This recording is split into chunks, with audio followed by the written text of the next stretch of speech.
society. It is a symbol of gaining your own personal power. Now, in this video, I'm going to be breaking down this symbol in the most detail I can possibly go into. Most people live in a state of illusion. They live their life impulsively, acting based on their five senses, tasting. They want to feel a certain thing like an orgasm, or they're basically just slaves to external things and their five senses, which leads to a very dark path where you'll never actually become a conscious creator and you'll never actually be internally happy. The Freemasonic square and compass reveals some deep wisdom about this. Now let me break this down. If you want to gain your personal power, listen up. The Freemasonic square and compass is a compass which is used to create circles. Now, if you notice something about the circle, they have no beginning, no end. You can't tell where it begins and ends. It's eternal, which means this represents consciousness. Now, if you don't know what consciousness is, if you close your eyes, you have an internal world. You have thoughts, emotion, visualization. This is all consciousness, spiritual. Then we have the square. The square creates squares or lines, which represent matter. It has a beginning and an end. You can quite see where the beginning of the end is, right? So we can even link this to Leonardo da Vinci, the Vitruvian Man. We see the man in the square with the circle. The circle is the eternal consciousness, and the man is the square, limited to the physical world. But consciousness is not limited. That's why it's outside the square. This is eternal. The body is mortal. The body will die.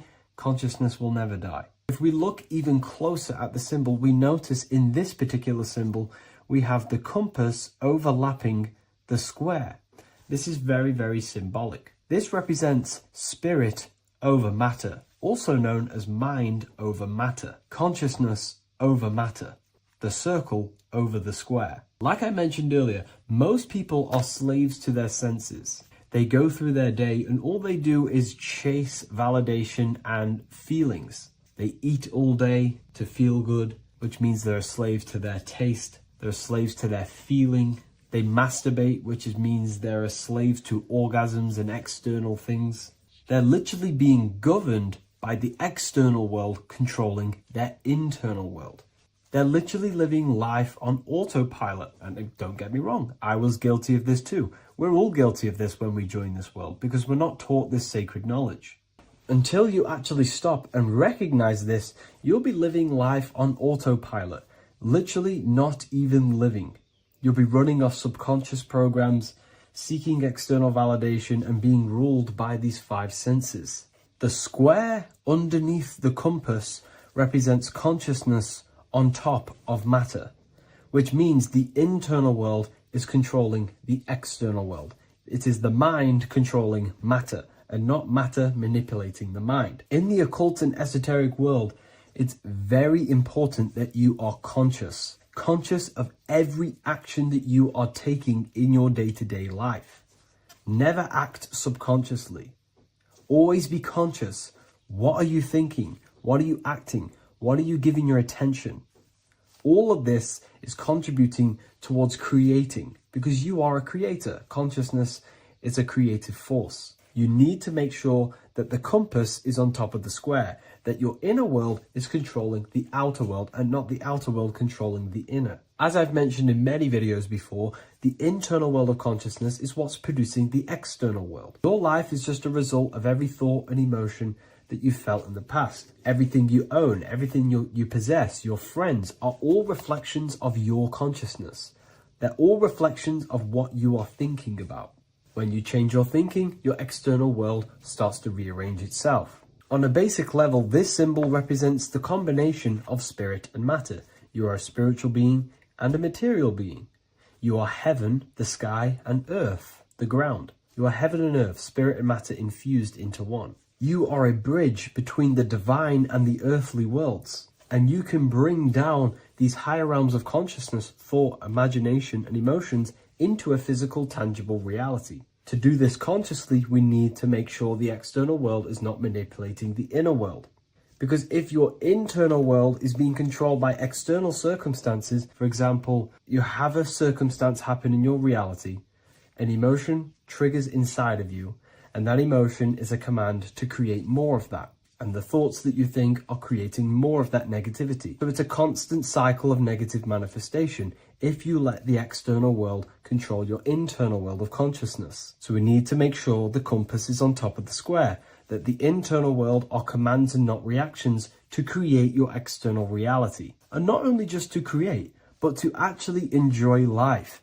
If we let the external world bother our internal world, this means that we have some sort of mental or emotional attachment to the external world. We need to detach from the external world. Why do I say that? Because it's temporary. It's an illusion. We are going to die one day, and none of this will matter. You need to understand that everything in this world is temporary. You have to be okay with losing things, losing family, losing things in this world, because it's guaranteed to be temporary. We need to make sure the internal world is order and not chaos, commands and not reactions. Now, at the back of the Book of Wisdom, Volume 2, the book that I've wrote here, I go over the different meanings of the different arrangements of the square and compass. Sometimes we see the square overlapping the compass, which is the opposite of what we've just broken down. Or sometimes we see one leg of the compass on top of the square and one leg of the square on top of the compass. These are all highly symbolic. When we see the square overlapping the compass, this pretty much represents the beginning of the Freemasons' journey, when their internal world is being controlled by the external. They have a lot of spiritual growth and a lot of learning and inner work to do. Now, when we see half and half, one leg of the square on top and one leg of the compass on top, this represents the Masons' gradual emergence from the material realm into the spiritual. This interplay of symbols reflects the process of gaining greater light and knowledge as the Masons ascend from material concerns towards spiritual enlightenment. And of course, we've just broken down what this means. This represents spirit over matter. They're not chasing external physical things anymore. They're actually chasing and gaining validation and happiness from spiritual growth, more knowledge and deeper understanding of consciousness and themselves. Most people chase external material things, which actually don't make you happy in the long run. You could be given £1 million today.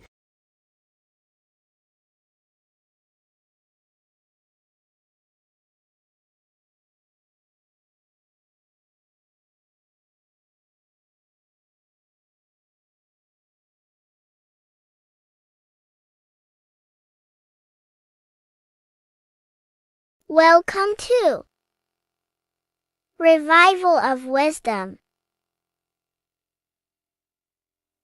Welcome people, we're back with another video. Please make sure to hit the like, the subscribe button and turn on notifications to never miss a video. The Vatican is a giant key from a bird's eye view, and it also contains an 8-pointed star. The Anunnaki Sumerian gods also depicted this 8-pointed star. The sky god Anu from the Anunnaki also uses the 8-pointed star for his symbol. And even Freemasons depict an 8-pointed luminary with a ladder and a key. This is symbolizing the key to ascension up to the 8-pointed star, which is Polaris. Polaris is always depicted as an 8-pointed star. Polaris is the standstill star at the very center of our realm, which is perfectly aligned with the North Pole. The Earth is a giant torus field, and at the center is where the most electromagnetic energy is stored. This is why all compasses point to the north. Hence why a compass is an 8-pointed star, because it points you to Polaris, which is the North Pole, the center of this realm. The 8 points of the 8-pointed star symbolize the 8 points in space and time. So yes, Polaris is the portal which you ascend through if you outgrow this consciousness by aligning your chakras. Our earthly realm is a macrocosmic reflection of us, and we as humans are the micro reflection, with the earth containing its 7 chakras as well as us. The North Pole is the 7th chakra, which is the crown chakra. So the key to ascension is held by the Vatican, hence why it's a giant key, because they mislead the masses through their religions, which teaches the masses to look outside of themselves. As stated in the 20,000-year-old emerald tablets, written by the Egyptian god Thoth. On Earth, man is in bondage, bound by space and time to the Earth plane. Encircling each planet, a wave of vibration binds him to his plane of unfoldment. Yet within man is the key to releasement. Within man may freedom be found. So the 7 planets are associated with each 7 chakras. The lowest chakra being the root chakra, which is associated with Saturn. This is why the elites love Saturn and reflect it in all of their symbols. Because the chakras are an ascension of spiritual principles, starting from the material and ascending up to the spiritual, the crown chakra. However, evil love bondage, and they are trapping souls in the physical realm by stopping and provoking the ascension process. They do this by abusing the energy of Saturn, and Saturn is associated with the lowest chakra. The lower 3 chakras are associated with survival mode, which keeps the consciousness in a constant state of fear and only aware of its surroundings. Once you start to ascend up your chakras, you become more consciously aware of spiritual deeds. And this is the process of returning back to your true spiritual form. Going back to Polaris and its connection to ascension, Kanye West symbolizes this on his music video 24.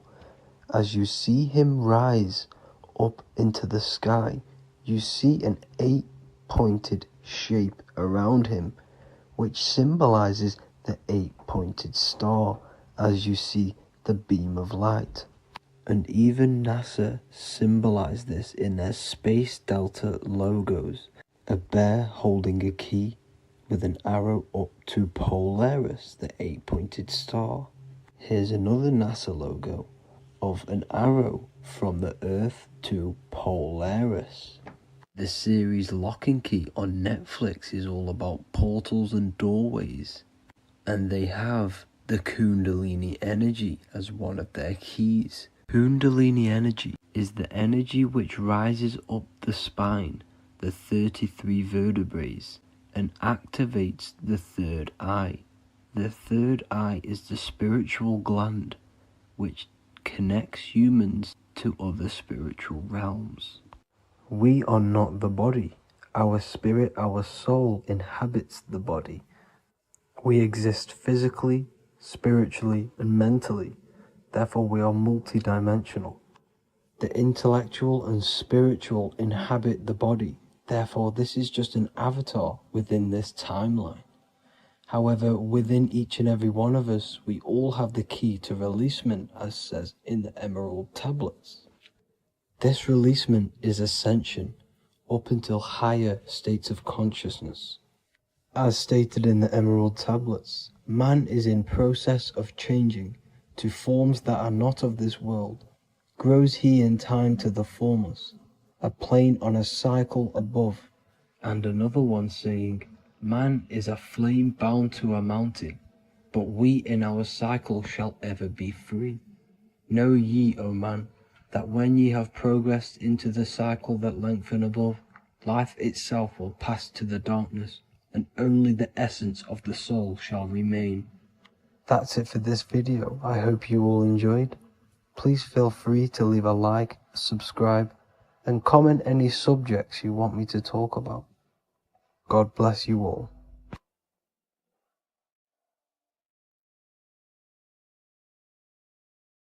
this video, we're going to be talking about the evolution of consciousness.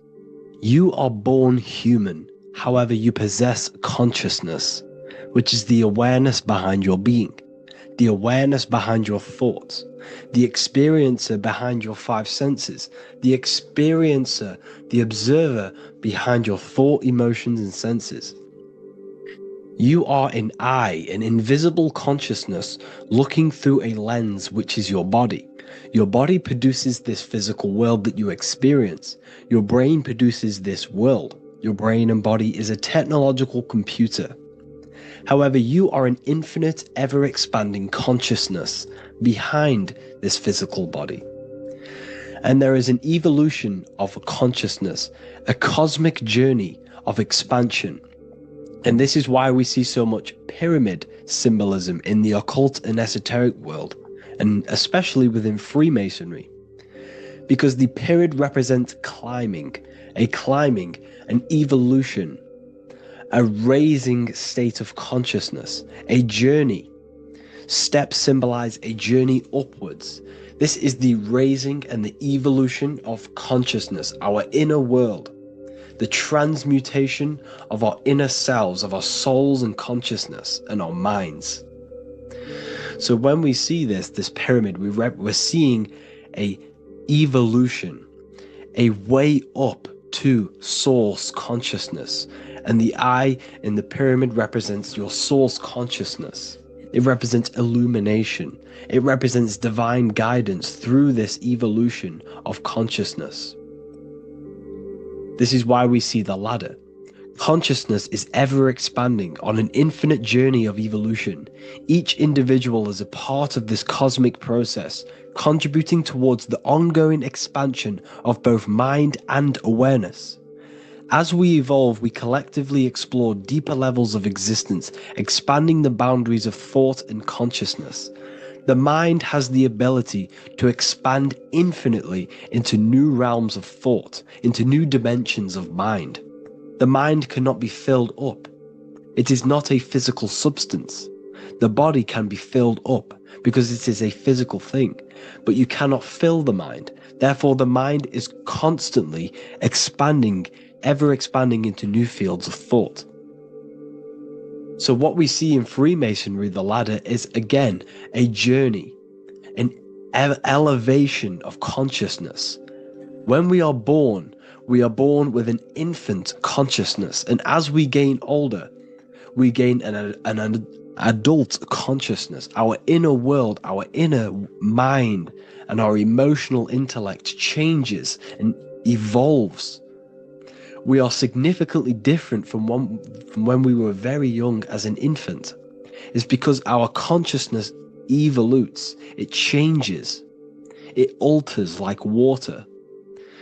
So just like this evolution of your own consciousness as growing up, there is consciousness of beings existing in cycles beyond our own. And their consciousness is unimaginably different from ours. They operate on a higher level of understanding and knowing, experiencing reality in ways that transcend our current comprehension. Our minds right now cannot comprehend the highest states of consciousness. There are entities, there are beings beyond our own, existing in higher dimensions of consciousness that we cannot comprehend because they have expanded. They are on a further way up the ladder of consciousness. However, we are all on the same journey. None of us can take the same journey. There is one ultimate goal, reaching source consciousness. However, this is always ever expanding. However, we are all on a different journey. There is one truth, one source, one goal. However, there are billions in different ways of reaching it, and we are all on these different paths to source consciousness, to this ladder, this evolution of universal evolution. Okay? Their awareness is attuned to new dimensions of existence, reflecting a more advanced stage in the cosmic journey of consciousness evolution. So when you take DMT, you are shot into these higher realms of consciousness where you meet these beings who look similar to these images. They are not speaking to you physically. They don't speak to you three-dimensionally through vibration and words. They speak to you mentally. If you have done DMT, then you know this. And if you have met these beings, then you know this. You might have even met some of these types of beings on mushrooms or any psychedelic drugs. Because ultimately, when you take these mind-altering substances, it's altering your consciousness. It's merging your consciousness with the spirit of that substance. And you are essentially attuning your mind to higher dimensions of consciousness. That's why we say we're getting high when we take these substances. Therefore, when you meet these beings on DMT, you are essentially meeting beings who are attuned to higher dimensions of consciousness, and they speak to you mentally. They speak to you telepathically through thought, because the universe is mental. Everything exists within the mind. The way you are now, your physical existence, is a state of mind. Mind, thought creates matter. Spirit and matter are two opposing ways of thinking. If we have a very spiritual mind, we have an expanded mind, we are a spiritual person through the mind. However, if we have a very low state of consciousness where we think about food, sex, lust, and all physical things, then we have a physical consciousness. Matter and spirit are two opposing forces, two ways of thinking. The mind attunes itself to different levels of understanding in different dimensions. So, essentially, this is what we're looking at. The body is a vessel for the fluidic, formless consciousness, a temple that houses the essence of our awareness. While the five senses are limited to perceiving only the physical plane, the mind transcends these limitations, capable of perceiving the full scope of reality. It is through the mind that we access deeper truths beyond the material, tapping into boundless nature of existence. Physical existence is a thin band, a thin layer of reality. It's like 0.001% of reality. And your five senses are only tuned into this layer of reality. But the five senses are, by design, only allowed to perceive physicality. But the mind has the power to expand beyond this physical five sense state. The mind has the power to expand and evolute. It is a conscious decision whether you want to take this path or not. You can stay in a three-dimensional way of thinking, or you can expand your consciousness from within. It's not an external journey. There is no God going to save you. You must save yourself. Therefore, behind every single one of these eyes is the same source consciousness. However, we are all different cells in a different journey. The organs in your body, the cells in your body are all alive. They all possess same consciousness, universal consciousness. However, we are all on a different journey of evolution. As above, so below. As the baby is in the mother's womb, when the baby becomes conscious, there is a world outside of its mother. What does it do? It presses and seeks a way out to be born in the other world outside of its mother. It is the same with your consciousness, your mind. When your mind becomes aware that there is realities beyond the immediate surroundings, it seeks a way out. And this is exactly what I'm doing to you now. I am now expanding your mind and telling you there is other ways of reality. There is other dimensions of consciousness which you can access through inner transmutation, through different ways of thinking, spiritualism, and meditating and connecting with yourself and detaching from external things. We can upgrade our consciousness. Your body is a womb. Why Jesus says you must be born again to see the kingdom of God, because you are born physically and then you must be born again spiritually, awakening your inner consciousness. So like I said, as the baby is in the womb, It's the same principle, as above, so below. You were a baby, you were in your mother's womb, and you figured out there is a world outside of your mother, so you seek to weigh out your mother to be born in another world. It's the same now. You must do this now. This is your spiritual evolution. This is the evolution of consciousness. It's ever expanding. When you die, this is a transition. You must learn to not fear death. This is another part of your spiritual journey. You must master death. Therefore, like I said before, the mind has limitless capacity to expand into new realms of thought, continuously exploring uncharted ideas and concepts without boundaries. The mind can ever expand. It can never be filled. It can never ever know everything. There is infinite fields of knowledge, infinite fields of thought. Your current state is just one stage on an infinite pathway. You won't remain human forever. The human experience is a crucial phase where we learn to balance polarities, master the fundamental laws of the cosmos. It is a period of growth and transformation, preparing us for the next stages in our cosmic evolution. The goal is to strive for perfection, yet the true perfection is unattainable.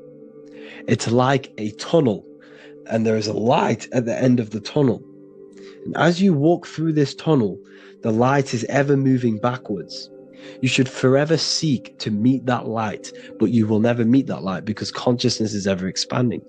You should strive for perfection, yet knowing that perfection is forever unattainable. The journey is endless, with each step revealing deeper layers of understanding and experience.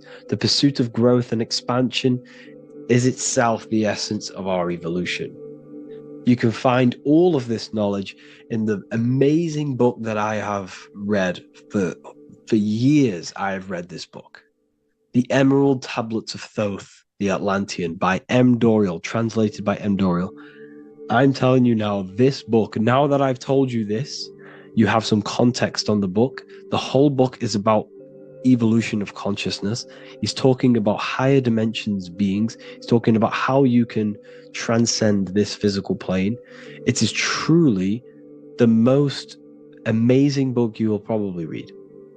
One of the best spiritual texts you'll see. It's hard to understand, so you must read it over and over again. And the more your mind progresses, like for me, I read this every couple months. And the more I learn about consciousness, the more I expand my own consciousness. And every time I read this book, I pick out something new that just completely blows my mind. Because you can only understand this book to your level of consciousness, to your level of understanding. So now that I've told you all this information, go and read this book and it will absolutely blow your mind. And so will the Book of Wisdom Volume 2, which is now available. I released it the other day. I'm just going to read a page out now. This page is called Spirit and Matter. The Earth is not merely a dense, lifeless rock drifting through space. It possesses spirit, a living essence that animates its form. But what do we mean by spirit? Spirit in esoteric terms refers to the energy, the life force, animating the principles infused in matter. So essentially, what this page is talking about is how everything has spirit, consciousness within it. You are the middle, you are spirit and matter. You have the ability to expand your mind to the God self and raise above our animal instinct, our material self, and know the divine and expand. Animals cannot do this. Animals are not self-aware. Humans possess self-awareness. We can observe our consciousness. We can say, why do I exist? We can look in the mirror and know that we need growth. And this is what Anunnaki means. Anu means above. Anu was the supreme god of the sky, which is a metaphor. He represents spirit above, heaven. Anu came down to earth and married Ki, the goddess of the earth, which represents matter. It's a myth, it's an allegory. Anu married Ki and gave birth to the Anunnaki. Spirit came down and infused with matter and gave birth to the human, which is you. You are spirit infused in matter, Anu and Ki, Anunnaki. You are the Anunnaki. And this is just one of the teachings in my book. I honestly, this book is absolutely amazing. If you truly, truly want to expand your consciousness, give this book a read. And obviously, if you're inside the university, I give you this book for free. A paperback version. If you join the university, follow the steps inside of the general chat, you'll be able to download this book. Or, sorry, not download it. Order a paperback for free. All you have to do is pay for the shipping. You'll also gain amazing knowledge inside of my library, where your mind will just be overblown with the amount of esoteric books. There's over 45 rare occult books, plus you get a PDF of the Volume 1 and Human Health Guide. You get reoccurring updates where I expand on symbolism, occultism, where you will just feel absolutely amazing once you understand esotericism in yourself. You'll also learn how to create the dream reality that you want with the Manifestation Mastery course, where I teach you how your consciousness creates reality. You'll have a real lectures where I post lectures on symbolism, occultism, esotericism. There's a conscious community and live calls and Q&A where you can ask me questions and I'll answer your questions. I just want to say thank you to everyone who has joined the university. Thank you for even liking and watching this video. Any support I just appreciate every single one of you. Please, if you can, leave a comment and a like on this video and let me know any videos you want me to make in the future. And I will start uploading a lot more to the YouTube. So yeah, thank you all for tuning in today. Have an amazing day.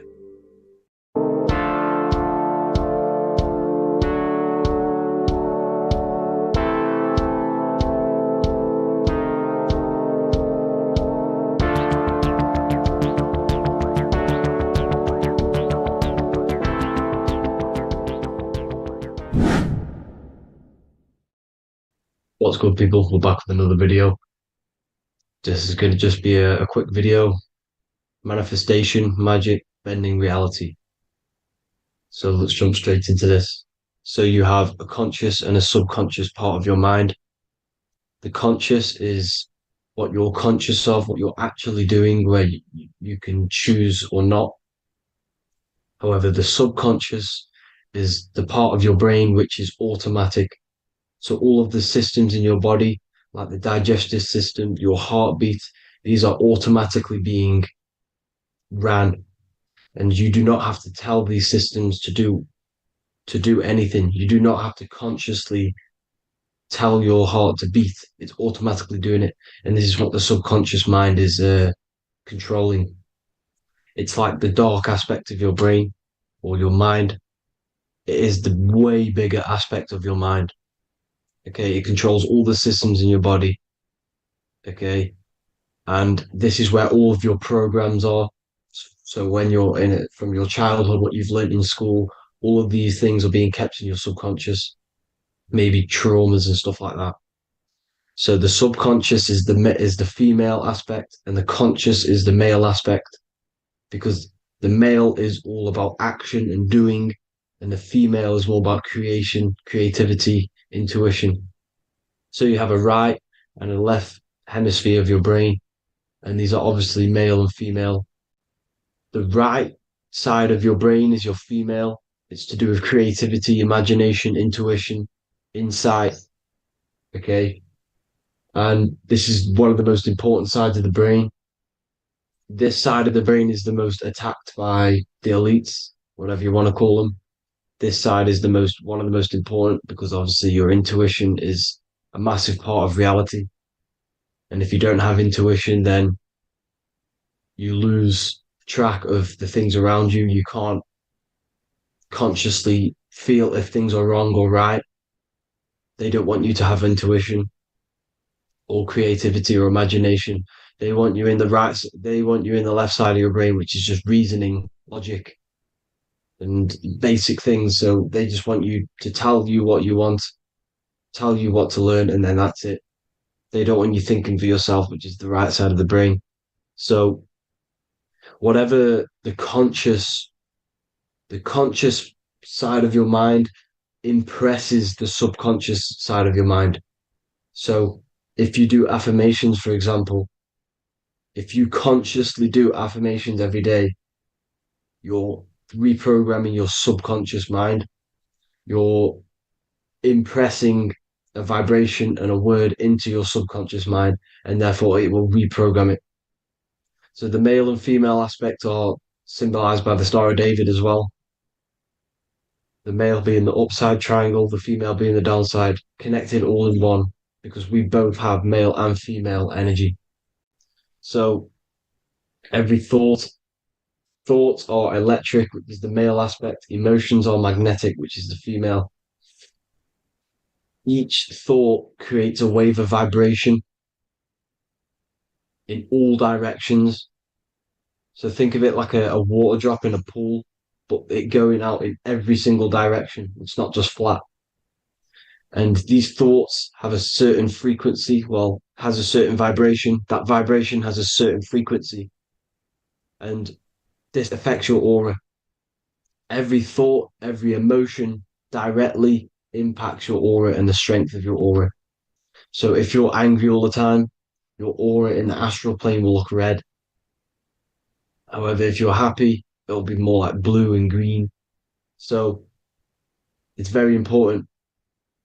Your electromagnetic field is created out of your emotions and thoughts, and that affects reality because you're 60% water, and frequency and vibration create certain patterns and has a certain effect on water. We'll get into that after this slide.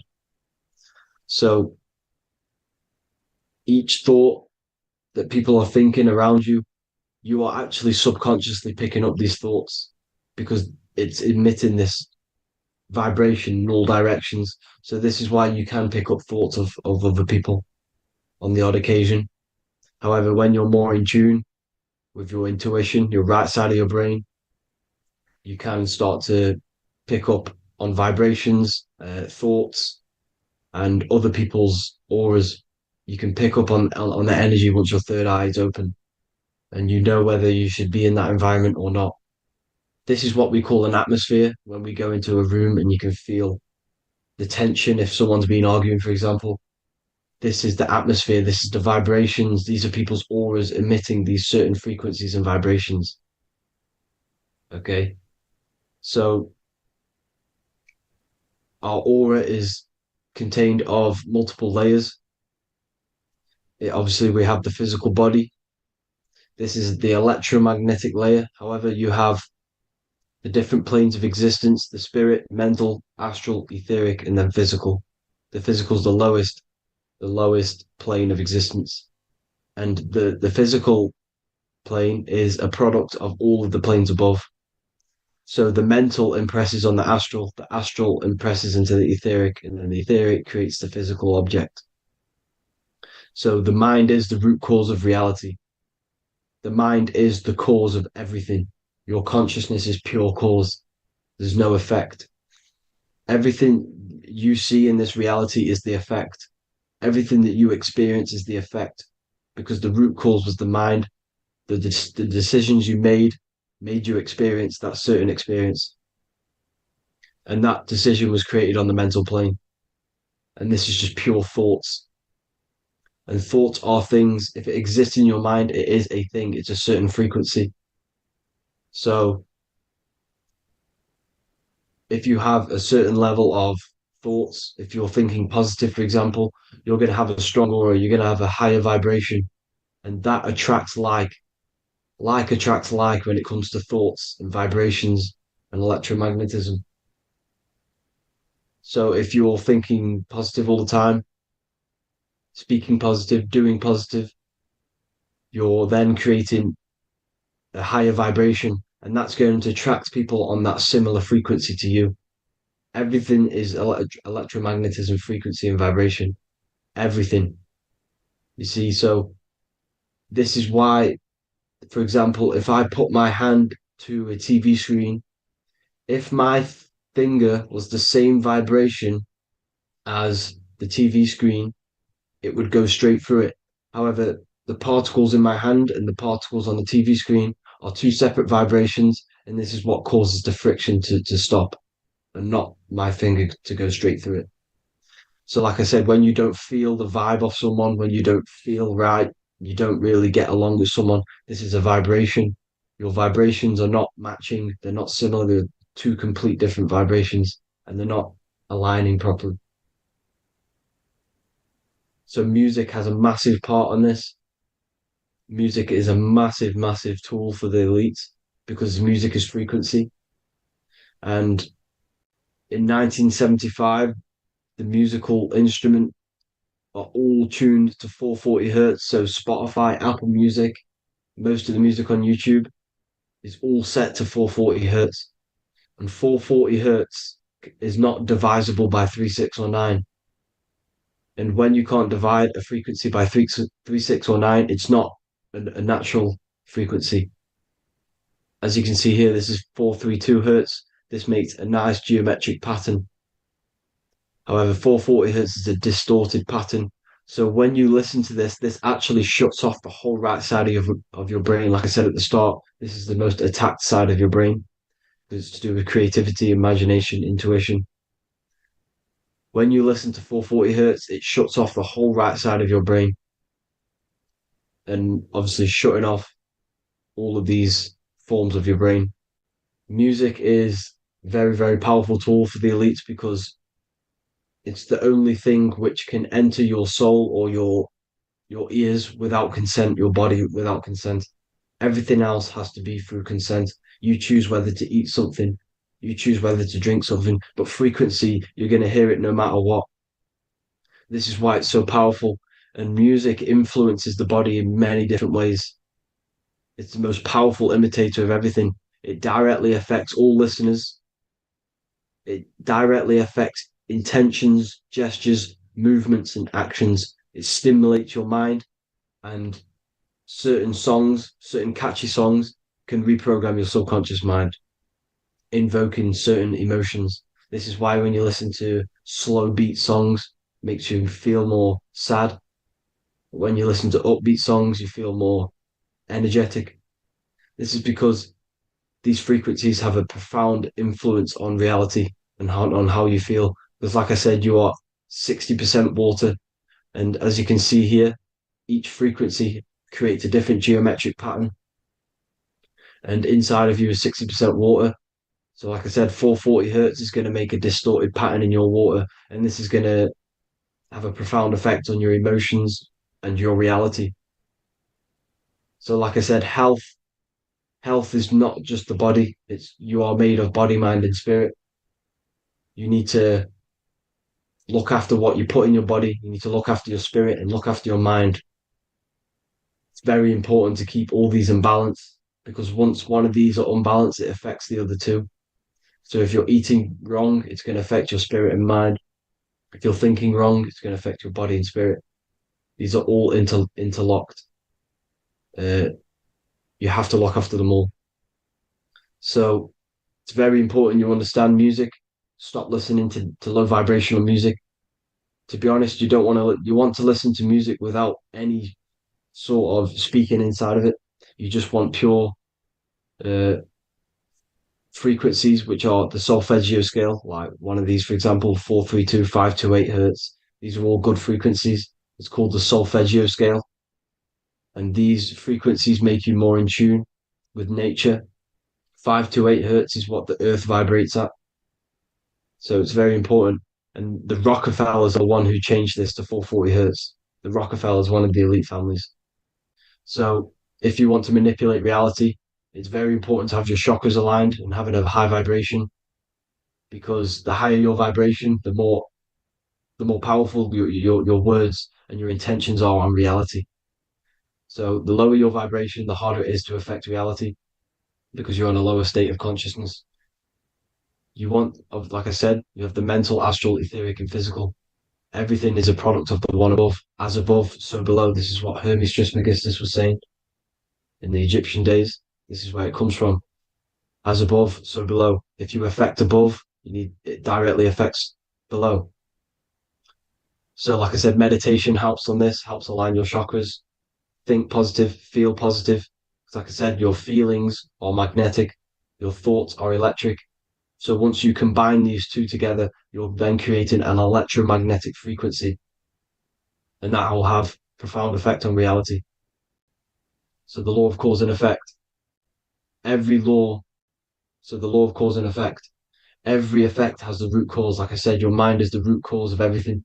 Every decision you make is having a different effect on reality. Everything happens for a reason due to the root cause, which is your mind. You choose everything that happens in your life. Okay. So it's very important you understand this and you constantly make the right decisions, the good decisions to have good effects on your reality. You have to be very conscious of this law because nothing escapes this law. This is the law of all consciousness. So think about it. Imagine a massive ball of consciousness. However, off this ball are different sparks, and each one of these sparks are in each and everyone's body. This spark is governed by these laws, the law of cause and effect, the law of correspondence, the seven hermetic principles. It's very important you understand this because this mass ball of consciousness is what is obeying these laws. And everyone has this spark of consciousness inside their third eye. And like I said, everyone is the same consciousness. This is why if you do bad unto someone else, that will directly affect your reality. So if you hurt someone, it's going to come back to you in one way or another because you are that same consciousness. This is like a mirror reality, as within, so without. Whatever you feel on the inside, you're gonna see that on the outside. You're gonna experience that reality, whatever you've impressed. So there's different ways to bend reality to your will. Uh, this is kind of a sort of magic. So obviously you have black magic, which is manipulating reality to harm and influence others, or to be very selfish. And yeah, then you have white magic, which is manipulating reality for the good of humanity. So you do have to be very careful with your intentions, people, when you're trying to manipulate reality, because this is nothing to be played with. If you are manipulating reality for the wrong reason, it's going to come and bite you in the ass in some way or another.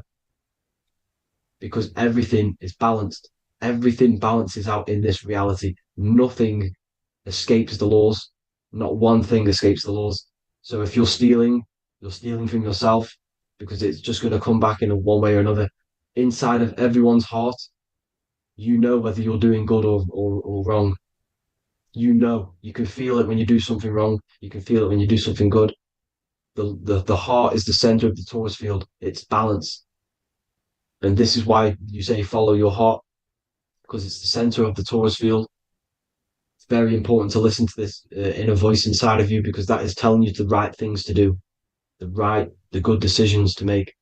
And when you keep following that voice, that good voice inside of you, it takes you to your life path.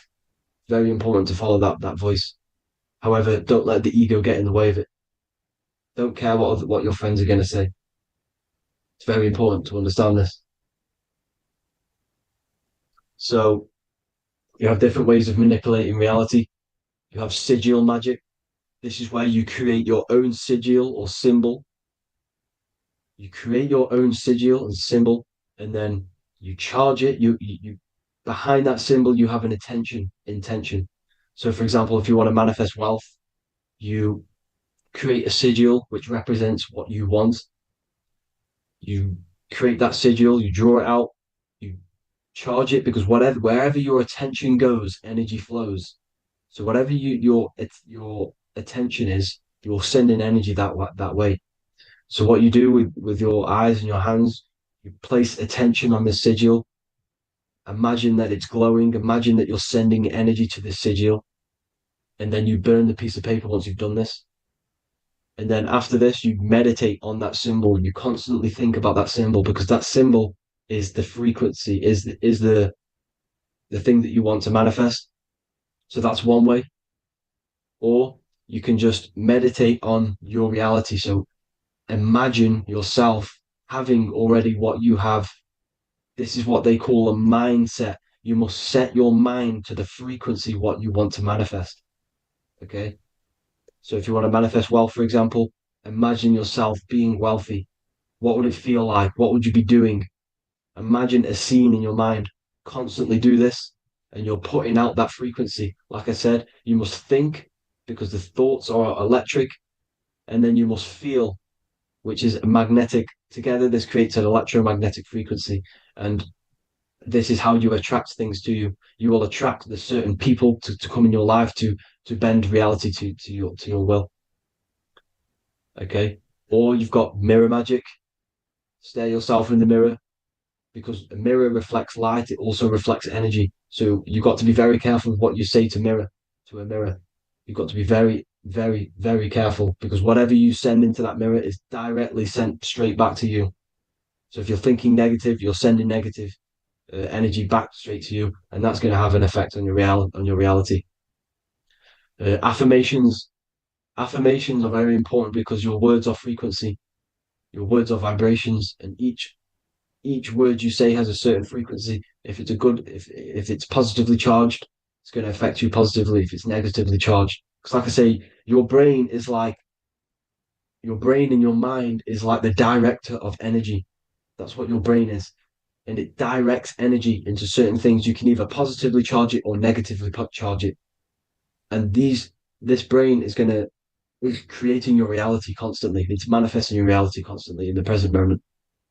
So this is what the government knows. The government know your mind is the root cause of reality. This is why they call themselves a government. Government. The New World Order is not being manifested by them. They are controlling the information. They are controlling your perception of this reality. And they know the mind is the root cause of reality. Therefore, if they control your perception of reality and your information, what you believe, you're going to manifest that information, that perception. So we, the people, as a collective consciousness, are the ones uh, manifesting this new world order. You see, so this isn't black magic. They're actually tricking us into manifesting their own their plans. This new world order. You see, this is how smart these people are. They know how to get around the laws of reality. They know how to bend reality to their will without facing the consequences. They're getting humanity to do it. You see, there is a collective consciousness. As like I said, we all have that same spark of consciousness, right? So as a collective consciousness, we are on a very low vibration at the moment. However, we are waking up rapidly. There are more and more people waking up at the moment, and light always chases away the shadow. Light is a lot more powerful than darkness, you see. So one person waking up has a massive effect than one person being asleep. It has a profound effect. Because, like I say, the light always chases away the darkness. It's more powerful. The light is always more powerful. High vibrations are more powerful than lower. So that's it for this, people. I hope you all enjoyed. This is a short, quick video. God bless you all.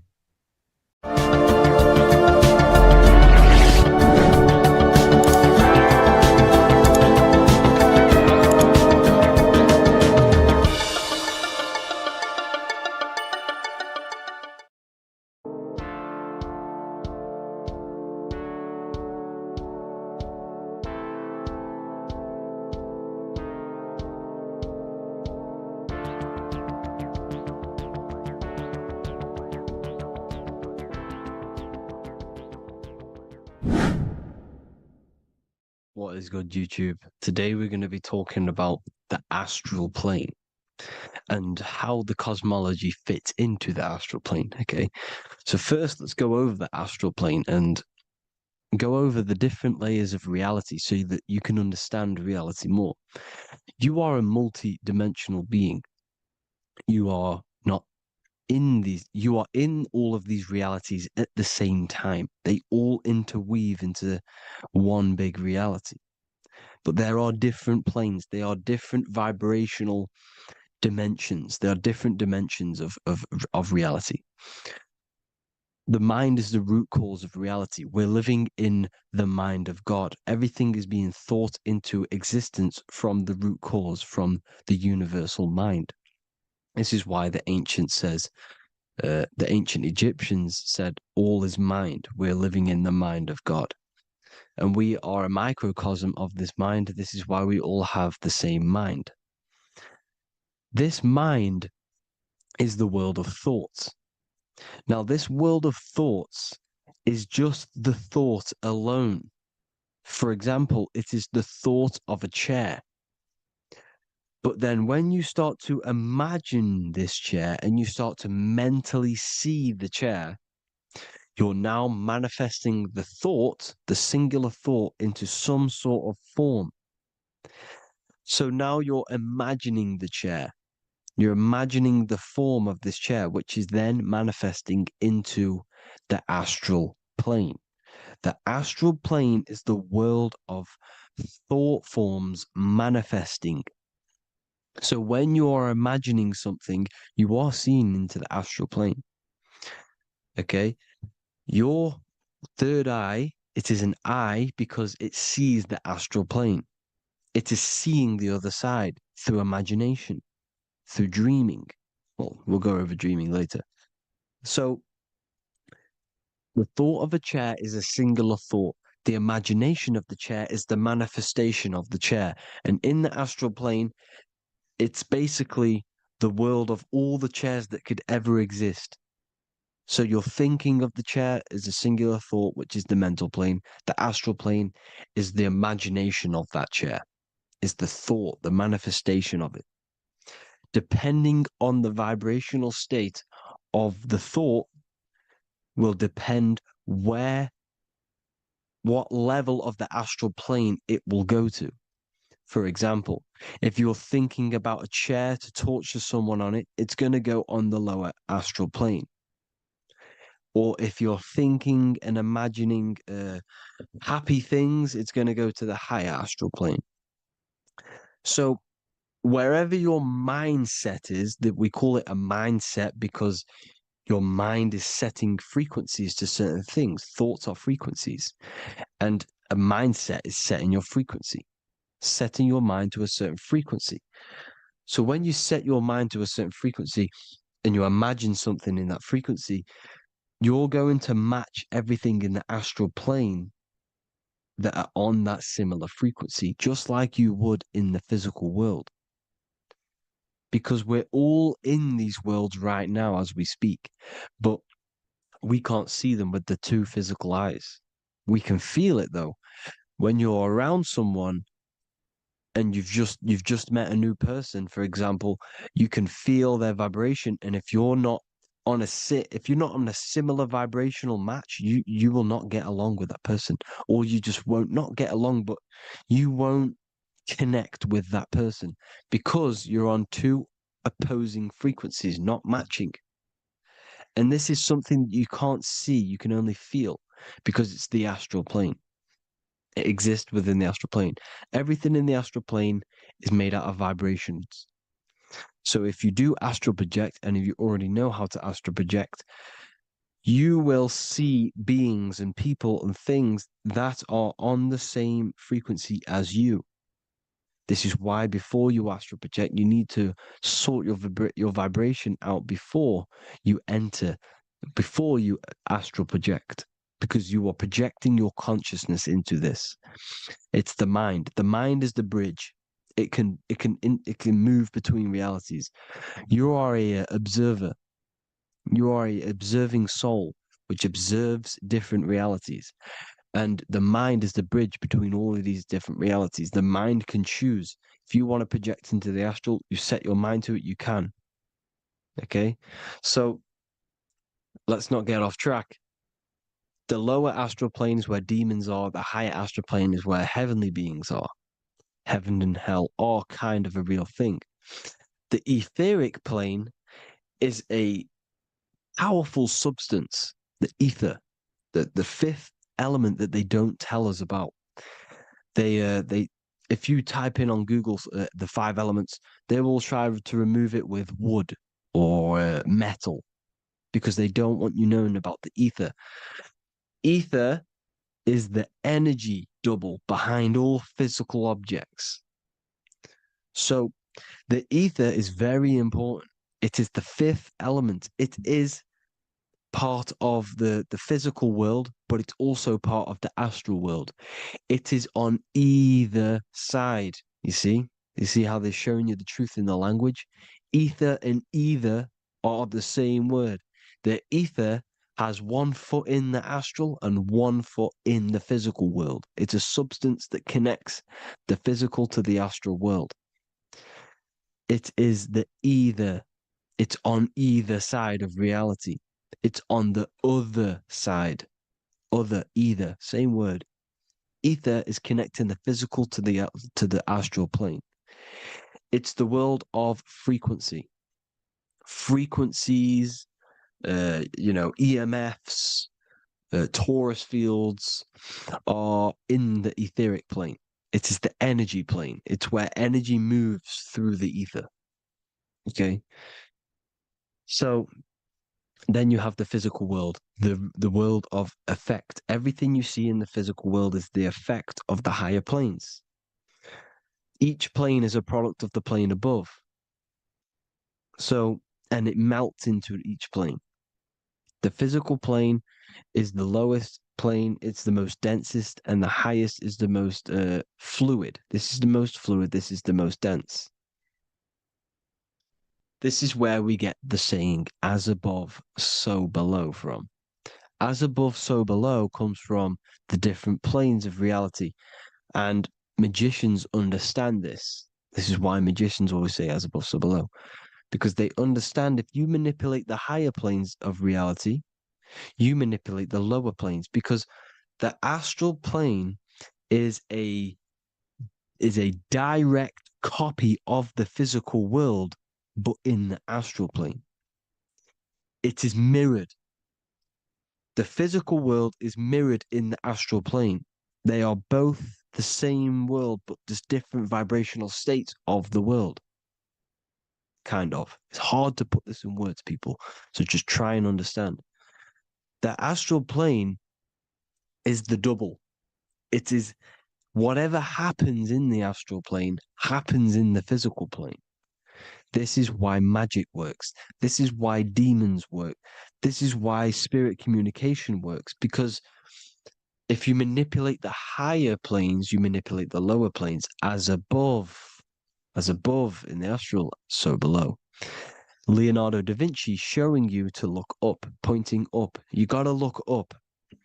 He's telling you to change the mind, you change the physical world. You change your emotions, you're on the astral plane, you change the physical world. You change your reality by changing the higher planes. This is the Masonic 11, the two pillars. This is the 11 also symbolizing the two hemispheres of the brain here. But the 11 symbolizes the two mirrors. 11. 11. 9, 11. 9, 11 adds to 11. 9 plus 1 equals 11. The Twin Towers were an 11. Flight 11 was hijacked because it's a mass ritual within the astral plane. Now, we're going to go deep into that later, and I'll show you these rituals they do in order to manipulate the astral plane. So, this is what the 11 is. It's the mirroring of reality. If you contact spirits and conjure spirits, you can either summon or attract demons and spirits. Summoning is creating a spirit. You create demons. Okay. Like I said here, the mind is the root cause of reality. If you think of if you think of a traumatic event that happened in your life over and over and over and over again for years and years and years, where attention goes, energy flows. The mind is the director of energy. If you are directing energy into the specific emotion, the specific thing that is torturing you in your mind, that will manifest as some sort of being in the astral plane, which is called an elemental. And this elemental being that you have created through your thought forms and emotions will latch onto you and feed off this energy. So it's important that you get your mind right, okay? It's important you sort that you file the mind and you discipline the mind. Make sure it's only entertaining positive things, because you are quite literally creating your own demons. The word demon has the word mon in it. And if you've watched my videos to know, mon means moon. The moon is your mind, the sun is your soul, the earth is your physical body. Demon is mon means mind, moon is mind. You create demons with your mind. Summoning. Now, this is where the rituals come in. 9/11 was a ritual because everyone was thinking about this big fearing, the death of 9/11. Everyone was thinking about it. And all of their minds thinking about this horrific thing will manifest and summon a negative energy spirit elemental within the astral plane. That's how all of this works. This is why it was a mass ritual. Okay.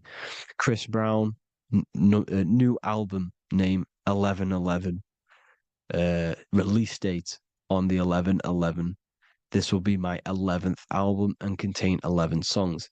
All of these people know the occult. This is Hermes Trismegistus with the star of Saturn, the six-pointed star, as above, so below. The mirroring of reality, physical and astral. The two Masonic pillars. So as above, so below. What's above us? The stars. The stars are connected to the astral plane. This is why we call them stargates. When we dream, we are experiencing these different realities. And what are stars? They tell in the Bible, it says Genesis 1:14. And God said, "Let there be lights in the firmament of the heaven to divide the day from the night, and let them be for signs." Signs translates to things to come. Why things to come? The stars tell the future. Why? And why do we say as above, so below? As above us is the astral plane and the etheric plane. As above, so below. Whatever happens in the stars happens on Earth. The stars are connected to the astral plane. Above us is the astral plane. We are a star in a physical body. This is why we say Mr., sister, stir equals star. The E and the A are interchangeable. We are stars, and the stars are the start of our incarnation. We start in the stars, same root word, and we descend through the seven energies, which are our seven chakras. Then we enter the heart of the soul system. The heart rearranged spells earth. And this is the true cosmology. Here's the Masonic cosmology. This is Masonic now. Here's the firmament. Let there be a firmament in the midst of the waters to divide the waters from above, from the waters that below. Genesis 1:6. The firmament, firmament comes from the word firma, Latin, I'm pretty sure, which means firm. When something is firm, meaning it's stable, it does not move, it is firm. The firmament is firm. So, is the firmament Genesis 1:6. What does he say? Genesis 1:3, sorry. Let there be light. This is before the sun and the moon was created. Let there be light. Before the sun and the moon was created, light was appeared. So what's that tell you? This is a holographic projection from some sort of light being, some sort of projector. And that projector is the all-seeing eye you see in the Masonic cosmology. This is the all-seeing eye projecting the light beams. Let there be light. Everything is made out of light. The universe is created out of light waves. The torus field is one unit of light. The light projecting this reality is Polaris. Okay, the famous all-seeing eye. Now, what else? Then we have after let there be light in Genesis 1:16, and God made the two great lights. This is the sun and the moon, electric, magnetic, male and female.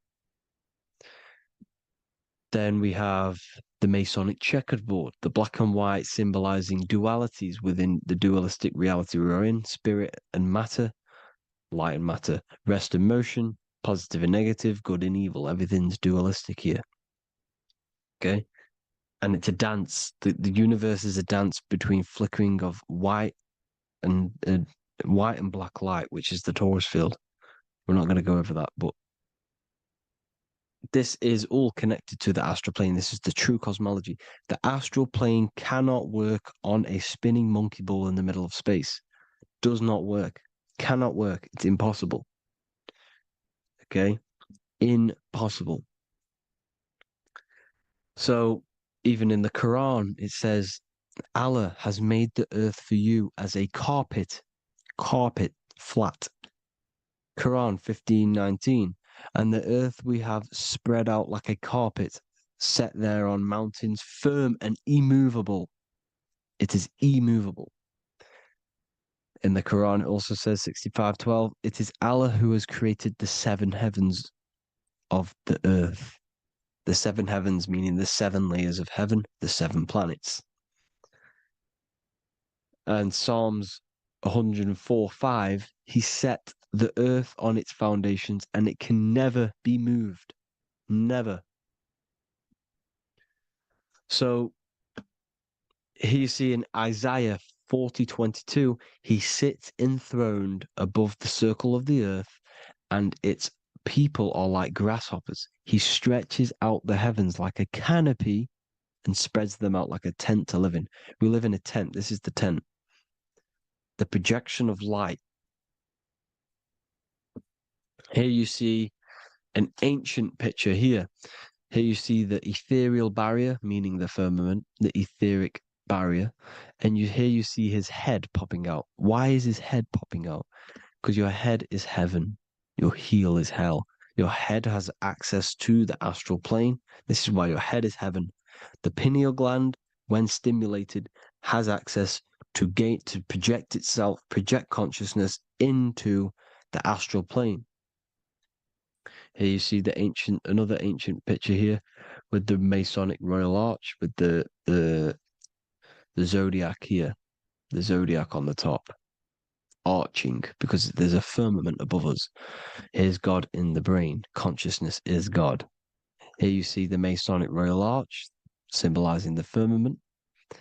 George Washington above the Masonic Royal Arch. These are the stars. This is Polaris projecting reality. Here's ancient churches with the dome, Polaris projecting reality with Jesus. Disney World is under the dome. The 7 layers heaven, ancient paintings, all depict if you go and look at the ancient paintings, they'll all depict the firmament, the arch above us. This is where we get interesting. The Masonic Royal Arch has the 6-9, which is Cancer. The constellation Cancer, which is 6-9 is associated with portals because CERN is the 6-9.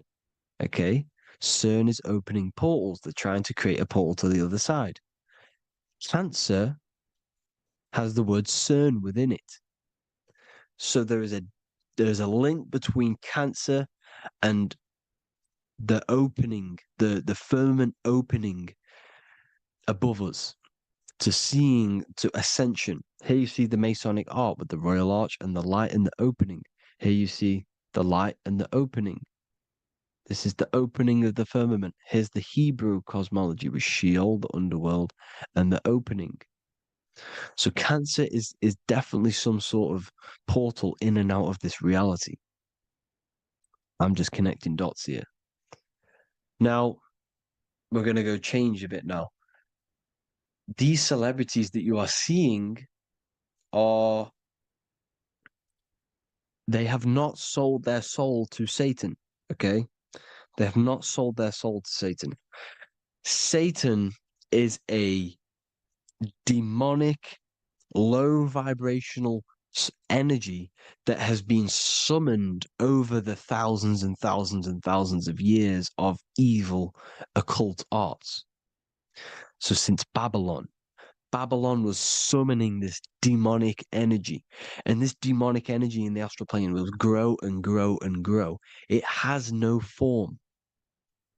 It has no physical form. Okay, but you can see it in the rappers. If your third eye is open, you can see clearly that these people are demonic. You can sense the energy that they're manifesting. Selling your soul is not what you've been told. It is gaining, because your soul is pure love, okay? Your soul does not want to do anything bad. So when you sell your soul, you're gaining physical gain, you're gaining physical wealth, for example, like for these rappers, they will be given millions of pounds because the people in control of the music industry, which is the dark occultists trying to brainwash the masses, the people in charge, are they're dark occultists. They understand Satan and the energy. They are satanic energy, which has been summoned in the astral plane.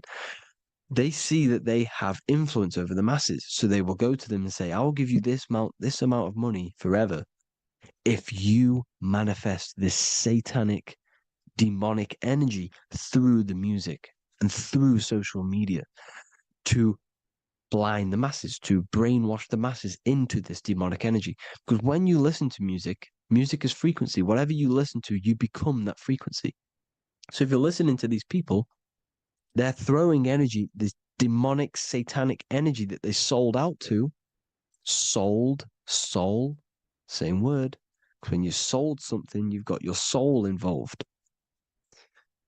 They have exchanged money, physical gain, so that they manifest this satanic energy within the astral plane and through the music, through the videos, through social media to keep us in this vibrational frequency, in this low state of consciousness. This is what it actually is. It's not, you're not selling your soul to some sort of devil. This satanic energy has no physical form it is formless in the astral plane. It's a summoned energy. Now, the root chakra is red. This is why the devil is red, because it symbolizes the animal nature of man. When you are operating off your root chakra, you will kill, you will fight, you will do anything to survive because it's all about survival mode in the root chakra. They want you keeping in that fighting mode, that surviving mode, so that you are manifesting this low vibrational frequency, this satanic energy, this demonic red energy. This is why the devil is red.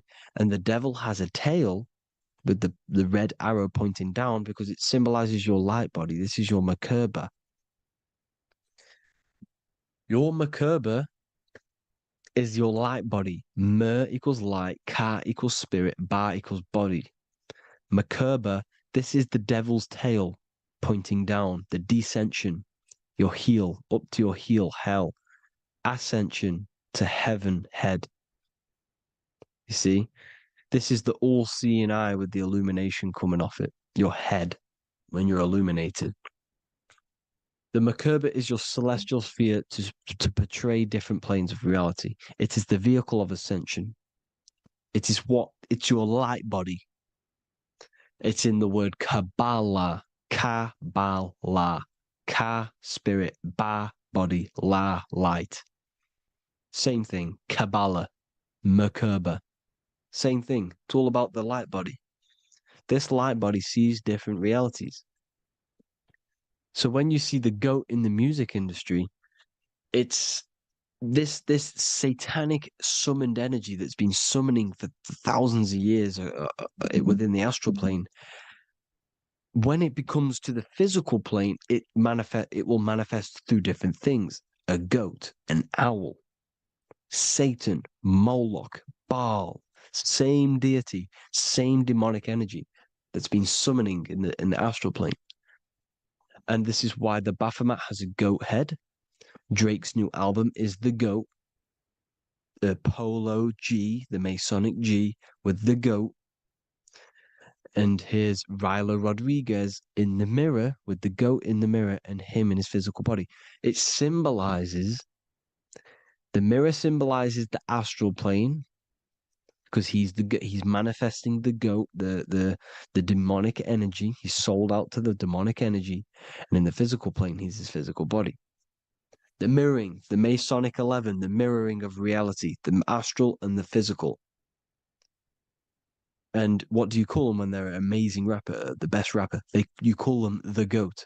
Because you're the goat because you're manifesting the goat energy, this satanic, demonic energy within the astral plane. So Baal Moloch, all the same thing.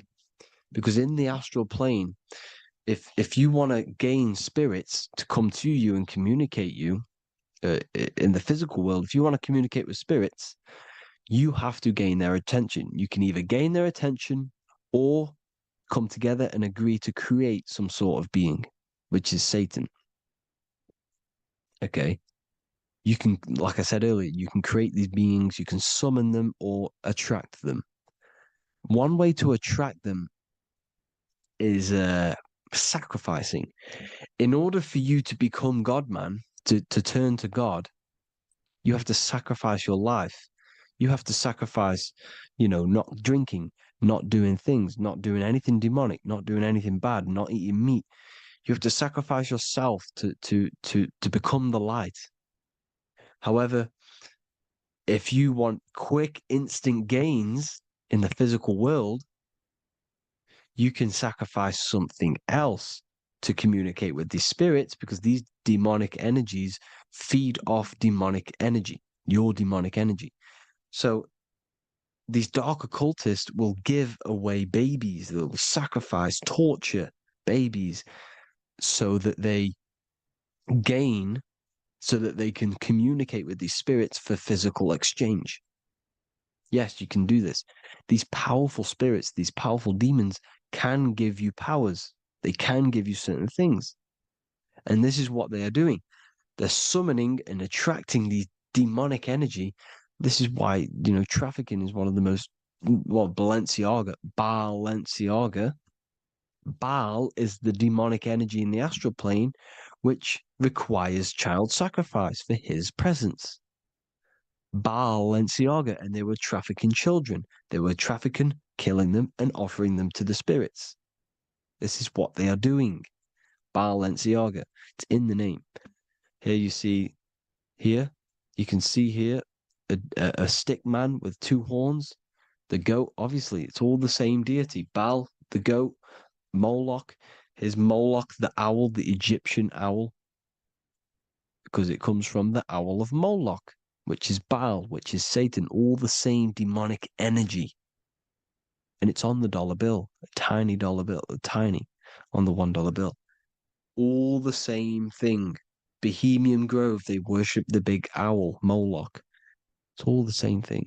It's all one big demonic energy which has been summoning in the astral plane. And it's trying to take over Earth, the physical plane. That's what it's doing. So I hope you all gained a deeper understanding of the astral plane and what's actually going on in the world. Please leave a comment if you can to help the algorithm. Drop a like if you like this content. And hope you all learned something today. And God bless you all. Thank you all.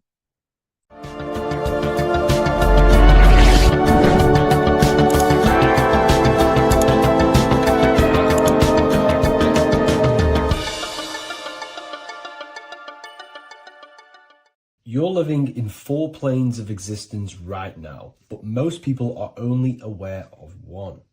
And that's why they feel lost, disconnected, and stuck in cycles they can't explain. If you don't understand the blueprint of reality, you'll keep trying to fix the physical, while the real causes lie in the unseen dimensions that you have direct access to. You must understand that the universe only exists in the mind. Everything is a projection of consciousness. Therefore, consciousness produces everything. Our internal world is consciousness. Our external world is this physical body, physical world. Everything is an externalization of consciousness. For example, this was a thought. Now it's made physical. But before this was invented, it was existing in someone's mind, in consciousness, invisible. Then it was made manifest, made physical. So everything in this physical plane is the effect. The cause is consciousness, mind, the mental plane. So now I'm going to explain these different dimensions of consciousness. You don't just exist in this physical plane. The physical plane, in fact, is the lowest plane there is. It's the illusionary plane. So first of all, we have the Buddhic plane. This is the nothingness. So think of it like this. Absolute nothingness. If you turn off thoughts, there is nothingness. This is the void. And out of the void springs infinite potential, which is the mental plane. Now, your mind has no limitation. It can think anything, be anywhere, anytime, any place. In the whole world, there is no limitation with the mind. This is the realm of infinite possibilities. This is the realm of thought. Thought is a dimension, information and thought. To go a little bit deeper on this, there are pockets of thoughts, what we call in the occult fields of thoughts. Your mind does not think thoughts, it receives them. Your mind is like a radio. Whatever the mind is tuning into, setting its mindset, setting your frequency or setting your mind, you will receive thoughts based on that set, whatever you set your mind to. So there are pockets of thoughts that we penetrate in the mental plane. The mind is the mental plane, the infinite possibilities.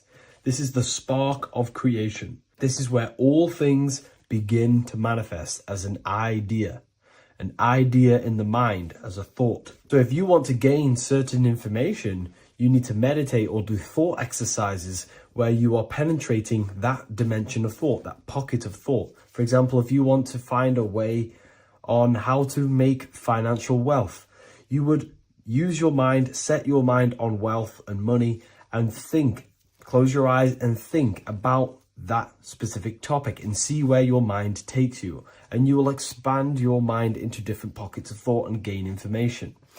So this is the mental plane. This is how you can use the mental plane. You can use the mental plane to do this. Then we have the astral plane. We have higher, middle, and lower astral plane. The astral plane is the body for thought. So every dimension, physical, etheric, astral, mental, Buddhic, is a body for a dimension above. Each dimension below is a product of the dimension above. So for example, the astral plane is imagination. This is the lucidic realm of imagination. This is where thoughts begin to manifest into some sort of form. It's not a physical form because this is physical, but imagination is a lucidic form. It's not really physical, but it's there. It's a projection of light. It's astral matter condensed by the willpower of the mind. So depending on the vibration of that thought will depend whether it manifests in the higher astral plane, middle astral plane, and lower astral plane. If you think about more material things and visualize material things, this will manifest on the lower astral plane because material matter is low vibration. Now, that does not mean it's evil. That does not mean it's bad. Okay? It just means low vibration just means more material. But if you think and imagine more spiritual things, this manifests on the higher astral plane. So the astral plane is the screen in your mind that allows you to vision an apple, that allows you to vision anything. It's that mental projection that's inside of your mind. Now, this is what we call the third eye. It's an eye because the eye is the mind, and the mind can see into the astral plane. It perceives this spiritual world, this lucidic realm that we have access to. This is where also infinite potential takes place. This is the realm of spirits, demons, jinns, whatever you want to call them. Spiritual entities exist in this. Because this is where thought forms manifest into form. This is where thoughts create bodies. Think of it like this. The mental plane is a thought of a chair. The astral plane is the imagination of that chair and all of the different possible chairs that could possibly be. The etheric plane is the energy double of that chair. And the physical plane is the physical chair. So, as you can see, the higher we go up, the more formless and lucidic it is. The lower we go down planes, the more dense it becomes. This is formless and this is form. Everything manifests through this process. This highlighter is down here in the physical plane, but the idea began in the mental plane. Everything begins in consciousness before it creates a physical body. it goes through this process. Therefore, if you want to start to mold and create your own reality and create things in your world, you can use these planes to your advantage. You can use your mind to do mental thinking exercises by closing your eyes and expanding your mind into a different pocket of thought to gain wisdom, gain information, gain downloads. The way you do that is simply get into a meditative state, close your eyes, pick a topic that you want to think about, and see where your mind takes you, but always remain centered on that topic. And you can do this for maybe an hour or two or half an hour, and your mind will take you places where you will unlock information. You can even use this to make decisions in your life. Think of the topic and see where your mind takes you. You'll gain information. This is how you use the mental plane for ideas. The astral plane is imagination. You have to reconnect with your imagination very vividly. Your imagination, your consciousness is infinite. It's not a three-dimensional plane. It's an infinite plane. You can think and make form anything in your consciousness, in your imagination. You can think anything and you can imagine anything in the most vast details. You just have to reconnect with your imagination. I have a free book on my website. I'll leave the link in the description. It's an ebook. It's called Activating the Inner Eye. This is going to help you reconnect with your imagination. It's a practical guide on how to imagine. So once you know how to use the mental plane and astral plane, thought and imagination, you pretty much need to use the physical plane to take physical action with this physical body that you have and start to manifest these desires you have in the higher planes. Now, it's very important that we master the mind, because the mind is the very fabric of reality. We become what we think about. Your life is a product of every thought you thought in the past. It is the mind that directs the flow of consciousness. And wherever this consciousness is flowing is what you will create in your life. Consciousness is the most potent force in the universe, and the mind is pretty much the universe in a microcosm form. It is infinite potential. And your mind will continue to expand into new realms of thought forever and ever and ever. You are eternal. You are not this physical body down here. You are consciousness. Literally dreaming that you are in this physical body. So everything begins with the mind. We need to be conscious of the thoughts that enter our mental field of consciousness. There is a level of self-awareness that you can reach where you can become conscious of pretty much every single thought that enters your mental field. Now, we have over 7,000 thoughts a day. You can gain such mastery over your mind where you can become conscious of every thought you think. And that is when you gain superior power. Because when the mind is fully under control of self, you can direct the mind's potent force into a specific goal. Most people's minds are dualistic. They want something, but their mind is thinking something else. They have limiting belief systems. They have the little voice that comes in and says, you can't do this, you're a failure. That is a fractaled mind. The mind needs to be singular. It needs to be on your team and not an enemy. Do not let your own mind take away your power.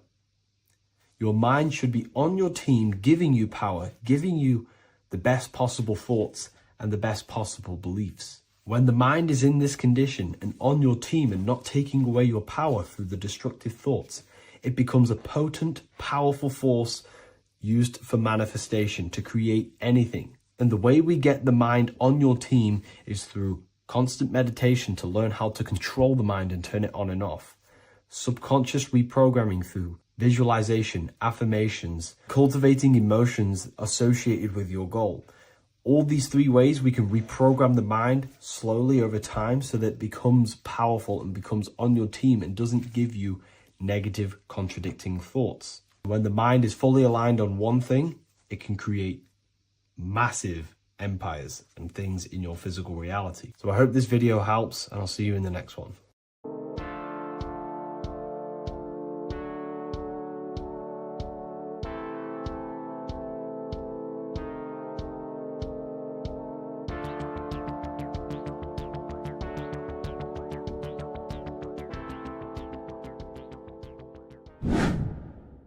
Hello and welcome to another video, people. Before we start, please like, comment, and subscribe if you wish to see more content. Today we're going to be talking about the mental universe and how everything is mental. This is the number one law on the Kabbalion. If you've never read that book, it's called The Kabbalion. A very good book. It's the first law because this is the most important thing you need to understand, is how everything exists within the mind. Behind every single one of these eyes is the same consciousness expressed in different bodies. The mind is what gives perception to what you're experiencing. Behind every single one of these eyes is the exact same consciousness, but the brain that they inhabit is giving them a different perception, a different being, a different body. Now, this is the difference between humans and animals. Humans possess a advanced consciousness, an advanced mind that gives us the ability to be aware of ourselves mentally, physically, and spiritually. We can reflect on ourselves. When a dog looks in the mirror or an animal looks in the mirror, it doesn't know what it's looking at. It doesn't realize it has a consciousness. It can't reflect on itself. It can't say, I want to improve in this area. It doesn't have that consciousness. We have a divine consciousness. Take away the N for divine, and you get with a D, put it with a D, you get divide, because we have a divided two-way consciousness. An animal only has one. However, it's still the same mind. We're all mind. We're all mental. We all exist within the mental plane. Look at this person walking. The body, the brain is sending electrical signals through the 12 cranial nerves, which the 12 disciples that spread the gospel of Jesus, right? You have 12 cranial nerves in your brain. There are 12 disciples which spread the gospel of Jesus. Jesus represents the mind, the intelligence, the invisible intelligence that we all are, the same intelligence, the same exact consciousness, which then sends a command into the brain. Then the brain sends these 12 electrical signals through the 12 cranial nerves to control the rest of the body through the nervous system. This person walking is not, the body is not walking. The mind is telling it to walk. And the brain is it's a supercomputer which is decoding these demands given to it by the mind. Because the pineal gland will have something to do with the ether, because the ether is physical and non-physical. The mind is sending the commands through the ether to the pineal gland, which is then getting broken down into electrical codes within the brain and sent throughout the nervous system to control the body. And this is why in the Sims simulation, because the body's the simulation, it's a false reality. It's the fake reality. It's not the real you. You are formless. There is no form, but the third dimension is a dimension within your mind. Matter, mind, light is all a product of your mind.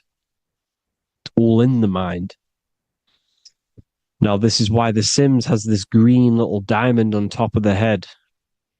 Because this is you. This is your invisible intelligence controlling the character. Okay? It's controlling the character. And this character is in the world. Your consciousness isn't in the world. The world exists within you, but the body is a vehicle for that realm that you land in. When you have a dream, your mind transcends this body into another body, duplicates your body into another unite, you. unite is one.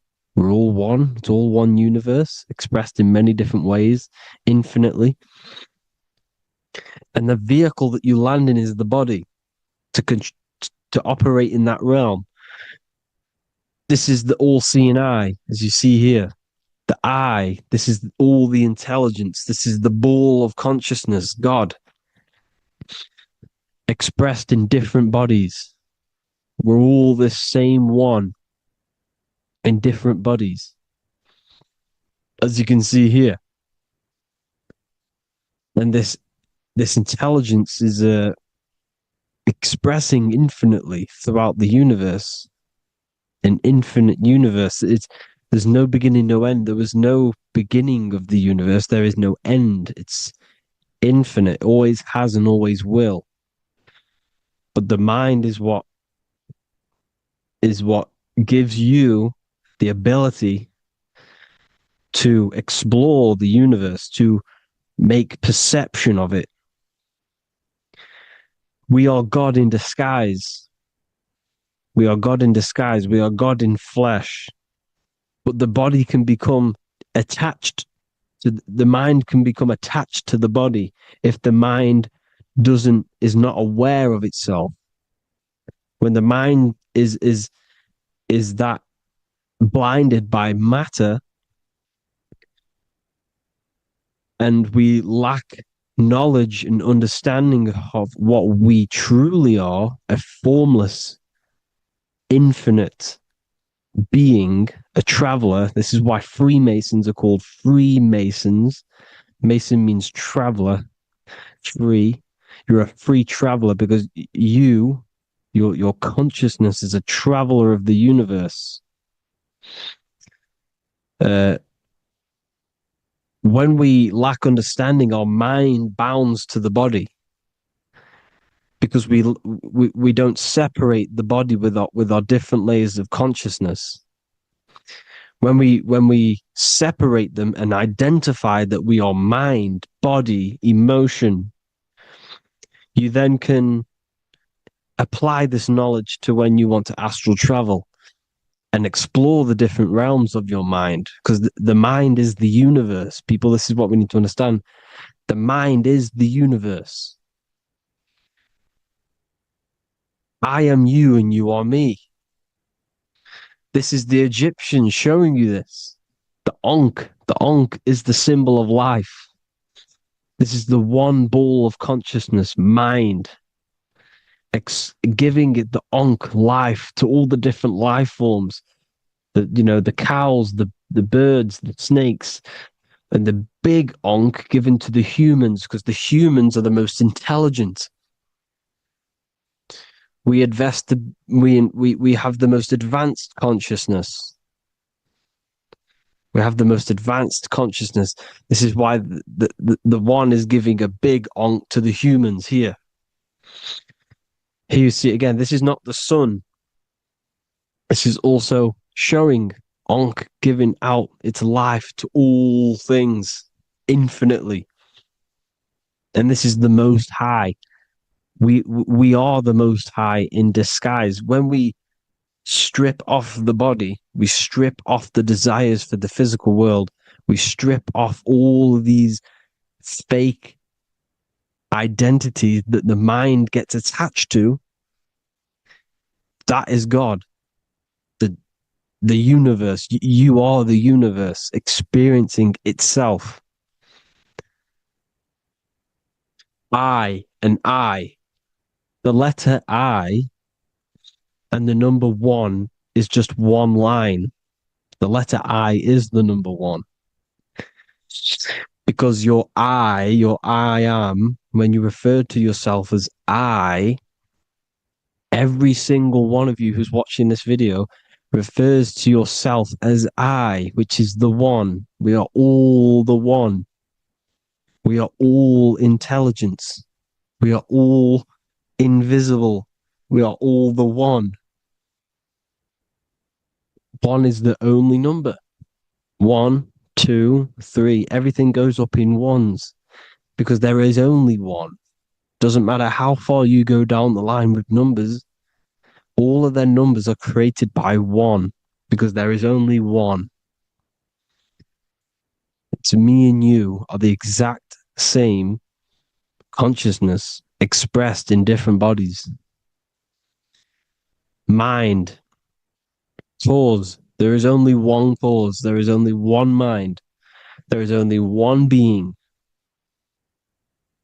But because we lack understanding of this, we think we are the bodies. And this causes division, because the physical world's the most illusionary world. It's an illusion. It's all an illusion. Now you see with the two, you look with the two eyes, but you see with the inner eye, the mind. Okay, the mind is the mental plane is a shared plane, and it gives perception to what you're looking at. The mind. I'm affecting you when I speak, because the mental plane is shared. We all share mind. We all express mind. When I'm speaking to you, I'm affecting you because we are mind. So the words that I'm saying, which are being manifested from my mind, are being manifested through my body into vibration, is affecting you. I'm affecting you with what I'm saying. And these words are having an effect on your mind, because we're all mind. This is why you need to be careful what you're listening to, music and all sorts. Because music can also create thought loops within your mind. Because the chorus, we shouldn't be listening to choruses. Choruses are loops. And what they're saying in the chorus is being looped. And this can create thought loops within your mind. Go and listen to an old song that you used to listen to about 5 years ago, 10 years ago, 20 years ago. Go and listen to an old song, and you guess what? You will get nostalgia. Why will you get nostalgia? Because that song will trigger the thoughts that you were thinking in that time of listening to that song.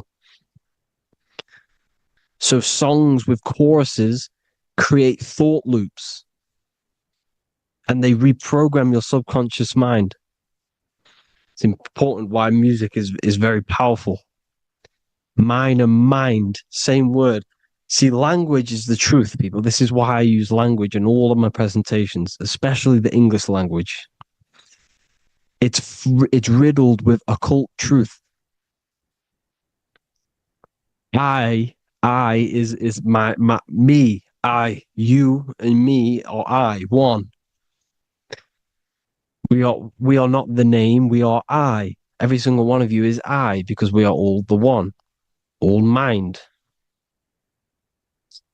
Now, the only thing that is truly mine is my mind. When you say something is mine, it's an illusion. It's not yours. The only thing that is mine is mind, my mind. Okay? It's my mind. It's the only thing. It's the same word, mind and mind. Like I said before, everything's one. Hot and cold is different degrees of the same thing, of the one substance, of degrees. The 7 colors are different frequencies of the one white light. Everything is one. There is only one. We are all one. Everything is one. Hot, cold, day, night. It's the same degree of one, which is mind. The mind's perception is what's giving it, labeling it hot or cold. The mind's perception of colors is what is giving it red or purple, hot or cold. There is only mind. The mind gives things perception. There is only one, that is mind. The conscious and the subconscious mind. The male and the female, these are married. The subconscious mind is your hidden part of the mind. Okay, it's hidden. You can't really. You can access it through different meditations and Reiki teachings, and dreams are manifestations of your subconscious. This is how you know mind and matter are one, because your mind creates matter in dreams. Your subconscious manifests everything in a dream, in the astral realms. The conscious is what you're conscious of, what you're consciously thinking of. So me, I am conscious that I am speaking into this mic and creating this video. My subconscious mind is the hidden part of the mind, which is speaking to my heart, telling it to beat. It's telling my food to digest. It's regulating all my blood. It's doing everything in my body without me being conscious of it. Without me being conscious. The subconscious is the feminine. The conscious is the male. The Bible, of course. Proverbs 12:4. Helpful, not helpful, an excellent wife is the crown of her husband, but she who brings shame is like rottenness in his bones. In the same way, husbands should love their wives as their own bodies. He who loves his wife loves himself. You can take that physically, you can take that literally, or you can take it metaphysically. See, the Bible's written in such a way where you can take it as your level of realization. He who loves his wife loves himself. If you love your subconscious, if you love yourself, you speak good about yourself, because your subconscious takes everything literally. If you say, I hate you to someone, your subconscious does not know the difference between me and someone else. It only thinks me, me, me. Why? Because mind is the only thing that exists. You are mind, I am mind. If I say, I hate you, you're saying that to yourself. Your subconscious picks that up and says, I hate myself. And that's telling your subconscious that's what you want. Because your subconscious manifests 90% of your behavior. The programs within your subconscious. Tying your shoelace is a program. You don't need to be conscious of it. You can just do it because it's a program. It's deeply interwoven in the subconscious. Driving your car, texting on your phone. You don't have to think about what letter. You just do it because you know where the letters are. It's a program. Therefore, if you look after your subconscious, they are a married couple. It's your wife. Your subconscious is your wife. And it manifests 90% of your daily basis thought patterns, actions, behaviors, emotions, all the things that all the trauma that you've experienced is stored within your subconscious, which is affecting you. So let's say you were in a car crash 10 years ago, and you had a really traumatic event, you really hurt yourself, and you had a very, very, very strong emotion that you felt of pain. That will still affect you today. And why? Because it will manifest into your behavior. How? Well, you'll be cautious of what cars to go in and who. You'll be cautious because of that event that stored within your subconscious, because of that feeling you felt was so painful and so strong. It's still manifesting into your behavior today. For example, you won't go in certain cars, you won't go with certain drivers. The subconscious stores everything, all your memories, the programs, and everything. So if you trick your subconscious, that's how you manifest your life. If you trick the subconscious, you already have something. And therefore it will manifest into your life, into your behavior, thoughts, and actions. This is why the golden rule is to treat others like you want to be treated. Because I am you and you are me. We are all subconscious. We all have subconscious. Whatever I do to you, I do to me. Because my subconscious picks that up and thinks I'm speaking to me. Mind is very powerful. Whatever I do to you, I do to me. treat others like you want to be treated. The golden rule. That is the only rule we need in this realm, in the universe.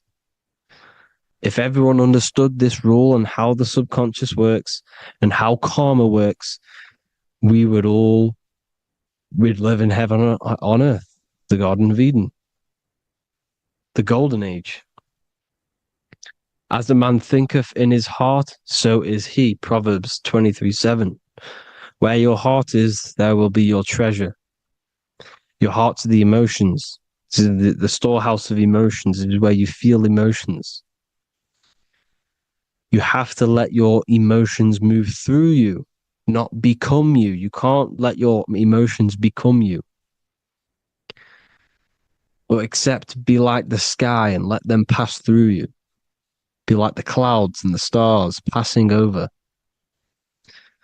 Let them pass through you. Do not let them become you. And this is how emotions can take over your mind. We are driven by, when a man is driven by emotions, he has no self to control. You must control the mind, because the mind can be corrupted. Because your thoughts are electrical in the brain.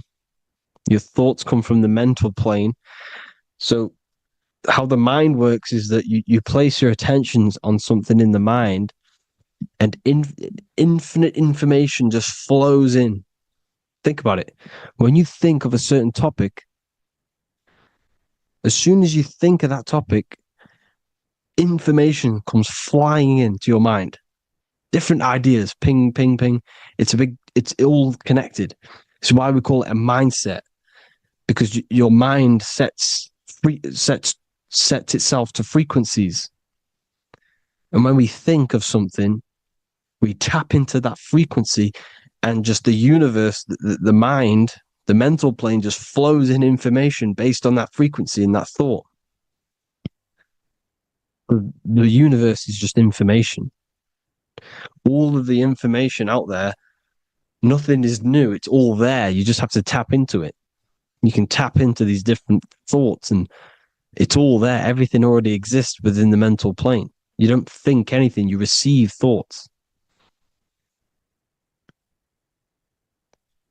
We all share the mental plane. We affect each other. I'm affecting you. Listening to me is affecting your mental plane, your mind. The physical plane is the lowest plane. It's the world of effect.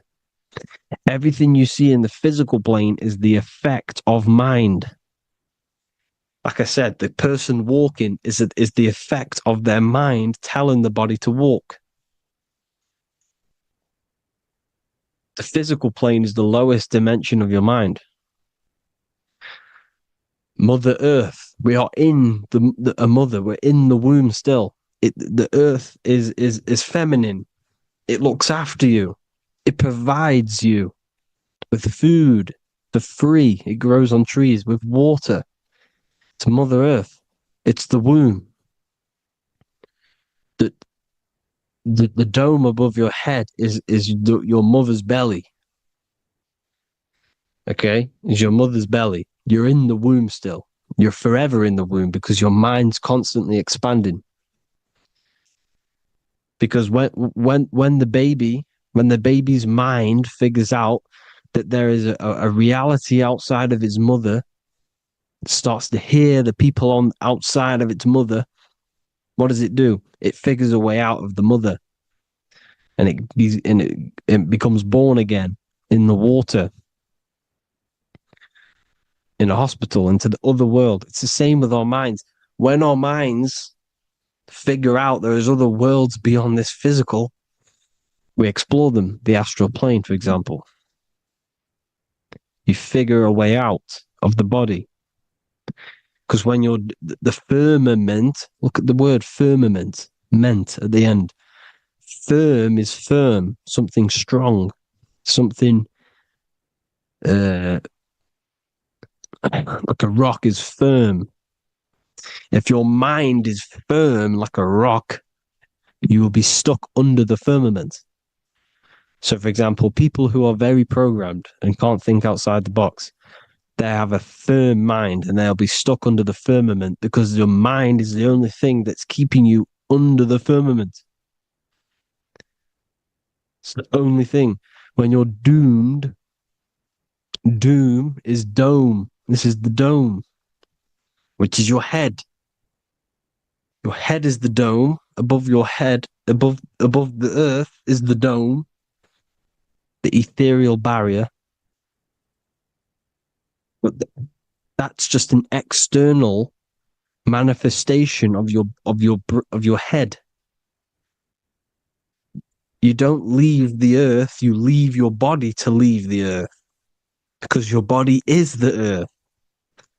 It's a dimension within your mind. So when you're doomed, you're domed.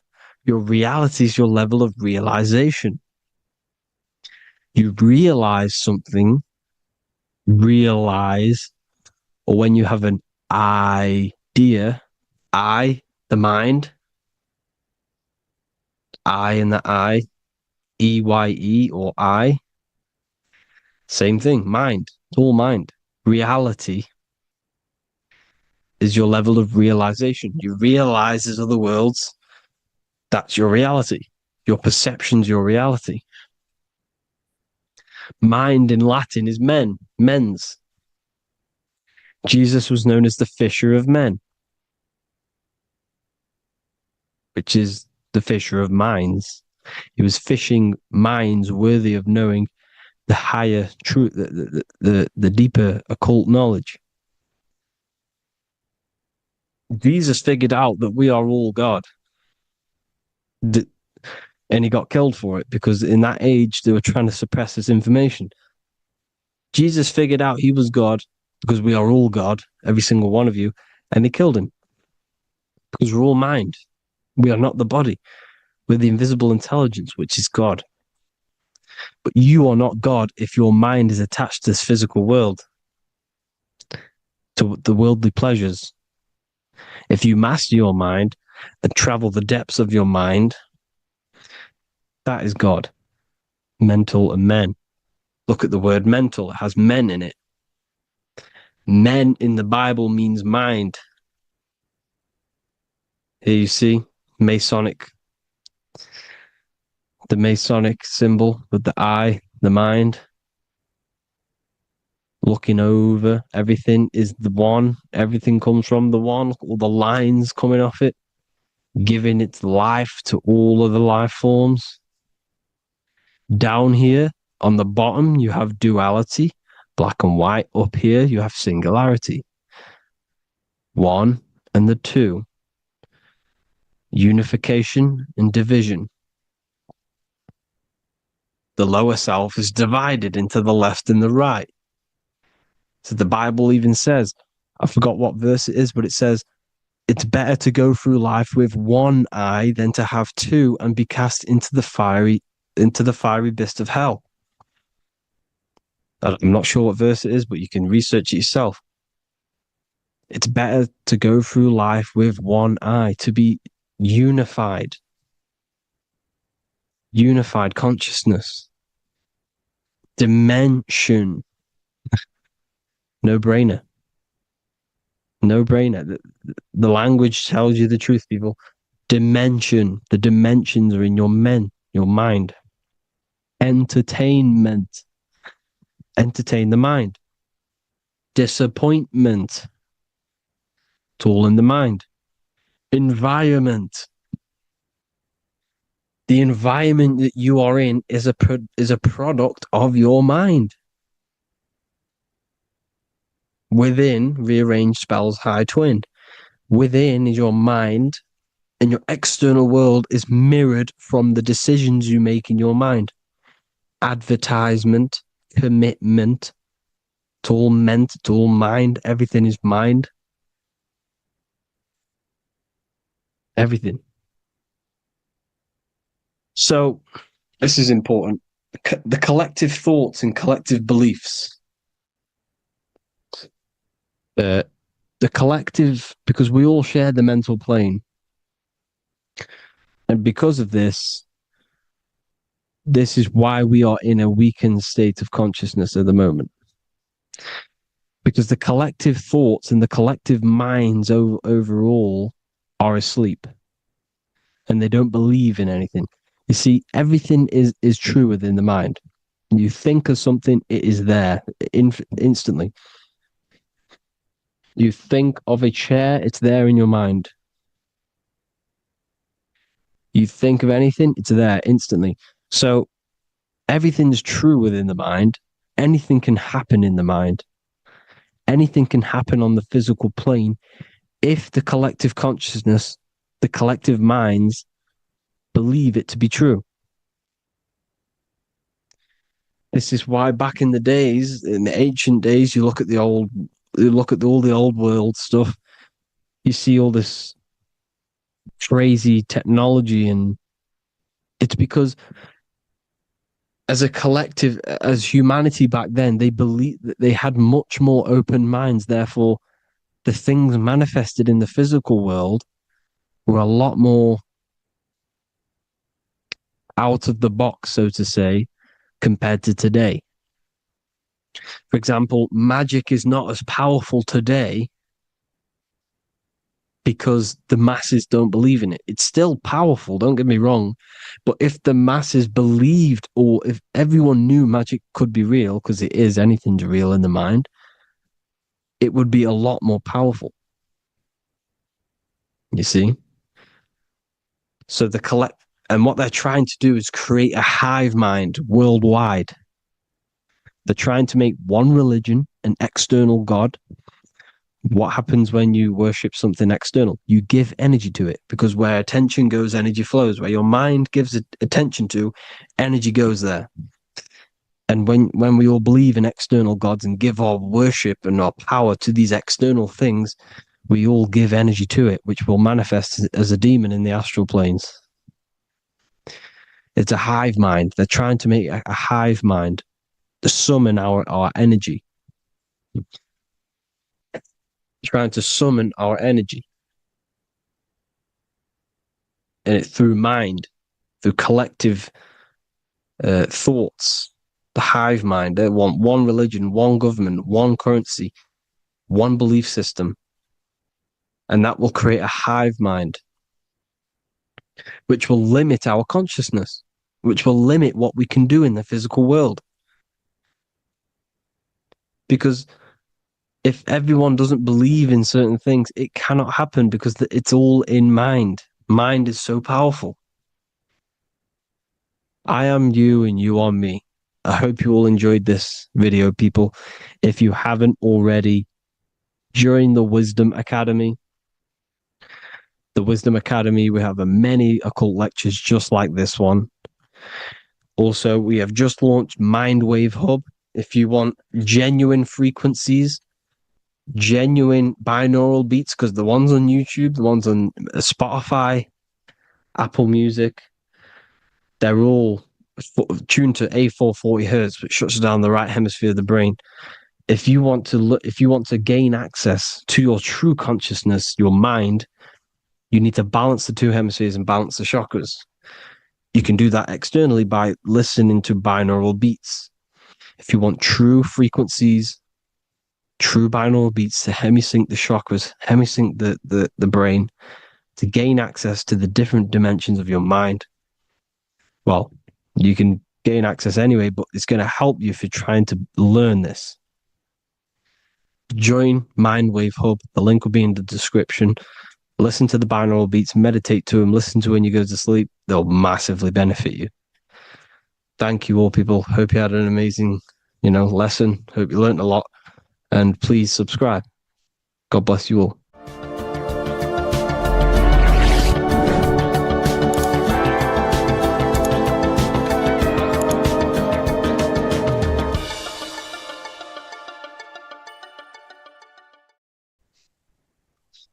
Matthew 20, Temple of God. Corinthians 3:16. Do you not know that you are the temple of God? Now, what is this telling you? That God is within you. Hence why in Luke 21:12 it tells you the kingdom of God is within you. And the side of your head region is called a temple for a reason. Because the brain encapsulates the mind. The brain is a physical manifestation of the mind. The heart is a physical manifestation of emotion. So we have these different layers of our consciousness. We have an intellectual, communicative aspect of our consciousness, which we would call the mind. We have an emotional aspect of our consciousness, which is the heart. And to communicate with the divine, it's all to do with the mind. Hence why the ancients always symbolize the mind being God. This is why Michelangelo always placed God inside of the brain on top of Sistine Chapel in the middle of the Vatican. He understood that God is in the brain. God is within you, not outside of you. The church tells you that God is in the sky because they are creating a externalization of the truth to create a business and a distraction so that you don't find the divinity within you, so that you don't find your power. Now you have Adam, the physical man, the physical body, the ego, the lower self. And he is resting. He's not trying to reach to God, but God is reaching because the higher consciousness within you is always trying to communicate with you. It's always trying to wake you up to your divinity. But the lower mind, the lower self, Adam, the physical self, is always in ignorance of truth, always in ignorance, and stays in a materialistic way of thinking, which is the lower animal self. And this is what we call a sleep or an NPC. This is the lower mind of man. But all you have to do is to move your finger to touch God. You have to look within yourself, within the brain, meditate, and you can find God. This is why in the Bible we see many references to the human body and anatomy to truly connect with God. Kings 6:8, the door to the middle chamber was in the right side of the house, which is the right hemisphere of the brain. The middle chamber is the pineal gland, where the seat of your consciousness is, where the seat of your higher consciousness is, the mind. And they went up the winding stairs, which is your spinal column, into the middle chamber, and out of the middle chamber into the third. So they went up the winding stairs. This represents raising your consciousness up the winding stairs. Your spinal column acts as a stairway of consciousness.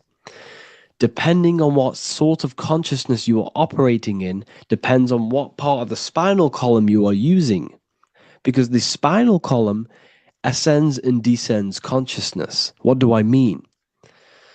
If you are in a reproductive way of thinking and you're always thinking about sex, you're jerking off all the time and you're always eating, all of your brain's power and your mind's power is being descended into the lower aspects of the spinal column, which represents hell, the physical state of man, Adam, the ignorant state. We're basically living off low-level pleasures like an animal. And the stairway to heaven is your spinal column.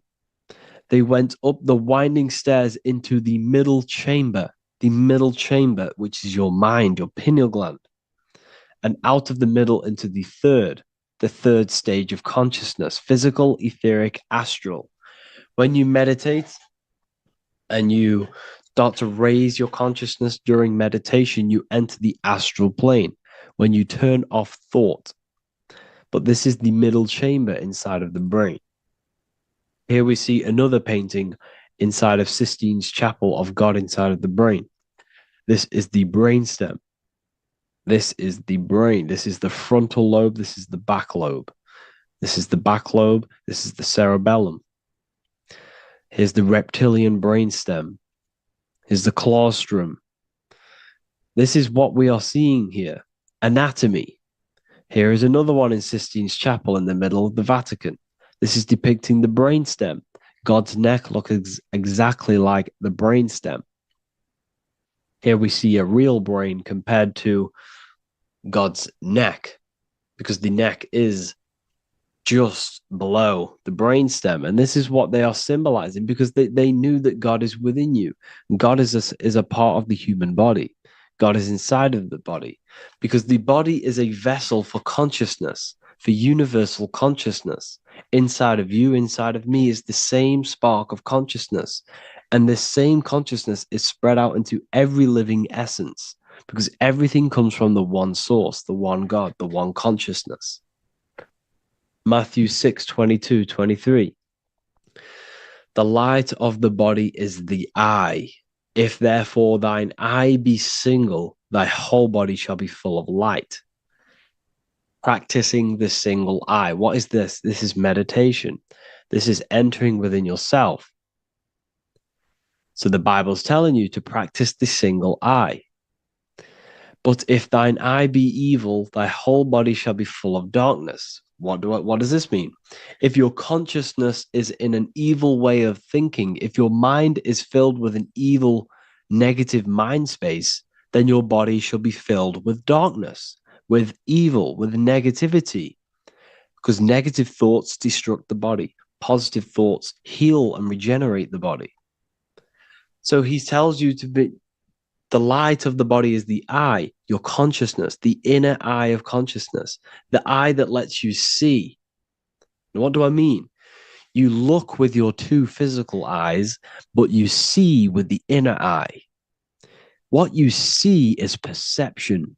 You look with the two eyes, and what you see is perception. You are seeing, you are understanding, and that's what consciousness, the mind, gives you. Consciousness, or the mind, is the force that allows you to be a human being, that allows you to understand things and interact with things and make decisions. It's an infinite intelligence. See, the mind is not the brain. This is a big confusion with people. Hence why the eye on top of the pyramid is separate from the bottom half of the pyramid, because the consciousness is separate from the body, the eye, the all-seeing eye. It represents the observer, the eye that sees into this body, into this world, into this. You are the perceiver. You are the invisible spirit within the body. Theologians 4:17. After that, we are still alive, and our left will be caught up together with them in the clouds to meet the Lord in the air. You don't meet the Lord in the physical air. Okay? This symbolism of the ancient Christian artwork is showing you this is symbolic. These things never happened. There's no man in the sky.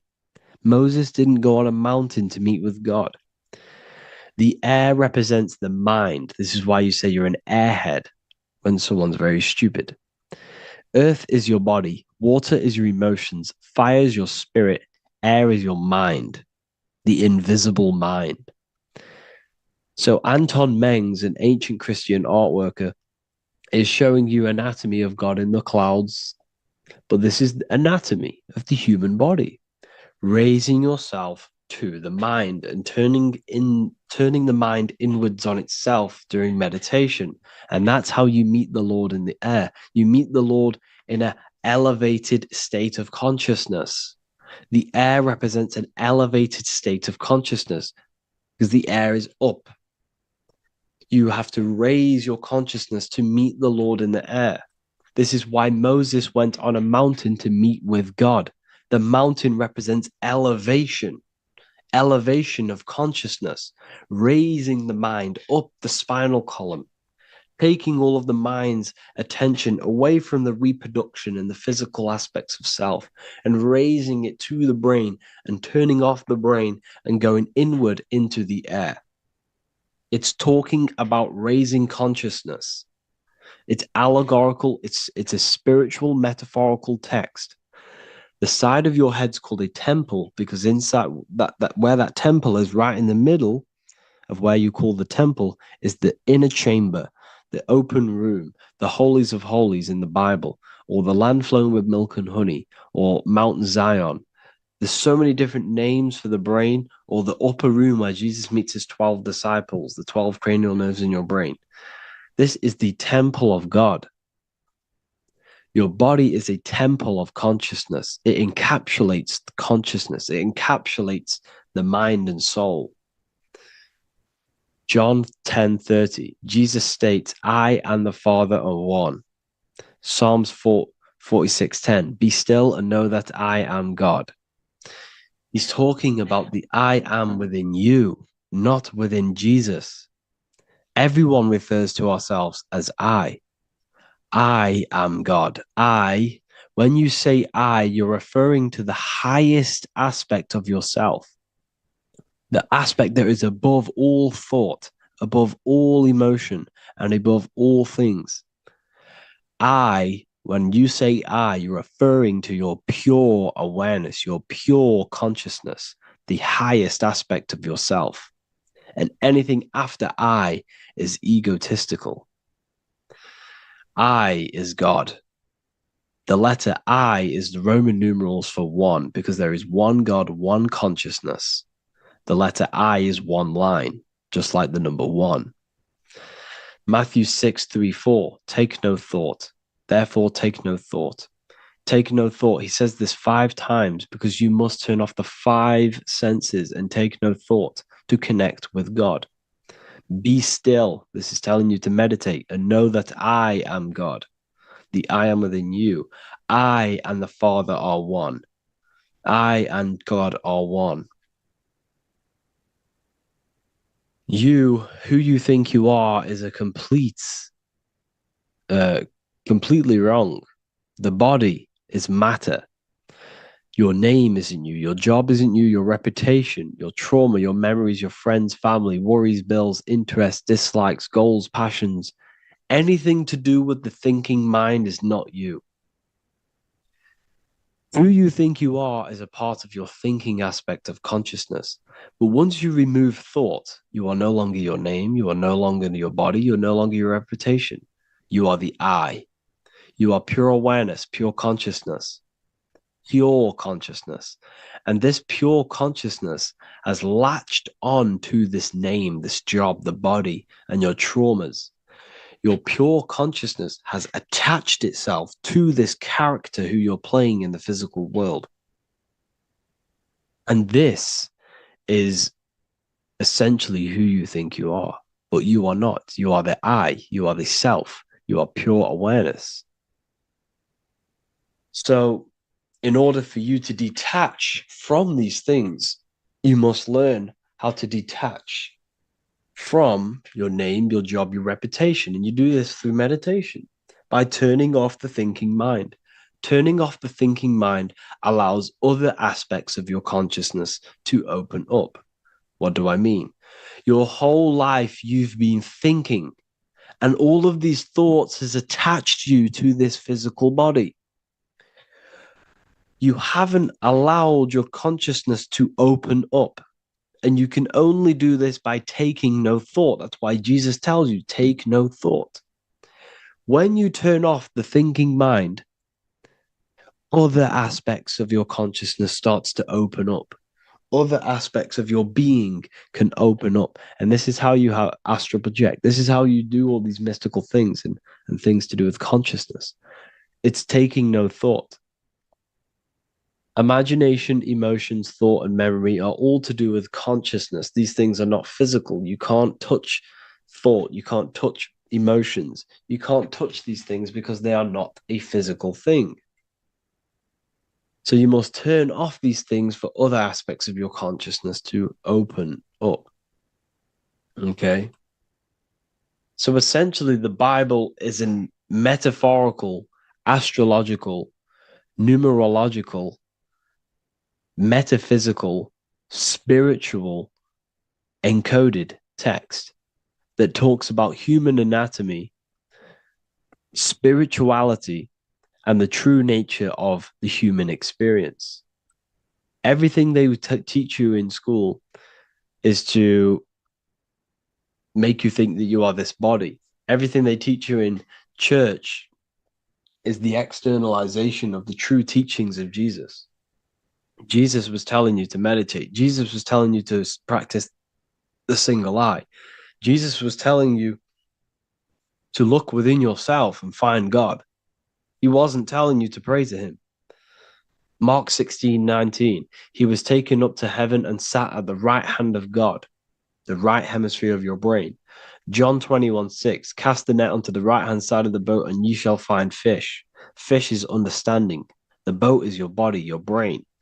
Cast your awareness into the right side of your brain and you will find understanding, because the right side of your brain is all to do with the creative aspect and the intuition and the spiritual sides of your consciousness. This is why God is here. This is why Michelangelo depicted God in the right hemisphere of your brain, because this is all human anatomy. And I speak about all of this in the brand new Book of Wisdom, Volume 2, which is now available. The start of the revolution has begun. This book is truly going to change the way people see the world. It's got so many more topics than the last one. It's truly a revolution. It's written in so much detail. It's very practical. I cannot wait to share this one with you. I just want to say thank you for the opportunity for me to create this book, because without you, I couldn't have created this. And I just love sharing my work with you. And I thank every single one of you for the support, the watch, like the views and the likes, everything, especially the people who have joined the university and stuff like that. And for people who have joined the university, you do get a free Book of Wisdom paperback if you just go to the general chat and follow the description, follow what the instructions that I gave you in the chat, and you'll be able to order a free Book of Wisdom if you are inside of the university. Plus, you get all of my other books, 2 books, and over 45 occult books on occult and esoteric things. You get lectures, live calls, a community, a manifestation mastery course, and a whole library and reoccurring updates every month, every week. So yeah, I hope you all enjoyed this video. Thank you all. Please leave a comment to help the algorithm, and leave a comment on what videos I should make. And yeah, I'll get to uploading on the YouTube a lot more now. The second book is now released. I have a lot more time on my hands. No longer using my energy to create the book. I'm now going to redirect this mental energy into the YouTube. So there will be a lot more content coming. So I need some content ideas. So feel free to comment some ideas, some YouTube videos that I can create. Thank you all, people. Have an amazing day.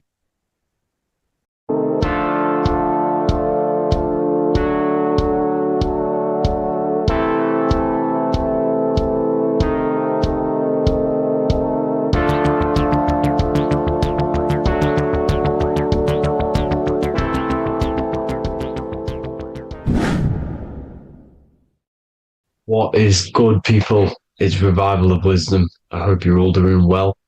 And this video is how to raise your holy oil or your kundalini. Let's get straight into this. So this is a monthly cycle. Every month, when the moon is in your zodiac sign, this oil is released. Now, the moon is in control of monthly cycles. For women, it's the menstrual cycle, and as well, this holy oil cycle. The moon changes sign every 2.5 days and passes through the zodiac signs in 27 days. So the moon tells the day, the sun tells the time, the stars tell the month. This reality is a massive clock, if you like to say. It's a cycle. Okay. The moon controls the night, emotions, water, fluids, and the mind. Okay. So this oil is produced in the claustrum. It's produced in the claustrum, which is here, right? This is where you get Santa Claus from. Now, the claustrum is at the center of the brain, and it is next to the pineal gland and the pituitary gland. Once it starts in the claustrum, this is the holy present. This is the present that Santa gives to us, Santa Claus. And it goes to the pituitary gland and the pineal gland. And what's connected to the pituitary gland and the pineal gland is the Ida and the Pingala. The Pingala is the pineal gland's nerve, which is the honey, which is the positive charge, electric, and the pituitary is the Ida nerve, which is the magnetic charge. This is the milk, the land flowing with milk and honey. This is the brain, the heaven, heaven, okay? And it travels down the spine using these two nerves, these electromagnetic charge.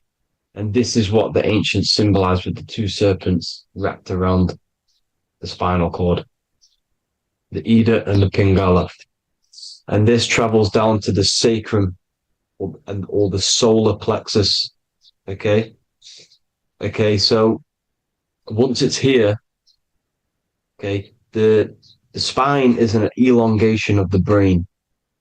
So the spine is pretty much the brain. It's an extension of it. And it's kind of a microcosm of how we descended from heaven to physical reality, to physical matter, which is our consciousness has done. Our consciousness has descended from heaven into physical matter.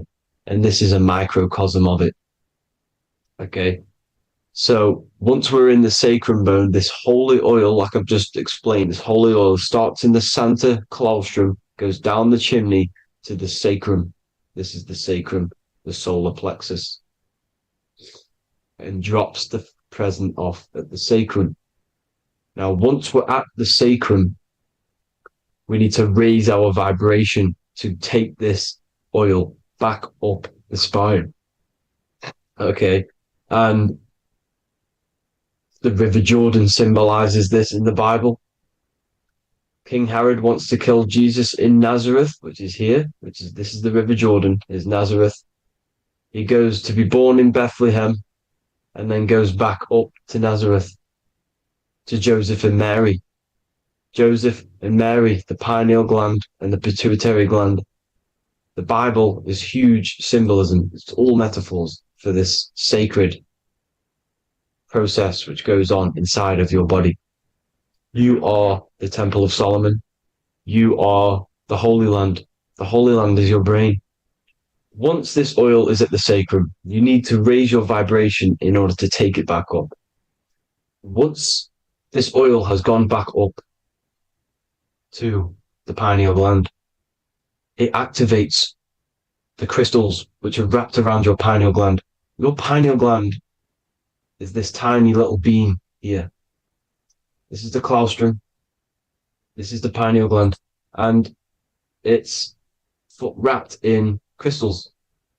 And when this oil travels back up the spine by raising your vibration, back to the upper room where Jesus met the 12 disciples, or the 12 cranial nerves in the brain, and it activates and it turns on this pineal gland. And once it's turned on, it illuminates all the cells and the nerves in your brain and turns them all on and activates the higher God man, the God consciousness, Christ consciousness. And it regenerates the whole body. This is the secret to regeneration. It regenerates all the cells in the body. And this is how the ancients lived for thousands and thousands of years, as talked about in ancient texts. They lived for hundreds and thousands of years because they knew this secret.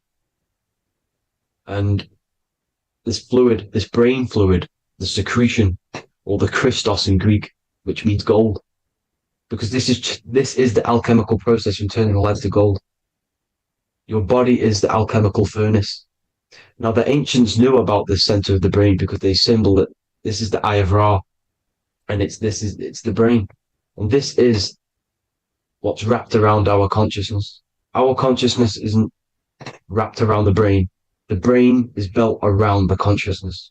We are the consciousness. You don't have a soul, you are the soul. Okay? Now, the head, heaven, hell, heel at the bottom of your foot, that's hell. Head is heaven and hell. Simple. Now, the pineal gland produces DMT, which is dimethyltryptamine, which is known as the spirit molecule. So, let's move on. Now, when this oil travels up, back, the spine, the chimney, it crucifies at the top, which is called the vagus nerve. So when it reaches here, the optic thalamus, it crosses and crucifies once it's raised back up. And this is why Jesus dies at 33. He was crucified at 33. Because you have 33 vertebrae on the back of the spine. And then it's crucified by the cross of the vagus nerve. When this oil crosses the vagus nerve, this is the crucifixion at 33. And it symbolizes the death of the physical consciousness. You then become spirit.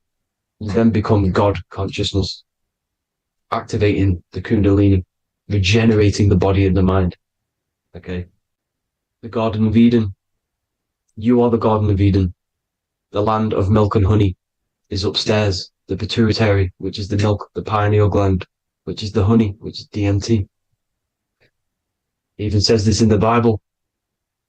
As he brought us into the place, and he has given us this land, a land flowing with milk and honey, which is also symbolized as the sun and the moon. The Bible also says, the light of the body is the eye, not the eyes, the eye.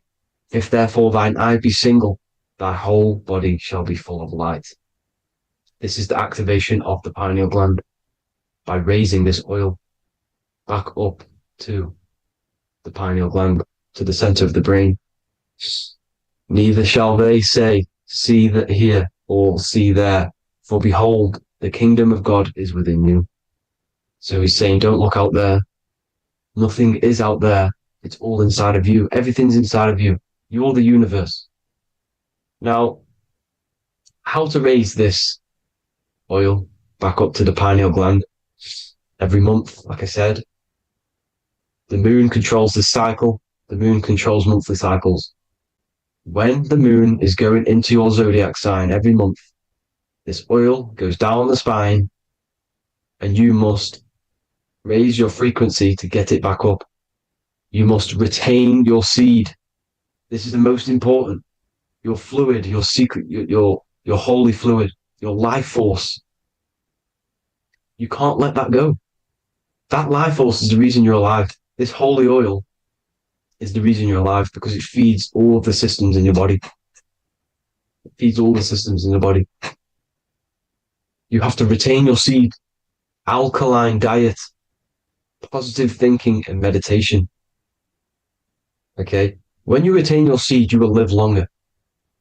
The moment you release it, you're killing yourself. You're killing a piece of yourself every time you release your seed. Every single time. You're killing a part of yourself. Okay?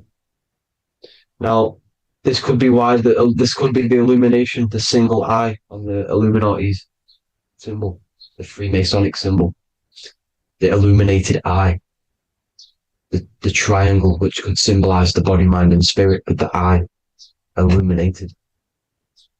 Now, in the Bible, it talks about the two trees, the tree of knowledge and the tree of life.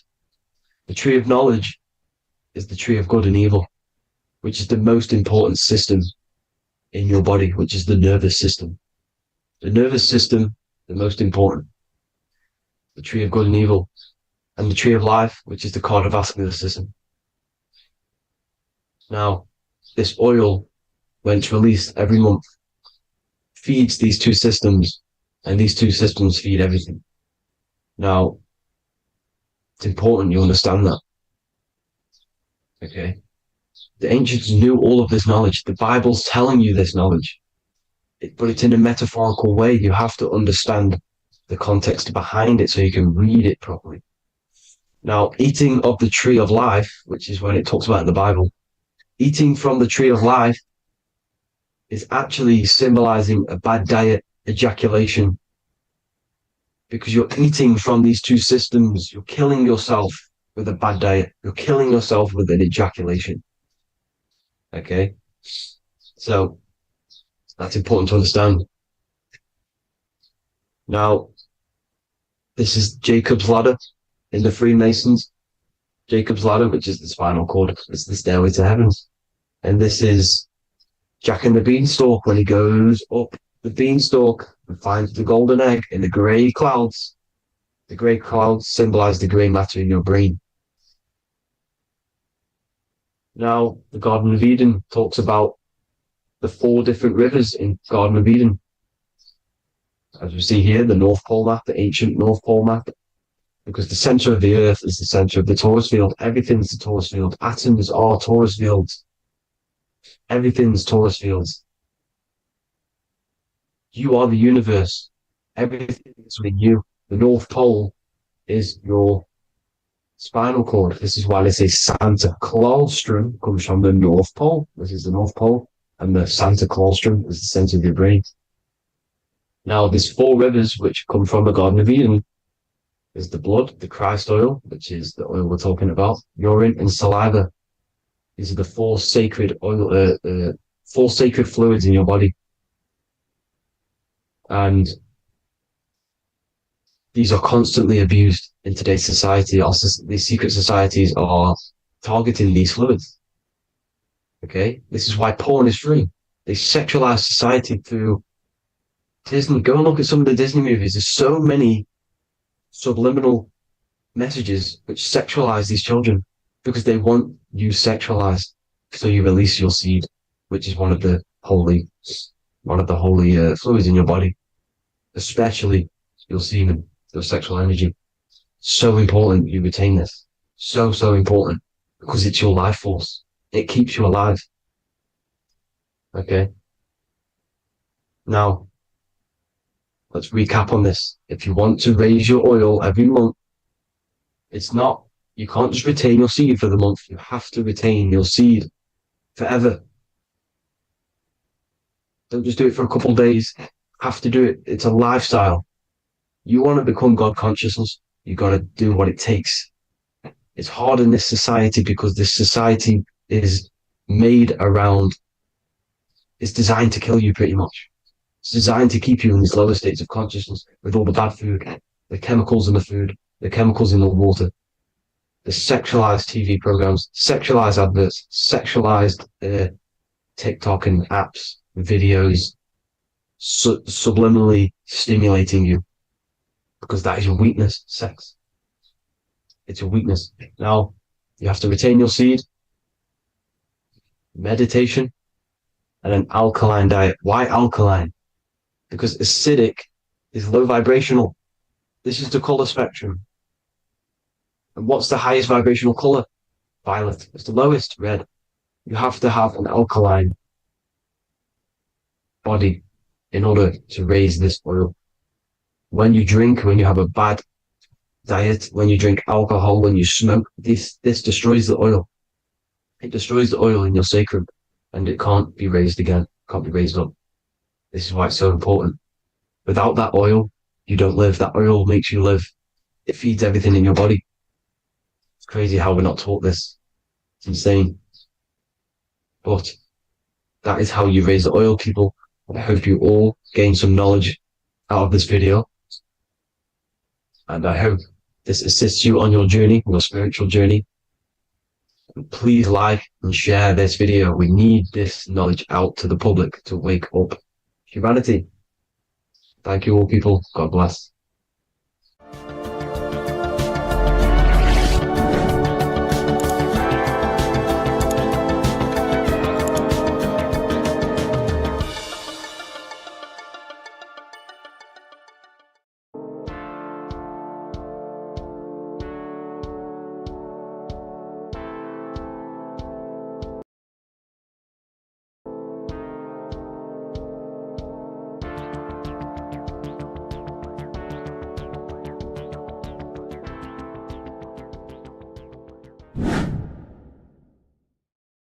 People, how are you all doing? It's Revival of Wisdom, and today we're going to be talking about your birth certificates and how we are slaves to a system and how they have trapped us into this system.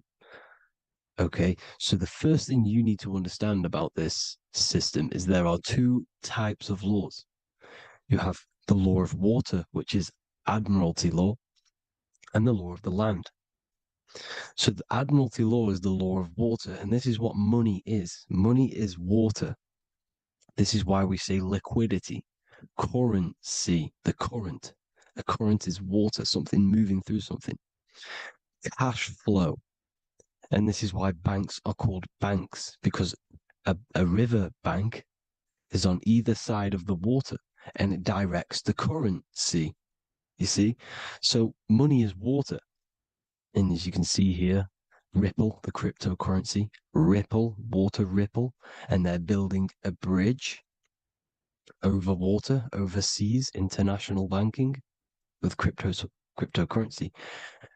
So money is water, and this has specific laws about water, but water is the same everywhere. You see, what the difference is with the law of the land is that you can have different laws in different lands.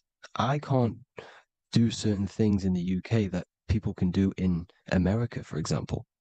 You see, that's the law of the land, but the law of water is the same because water is everywhere. Now, this is very important to understand when it comes to, you know, these birth certificates. So, Pope Gregory, this is where we're going to start off. Pope Gregory in 1582 took the Orthodox Eastern sunrise calendar and changed it to his own Gregorian timeline, not a calendar, a timeline. This timeline was copyrighted by Pope Gregory under the name of the Vatican. So the Vatican owns the timeline that we are using today, 2023. They own it. They own the title of this Gregorian calendar. Okay. Therefore, anyone who is born under this copyrighted timeline, not calendar, they are subjected to Rome because Rome owns the timeline. They have a patent, a copyright for that timeline. What is on our birth certificates? That timeline. We are born underneath, we are subjected to the Vatican. This is why all birth certificates go to the Vatican. They own every single birth certificate. Okay? So when we use this timeline, we are subjecting ourselves to this timeline. Okay? Which the Vatican has a claim over. This calendar or timeline is set to sunset, not the sunrise, which is associated with death, darkness, and the moon, lunatics. You see, so this is a sunset calendar timeline. Okay, this is now, they've changed a couple things, right? They say that the new year is January the 1st. Okay, when we know this is in winter. January is winter, which is associated with darkness, death, the death of nature. So this is a death cult, people. These people are evil. They're so evil. The Vatican. And this is why we use April Fool's Day, because April is in Aries, and Aries is always the start of the zodiac. This is why Aries rules the head region. 12 zodiacs, 12 systems of the body. Each zodiac is associated with each part of the body, and this is why Aries is the head, cerebrum. But we're not going to talk about it in this video. But yes, that is what April Fool's Day is. They're putting it in your face. April Fool's Day is the real start of the year, when the sun starts to rise again, when the risen Savior is resurrected, when it's born again. This is when the Jews celebrate the Passover. This is when the Christians celebrate the resurrection of Jesus, and they eat lamb. The Jews eat lamb because we're in Aries, the new year. The sun is now born again, our risen Savior, the light of the world. So yes, this is what April Fool's Day is. It's the first day of the year, which they changed. Pope Gregory changed. So you need to understand is that you are in the womb. You are inside of a ship, because every ship, literally a ship, every ship is female. This is why they say she delivers the product, because she does deliver the product, you, the baby. Same thing with a ship, they deliver products. They are a she. And when they pull up to the bay, like you can see on this picture, there's pulling up to the bay. This is now called the birth canal. The ship is now in birth on paper. Okay, this is law. And when they pull up, they tie up to the bay, and now they get a certificate of manifest certifying all of the products which are on the ship and what they are bringing into that nation. Okay, so you're bringing in this many of that, everything's on the certificate of manifest. And this certificate as manifest is also your birth certificate, because you are traveling through water when you are in the birth canal of your mother, because you are in water when you are in the womb, and you travel through the birth canal.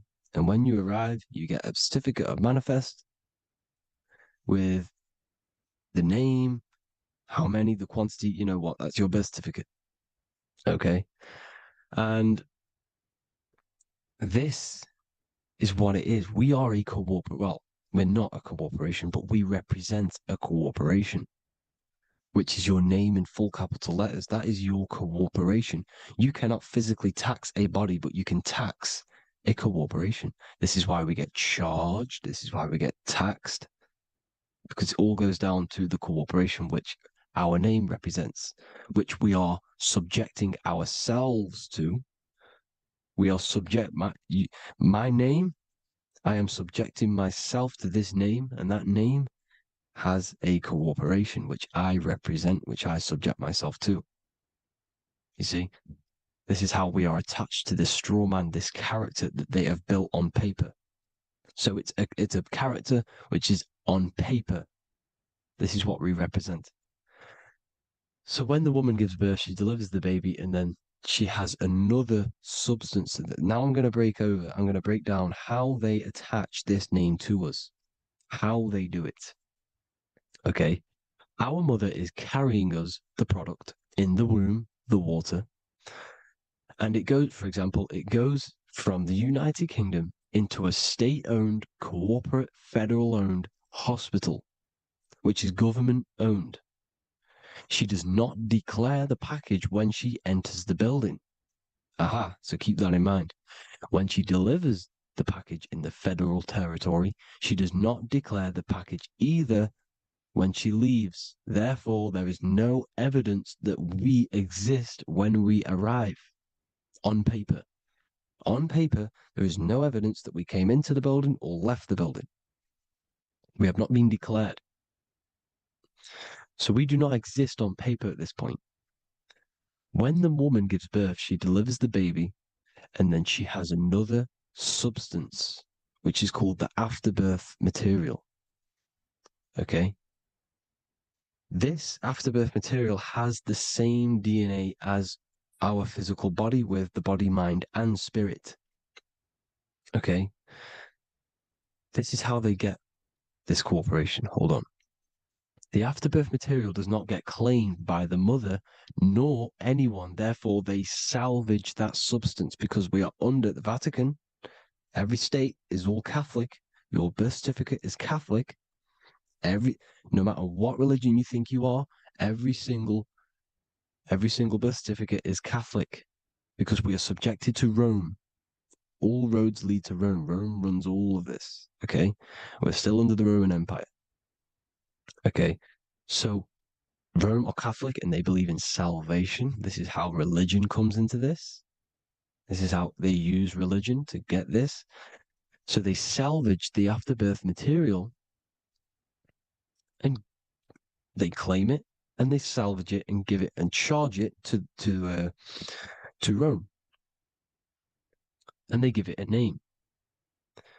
Here's the legal term: born alive. Here's what it says: each product of such birth is considered live, born, and fully recognized as a human person. So each product of such birth, so that could be anything, the afterbirth, the person who actually comes out, the baby. So your afterbirth, which we do not take with us, we take the baby with us.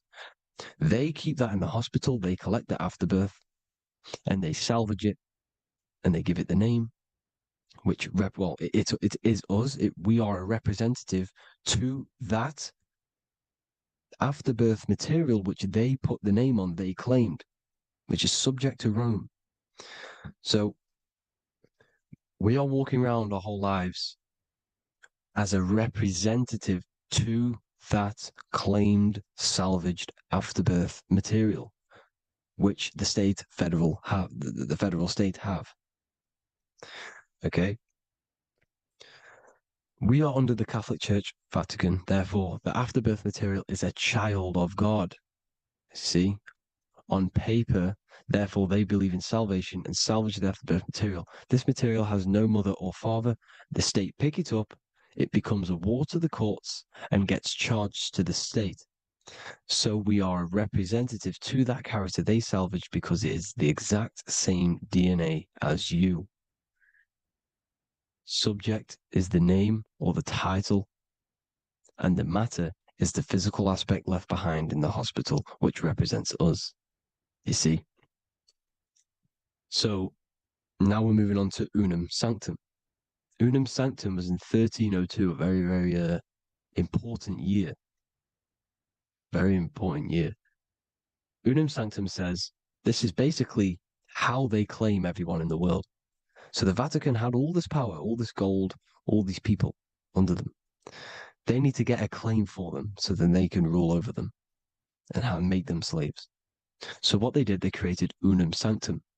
Pope Boniface VIII did this. And it says, the spiritual man judges of all things, and he himself is judged by no man. The spiritual man, keep that in mind, unless he invent like Manichaeus, two beginnings, which is false and judged by heretical, since according to the testimony of Moses, it is not in the beginnings, but in the beginning that God created heaven and earth. Furthermore, we declare, we proclaim, we define that it is absolutely necessary for salvation that every human creature to be subjected to the Roman pontiff. So they are claiming us in Unum Sanctum, and it's in the vaults in the Vatican. They will put a spell on it because they are sorcerers, they are magicians. They put a spell on it, they lock it up, and whatever goes on that piece of paper goes. And this Unum Sanctum is claiming all of us. So what does it say in the beginning? The spiritual man judges of all things, and he himself is judged by no man. The spiritual man, the man with the body, mind, and soul, the first baby that comes out the birth canal. That's you, your body, you, body, mind, and soul. You have the Christ, which is I am, which is grace. Grace means here now, in the present. You have the Christ, which means I am. Therefore, you have a soul. If you can say I am, you have the Christ. You have a soul. But a creature can be anything with no soul. You see? So no man can judge the man with the soul. However, as it says in the second part, we proclaim, we define that it's absolutely necessary for salvation that every human creature to be subject to the Roman pontiff. So they are subjecting the afterbirth, not the man with the body, mind, and soul, but the afterbirth to the Roman pontiff, to the Roman Catholic Church. We are the ones who are claiming to be the afterbirth material, which is our birth certificate, which is our representative. We represent that because it is our DNA. This is how we are stuck. We are stuck because we represent this DNA, which is on paper, recorded. You see? So we,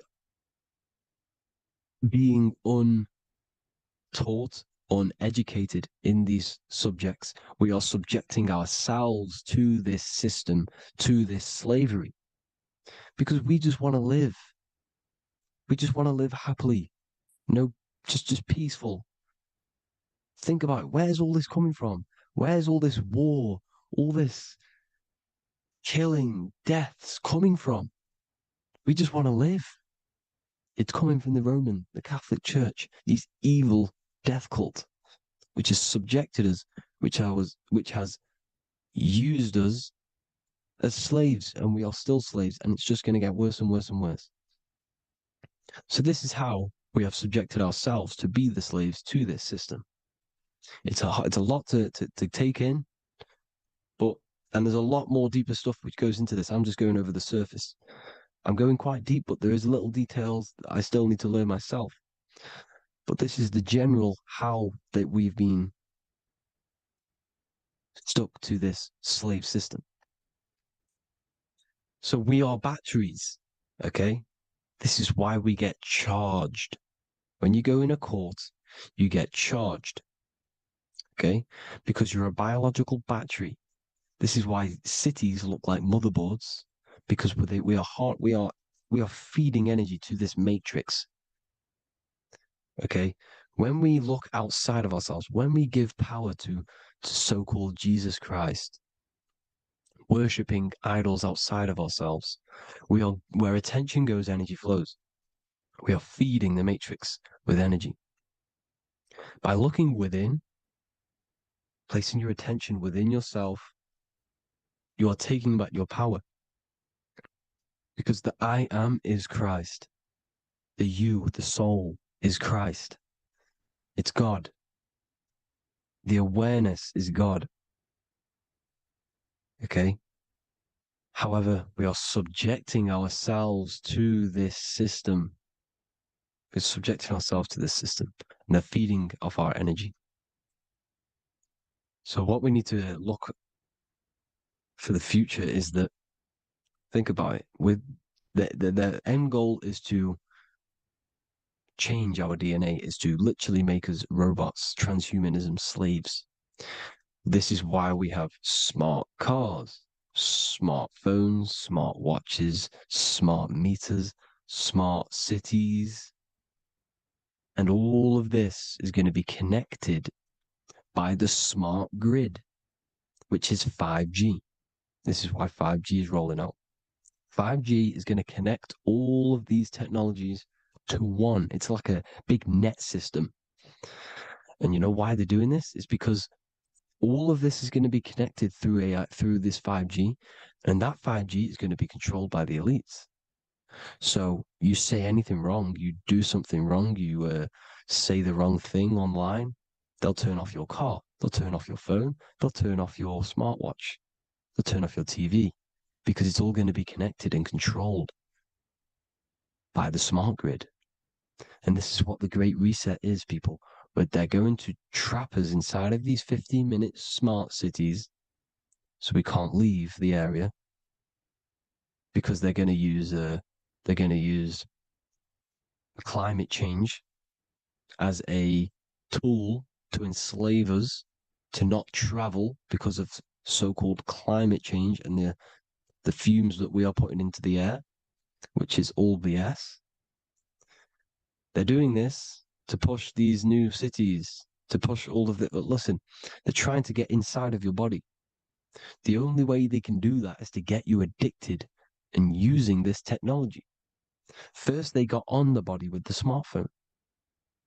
Well, first of all, we use the technology. We get used to it with it in our hand.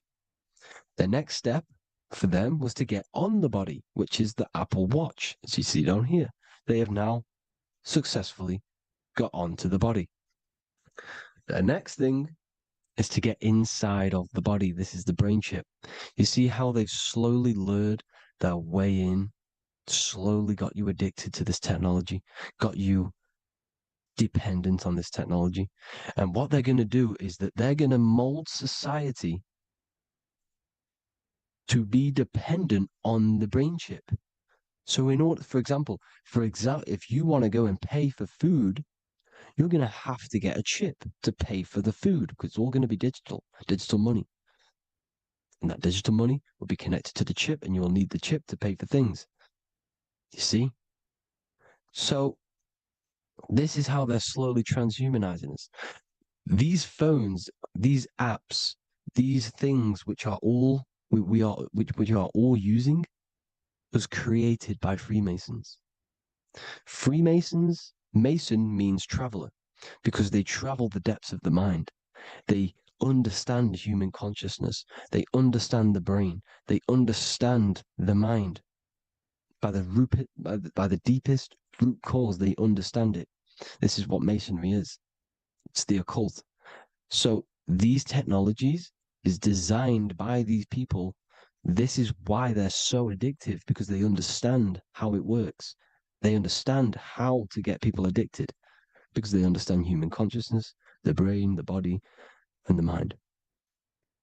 So this is the advantage Freemasons have over us. And these secret societies, which have gone through the orders of Freemasonry and progressed onto these secret societies, which are the evil side, because I'm not saying Freemasonry is evil, okay?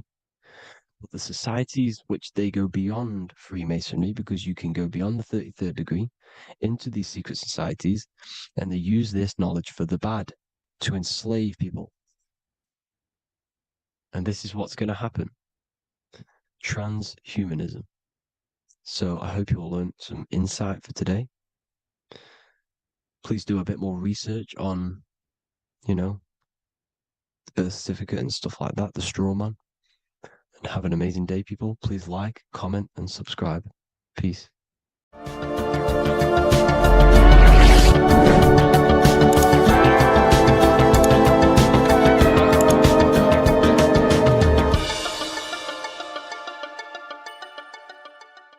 This isn't just spiritual fluff. Your words are vibrational commands that teach your subconscious what to believe and what to create in your reality. Now, I'm not going to sit here and tell you how words are these vibrational things that create reality. In fact, they are. However, the power of words does not hold in the vibration of the word. Yes, it has a little effect on plants. Yes, every word is a vibration that speaks to every cell in your body. However, this is not the main power of words. The main power of words is restructuring your consciousness and invoking energy inside of your own consciousness. I'm going to go over these two in detail for you. Your life is an externalization of your consciousness. Your belief system, your internal world, are building blocks to create your external world. What you believe in is how you see reality. It is the filter that you see to see reality. If you want to change reality, you have to change your consciousness first. There's no point trying to create a change, a manipulation in the external world, because it won't last very long. You have to restructure your inner temple, your inside world of thought and emotion. For example, your external reality is an externalization of every thought you thought in the past. Your life circumstances are just a result of every thought you thought in the past. You become what you think about. So if we can control what we think about, we will control who we become. Words are a powerful way to restructure your subconscious mind, which will then restructure what you think about. For example, if I said the word chicken all day long, I'm going to be thinking about chicken all day long.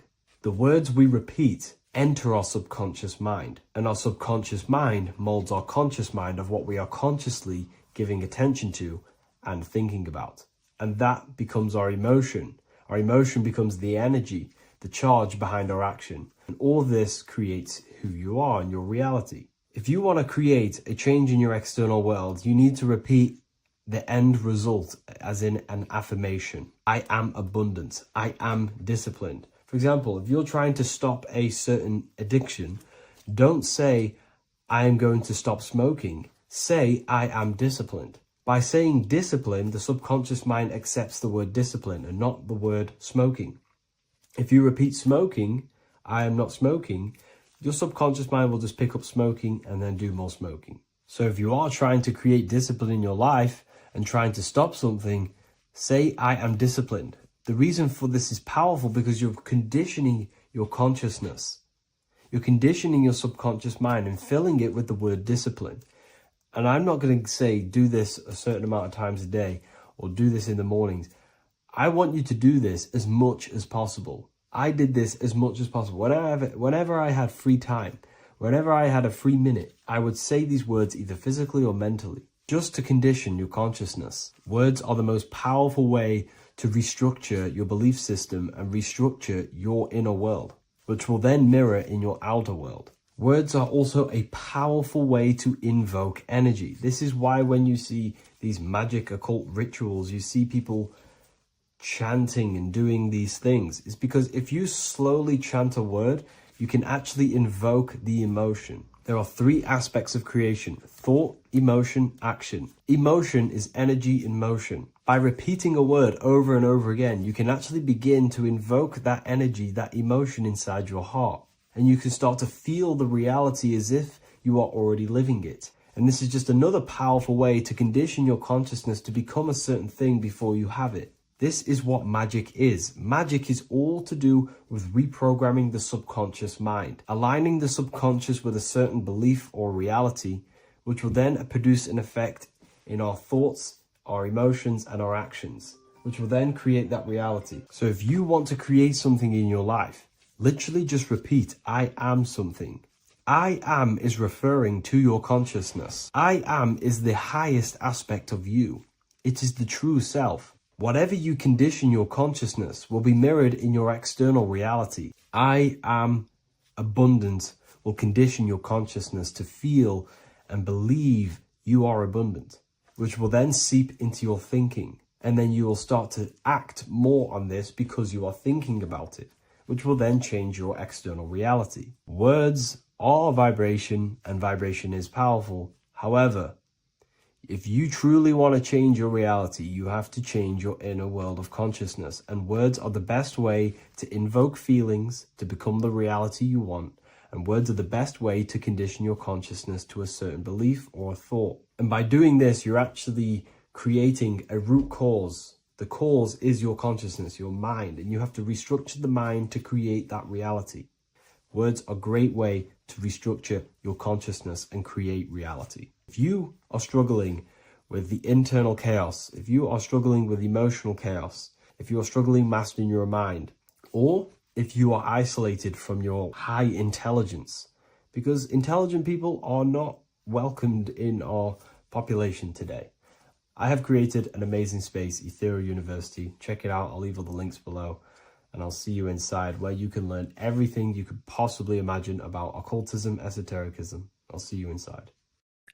What if I told you that reincarnation is real and that there is a metaphysical, spiritual science behind this?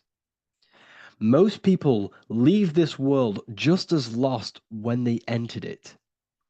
That they carry their fears, attachments, and addictions with them, only to be born again, trapped in the same cycle, repeating the patterns of lifetime after lifetime. This lecture is not just about preparing for death. It's about mastering yourself before death, so you don't take them burdens with you.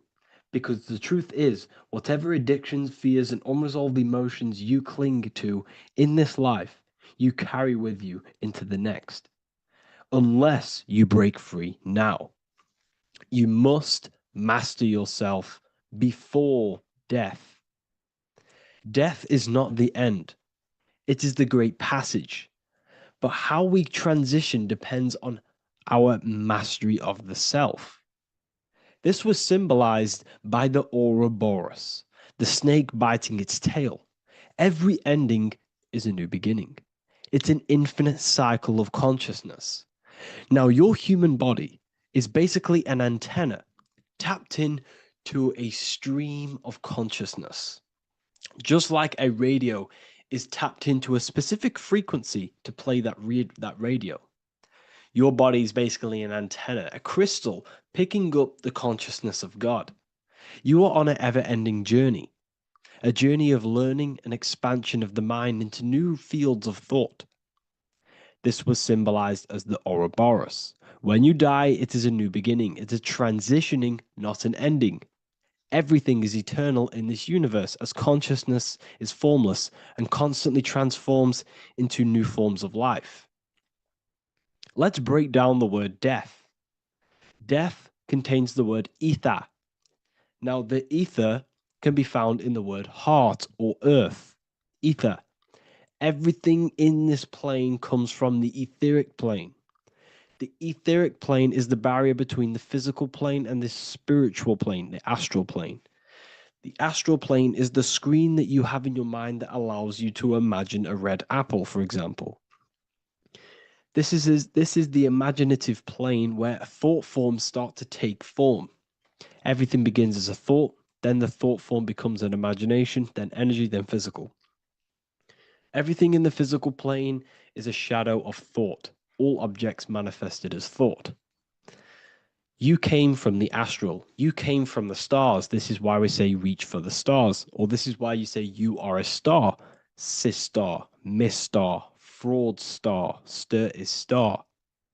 And when you become famous, you become a superstar and you gain a star on the Hollywood floor.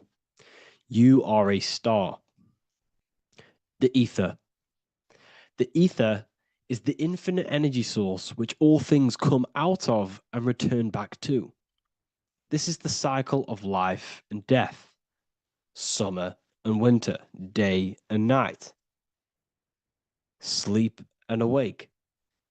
The ether is the infinite energy source which all things come from and will return back to. Okay, sorry about that little error.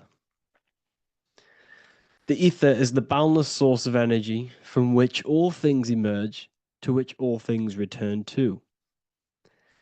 We can see this in the cycle of the sun. The sun does this wave of creation. It rises and it falls. We have the day and the night. The daytime represents our conscious mind when we are alert. The nighttime represents our subconscious mind when we are inside the spiritual realms. The nighttime is spirit, the daytime is matter, spirit and matter, awake and asleep, conscious and subconscious. We see this in the yearly cycle. Summer is life, winter is death. Spring is the morning, summer is midday, autumn is evening, winter is the night. Everything is a macro and a micro cycle of being born out of the ether and returning back from life and death. Life and death is manifested within the cycles of the sun and everything outside of you, as within, so without. This is why we say sleep is the cousin of death.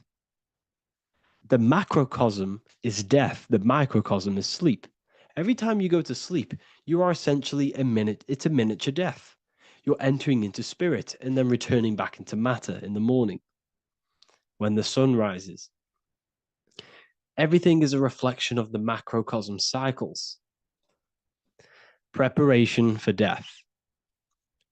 The first thing we must do in order to prepare for death, for life after death, in order to stop being reincarnated in this cycle of materialism, in order to progress as a soul, because remember, you are a soul in a body. Just like the sun gives power and life to the earth, your soul gives power and life to your body. When you say I, you're referring to the soul. And your soul can be stuck underneath layers of false identifications. Who you believe yourself to be is merely a collection of subconscious programs running within your mind. Now that's very deep. That is very, very deep. Who you think you are is a part of your thinking mind. Your name, your job, your reputation, your family, your friends. These things are not you. They're all aspects of the thinking mind. What happens if you meditate and you turn off the mind? Then all these things do not exist. You're left with the pure soul, the pure awareness, the pure observation. If you turn off the thinking mind, you're no longer your body, you're no longer your reputation, you're no longer your friends, you're no longer your job and your labels. You are the soul. That's the true you, the observation of the mind, not the thinking mind. The ego is the echo.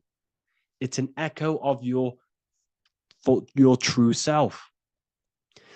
The ego is your mind's perception of itself, shaped by experiences, trauma, emotions, and beliefs. It is merely an echo of your true soul self.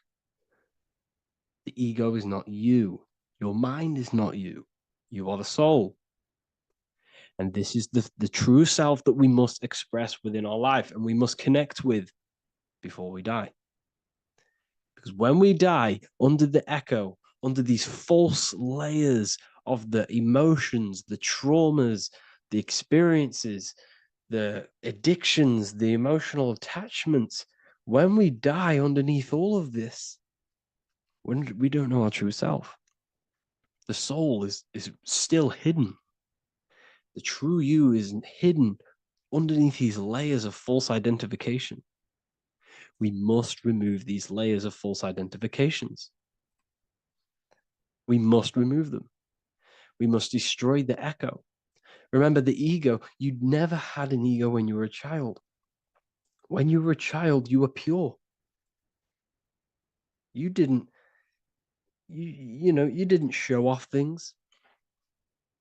When you were a child, you were pure. You expressed yourself freely with you didn't hide anything. You didn't hide any aspect of yourself. You didn't suppress any aspect of yourself to fit in as a child, as a baby. Because the ego was not here when you came here. The ego grows with experience. The ego is a false perception of yourself while being incarnated in this material world. It's your mind's perception of itself and it's created through your experience. Remember, you are unconditioned consciousness, and your experiences, thoughts, traumas, emotions, and beliefs have conditioned your consciousness into believing you're only a physical body, but you are the soul. We have to remove these layers. How do we remove these layers? Like I said, the best thing, meditation. Meditation. There is a great meditation that you can do every single morning and every single nighttime. You can sit there and repeat over and over before you meditate. You can repeat that you are not this, you are not that, you are not this. You can label them one by one. Start with, I am not my body, I am not my job, I am not my name, and then detach from absolutely everything until you are left with nothingness. And when you start to meditate, detach from everything. Nothing matters. I am here right now. And what will be left? The only thing that will be left is the language that your mind is using. Now, this is very deep. Not many people will tell you this, but I've lingered in meditation many times. And I can tell you from experience that the only thing left once you detach from everything is the language that your mind is attached to. So whether that's English, Italian, French. Once you detach the language of the mind that little voice in your head's using, you're left with the soul. Once the mind is switched off, you're left with the soul, and you have detached from all of these external things. You're left with the soul. That's you. That's the power. That's the source of all creation, where everything you've ever done has come from. Every thought, every idea has come from your soul. Number two, that's meant to say number two. Sorry about that. Mental addictions and emotional addictions. Okay. These two are very important. Mental addictions, this could be thought patterns. This could be the labels that we've just been talking about. Then you have emotional attachments, which is maybe you're too attached to an external thing. Maybe you're too attached to your phone. Maybe you're too attached to family. Maybe you're too attached to loved ones. Yes, I'm not saying don't love them, but what I'm saying is do not rely on anything in this world to make you happy, to fulfill your emotional needs. Everything is found within you. You must look within, and if you're looking without, if you're trying to find yourself in the outer world, you'll never find yourself. You'll constantly be looking around in loops. Because you cannot find yourself in the outer world. Nothing will give you long-term validation. Seeking validation in the outer world will leave you soulless, leave you feeling empty inside and sad and depressed. You have to find yourself within. You have to detach from everything you are relying on to give you emotional stableness. You have to detach from all. Yes, love your children. Yes, love these people, but do not rely on them. Because everything in this world is temporary. Do not conform to this world. The Bible tells you this. Everything in modern society nurtures the body, but neglects the soul.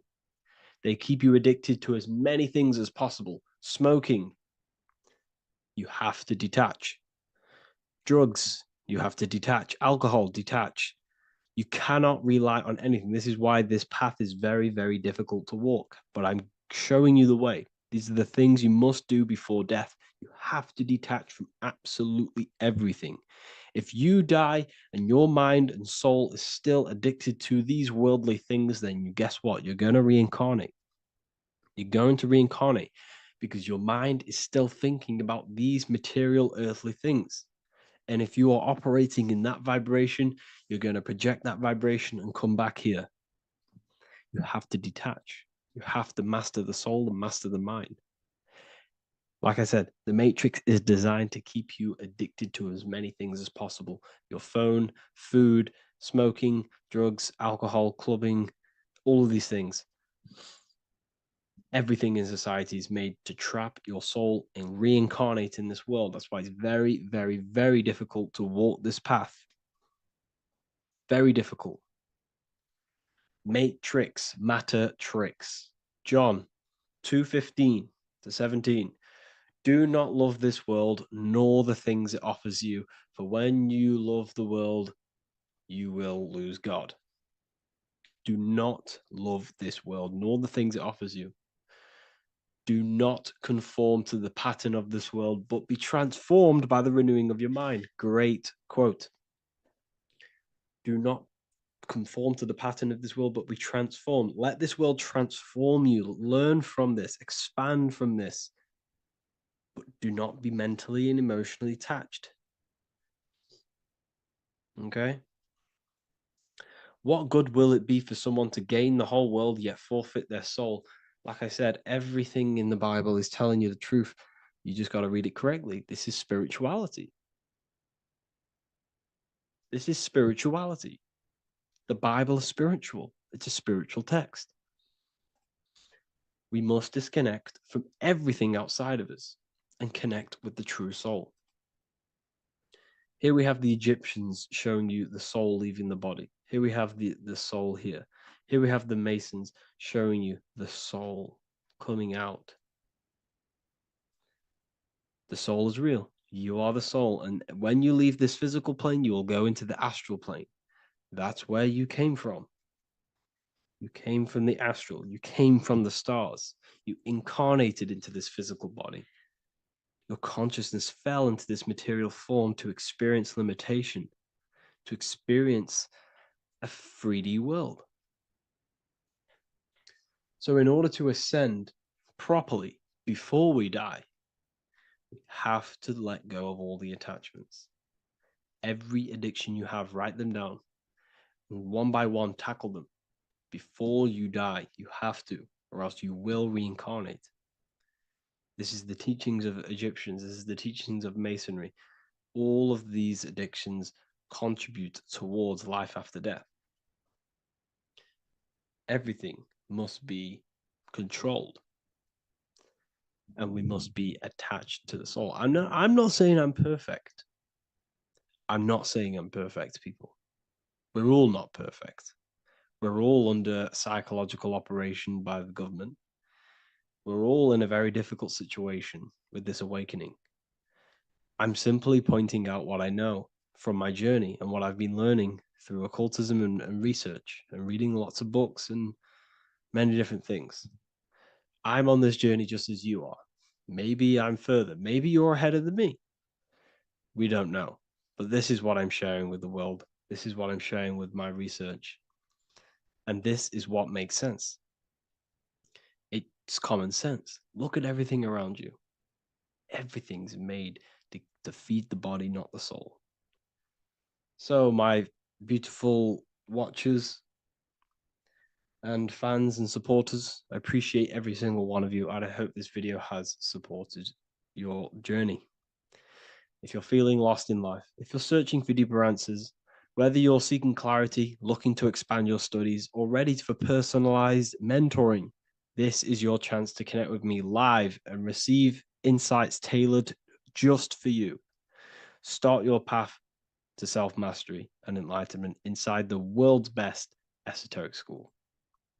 Your journey starts now. Tap the link in the description if you want to join Ethereal University, or feel free to check out my books. I thank you all, and I really appreciate for 100,000 subscribers on YouTube. I love every single one of you. Make sure to drop a like, a comment, and subscribe to the channel if you're new. Let me know some ideas for, lectures, anything that you want to know. I can make lectures on them. Just drop it in the comments. I appreciate every single one of you. Take care.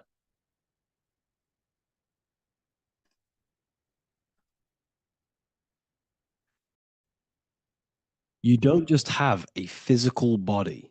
You have a physical, mental, spiritual, and emotional body. Each one of these aspects are a body of its own. Body does not just refer to a physical substance. You have a mental body for thinking, an emotional body for your emotions, a spiritual body for your energy in your astral form, and a physical body to encapsulate all of these. Each four of these aspects are essential for the human experience and essential to balance. Now, today we're going to be syncing the four aspects of your consciousness with the four seasons and the four elements and how this ties into the Bible. So we have four physical elements. We have five elements in total, spirit being the most important, but spirit is pure invisible. We have four physical elements. We have air, fire, earth, water. Air and earth, earth and water are feminine. Air and fire are masculine. Air and fire are active. Water and earth are passive. The air corresponds with the mental body of consciousness. This is where your intellect, this is where your communication, this is where your thoughts, intuition all comes from. This is the mental body of consciousness that allows you to think, allows you to process, figure things out, and have intellect and gain knowledge. This is your intellectual aspect of your consciousness, located in the head region. We have a fire nature, a spiritual nature. This is our astral body. Our astral body is all to do with the subconscious realms, the higher realms of consciousness. This is the body that allows us to be free from the physical body. Our spirit is more of our energy. Our energy. Water is our emotional body. This is what allows us to feel things, that allows us to gain intuitive feelings of conscience. So, emotion allows us to understand what is right and what is wrong. When we feel something bad, we know that this is wrong. When we feel something good, we know that we are doing good. Emotions are a creational force that allows us to feel certain things to bring them into existence. Our emotional body is a creational force and should not be reactive, and it should be controlled. Most actions are stemmed from emotions. Actions bring thought into physical existence. Emotions are the driving power. They are what drives your actions. The thought, then the emotion, then the action. Earth is your physical body. This is your physical state that allows you to take mind and emotion into action, into fruition, into physical matter. This is what your physical body allows your consciousness, your soul, to interact with the physical world and bring things into physical existence. The physical body, the physical world, is an outcome and an effect of the thinking mind. All physical substance comes from the thinking mind. The pen, the phone you're holding, the microphone I'm speaking into, all began as a thought in the thinking mind, then it was brought into physical reality. Earth is the most dense. So it goes in this order: body, emotions, spirit, mind. The higher you go up, the more lucid and fluidic it becomes.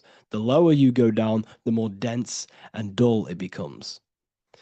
Air is the mind, fire is the spirit, water is the emotion, earth is the physical body. So this is why you are a microcosm. You have these four things within you.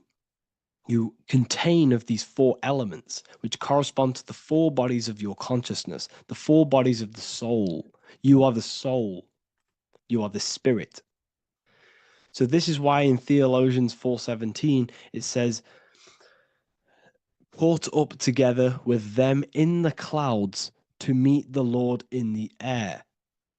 You don't meet God or the Lord in the physical air in the clouds. This is clearly a parable. A human being cannot go up to the clouds and meet a mystical man in the clouds. This is obviously a parable, a metaphor. The air is your mind. You must raise your consciousness beyond the body, beyond the emotions, beyond the spirit, and enter in the mind during meditation, turning the mind inward to connect with the Lord. The Lord is the highest aspect of your consciousness, the one that exists beyond the physical body, beyond your emotions, beyond the thought.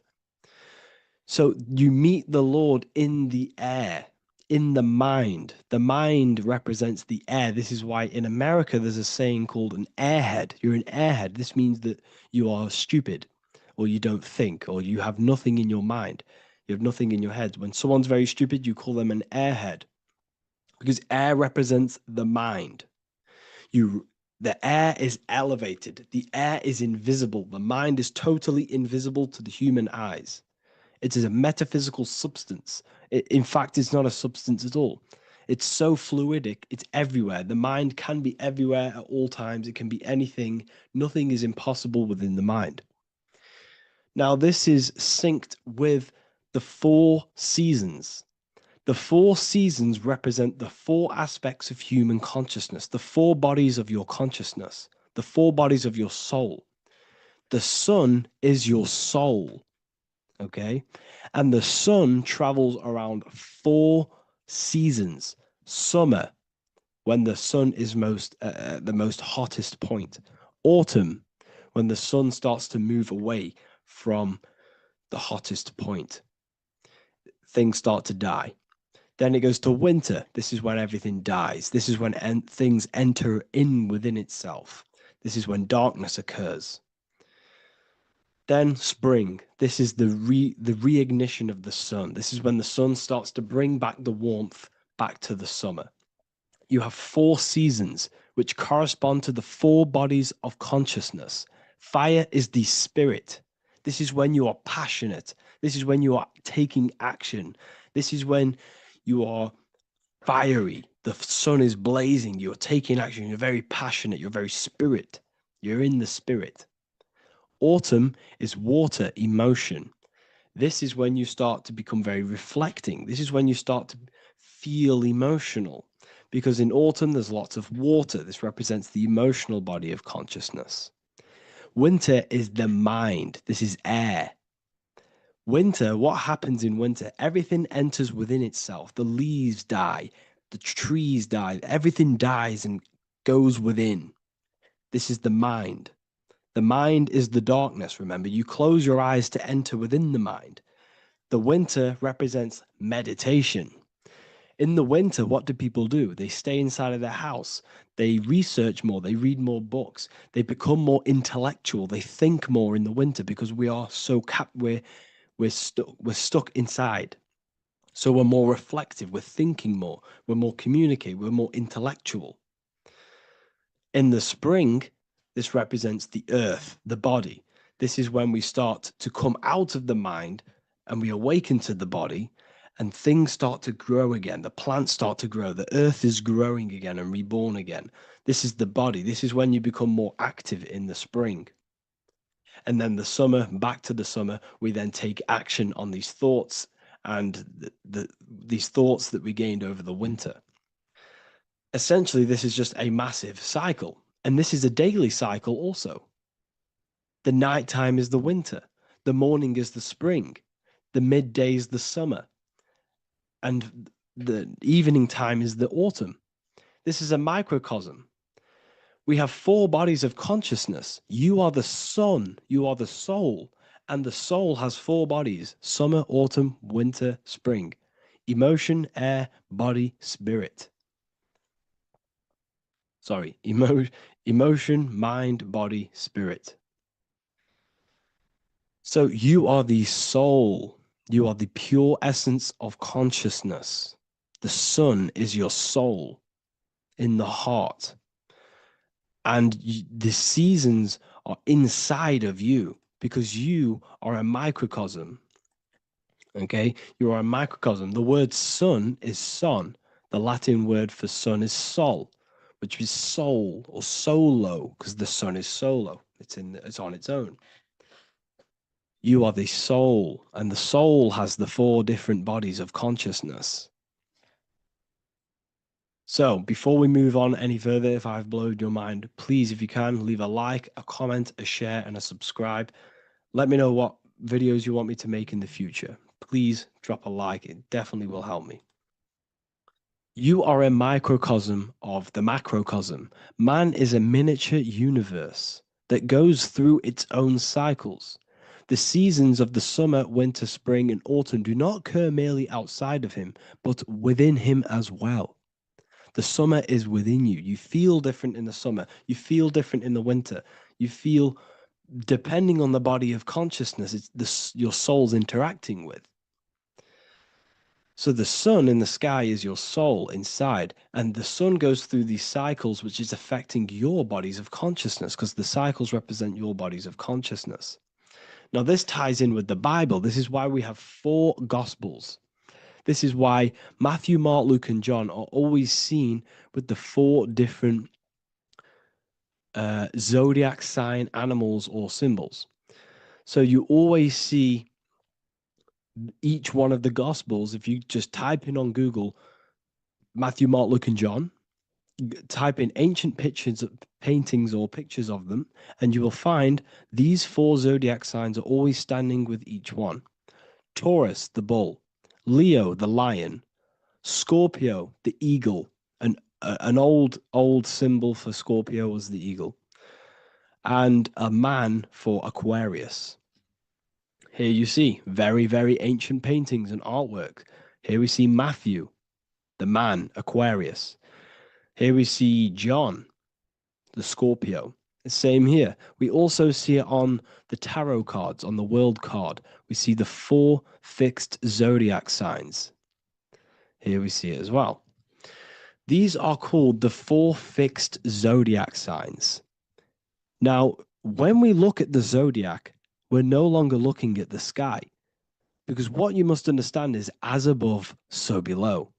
What is above you is inside of you. What is above is what is below. What is outside of you is within you. The zodiac is inside of you. The zodiac revolves around the sun. The sun is your soul.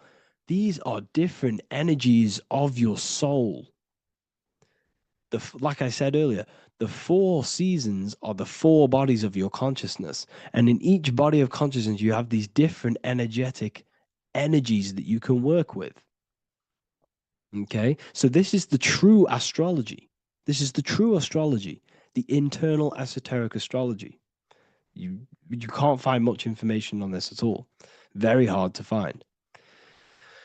So what we're looking at are the 4 bodies of consciousness.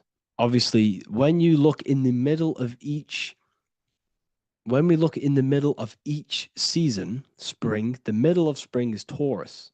The middle of winter is Aquarius. The middle of autumn is Scorpio. The middle of summer is Leo. These 4 signs are known as the 4 fixed signs.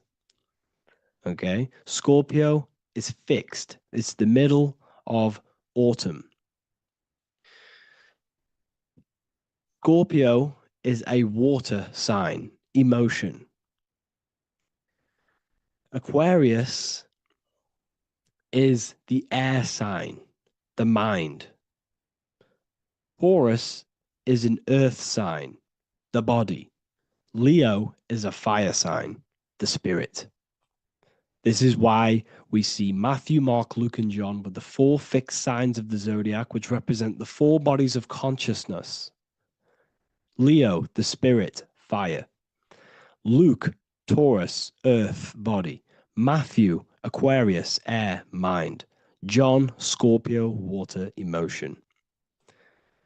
Each gospel is depicting Jesus and showing Jesus in each gospel. Each one of these gospels is showing and depicting Jesus according to the different body of consciousness. In John, this is when Jesus starts to turn water into wine. Water is emotion, wine is transmuted emotion. This is when he does miracles with his emotions, water into wine. Aquarius, which is Matthew, air, the mind. Inside of the Gospel of Matthew, this depicts Jesus as an intellectual person, a person who's communicating and using his mind, his mental body a lot inside of the Gospel of Matthew. Go and read it, and you will see this. Luke, Taurus, earth, the body. Luke shows and depicts Jesus according to the body of consciousness, the physical body. He shows Jesus as a human, being a human being, helping people physically and helping people's physical needs, like giving away food and doing all sorts of good things for other people. Leo, Mark, inside of the Gospel of Mark, this shows Jesus as a spiritual teacher, a passionate person who is taking action. Each gospel is showing Jesus according to the different body of consciousness. And Jesus represents you, the sun. That's why it's called the Son of God, the light of the world. Jesus represents your soul, and your soul has these four gospels, the four bodies of consciousness, the four fixed signs, the four elements, and the four seasons. These things all correspond to your consciousness. So this is Leonardo da Vinci showing you the exact same thing. Jesus is the I am, the sun, the soul, in the middle, on his own. Luke, spring, earth, body. There are three people in each group. There are four groups, and there are three people in each group. 1, 2, 3. 1, 2, 3, 1, 2, 3, 1, 2, 3. Fall, winter, summer, spring. These are according to the four bodies of consciousness. Here we see Aries, which rules the head region. He's on the head of the table. Gemini, he's holding up the two hands because Gemini rules the two hands, the two arms. Gemini is the two twins, which is the two arms and two hands, and the two lungs. Here we see the beginning of summer, which is Cancer. You see the big knife here. Cancer, him here, this gray-haired guy, holding a knife for the crab. Cancer, they pinch. You have a knife, symbolizing the crab. Leo, the middle of summer, showing dominance. The sun is very dominant. He's got his elbow on the table, showing dominance. Virgo has no Adam's apple. Cancer here is pointing at this woman's neck, saying there's no Adam's apple. This is Virgo, the virgin, the only woman. Jesus, the sun. This is Libra, the balancing. He's holding his arms out, balanced, showing the balancing of the sun, because when the sun enters Libra, the sun is balanced between winter and summer. So it's balanced. This is all astrology, but this is internal. Okay. This is Ezekiel's vision. Ezekiel had a vision in the Bible, and he saw the face of a man, the face of a lion, the face of an ox, and the face of an eagle. The eagle, Scorpio, the ox is Taurus, the lion is Leo, and the man is Aquarius. He saw the throne of God, and he saw the different bodies of consciousness. This is all symbolic for the different bodies of your soul. So when we look at the zodiac, we are actually looking at a map and the energies of our soul, and the energies of our bodies, and the energies of our consciousness. This is what we are looking at. Each zodiac is an aspect of our consciousness and an energy that we can work with and that we must purify. Balance and purification is essential. Imagine playing a brand new video game. Let's say a brand new video game came out and you had to play it. What happens when you play that game? You don't know the controls. You cause chaos in that game. You can't really run properly. You can't do anything properly. You're getting destroyed by other people who are playing that game. It's the same with your physical body. When you are born, You must learn how to play the game. You must learn how to balance the mind, learn how to balance the spirit, the emotions, and the physical body. We must balance and purify each body of our consciousness, which we must look after our physical body with our physical health by eating physical, electrical food like fruits and veg. We must look after our minds by being conscious of what enters our eyes, enters our ears, enters everything. Whatever enters our five senses is affecting our mind, our mental health, our environment, mental. We need to look after our thoughts, control our thoughts by purifying our thoughts, only positive thoughts. Then we must purify our emotions, feeling only gratitude and love and not feeling these negative, dull emotions. Then we must look after our spiritual body through meditation and looking after our spirit. But remember, when we look after our mind, it all begins in the mind. Each body of consciousness is interlocked with the other. If you have a negative, if you have an unhealthy body, you have an unhealthy mind, spirit, and emotions. If you have an unhealthy mind, you have an unhealthy body, spirit, and emotions. If you have an unhealthy emotions, you have an unhealthy spirit, mind, and physical body. They're all interlocked. You must balance each one of them. Look after your physical body, look after your thoughts, look after your emotions, look after your spirit. But remember, the mind is the most powerful one. It's mind over matter. Once we look after the mind, because once we start to control our minds and control every thought we think, this will then turn into discipline in our physical body.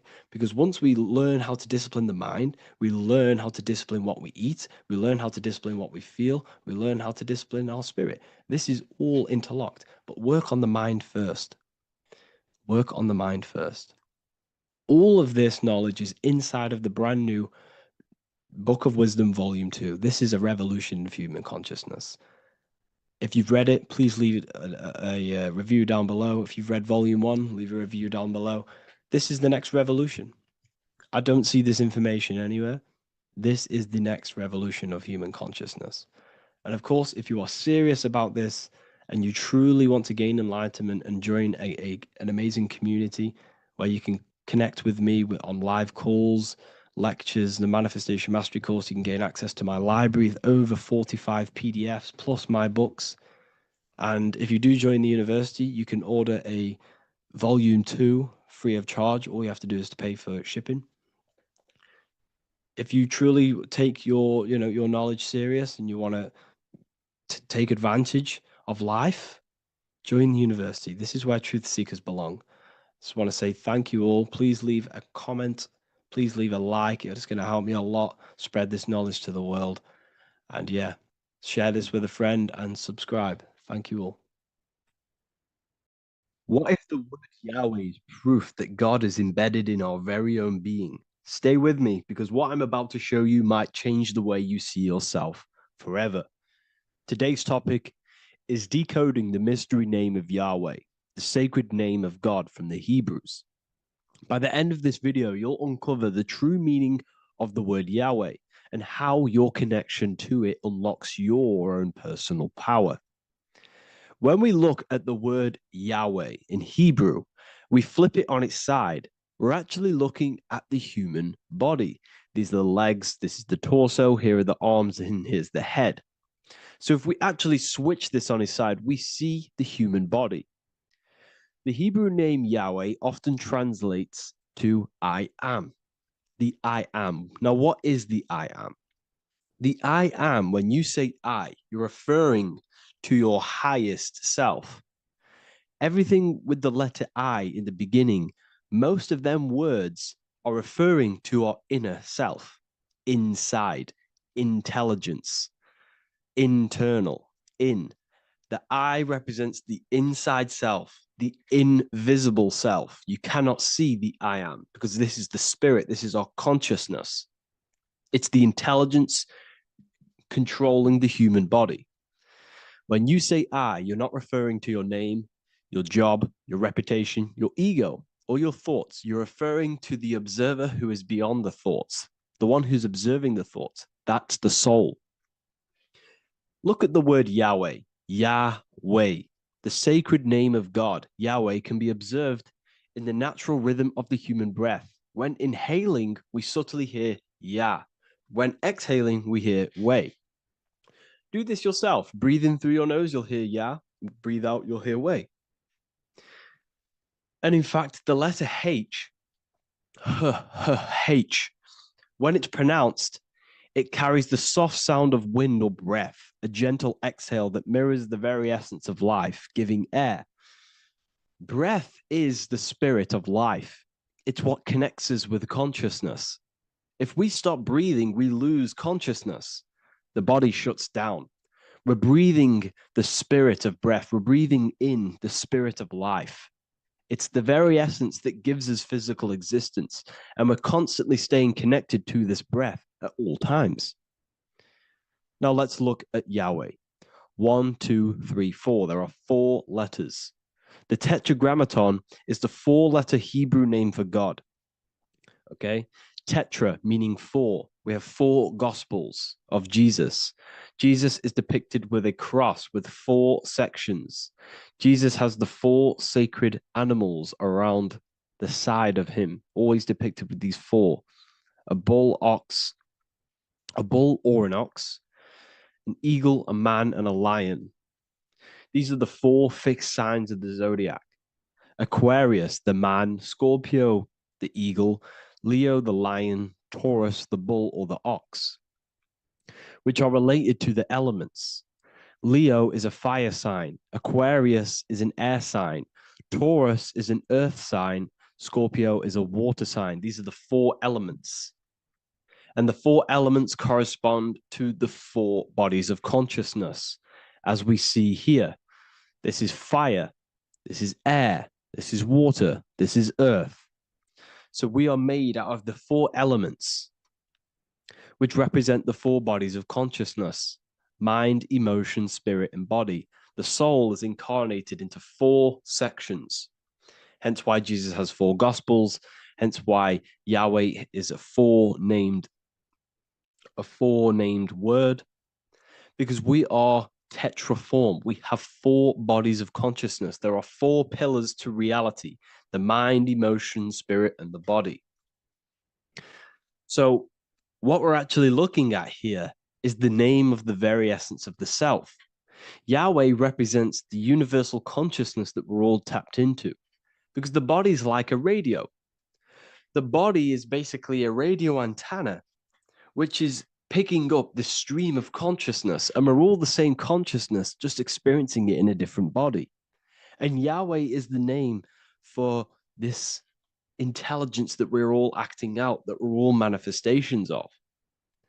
So now let's look at the word Yahweh, where we read it this way in Hebrew, which is 10565. 10565 in the Hebrew letters and the numerical values. And the DNA is made up of 4 bases. These 4 things which create the DNA.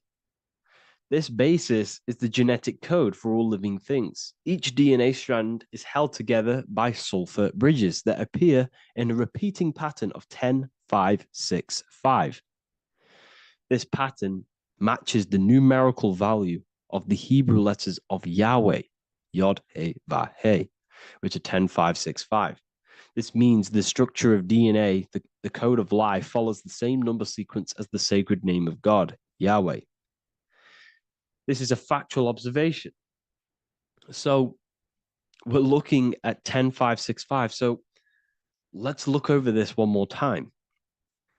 Yahweh represents the breath, Yahweh, inhale, exhale. It translates to I am. It's written in our DNA. The word Yahweh on its side looks like the human body. Now, this is where things get a little bit deeper. 10565 adds up to 26. The number God, well, the word God adds up to 26. Allah adds up to 26. There are 206 bones in the human body, 26.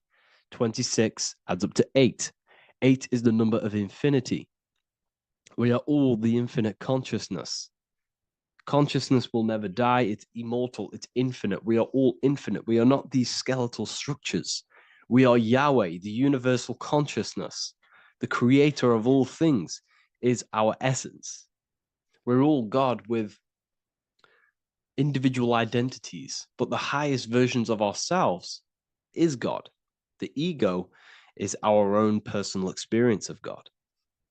Does this make sense? So, in conclusion, Yahweh is not the name of a separate God from us, but rather the reflection of the divine consciousness manifesting through the human form. The human body is like a receiver acting as an antenna that tunes into the infinite intelligence and life force we call consciousness or God.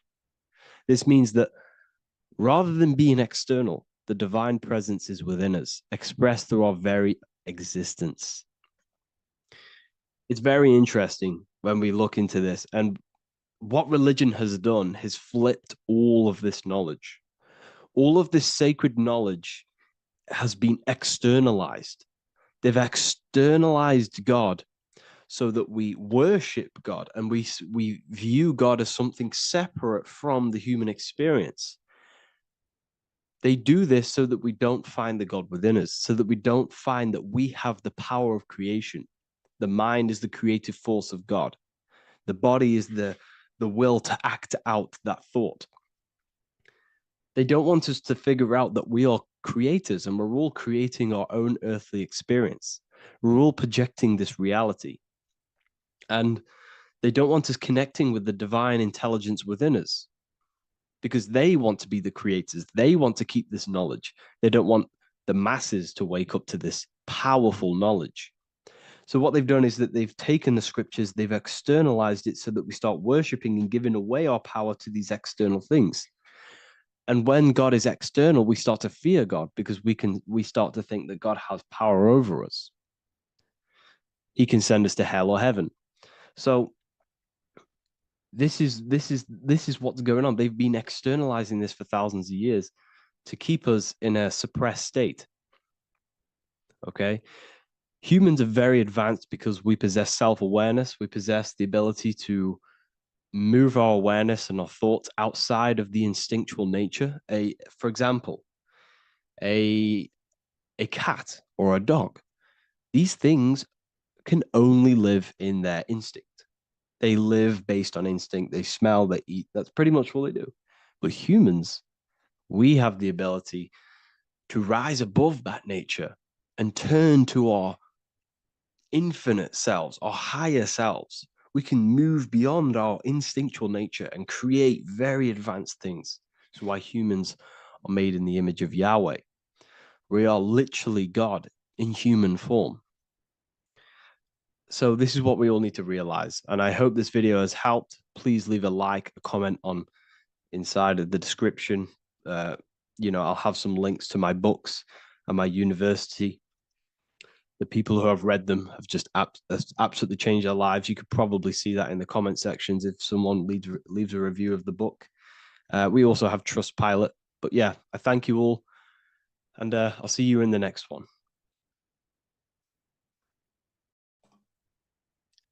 So this is known as the bag of the gods. This symbolism is widely known, but no one knows what it truly symbolizes. We see this in ancient Sumerian artwork. We see this in the Mayans' artwork. We always see this bag with the gods. What does this actually represent? Okay, so the bag itself represents carrying. Carrying what? It represents information. It represents knowledge. Your mind is the carrier of the information. So this is why in his left hand, he carries the bag. And the right hand has the pine cone. This represents carrying of information. Why is it a bag? A bag can be passed on to someone else. The information can be taught to someone else. This is the information of activation of the pineal gland or higher consciousness of humans. Because as humans, we all possess an animal nature, the nature that tells us to eat, to steal, to gain material wealth, to survive, to hate. This is our animal self. This is our animal behavior. But we also have a divine nature of consciousness, which we have access to, the higher planes of consciousness, the planes that manipulate this material world and create all things in this material world. The human mind has access to. The animal does not. The animal has no idea he exists. The animal has no inner dialogue, but humans have the inner dialogue. Humans can create infinitely. We can expand our minds infinitely into new realms of thought. So we have this higher divine nature and a lower nature.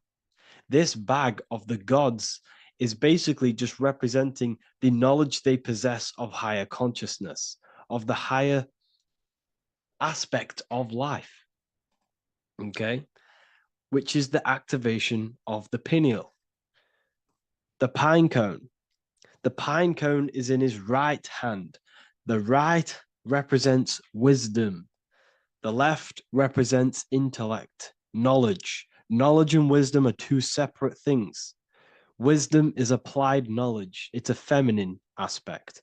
Knowledge is just gained information that you know, which is masculine. So in his right hand, he holds the pine cone. The pine cone can be opened and shut. The shut pine cone represents the asleep human being, the human being that exists in his lower nature, that just basically survives, lives on eating, consumption, material lust, living in chaos with his emotions, living in a place of hell. This is the animal nature. Then we have the awakened human, the one who has consciousness of himself, the one who looks within himself, the one who knows there is more to him when he looks in the mirror. He is far more than just a physical body. He is a divine spiritual being, a divine being who has limitless potential of creation into the material plane. So this represents the awakened. This represents the asleep.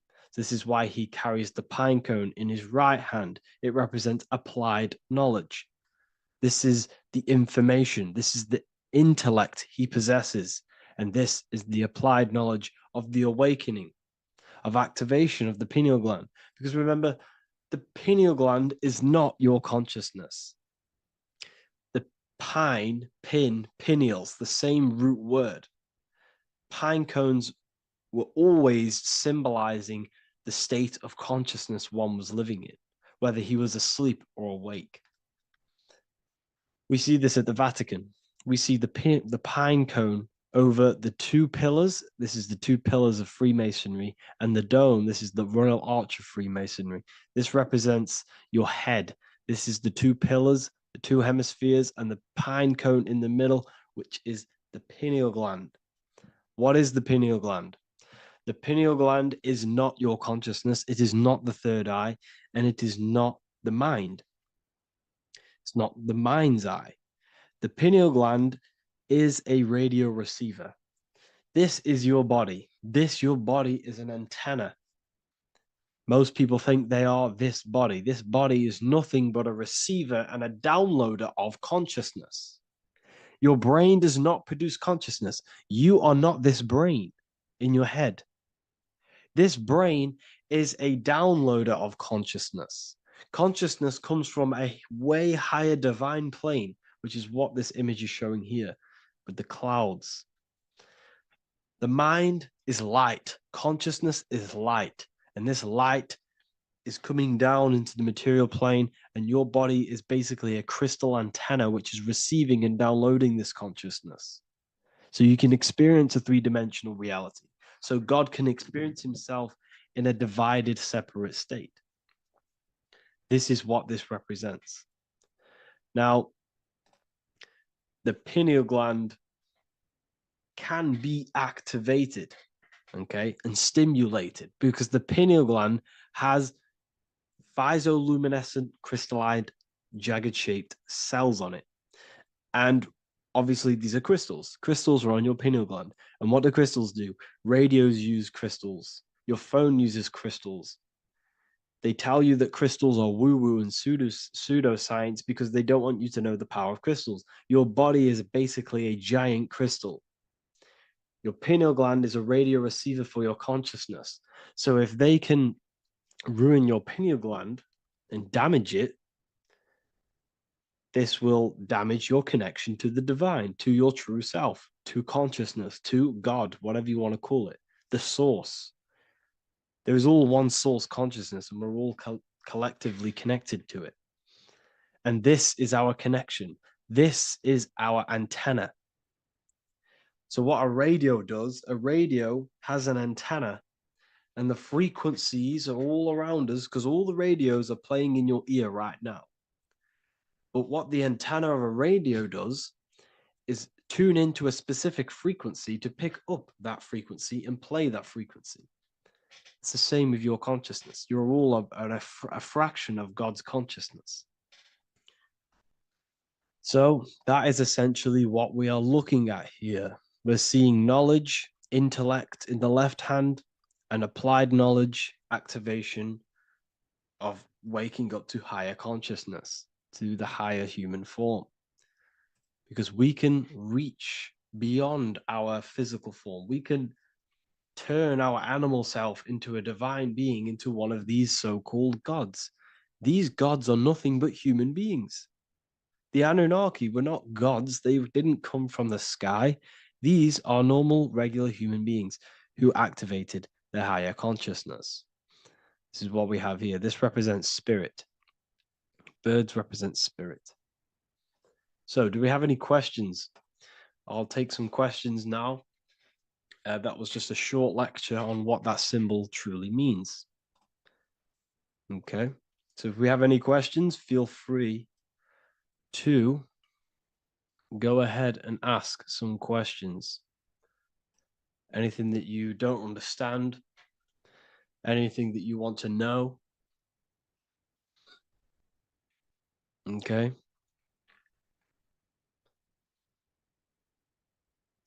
So base reality would be where source resides. Yes, the base reality is your consciousness.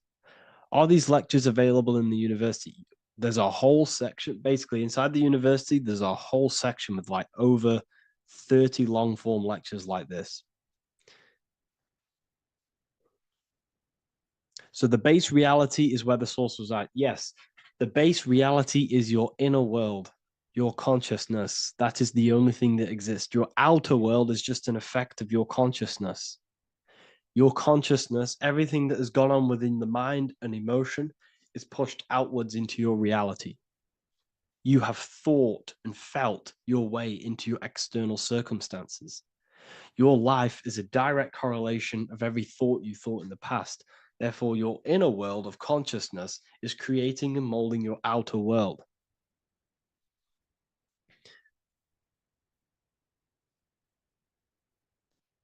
The best way to keep connection consistent, the best way to keep your connection to the divine or the higher planes of consciousness is through meditation and through imagination. Imagination is the fourth dimension. It is the astral plane. That screen that you have in your mind is not a physical screen. That is the divine plane of the astral. And this is essentially where all objects of this material world comes from. The phone that you are holding, the laptop you're watching this on, whatever you're doing, every single object you see in your room that you are in right now began inside of the plane of imagination. This is not a physical plane. This is a metaphysical plane that you have access to. And you have the ability to bring down this plane into physical form. That's what we call manifestation. That's what the ancients called magic. This is what we now call in science metaphysics. It's all the same thing. So yes, you all have access to the divine planes. Unlike animals, this is why humans are so advanced.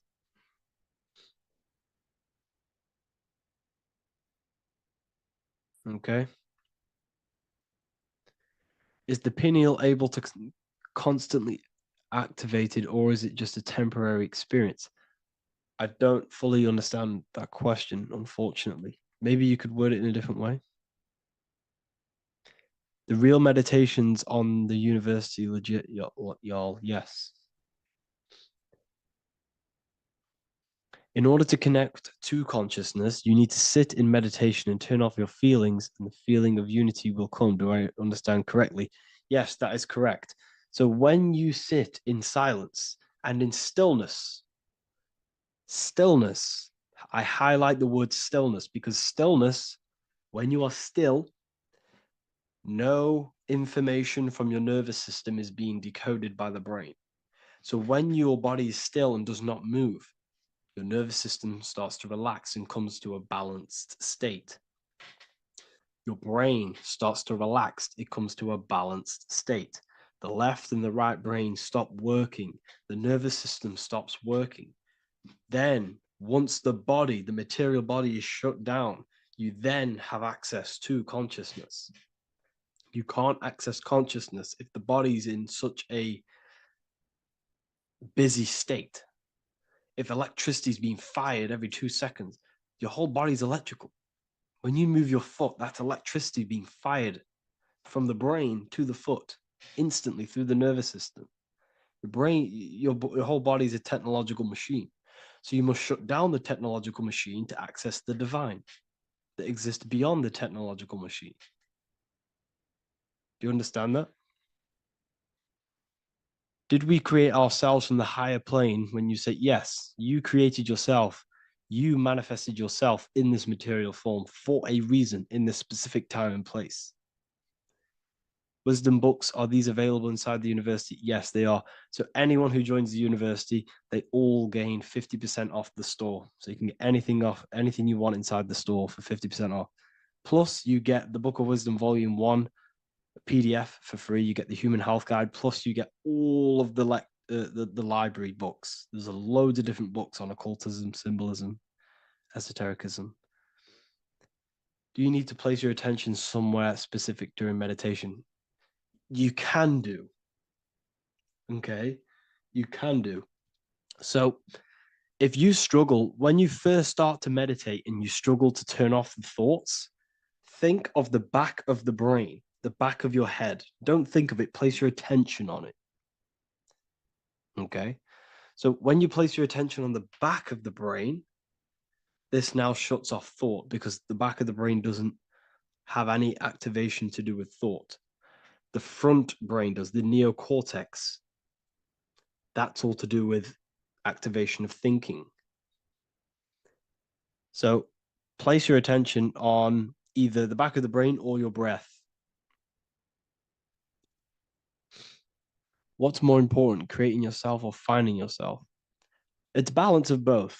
So in order for you to create fully, you must have awareness of self and awareness of thought and control over the mental dialogue, the inner voice inside of you.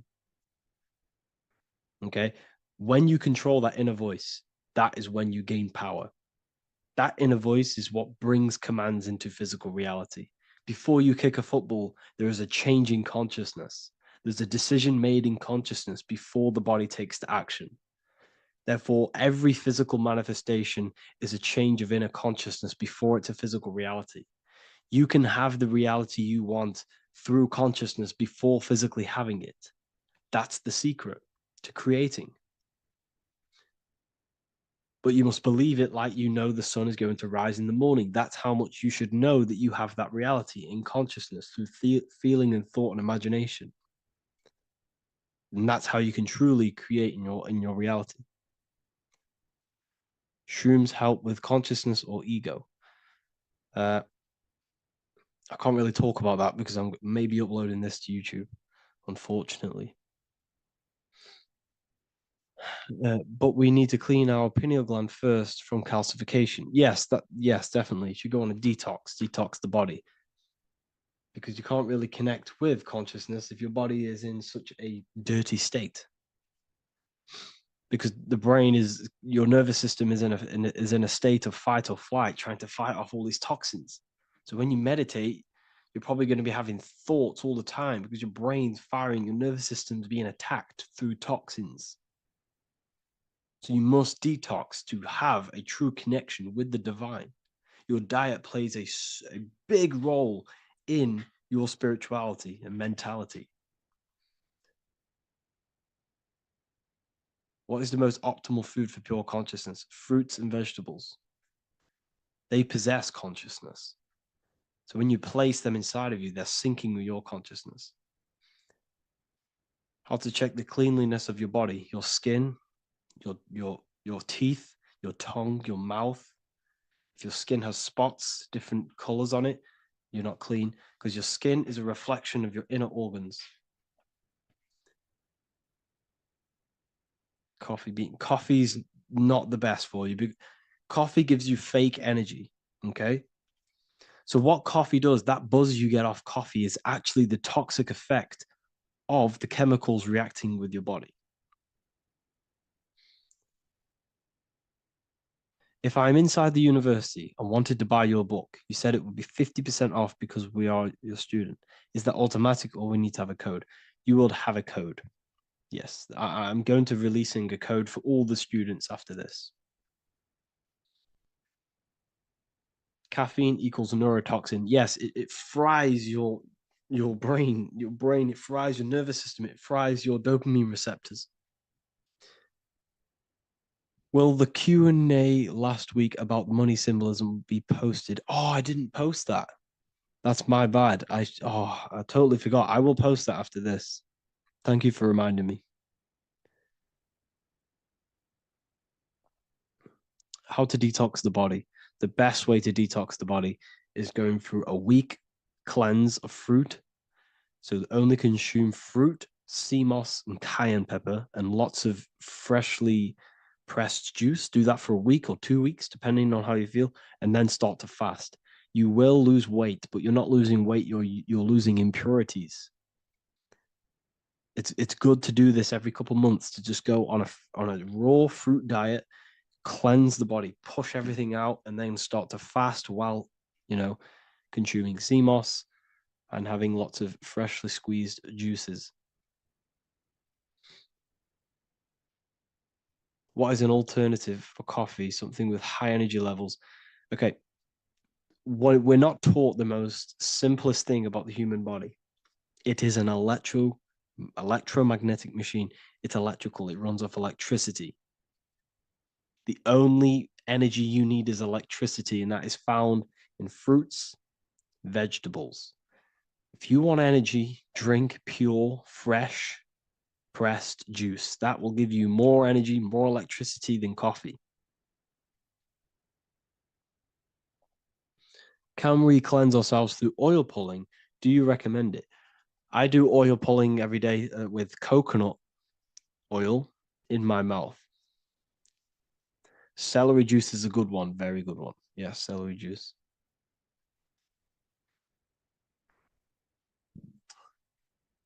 Any more questions?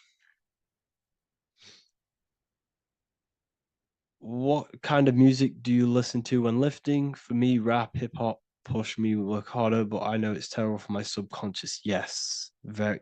At least you're aware of it. You should be definitely try and stay away from the hip hop music. Try and stay away from anything that's talking about anything negative, because it's all programming your subconscious. And your belief system is your reality, people. Your belief system is your reality. Okay. So look after your subconscious. That's what's controlling your actions. 90% of your actions on a daily basis are controlled through your subconscious beliefs. Okay. I listen to a lot of Pastel Ghost. I listen to a lot of let me get my playlist up. It's all like background music for TikTok. Do you know what I mean? Like Pastel Ghost. That's mainly what I listen to. That sort of music. I don't know what it's kind of called. I don't know what that genre is called. Does anyone know what that genre is actually called? Because there's not much words in it. The reason I listen to it is because there's not much words in it. And, it helps the subconscious. And I just love that music.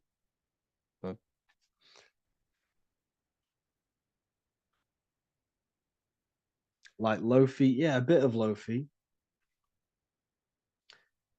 Uh,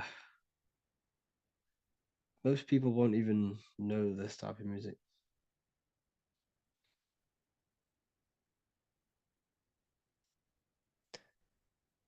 Can you tell us how you use cayenne pepper? So I mix it with freshly squeezed orange juice every morning. So the first thing I have, empty stomach, I have a teaspoon of cayenne pepper, mix it in and just down it every morning. And sometimes at night. The feeling you get in your stomach after putting cayenne pepper on an empty stomach is absolutely amazing. It tingles in your stomach. It kills parasites. It kills all horrible organisms.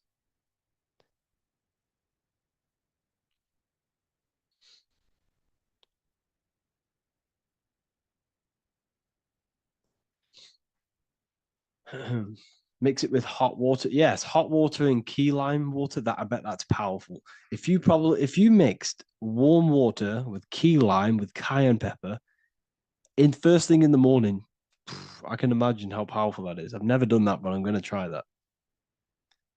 Do you use sea salt? I don't know what to think about sea salt, to be honest. I try and stay away from it. I don't know whether it's good, don't know whether it's bad. I'm kind of mixed on it, mixed information. I've heard people have benefits. I've heard other people say stay away from it. So I don't know. I just stay away from it. I'm not too sure on it.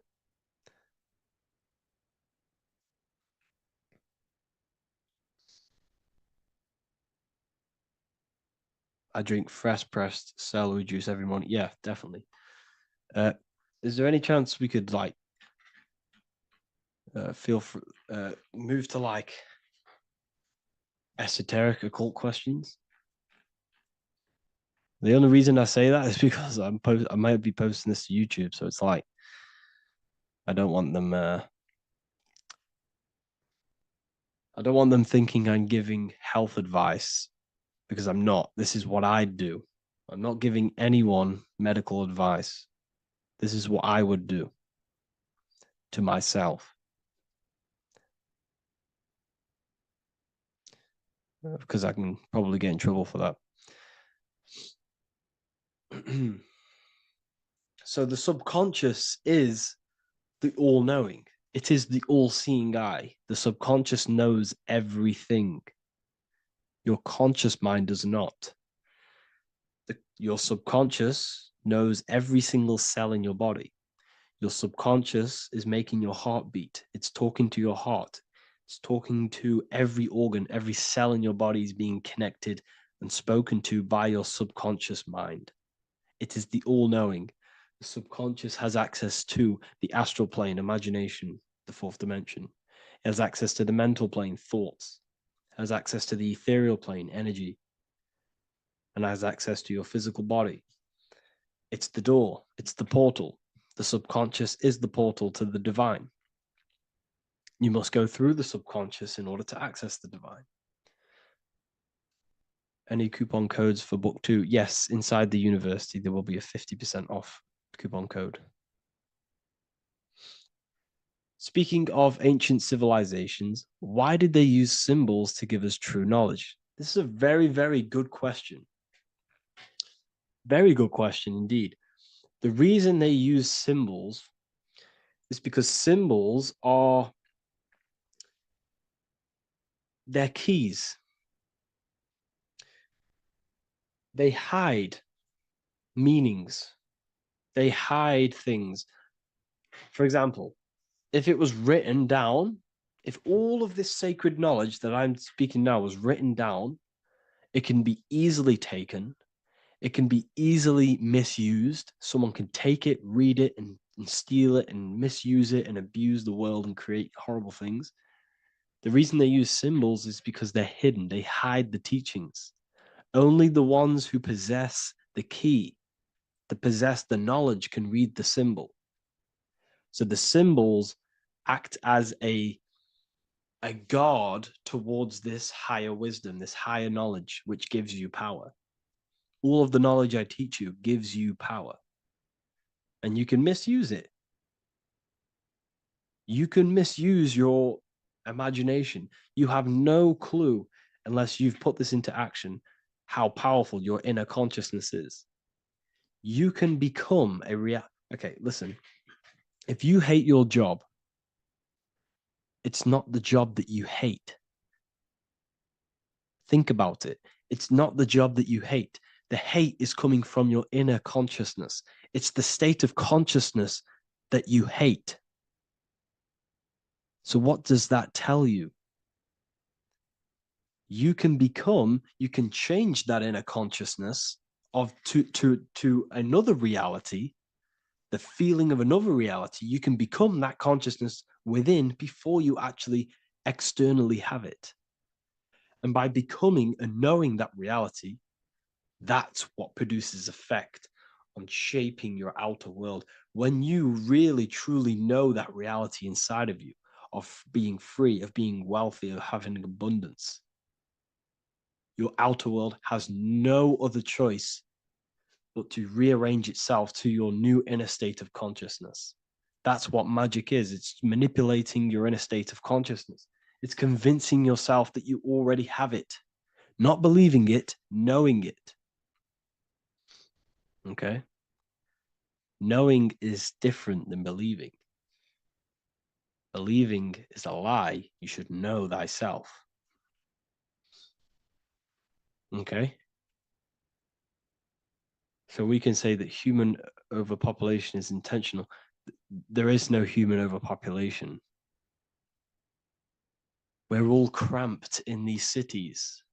We're all cramped into one little place. We're not supposed to live like that. We're not supposed to live so cramped. This is why there's so many weirdos out in public. So many weird people doing weird things. This is when things start to go weird, and we shouldn't be living in this state, in this condensed state. We should be spread out. Okay. There is no overpopulation. It's just an illusion because we all lived in such. Have you ever been on a plane? Have you seen how much land there is? It's crazy. There's no overpopulation. And how many people do they say there's in the world? There's not that many people in the world that they say. I think it's like 8 billion. I think they say there's 8 billion people. There's not 8 billion people. There's probably more like 2 billion. And the reason I say that is because I have a friend who only has like 300K followers. That's a lot of followers, okay? And he gets recognized everywhere he goes. And he's into all this stuff. And he says, listen, the population is definitely not 8 billion or whatever they say. I think it's like a couple billion. It's probably more like a billion.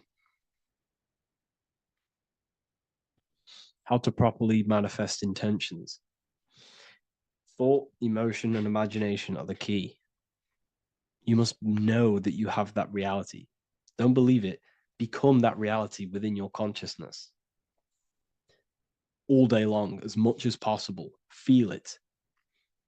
Imagine it. Say it. And have zero doubt. How to have zero doubt. You can't, well, okay, so the doubt, that little voice that will seep into your mind saying, you can't do that. You can't do this. That's your old voice of your subconscious program. Listen, the reason why most people fail in life is because they have trained their subconscious that they will fail. They have told and believed that they will fail. The reason I will succeed for the rest of my life is because I have trained my subconscious to say, I will win, I will succeed, I will solve any problem. That's my belief system. And if my belief system is that, then my external reality, my conscious mind will seek a way to fulfill that belief. It will seek to control and create that belief in my external world. It will seek to solve any problem.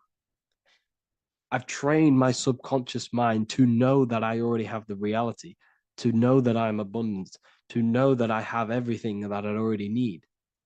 Therefore, if any problem comes, I can sort it straight away. But most people have a different belief. It's not your fault. We've been kind of manipulated and told this, that they will fail. that they can't do anything, that it's too hard. And that basically casts a spell on the conscious mind, where your conscious mind is just like, no, I can't do that, because of this subconscious belief that you hold. So you must reprogram your subconscious that you can do it, that you will solve any problem, and that you are abundant. That's the reason why successful people succeed. It's because they have a complete different mind state, a complete different belief system in their subconscious.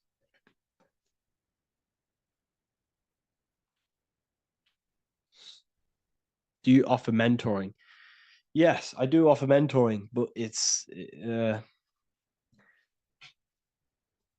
mainly for people who want to grow their online presence, and for the amount of value and transformation that I can place into your life, and the time that, well, the price of my time, it will be a higher price tag, but your life will completely change if you join my mentoring, because I will transmute your life. I will transmute your mind, and I will transmute your whole reality, because I could tell you exactly what you need to do. How to have super genius power pulling information from the source. Okay, so you can do this. I talked about this in Book of Wisdom, Volume 2, if you've read it. This is a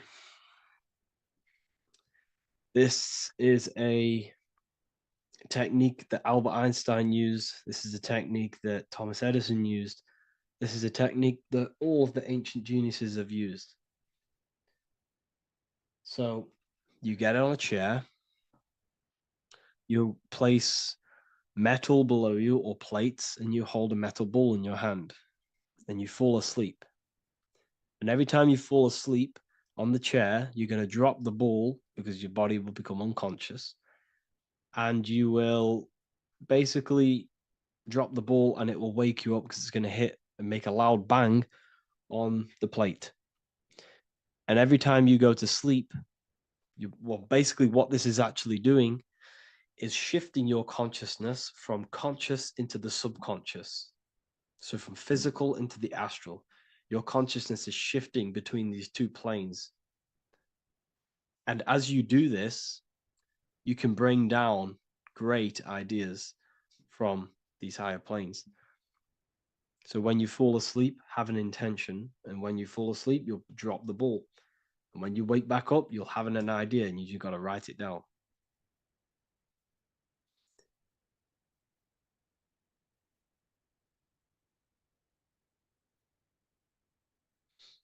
How to balance chakras. Don't focus on balancing your chakras. Focus on the mind. The mind is the cause of the chakras being blocked. If you have a blocked throat chakra, this is a problem in your mind, not the chakra. You see, the chakras are a result of the mind. You transmute the mind, you can transmute the chakras and cleanse them.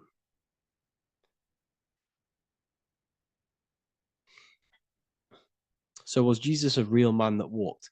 Okay, so I'm going to tell you something. Like, some of the things that I say in my reels, they are to catch attention. So if I say the first thing on the reel, Jesus never existed, straight away, you see that, it's going to trigger you. It's going to trigger Christians. It's going to trigger people. So yes, I do say things to catch attention. The reason I do that is because I have to, in order to catch attention.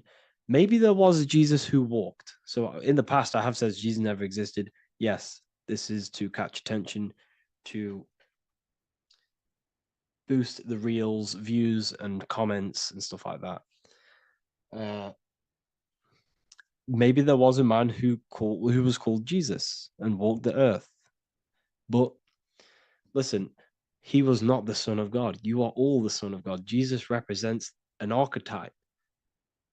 He represents morals. He represents a way of living that you should embody in your life, not to worship. We shouldn't be worshiping this man. We should be embodying his qualities into our lives so we can become Christ consciousness, so we can live in harmony with our mind, emotions, body, and spirit. Okay? He was not the Son of God. You are all the Son of God. We are all God experiencing himself in a three-dimensional divided form. God is oneness, and he created a divided world so he can experience himself. Why do you quote from the Freemasons oft times? I don't recall me looking at Freemason quotes and quote them. I just simply, when I post a quote, I literally just, whatever comes to my head, I just whack it into Telegram or Twitter. Are dreams tied to your subconscious, and how do you understand them? Okay. Dreams and astral projection are two different things. Astral projection is your soul leaving this plane into the collective consciousness, into the collective mind, the collective astral plane. But dreams are basically the astral plane, but it's your personal astral plane in your personal subconscious. So when you dream, you're entering your own consciousness, you're entering your own subconscious. Every character, every event that happens to you, everything that is said to you, everything that happens to you in your dream is yourself pushed outwards, and you're basically experiencing your own mind. If something scary comes up in your dream, this is your belief, this is something in the back of your mind materializing and coming to you and showing itself to you. So in order to understand your dreams, it's basically suppressed emotions, suppressed thoughts, all lingering in your subconscious materialized. Okay. A few months ago, I'd have concurrent dreams of getting in a car crash that lasted for months. Then one day out of nowhere, I got into a really bad accident, and that low-key bugged me out. I didn't know if my mind was trying to warn me or what. You can explain that. Okay. If you are having dreams about having a car crash, this is a belief. Okay, so let me tell you something. Let's say you're a drug dealer, okay? And you live in fear every single day of the police coming to you. This dealer every day is worried, he's scared, and he lives in fear of the police getting him. He was believing it. This fear, this emotion he was feeling on a regular basis, repetition, and the emotion is basically impressing your subconscious. It's impressed his subconscious that deeply that he now believes it. It's now become a belief. So one day the dealer gets caught and he goes to prison. Let me tell you something. He placed himself there because he created a program, a belief in his subconscious of the police. And his external reality is now in a prison cell. But that prison cell is just an external manifestation of the prison cell of fear he installed in his subconscious mind. The four walls he's now trapped in is just basically an externalization of his own belief system that he created through consciousness, through the subconscious. If you embedded your belief that you will be in a car crash, you will be in a car crash. He placed himself there. He materialized that reality through the thought, through the emotion, through the belief. He put himself there. You see? So if you were having dreams, this was maybe, it could have been anything. You could have watched a program when you were a child about a car crash, and that maybe scared you. Or you saw a car crash when you were very young, and that scared you, and that impressed your subconscious. Then you had a dream about it. Then you started to believe it. And then one day, bang, it happens. That's the power of the subconscious mind. It holds control over you. It holds control over every aspect of your reality, of your being.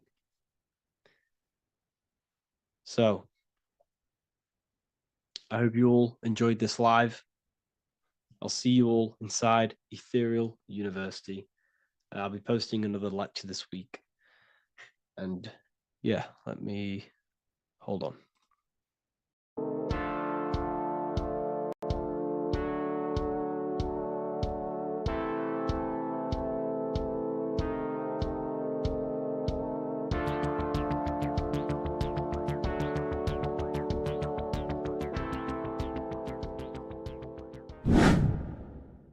Welcome back, people, to another occult lecture by Revival of Wisdom.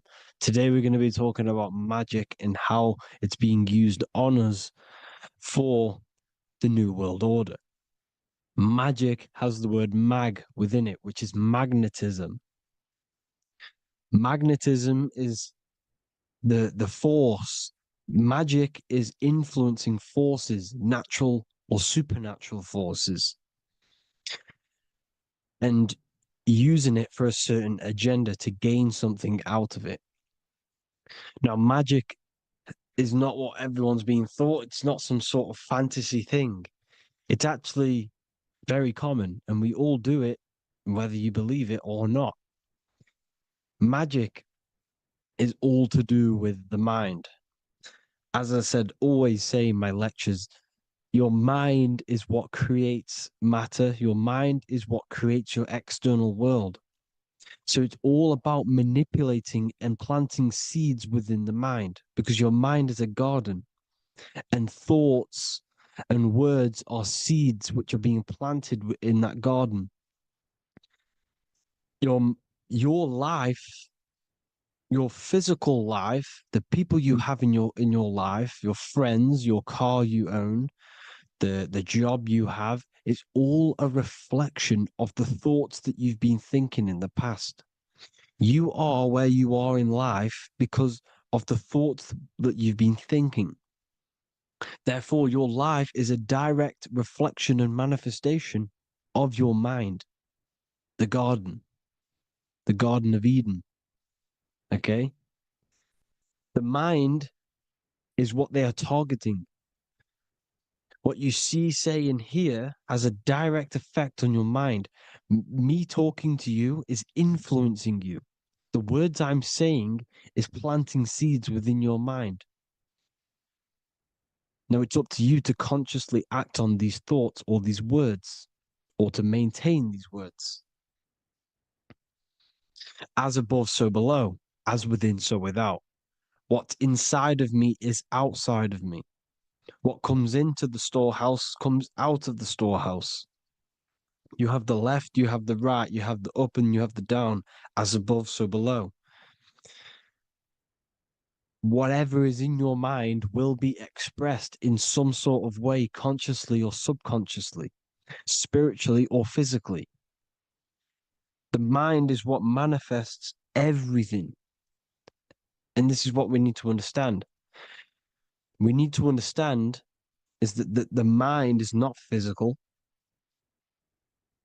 All things spiritual manifest physical. All things seen come from the unseen. The words you're thinking, that everything you have is coming from the unseen. The actions that you do come from the unseen mind. Another expression for as above, so below is you are the universe itself. You are a universe, a mini universe. But just because you are mini does not mean you are the whole thing. If I take a little piece of infinite, let's say there's an infinite light source.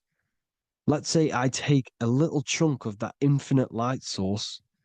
That little chunk I took is still infinite because it's been taken from infinite. You are the universe. Your awareness, your mind is the universe. It's information. You are the universe experiencing itself. This is why we say we are all God. As above, so below. What is in me is outside of me. The sun, the physical manifestation of the sun, is your soul. The 12 constellations are manifested in the physical body. The 5 elements are manifested in the physical body. They're manifested in the 5 fingers you have. As above, so below. This is manifested, well, this is a symbolized in Freemasonry and secret societies as the 2 pillars. The mirroring reflection, the reflection of reality, the mirror, as above, so below. What happens in the mind, what happens in the astral, happens in the physical. This is Aleister Crowley. This is all symbolism. This is the 2 pillars with the all-seeing eye and the triangle at the top. Aleister Crowley was a master magician, very powerful dark magician, black magician. There's 2 types of magic. You have white and black, just like the checkered board, the Masonic checkerboard. You have white and black. You have good and evil. White magic is influencing natural forces to gain something that will help the collective consciousness, help the collective, help the earth, help other people. Black magic is something you manipulate something so you can get something personal out of it. Doesn't matter if it's good or bad. It's still considered as black magic because you're being selfish. Everything you do should be contributing towards the collective consciousness and helping others. And this is why the ancients lived in a system where everything was in unity. We understood that I am you and you are me. What I do to you happens to me because I am you and you are me. We are the same mind substance on the inside. We're all the same mind substance being expressed in different bodies. So what I do to your mind will have a ripple effect on my mind because all of our minds are connected within the mental plane. So this is why they know all this knowledge. They know all this knowledge. So yeah, this is the mirroring effect of reality, the 2 pillars, or symbolizes the number 11. The number 11. We'll go deeper into that. The technology we're using is magic. It's a form of magic. Television is tell a vision. They're telling a vision into your subconscious mind, into your memory. And when you turn on the television, you get a program because they're telling a vision to create a program within your subconscious mind. You see, the conscious mind is only 10% of your mind, which is to do with your, what you're aware of, your 5 senses. What are you consciously aware of? Well, I'm aware I'm here, I'm talking.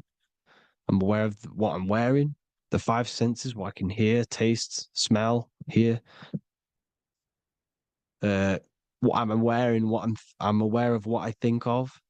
But the subconscious mind is the 90% of your mind. It's the hidden part of the mind, which is telling your heart to beat, telling your body to breathe.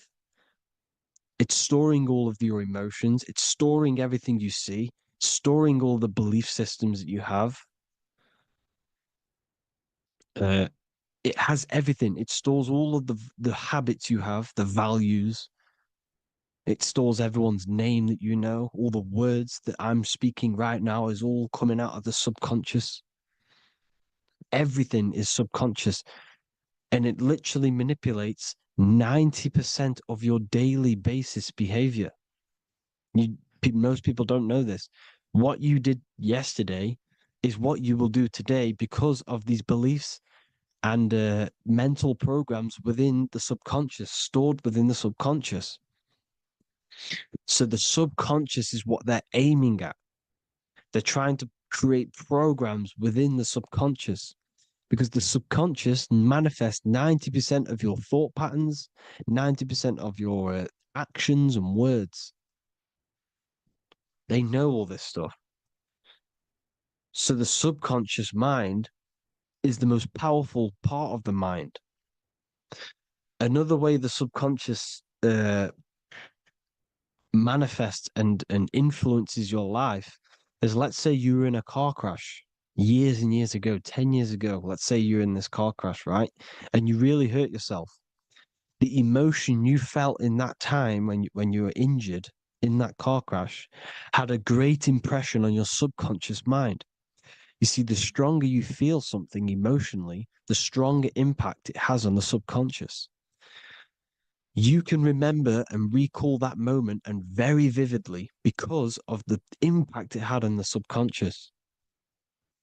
Another, for example, you become that terrified of cars that it manifests into your life today, that you are wary to go in certain cars. You don't want to go in cars at all, maybe, because of that moment that stood within the subconscious. And it will manifest into anxiety. It will manifest into not going into cars.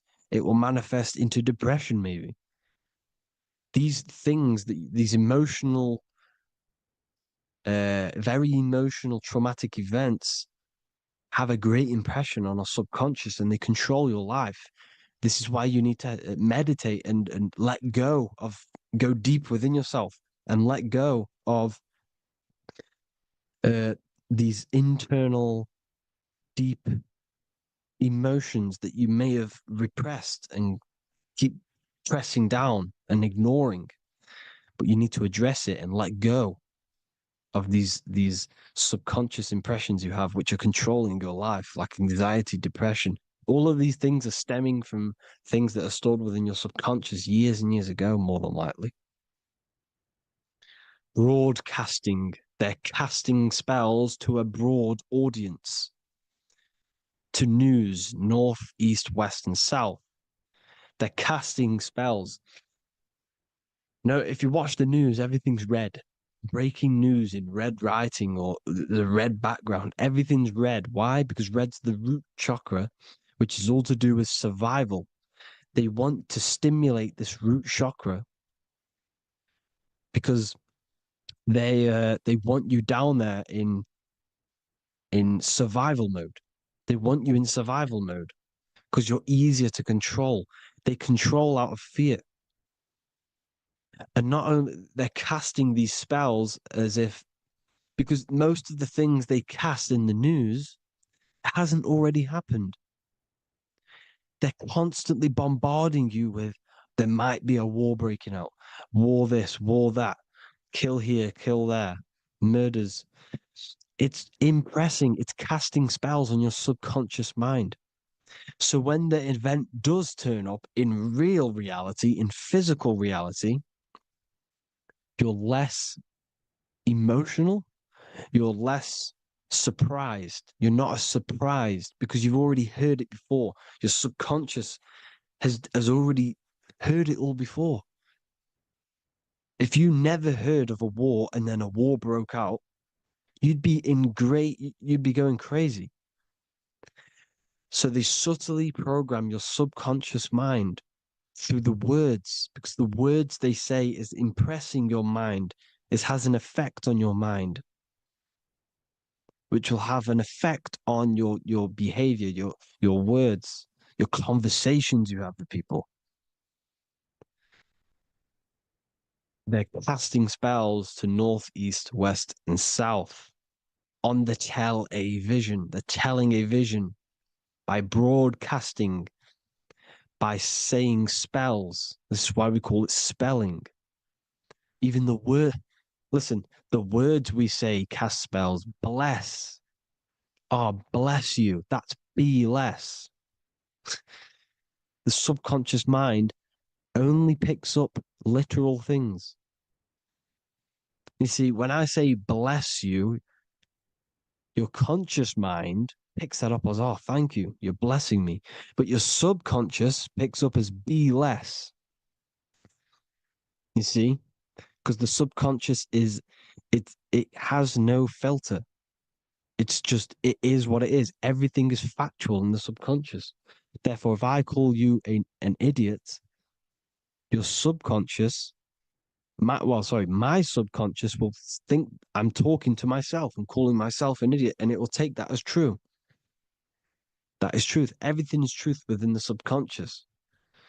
And the subconscious manifests your behavior.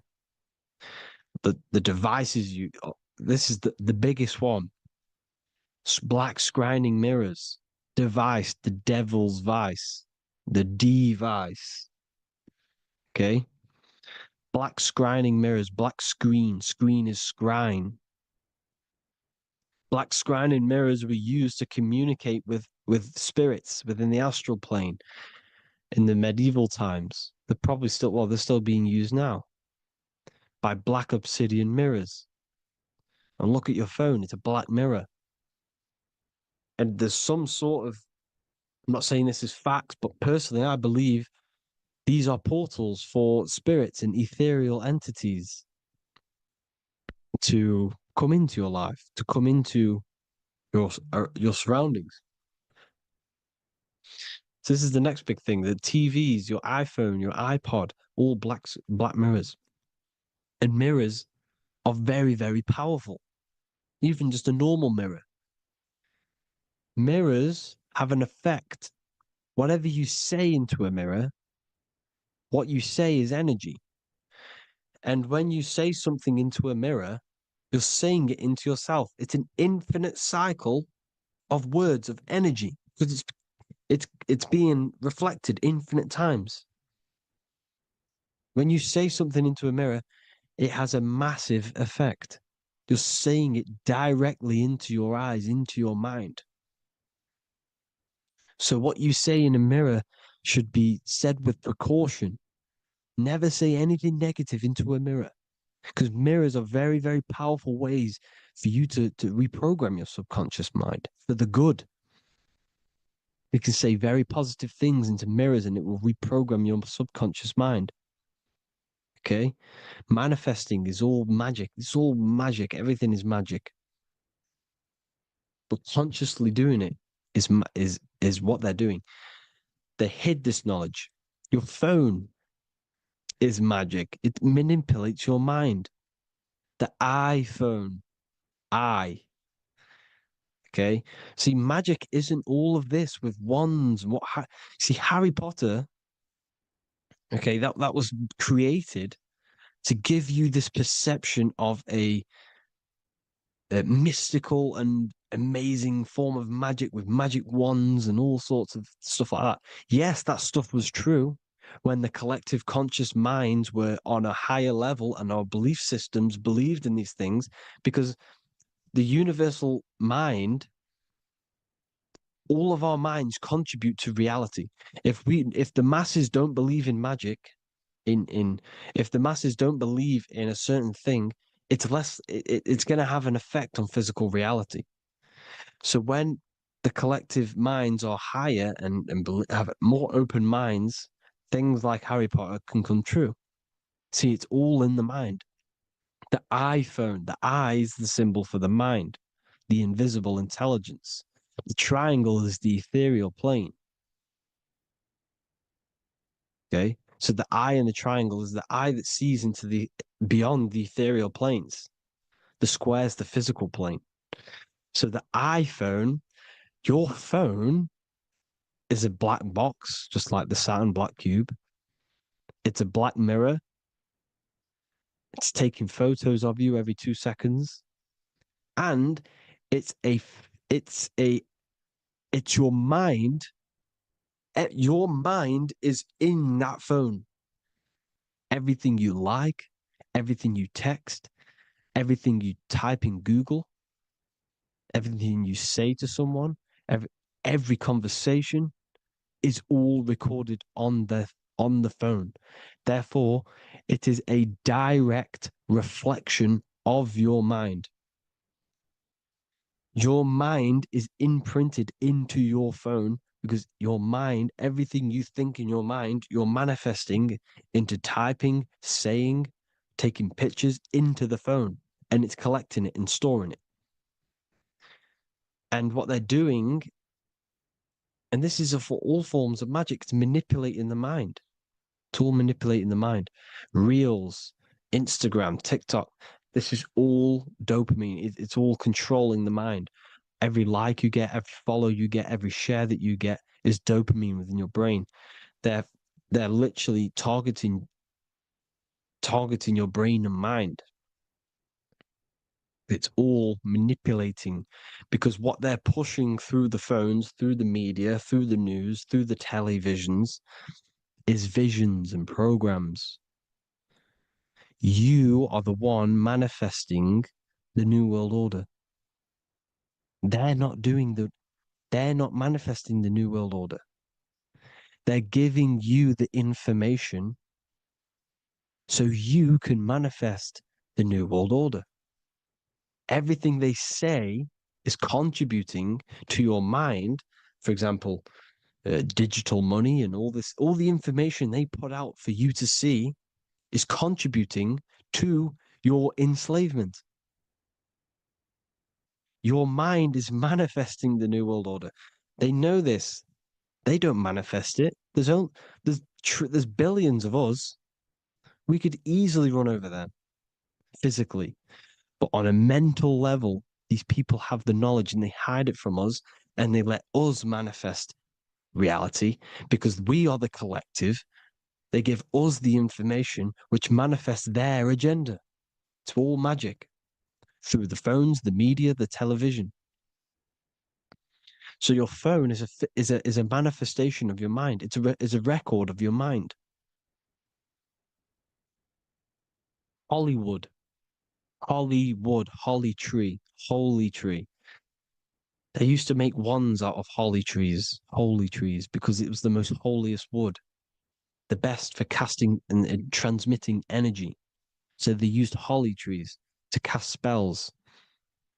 That's what Hollywood is. And in Hollywood, they have the red tear, the blood drop next to the Hollywood sign, because it's all satanic. They're all black magicians. They use Hollywood to cast the spells through the music, through the films. You see, music is a form of magic. All of this is magic. Everything they do is a form of magic because they want an agenda behind it. But it's not black magic. They're letting us create our prison. This is what you have to see. Yes, they're evil, but they're not doing anything evil, or else they would face the karma. They let us manifest this agenda through giving in the information, by telling you what's going to happen in the movies. Everything that happens in a movie, it's all there on purpose to program your subconscious, to plant a seed within your garden, your subconscious, your mind. Because when the mind is already seen something, when it comes up and turns up in physical reality, you will be less shocked and you won't rebel. So they lure you slowly. They make you aware of these things over time. They make you gradually think it's okay. Like the technology, we never used to use these phones. How did we become so addicted and reliant on them? Well, because first they gave you a little flick phone. Well, no, sorry, they gave you a phone in your house. And then once you got used to that, they say, oh, here's the newest version of a little flick phone. You started texting your friends. Everyone was loving it in high school. They could now meet up without saying, let's meet on the weekend at this point at this time, like your parents probably did. Or maybe some of you watching this, you probably had to tell your friend to meet on the weekend at a certain time because you had no way of communicating. So everyone got these phones and got addicted to them. Then they slowly got addicted to the new iPod with the touch screen. Now they invented touch screen. Then everyone got addicted to touch screens. Then because all of this is producing dopamine in the brain, which creates you to become mentally addicted to things and physically addicted, chemically addicted. Because dopamine's a chemical. Your subconscious becomes a program within your subconscious, and your body becomes chemically addicted to these phones. And these phones are the enslavement of humanity, technology. Without this, we wouldn't be in this mess without technology. Because they're creating a hive mind. We're creating a hive mind. So back on track anyways, they program you. Look at the films, 9/11, 9/11, all produced by Hollywood. Here's the 11, like I said at the beginning, the two pillars which reflect reality. What happens in the mind happens in the physical. What happens in the astral happens in the physical. Okay, what happens in the physical happens in the mind. It's the two pillars, the mirrors. 9, 11. 9 plus 1 plus 1 is 11. Flight 11 was hijacked. New York is the 11th state. New York adds up to 111. This is not a coincidence. It's all a form of magic. It's a ritual, energy harvesting ritual, because your mind produces energy. Your mental attention produces energy. And they're feeding off this energy in the astral plane, these demons. Music is the most powerful. Personally, I think the music is one of the most powerful forms of magic they're using. Okay. Music is hypnosis. It puts your brain in a hypnotic state. It influences your electromagnetic field through vibrational energy. It reprograms your subconscious mind. Why do you think you remember the lyrics? You see, your subconscious stores all of the memories. Remember, the subconscious manifests 90% of your behavior. So therefore, the music you're listening to is manifesting your behavior. You wondered why some people wonder why they have drug addictions and they can't get out of violence and they can't get out of all this negative mind space. It's because the music they're listening to is creating a negative mind space.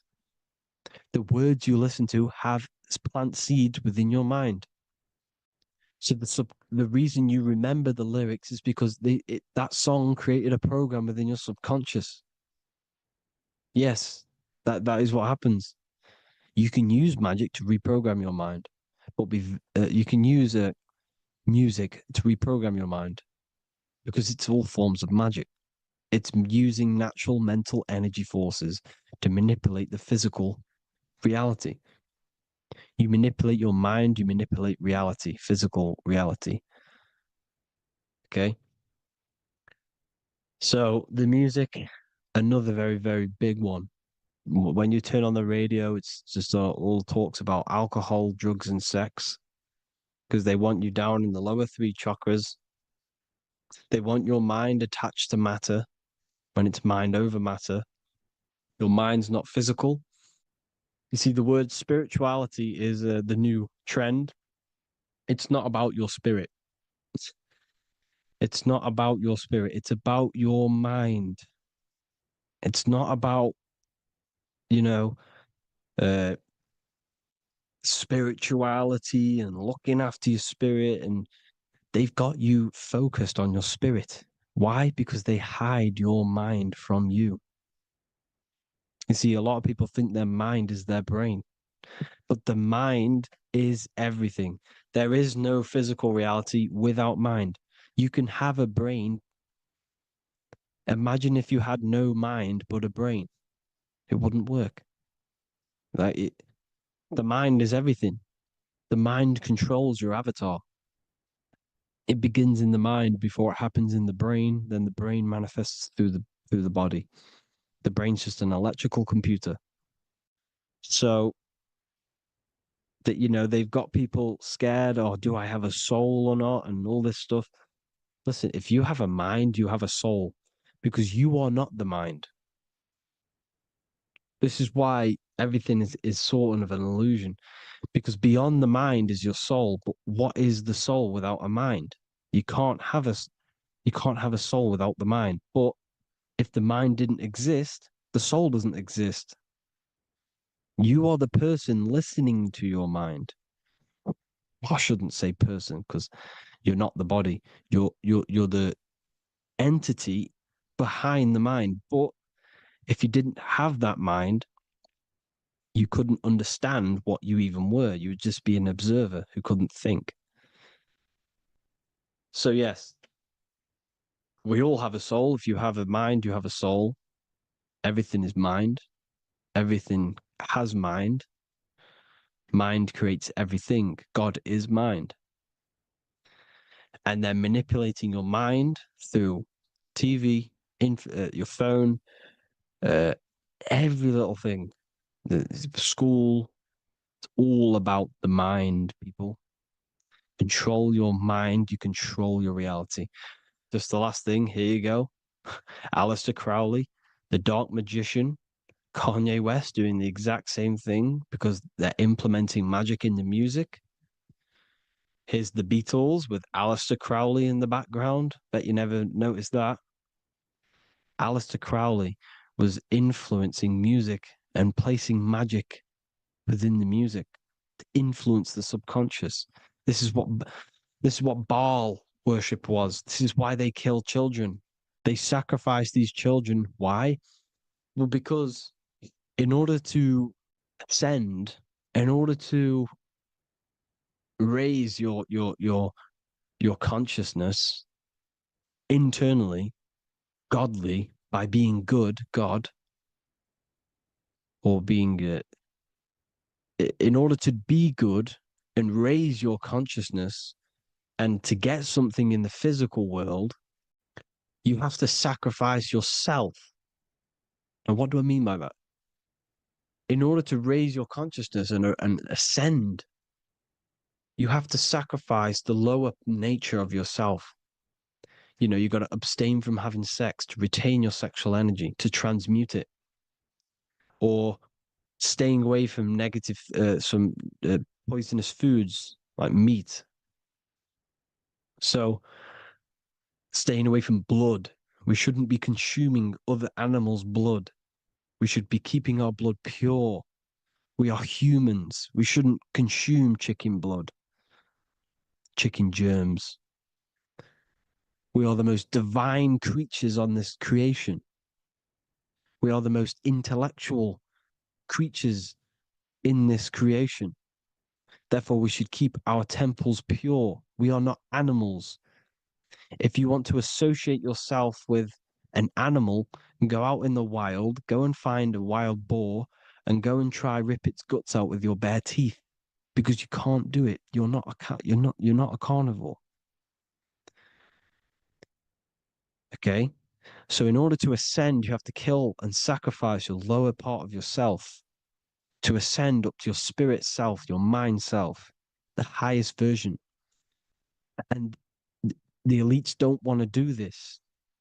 So they sacrifice other things like babies to kill them, to exchange their life over to the astral plane, so these demigods in the astral plane can give them something in return in physical. They don't want to sacrifice their lower self, so they sacrifice other things for exchange, for physical pleasure. But the godly person sacrifices their lower self for their higher self to do good and ascend. So this is what all the Baal worship is, people, and this is why they're doing it. Hope you all had an amazing lecture. If you haven't already, go and get the Book of Wisdom for more information. You know, I don't go into dark stuff in this book because all I do is enlighten people in this book. You can get it in Spanish, English, German, Italian, and French. Worldwide shipping, you can get the PDF or paperback. Or there is also a new one called the Human Health Guide 2.0. It gives you a list of all the foods, grains, oils, and nuts, you know, everything that's alkaline and positive for the body and not man-made and hybrid. It tells you all the products to stay away from, how to fast, how to improve vision, how to improve everything, literally.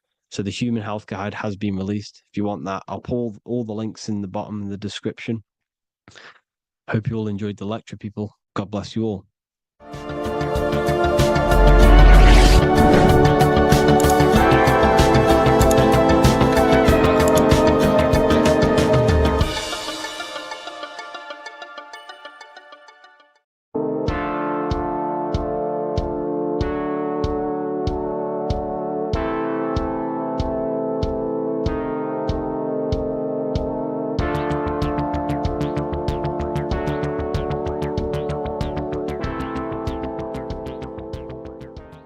Welcome back everyone to another video. Today we're going to cover everything that you need to know about the mind, starting with the two aspects of the mind, the conscious and the subconscious. The male aspect of your mind is the conscious. This is the 10% of your mind. The conscious part of your mind is only aware of everything around you, your vision, your sight, your smell, your taste, your hearing, and your current state of emotion and thought. Every thought that you consciously think about has an emotion directly attached to it. That emotion is then impressed onto the subconscious part of the mind. The subconscious part of the mind is the female aspect of your mind. It is also a whopping 90% of your mind. Subconscious mind is controlling all of the subconscious processes which happen within your body. For example, your subconscious mind is controlling your heartbeat, your digestion of food, and all of the things that you do not have to tell the body to do. It is the hidden part of our mind which is controlling all of the hidden things. The subconscious mind is like a recording supercomputer. Everything that you have experienced in your life is all recorded and stored within the subconscious mind. One of the most important things about your subconscious mind is that it stores your mental programs. Everything in the subconscious mind manifests into behavior and actions within the body. Your daily basis routine and habits are all mental programs within your subconscious mind. These mental programs are created by mainly two ways. 1. Repetition, and 2. Emotional impact. The repetition is fairly simple to understand. The more you do something, the more it impresses onto your subconscious mind and becomes a program. That program will then manifest into your behavior. However, with the emotional programs, they work a bit different. The stronger that you feel an emotion, the stronger it is impressed onto the subconscious mind. And then that emotion becomes a program. For example, you had a very traumatic moment happen when you were a young child. The emotion that you felt was so strong in that moment that it impressed into your subconscious mind so hard that you can recall that moment like it was yesterday. That traumatic event that happened to you when you were young will still manifest into your daily basis behavior even to this day. However, it manifests subconsciously. For example, if you were in a car crash, you will be wary to enter cars with certain people. All because of that traumatic emotion that you felt and impressed onto your subconscious mind. Another example of the subconscious manifesting into our behavior is posting on Instagram.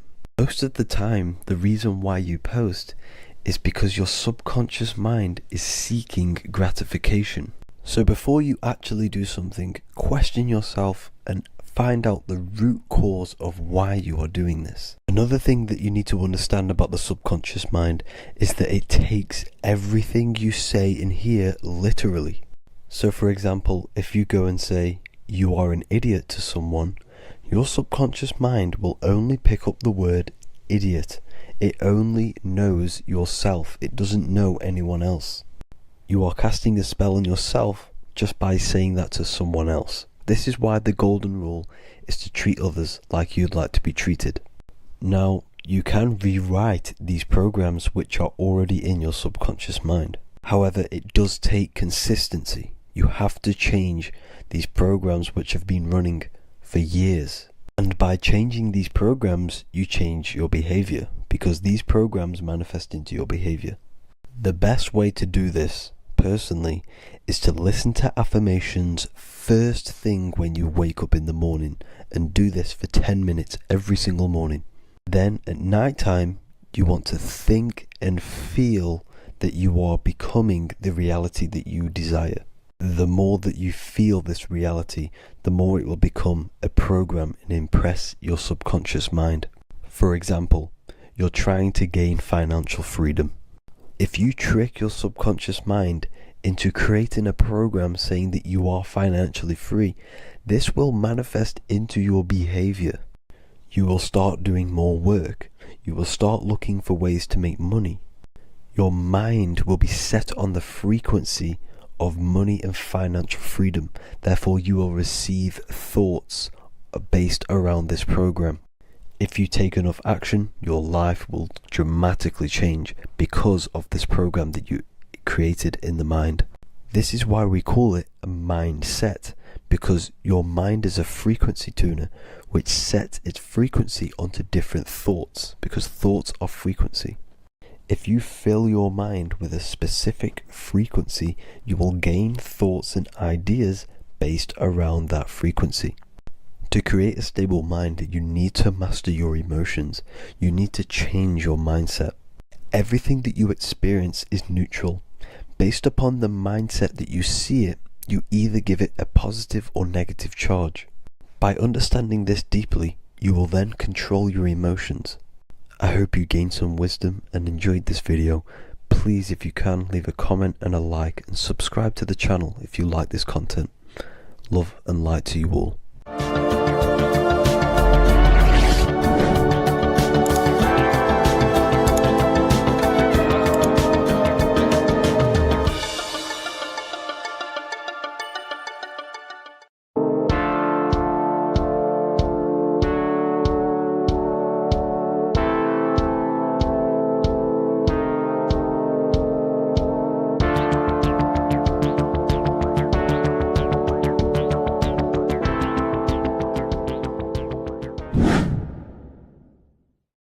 What is good, people? We're back with another video, and this is going to be talking about the connection between the micro and the macro. You know, you are the universe, everything is inside of you. So the first thing you need to understand is that the law of mentalism, we are a thought in the creator's mind, everything's being thought into existence. We have a spark of this mind, this same mind of the creator, and everything is a state of mind. Particles or atoms, whatever you want to call them, are a mental thing. They're a product of the mind. Everything's thought into existence. Thoughts influence everything. Thoughts are energetic effects which send out waves into the quantum field around you. And your consciousness is actually the universe experiencing itself, expressing itself, and viewing itself. So we are the creator, but viewing itself in separate bodies. And this is why they call the material world the world of illusions. Because everything's separate here, but we all forget that we are all one. We've all been brainwashed to think we're all separate, but we're all one. We're all the same mind, the same consciousness, everything. So everything's created out of toroidal fields. God created the toroidal field. That's the only thing that exists because the atoms are toroidal fields. And it's the basis behind all creation. As you can see it in the owl's eyes, it creates the infinity symbol. And this was the apple. That apple is a toroidal field. And the toroidal field is made out of dielectricity, which is ether. Ether is black light, and this is counter space. This is another realm. This is what creates God to be omnipresent, to be everywhere at one place at all times. He is everywhere because ether is everywhere. And ether is infinite potential. It connects everything together, and that's what energy moves through. It moves through the ether. And that's black light. Everything is light, as it says in John 4:2, God is light. Everything's a vibrational state of light. So the torus field is made out of dielectricity, ether, black light, magnetism, which is white light, which is the center of the toroidal field. And magnetism radiates, it has no vibration. And then when white light splits, it turns into electricity, which is physical material, and that has a vibration. This is the Holy Trinity. The sun, the moon, and Saturn. Saturn, the god of materialism. If you've watched my videos on Saturn, you know that Saturn is crystallizing everything into physical matter. And that's why his old name was El. The ancients called him El. And this is why we get El electricity. This is where El electricity comes from. Because El electricity is only a product of the physical world, which is redshift, blueshift, Adam and Eve. And this is what creates the redshift, blueshift is what is a product of magnetism. When magnetism, white light splits, and this gives us vibration. And this what creates the toroidal field, which is the basis of all physical creation. The sine wave is created out of the magnetic wave and the electric wave. The electric wave is the blue wave, and the magnetic wave is the straight wave, which is radiation. This is vibration, frequency. So the magnetic wave is straight, and then you have longitude and amplitude, which is depth, which is dimension. You see how the electric wave has depth and a dimension. This is why you get the cross. This is the cross of Earth. This is the symbol of Earth, of bondage, of physical matter, because it consists of magnetic wave and depth, which is electric wave. And this is where you get the sun cross or the Earth cross, whatever you want to call it. It's the cross of physical matter, and the ancients knew this. This is why they used that symbol. Red shift, blue shift, which is the toroidal field, is the basis of all creation, physical creation. And this is why you have the police siren is red and blue. The Matrix movie, red pill, blue pill. You have red blood and blue blood in your body. The Democrat and Republic, the two parties, red and blue. Like your taps on your taps, you have a red and blue tap. One's generative, one's destruction. Fire, destruction, water, generative. So this is the basis of all things. And electric wave has dimension, like I've already said, depth, material, and it's measured in hertz. It's measured in hertz because it hurts you. It decays because the electric wave has a vibration, and vibration always has to go back to a standstill point. This wave cannot go forever, but the magnetic wave will go forever. It's radiation. Magnetic is radiation. It radiates forever. It pulses. But the electric wave will at some point come back to a standstill point, and that's why it hurts. It decays. That's why our physical body decays, because we contain of electricity. This body is an electric body, and it will return back to stillness like a guitar string. If you vibrate a guitar string, you pull it, it will vibrate, make a sound, and then go back to a standstill point. It's the exact same with every single toroidal field within the body. It will decay, and this is why our bodies decay, and everything in creation decays. So we're born into sin, the sin of Eve. The sin of Eve is us biting into the tree of knowledge of good and evil, which is the systems in the body. And the sin of Eve is biting into the sine wave. We bit into the sine wave. The sun moves in a sine wave. Our DNA is a sine wave. Time is a sine wave. Everything in this creation is a sine wave. This is why the dollar bill is a sine wave. Magnetism and electricity and electric waves in one. And this is the sun doing its sine wave, which creates, when you go bowling, it kind of creates that pin that you hit over. That's the pin of the sun. The zodiac sign is a sine wave because the zodiac sign is an expression of the toroidal field, because magnetism unfolds into 12ness. And that's why you have 12 zodiac signs, 12 systems in your body, 12 cranial nerves in your head, in your brain.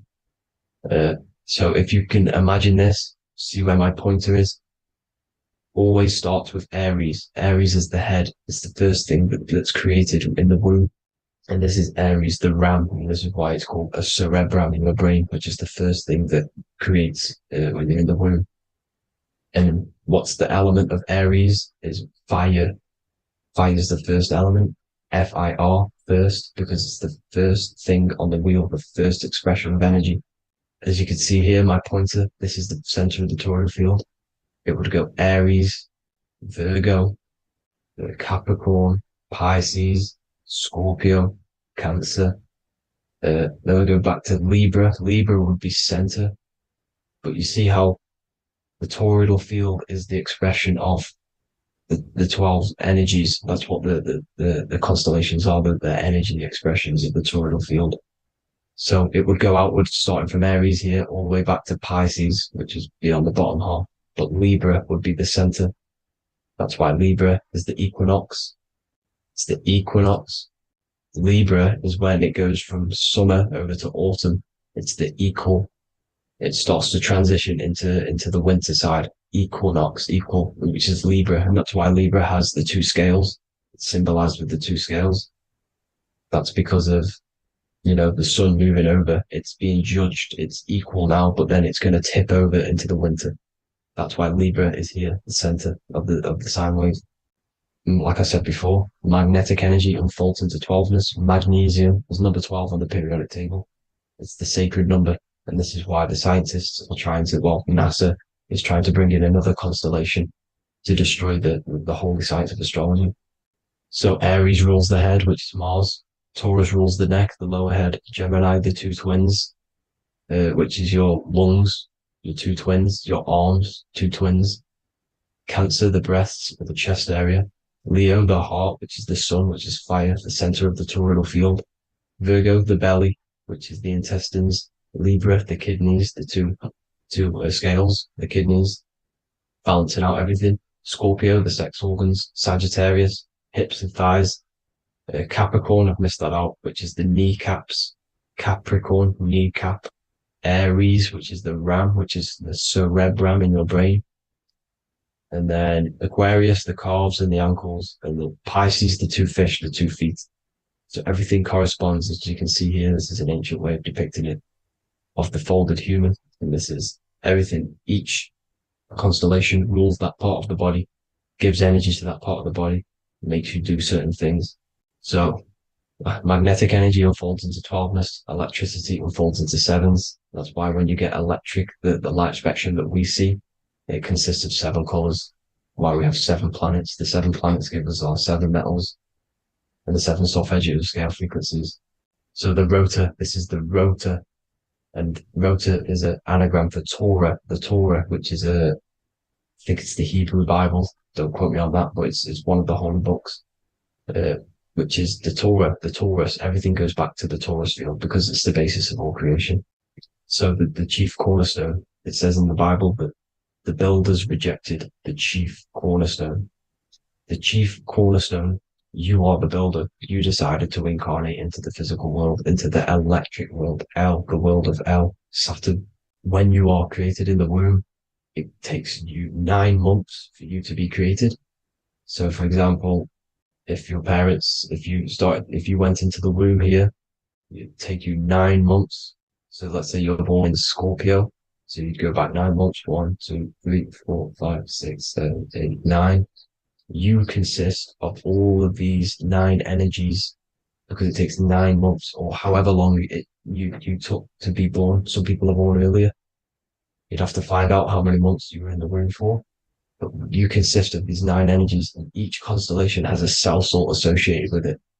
And these cell salts are vital for your health, and your cells are the optimal health of your body.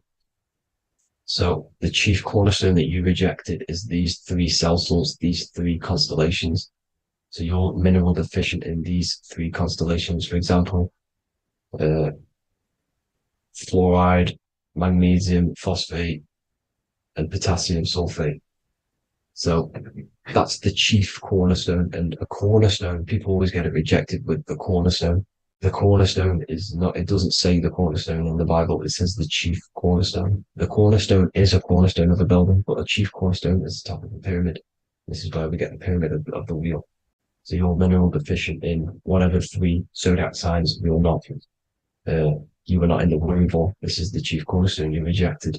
So the human body is the micro, it is the universe in a physical form. It consists of everything in the universe, just like your consciousness is the universe, watching itself, experiencing itself. Your body is the whole universe, 12 systems in the body, 12 zodiac signs, 7 chakras are the 7 planets. The Holy Trinity of you is your Temple of Solomon, the soul and the mind, the sun and the moon. You know, everything is in you. You consist of everything, all the energies, everything. Heaven and hell. Heaven and hell is a mind state. It's a state of the mind. Head, H-E-A, which is heaven, and the heel, the bottom of your foot, is hell. And the bottom of your foot is the soul. So they're basically saying, well, it's wordplay. They're saying that your soul is in hell because, you know, with the elites being in control. So they call the bottom of your foot the soul, trying to say that you're in hell. The Christ is in you. And this Christ is Greek for what? Christos. And Christos is Greek for the oil. And this oil is produced in the cerebrum, the Aries, the ram, the cerebrum. It goes down the pineal. Well, the pineal and the pituitary are underneath the cerebrum. Goes down the pingala and the ida. The pingala being the positive charge connected to the pineal gland, pin, and the ida connected to the pituitary. And this is the 2 serpents going down the spinal column. And this is why Jesus goes from Nazareth to Bethlehem, and then Joseph and Mary are waiting for Jesus in Nazareth. Joseph and Mary are the pineal and the pituitary gland waiting for Jesus to come back up the River Jordan or the spinal column. So this is the oil. This is the story of Santa as well. Santa comes from the North Pole. Why? Because the North Pole of the Earth is the center of the toroidal field. And the North Pole of you is your spinal column, which is the North Pole of the toroidal field. The North Pole, he comes from the North Pole. This is the North Pole. This is the South Pole of the toroidal field. Comes from the North Pole, which is your mind. And he goes down the chimney and then back up the chimney. This is the chimney. And he drops off the present, which is the Christos, the oil. And this is why Jesus is crucified at 33, because he crosses over the vagus nerve at the top of your spine. When this oil comes back up the 33 vertebrae, these are your vertebrae here. When it goes up the 33 vertebrae, it gets crucified at 33 because it crosses the vagus nerve, and he's crucified on the cross at 33. This is the story behind Jesus and Santa. The Ark of the Covenant in the Bible is the two hemispheres which cover the vital parts of your mind, the brain side, which is the cerebrum, the pineal, the pituitary, etc. So the two hemispheres are the two angels, the Ark of the Covenant. This is the Ark of the Covenant covering the two vital parts of your brain. So these are the optic thalamus is another part, and it protects the Christ oil, which is inside at the center of the brain. See, the Bible is all a massive metaphor about yourself, because you are the universe. You are a microcosm of the universe. Your consciousness has experienced itself, and the universe experiencing, and your body is the whole universe. Your head's heaven. So Moses crosses the Red Sea. These are the two hemispheres of your brain. This is the corpus callosum, the Red Sea. So he's pretty much saying that he's uniting the two hemispheres of your brain, because most people in this generation are stuck in the left brain, which is just logic, reasoning, science and maths, writing. And this is what school teaches you to do. It keeps you stuck in your left brain. And you want to cross over to you want to cross the Red Sea, which is the corpus callosum, to the right brain, which is awareness, art awareness, creativity, imagination, intuition, insight, using the higher mind, creativity, imagination. If you don't have intuition, then you can't read energy, you can't pick up on bad things. This is what Moses is symbolizing by crossing the Red Sea. And it's also the upper room where Jesus met the 12 disciples. 12 disciples are the 12 cranial nerves in your brain. It doesn't just represent the 12 zodiac signs. The 12 disciples symbolizes many different things. It's like I said, energy the universe consists of 12ness. So you have 12 cranial nerves in your brain, and that's the 12 disciples as well. And they want you stuck in your left brain, which is the five senses, materialism. So they say in the Bible that Satan blinds the mind. Satan is Saturn. If you've watched my videos, Satan is Saturn. And you consist of the whole Trinity, which is the sun, moon, and earth. The soul, moon, the soul being your sun, the solar, the moon being your mind, the earth, your physical body. And Satan blinds the mind. Why? Because we enter a soul system. This is a soul system, not a solar system. And Saturn is the Lord of the Rings, which is the outer ring. When your soul enters the soul system, your soul starts to materialize. It hits Saturn. Why? Because Saturn starts to materialize you. You take on the 7 virtues, which are the 7 planets, which are your 7 chakras. And to get out of this soul system, you must get out of your lower nature, your animal nature, which is lust, desire, greed. The number of the beast, 666, which is Saturn, Satan. So you enter the soul system, you take on the 7 energies, which you turn into physical matter. And this is your descension from heaven to say hell. And then you must raise back up from matter to spirit. They say Satan blinds the mind. Why? Because your mind gets materialized. Your soul and mind get materialized. And when you get materialized, it's an intense experience. You lose the divinity within you. You forget the divinity. So Satan, which is the first planet, the first energy you take on, the material body, he blinds the mind. He makes you forget everything, your divinity. Then you must remember, ascend up Jacob's ladder, the 33 vertebrae, to heaven.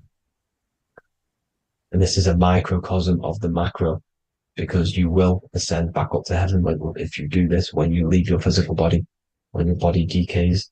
So when it talks about in the Bible, completely destroy them, the Hittites, the Amorites, the Canaanites, all the ites, this is what God says to the Israelites. It says completely destroy them. It's basically symbolizing saying destroy your lower nature, the Canaanites, cannibals. We're under a Canaanite system now, which is cannibalism.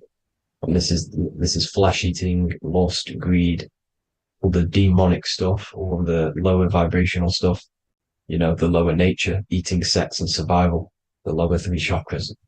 You must get out of these lower three chakras and return back to spirit, which is heaven, which is spirit, love, being holy, being truthful, being passionate, going back to Satan blinding the mind. All of the planets are made out of these three symbols. Satan blinds the mind.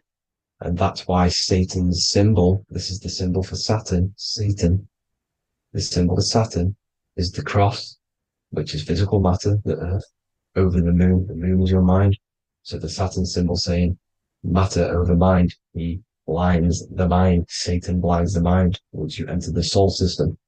And you must remember, in the Bible, it talks about the Genesis, which is Eve, the sin of Eve, which is biting of the tree of knowledge. With the serpent, which wraps around the tree. It says the serpent placed himself on the tree. Well, the serpent is the spinal column. It's the serpent telling you eat from the tree of knowledge of good and evil, which is your nervous system. And eating from the tree of knowledge of good and evil is doing bad things. For example, over-sexualized, overeating, eating the wrong food. That's eating from your nervous system. It's decaying you, and it's preventing you from achieving the God self, the God consciousness. This is the symbolism of, the tree on the serpent, telling you to eat from the left brain, with the left brain being the sinister. Sinister is Latin for left. That's sin. Sin is left. And left is lefty Lucy, Lucifer, right, righteousness, right, God, godly. The tree of knowledge of good and evil, which is your nervous system, because it determines good or bad. That's the only thing you experience in this world is your nervous system. And then the tree of life is the cardiovascular system, and the Garden of Eden is your body. So that's it for this video, people. I hope you've got a greater understanding of how you are the universe and everything is inside of you. Just keep in mind you are the universe experiencing itself, and your body is a reflection of everything. The 12 constellations, the 7 planets, everything's inside of you. This world is an expression from the inside outwards. You can't affect the outside world to manipulate reality. Everything's inside of you. I hope you got a greater understanding of this. God bless.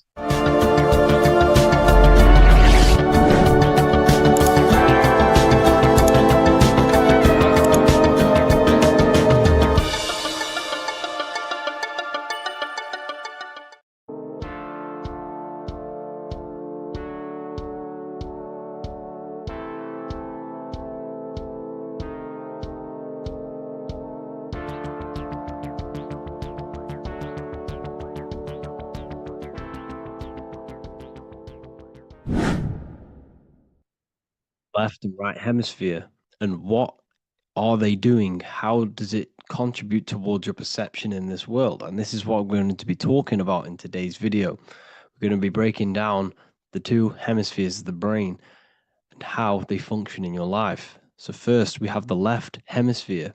This is the logical hemisphere. This is the analytical, divided, scientific, or verbal hemisphere. The right hemisphere is creative, wholeness, artistic, symbolic, and metaphorical. The right hemisphere does with non-verbal things. It produces a holistic perception. It is more to do with creativity. Because what you must understand is that we are not in the external world. The world is produced by our brain. We see with our brain. Our eyes are a part of the brain. What we touch is the brain's interpretation of electrical signals on the nervous system. What we smell is the brain's interpretation of smell through the nose. What you taste is your brain's interpretation of chemical reactions on your taste buds. So what you are experiencing is the brain. The brain is a computer creating a simulation. And you have 2 hemispheres which breaks down this reality. So essentially, the brain is the perception creator. It creates perception. So if the brain is creating this, who is the one experiencing the brain? Well, that is you, the consciousness, the mind. the all-seeing eye. You are the all-seeing eye experiencing the brain, the observer behind the brain, behind reality, behind the emotions. So if you're walking through a woods, this left brain sees individual trees. The right brain sees the whole woods. It sees the biome. It sees the bigger picture. So when you are walking through this woods, the right brain picks up a holistic perception of reality. It creates the woods as one unified woods. The left brain's job is to break this down and analyze it so that we can see individual things. And this is also necessary for humans to have the ability to break things down and manipulate things in this world. So without this left hemisphere, we could not manipulate things and break things down. So this right hemisphere is important because it sees the whole woods. It sees humanity as one unified consciousness. However, the left hemisphere sees individual egos. So the left hemisphere is the place of the ego because it only understands it sees the world very divided. Okay, so for example, here's another example of the left and right hemisphere. If someone pulls out in front of you in traffic, your left brain is going to start going crazy and analyzing them, calling them names. The right hemisphere, however, sees the bigger picture. Maybe he didn't see you. Maybe it's just a mistake. Maybe he's in a rush. You see how the two brains are very different. They do the same thing, but they function in different ways. The right hemisphere is feminine, the left hemisphere is masculine. So, like I said, this person pulls out in front of you, you start to think with the left. If you start to perceive that in the left brain, you're going to start analyzing them, you're going to start going crazy and calling them names because you're analyzing it. You're not seeing the bigger picture behind it. You're not seeing it from his perspective. So there is a crossover. So the left hemisphere of the brain controls the right side of the body, the right ear, the right eye. Everything to do with the right side of the body is connected to the left hemisphere, and the right hemisphere controls everything on the left side of the body, including your eyes, your arms, your legs. So everything is crossed over, and even your visual field is crossed over. So this is your visual field, as you can see here, and even the left side of your visual field goes to the right brain. There's a crossover. No one really knows. There's not really a reason for this. However, this is how the human body is designed. As we all know, the human body is the most advanced piece of technology on the face of the earth. They cannot replicate the human body. And they tell you it has no creator. This is crazy. People are that brainwashed, they can't even understand that their body is the most advanced piece of technology. Your body is so advanced, the computers that you use are mimicked of the body. Everything they create is mimicking nature, but they don't show you how intelligent nature is because they don't want you to understand you're in an intelligent design.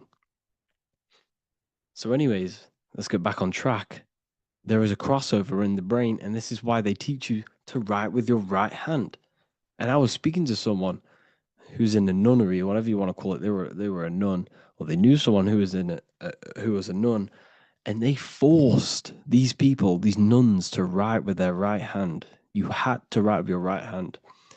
This is why, I'd say at least 70% of the world or 80% is right-handed and right-legged, because they taught us this to activate the left hemisphere more because of this crossover that happens in the body. So when we are using this right side more, we are using that left hemisphere more. Why? Why are they doing this? Well, they also called it writing. Writing is a spell, to cast a spell on you, to use that right side of the body so that you use this left hemisphere, because they want you to see the world as a divided perception. They don't want you using the right hemisphere, using that left side of the body to activate the right hemisphere to see the bigger picture and see how everything is all one and everything is created. This left hemisphere domination keeps you from seeing the connections between everything.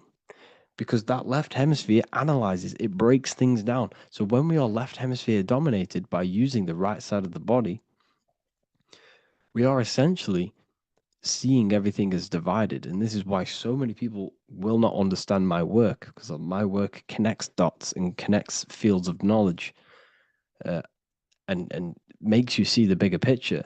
So people who are left hemisphere dominated will see my work and think this guy's crazy. But everything, it's all about activating that right hemisphere. So they called it writing because every word you say is molding your mind in some sort of way. The things you see is molding your mind. Everything you take in through the five senses is molding your mind. And language is a massive spell, especially the English language. They called it writing so that you use that right side. It's a spell because your subconscious mind picks up everything you say. And 90% of your daily basis behavior and thought patterns is produced by these subconscious programs within the subconscious mind. Essentially, your conscious mind is only the 10% of you. The conscious mind is just what you're aware of, what you're wearing, how you're feeling, what you're thinking. That's your conscious mind. The subconscious mind is controlling every system in your body. It's telling your heart to beat without you being conscious of it. So essentially, this is what they're programming. They're programming this system in the back of the mind, which is controlling everything through the words. And this is what spells are, because it's all about creating perception in the subconscious. So they want you to use that right side more. I truly believe the ancients, they were balanced. They used the left and the right side of the body. They didn't have a stronger side because they understood this science of the body and how the body works. So this is actually called phonetics. It's not etymology. Etymology is the study of root words. Phonetics is the study of how words sound similar. The way words are spoken. So phonetics, phone, is why we call them a phone, because you speak into a phone. So this is write and writing, to use that right side to activate the left hemisphere more. So your hands are a manifestation of your brain.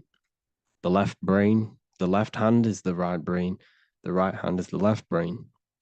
And as a child, we were always taught that when you place your hands together like this is the size of your brain, which is true because your hands are a part of your brain. They're an extension of your brain. Every part of your body other than your brain is an extension of the brain. Everything's working and feeding back information to the brain because you're experiencing the brain. So another trick that you can do, or another exercise, is looking in the mirror and closing one eye at a time. If you close your right eye, if you take your top off, for example, you'll analyze your body if you close your right eye because you're using that left hemisphere. Sorry, other way around. If you look at yourself through your right eye, you'll use that left hemisphere, which will analyze yourself. You'll see individual body parts. If you close the right eye and use the left eye, you'll see your body as a whole. You won't really analyze it. This is how you can analyze yourself using these two hemispheres. So this whole system is created to keep you thinking logically and to restrict you from creating and restrict you from understanding symbolism, allegories, metaphors, and teamwork. They want you stuck in a logical way of thinking and a logical way of seeing the world. This is why when you go to school, you are told exactly what to do. You're told to think this way and no other way. You're told to do orders, do this. It's a very left-brained system, because if we all started to open up this right hemisphere, we'd all see, wow, everything is all one, everything's all connected. And this is what my work is doing. I'm showing you everything is one. The physical world is an illusion of duality, but everything comes from the one source, the one mind. The universe is a giant mind. I am mind, you express mind. We all possess mind. Behind the physical body is the same mind consciousness. And we are all expressions and fractals of this infinite consciousness called mind. And this is what they don't want us to figure out, is that we are all just one consciousness expressed. It's an infinite consciousness. It's even in the squirrel, it's in the dog. All of these different animals, they're just different bodies, but behind the bodies is the same consciousness, which is mind. That's what the pineal gland is. The pineal gland is not the mind, and it's not the third eye. The third eye is your mind. If you have a closed third eye, it just means you have a closed mind. If you have an open third eye, it just means your mind has expanded from beyond physical things through astral projection and mystical experiences. This is how you gain an open third eye. It's just an open mind. A mind that has astral travel, that has explored the realities within the mind. So everything they do is to keep us in a divided state. Divide and conquer, right? That's their motto. All to keep you thinking how everything is divided. Everything they've done is division. Postcodes, countries, everything is divided. Like football teams and all this stuff. It's also a natural process when you grow up, because as you grow up, your brain is constantly analyzing the world. So this is sort of a natural process of how you become more left hemisphere dominated, because your brain is always analyzing. And unless something awakens you, you can awaken that right hemisphere where you can start to see the bigger picture. Even the music, all tuned to 440 hertz, shuts down the right hemisphere of the brain. 440 hertz, Spotify, Apple Music, the radio. Every time you turn on the radio, it's tuned to 440 hertz. This was specifically tuned. It never used to be tuned to this. It was in the 1950s. It was changed. The standard music tuning was changed to 440 hertz because it shuts down that right hemisphere of the brain. They don't want you thinking, seeing the world in this way and perceiving things as one. And I'm going to show you. It tells you this in the Bible. Cast the net onto the right-hand side of the boat and you will find the fish. What was Jesus saying? This is, you see, people read the Bible and they don't understand it. If the Bible is not talking about you, then it has no meaning. The Bible, everything you read in the Bible is about you and how it can better your life. It occurs to you. So if Jesus says, cast the net onto the right-hand side of the boat, this is an allegory. The boat is your body. Cast the net. It's the awareness, the perception onto the right hemisphere of the brain, and you will find the fish. What's fish? What do fish do? They swim deep in the ocean. It represents the knowledge. Deep knowledge. Cast the net onto the right-hand side of the boat and you will find fish. You will find the wisdom. You will gain understanding when you cast that your awareness into that right hemisphere. You will see that I am you and you are me. We are all one consciousness. You will see everything. You'll see that the trees are the same patterns as the nerves in your body. You'll see everything is connected. Everything is a fractal of the one infinite consciousness. And how many fish did they catch? 153. That adds up to 9. This is now numerology. The Bible's filled with numerology. Adds up to 9. What's 9? Human consciousness. It represents consciousness. You're in the womb for 9 months. Feminine. It's all about consciousness. And in Revelation 14, and I looked and behold, the Lamb standing on Mount Zion. That's the spines, the mountain. With him, 144,000. 144 adds up to 9. It represents consciousness on top of the spine. You see? And he had his name the name of his father written on the forehead. What's the father? The higher mind, the higher consciousness within you. Where is that? In the forehead, the pineal gland. The pineal gland is the radio receiver for the higher consciousness. Because every body part of the body has consciousness. Your heart has consciousness. Your gut has consciousness. You are thinking with these different consciousnesses. You think with the gut. You think with your penis. You are thinking with all of these consciousness. And it's about raising your consciousness to the higher consciousness, which is the father, the mind in the head. Don't think with the lower parts of the body because that is your animal nature. Think with the higher parts of the body. It's all representing consciousness. How to activate the right hemisphere of the brain? Well, it's all to do with non-verbal things. So music will activate the right hemisphere. Make sure it's tuned to the right frequency though. 432 hertz, 528 hertz. Any frequency that adds up to 3, 6, or 9 is good for you. Meditation, turning off the thoughts, and you raise yourself to the higher brain. Symbolism. Symbolism is all right hemisphere. Reading between lines, metaphors, determining the Bible. It's all right hemisphere. Seeing the bigger picture. It's reading between the lines. So tithing in the Bible. These people in the churches are giving 10% of their money to the church. It's nothing but a scam. What these people have done is they have externalized the Bible. They have taken the Bible and literalized it so that they can make a business out of it. So what they're doing is a tenth of the produce of what it says in the Bible, a tenth of the produce of the land, whether grain or fruit, is the Lord's and is holy. So what's that saying? The tenth of it's basically saying give the 10% to the Lord, to God. What does that mean? Well, what's the land and the fruit? This represents physical things, the physical things that you have. The tenth of the physical things that you have. What's that? That's your ego. All the physical things that you have is all to do with your ego. That's the lower self. The ego, what is the ego? It's the mind's perception of the physical self. You had no ego when you were a child. Okay, when you were a child, you had no ego. As you grew older, you created the ego. But the ego is the full self. It's the echo. Ego, echo. It's the echo of the full self. So it's saying give the ego over.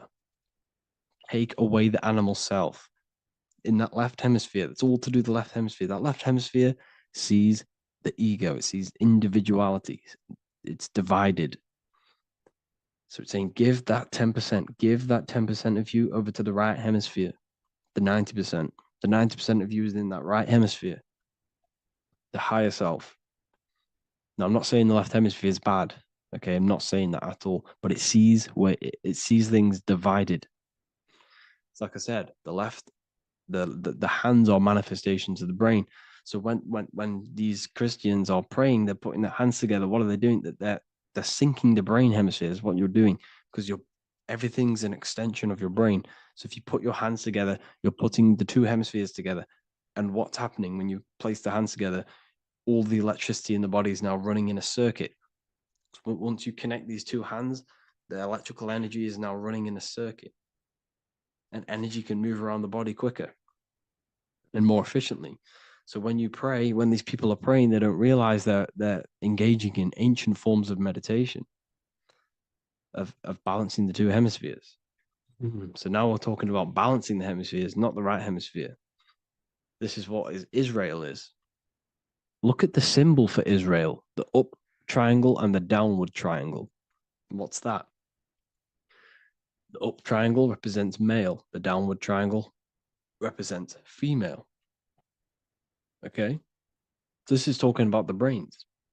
Israel is Ra. Isis, which is female, the Egyptian god. Ra, El. El means God. Electricity. That's the force of the physical world. It's the force that runs this world, electricity. It's the force of God. El, consciousness. It means God. Is Ra, El. Isis, Ra, and El. It's the two hemispheres of the brain, the holy land of Israel. It's the holy land, it's the brain. Once these two hemispheres are synced, this is how you unlock your consciousness.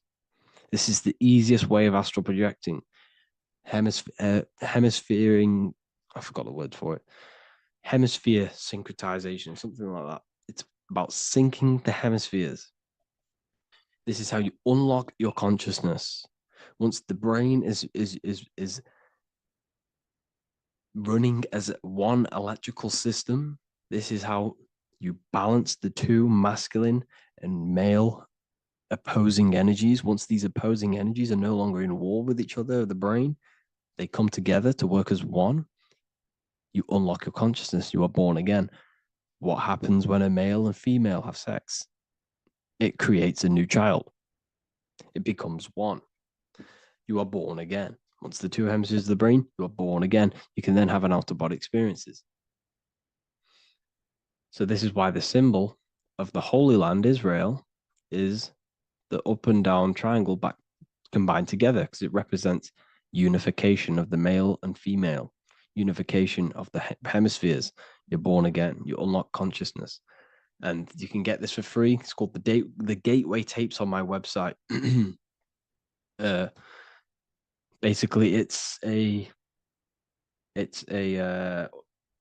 audio track from the government, and they did this in the Gateway Experience. It's a CIA document. And what they do is there are different forms of meditations you go through. I think there's about 5 waves of meditations you do, half an hour each one. And it will teach you, it will sync your hemisphere. Because what does it do? They understood that playing one frequency into one ear and another frequency into the other, they understood that the right ear is connected to the left hemisphere, the left ear is connected to the right hemisphere. So when you play 2 different frequencies into both ears, what happens? The brain picks this up, the 2 hemispheres of the brain picks this up, and it syncs it. It syncs these 2 hemispheres, these 2 frequencies together. So now the brain is working as one to sync this frequency. So this is how you can sync your hemispheres through listening to these frequencies. Okay, you can get them for free and do the meditations yourself. This will definitely help you. This is an easy way to astral project. So it's all about syncing the hemisphere and seeing reality from a unified perception. We should all aim to get out of that left hemisphere. I'm not saying don't use it, but we should now start to see, we should now start to read between the lines of the Bible, read between the lines of the symbolism they're showing.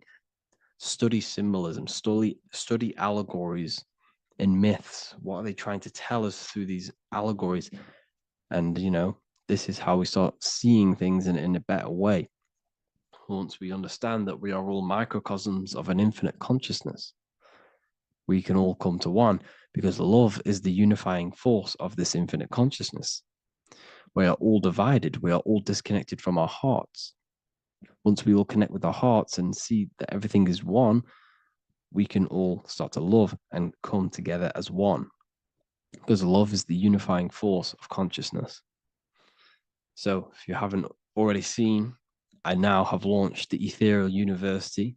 I will be doing lectures like this one, but even better, deeper, and even releasing knowledge that I can't talk about online as they are censored.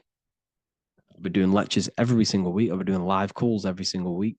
You also gain access to my library, which is filled with over 45 occult books, filled with knowledge.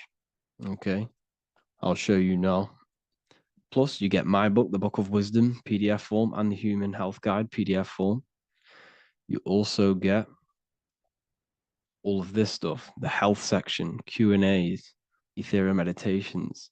We've got some celestial studies, cosmology, numerology coming soon. You also get the brand new Manifestation Mastery course, plus the library. And there'll be new books, new lectures, new live calls every single week. Or you can get the Book of Wisdom, use the code WISDOM in all capital letters to gain 40% off. This sale will be ending very, very soon. So if you're watching this, be very quick to get yourself a physical version or a PDF of my book. You can get it in all these languages. Hope you enjoyed this video, people. I'll see you inside the Ethereal University, the real university. Have an amazing day.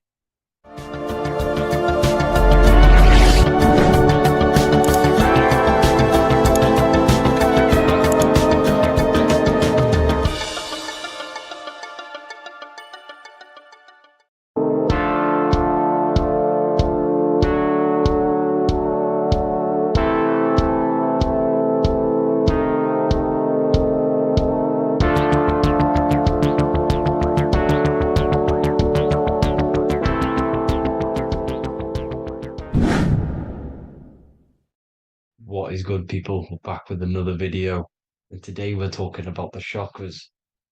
Let's jump straight into this, because I know there's been a lot of requests for this video. So let's jump straight into this. So you have 7 chakras, right? 7 chakras, and these chakras are feeding off your electromagnetic field, known as your aura. This is both positive and a negative pole, male and female, right? This electromagnetic field is made out of electric and magnetism, and together they come as electromagnetic. Now, your chakras, the word chakra just means wheel, spinning wheel, because that's what they are. They are spinning wheels of energy. They do not exist on this physical plane. They exist on the etheric plane. Okay. Now, these energy centers are known to regulate your emotions, and each energy center controls the organs and cells in that particular area of the body. So, for example, your sacral chakra will control the cells and organs of your sexual reproduction area.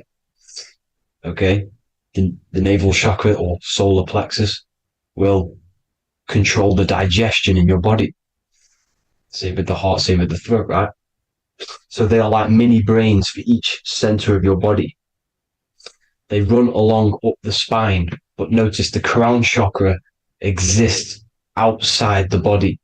It's just above the head.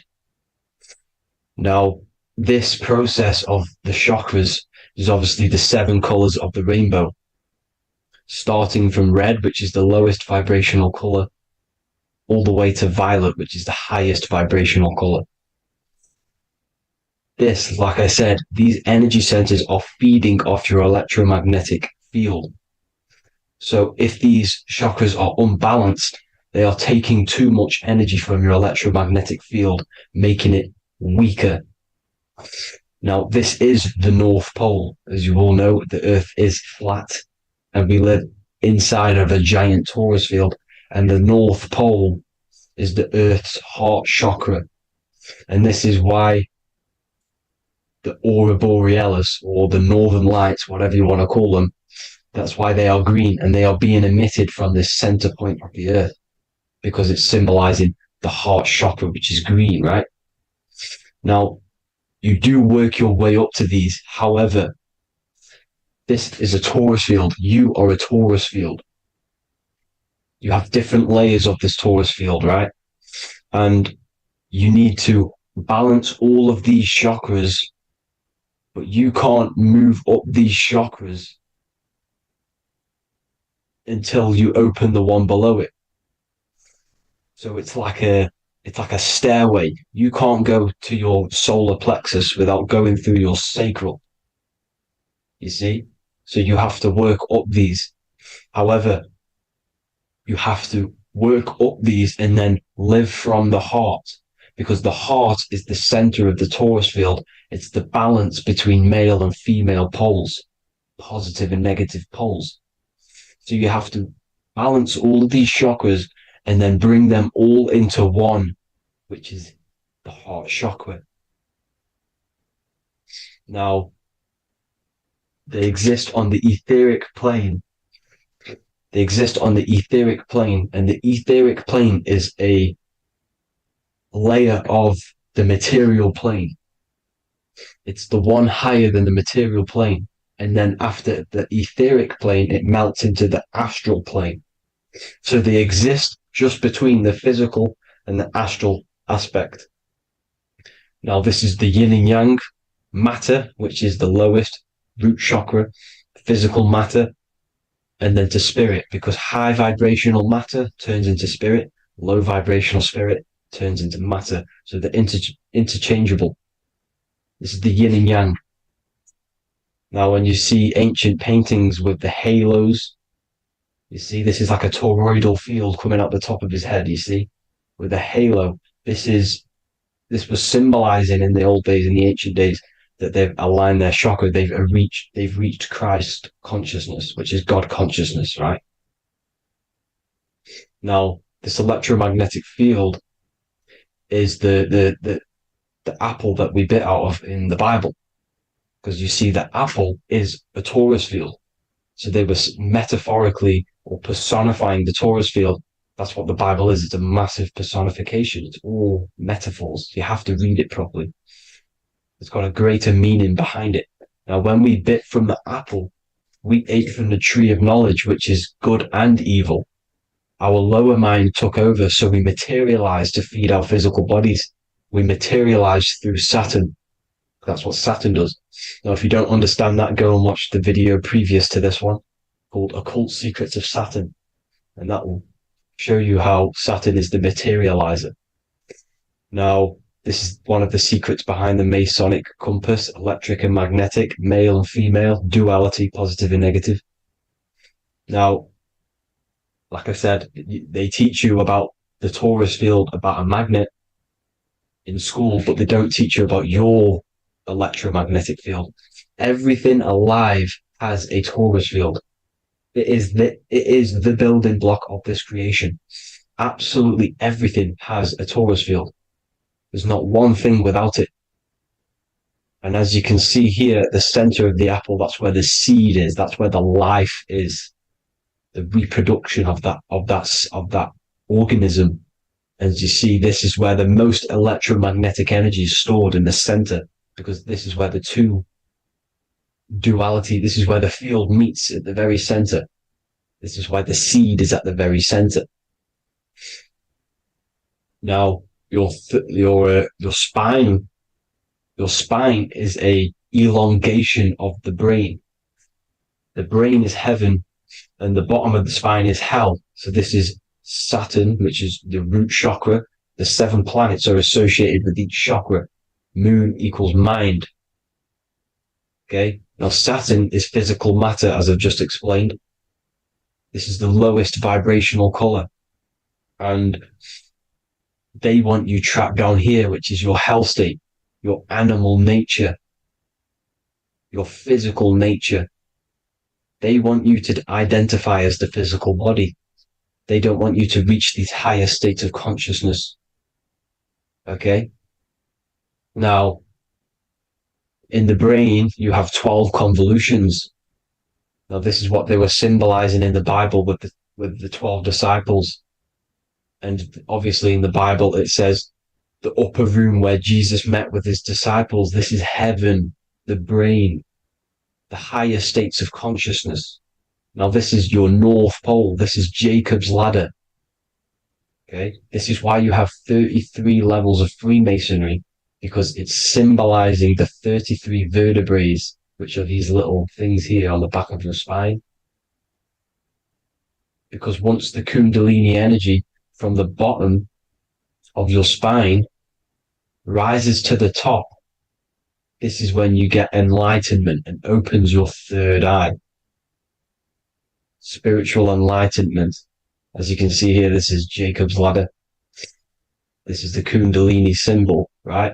And they're even showing you this in the medical symbol. They're putting it in your face. The serpents are wrapped around the spine. Now, the serpents symbolize how the energy moves around the spine, because it's a torus field, you see? At the center of the torus field, it wraps around the center pole. It wraps around it, and this is how the energy moves up. So they're symbolizing it with the serpents. Okay?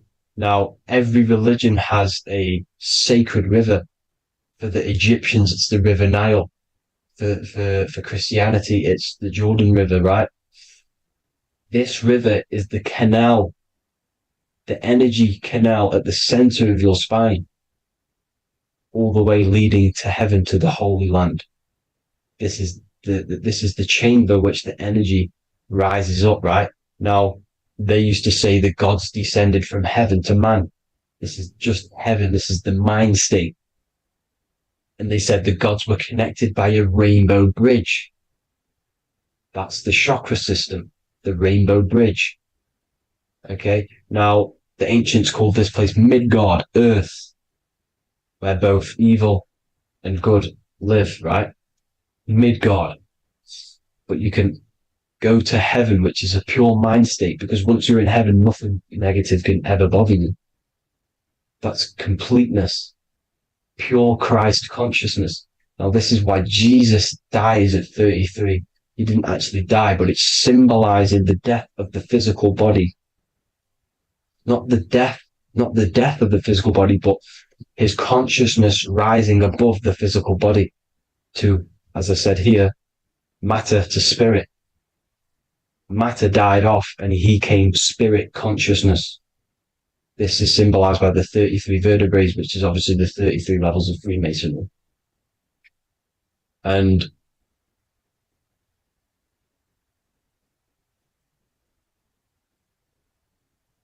now the pineal gland, which is at the very top of this Jacob's ladder or the River Jordan, the canal, your 33 vertebrae on your spine.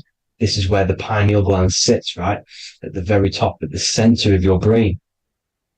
Now, there's multiple ways this was symbolized. The Eye of Ra, which is used by the Egyptians. Now, this pineal gland is the seat of consciousness. This is where your consciousness is stored, right? And the ancient Sumerians used the pine cone, hence why it's got the word pineal gland, the seat of the soul consciousness. It produces DMT, dimethyltryptamine, which is known as the spirit molecule. And the pineal gland is wrapped in microcrystals, and we all know crystals transfer frequency and energy. Now, radios use crystals. A radio is a frequency transmitter, turning a frequency into a frequency that we can hear with our ears, right? Because all the radios are actually playing right now in your ears. However, our ears can't pick it up, so the radio transmits it into a frequency that we can hear using crystals. So this is the power of crystals, and this is what our third eye is wrapped in, crystals. Now, this third eye is not actually your third eye, it's your first eye. When you're being materialized in your mother's womb, this is the first gland that is produced, and everything's built around it, because it is the consciousness. It is your consciousness. Your consciousness never dies, ever. It's an eternal essence. It lives forever. You never actually die. Only the mortal body dies. Now that's what we call life. Life is abided by time, and time is change. And change is what we call life, because everything's constantly moving and transforming into different things, right? Now let's not get off track. The pine cone is obviously, this is in the Vatican here. The pine cone is symbolized as the pineal gland, pine. And this is the opened pine cone. The opened pine cone means or symbolizes the awakened man, the awakened third eye. But the ones here, which the Sumerian gods are holding, these are shut pine cones, symbolizing the unawakened man. But let's not get confused, people. These gods were not gods. They are human beings just like you. They reached Christ consciousness. They are nothing more special than you. They just had the ability to reach Christ consciousness. And obviously their knowledge was far more intelligent than ours, far more advanced than ours. They knew the truth about this reality to the depths. Now, the ancient Hindus had a goddess called Kundalini, which is said that she descended by the means of a ladder or a cord from heaven, which is symbolizing the spinal cord. Now, this is what hickory hickory dock, the mouse went up the clock and came back down. This is all these stories, like Santa as well. Santa comes up and then down the chimney. This is symbolizing the Christ oil. There's an oil which is produced in your pineal gland, right? And this oil travels down the spine. And once it's down on the spine, you must have to raise your consciousness, just like I said, with the chakras. You have to raise your consciousness, raise your vibration to heat up this oil and turn it into a gas. And it travels back up the spine through like the serpents up the spine, and this awakens the third eye once it's coming back up the spine and hits the pineal gland. This is the secret behind Santa and hickory hickory dock, because Santa comes down and feeds the presents and goes back up the chimney, and he lives in the North Pole, the positive pole. This is the North Pole, people, and the presence is your sacred oil. This oil, your physical body, is the furnace. It's the spiritual furnace, which you have to heat up this oil by raising your frequency and turning it into a gas to rise up this chamber, the River Jordan, to your third eye, right? Now, this is an alchemical process. Your body is the alchemical furnace. It says in the Bible, if therefore thine eye be single, thy whole body shall be filled with light. I shouldn't have cut that out, but that's what it says. The light of the body is thine eye. If therefore thine eye be single, thy eye shall be filled, their body shall be filled with light. This is symbolizing the pineal gland, enlightening the body, the spiritual body, filled with light.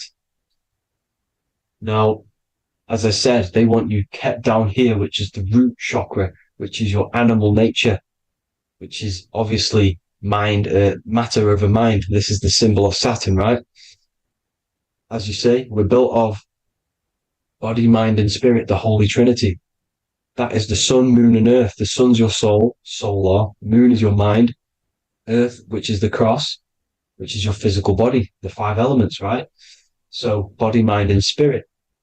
So the Saturn symbol is actually made out of the cross on top, which is the earth, and the moon on the bottom, which is symbolizing matter over mind, because earth is physical matter. You don't want to be matter over mind. You need to be mind over matter. See, they want you identifying as your physical body. They don't want you to realize you're an eternal consciousness. You're an eternal essence of consciousness which never dies. They want you trapped in your animal nature. And this is why the Baphomet has a goat head, because it's symbolizing your animal nature, which is evil. Not evil, but you're more likely to do evil things, right? Which brings bad karma. That's your animal side. This is why the Baphomet has an animal goat head. As you can see here, he's got the kundalini energy here. So when you see the inverted cross, the cross is your body, as you can see here. The inverted cross means your chakras downwards, down here. Your head's down here. Your mind is down here. But your mind needs to be up here, which is the upwards cross, which is Christ consciousness. And as we all know, 7 colors of the rainbow, 7 planets, 7 chakras. Red light is low frequency and long range. This is why Saturn is the slowest moving celestial body. And it's the lowest chakra, because it's low frequency, long range. The moon being the crown chakra, which is high frequency. This is why the moon moves around the quickest. The moon is your crown chakra, which moon in mind. See, so there are multiple ways of your chakras becoming blocked. Now, each chakra has a specific intelligence. It has a specific thing that it's doing for the body, right? Now, this can be overused. It can be abused. For example, masturbation. That keeps you down here in your sacral chakra, because you're abusing the energy center. You're abusing your sexual energy, which is then becoming unbalanced. So this is how energy, this is why these centers are pulling more energy out your electromagnetic field, because these centers are wheels. The chakras just mean spinning wheel of energy. So when you're abusing these certain centers, you're pulling energy out of your electromagnetic field, which is making your field weaker, which is making your frequency lower, which makes you prone to diseases, prone to lower negative energy, right? So you need to align these chakras. You need to unbalance them. And as you can see here, you can screenshot these to see how they're blocked. I'm not going to go over each one because it'll take me forever, but have a little read yourself. This is why they're blocked. Now, the ancients used to say Aum when they meditated. Now, these are the 7 vowels. There's not 5 vowels, there's actually 7. Now, when they say Aum, they're aligning all their chakras by saying this when meditated.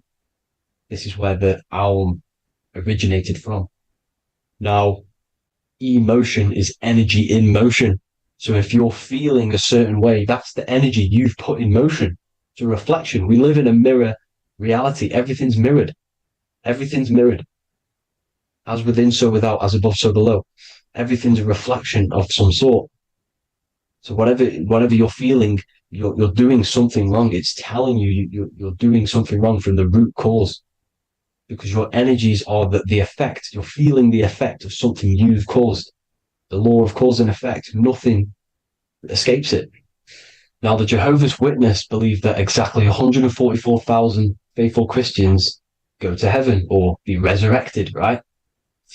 This is not true. This is symbolic. 144,000 go to heaven. Now, the petals on the chakras, this is the root chakra, this is the crown chakra. Now, if you add up the first 5 chakras, the petals, add up the petals on the first 5 chakras, you get 48. And then you get to the third eye, which has 2 petals. 48 times 2 equals 96. 96 plus 48, which you got from here, equals 144. The last chakra has 1,000 petals. Times 144 times 1,000, you get 144,000. This is a frequency. This frequency is the frequency of the ascension up your chakras. This frequency is a high frequency which turns that oil into gas, which rises up the spine, activating your third eye. Right? So this is all the religions are all symbolic for this sacred secret of Christ consciousness. As it says in the Bible, the kingdom of God is within. It's not out there, people. You must look within yourself. You are God. You are a spark of his consciousness, infinite consciousness, right? So 144,000 is a frequency, and you must achieve this. Like I said, these people in the past, they're not gods, people. These were just humans. Nothing special. They just reached Christ consciousness. Now, they keep you in these lower vibrational states with the food, right? And as you can see here, all of these fast food restaurants are mainly are red and yellow, which are these lower states, these lower 2 chakras, lower vibrational colors, because they want you trapped down here in matter. And these foods are so low vibrational, they will keep you down here, because your gut produces, I think it's like 80% of melatonin. Melatonin is your feel-good hormone. These foods will not make you feel good. This is very low vibrational. Meat. It's not meat, it's raw flesh. These animals are stripped from their family, put on a conveyor belt, watch their friends be tortured, and then get slaughtered in a slaughterhouse. Think of all the fear that's running through their blood, all the hormones, all the fear, and you're going to go and eat that very low vibrational energy. As you can see here, this is the light photons within fruit. You can see the light, the life force in this fruit. You must think, feel, and do positive to raise your vibration. As you can see, earth equals heart. If you rearrange it, everything in nature is green, right? The aurora borealis is green. You must align all these chakras and then live from the heart, because the heart's the center of the Taurus field. You must become the consciousness in the center. So that's it for this video, people. Thank you all. God bless.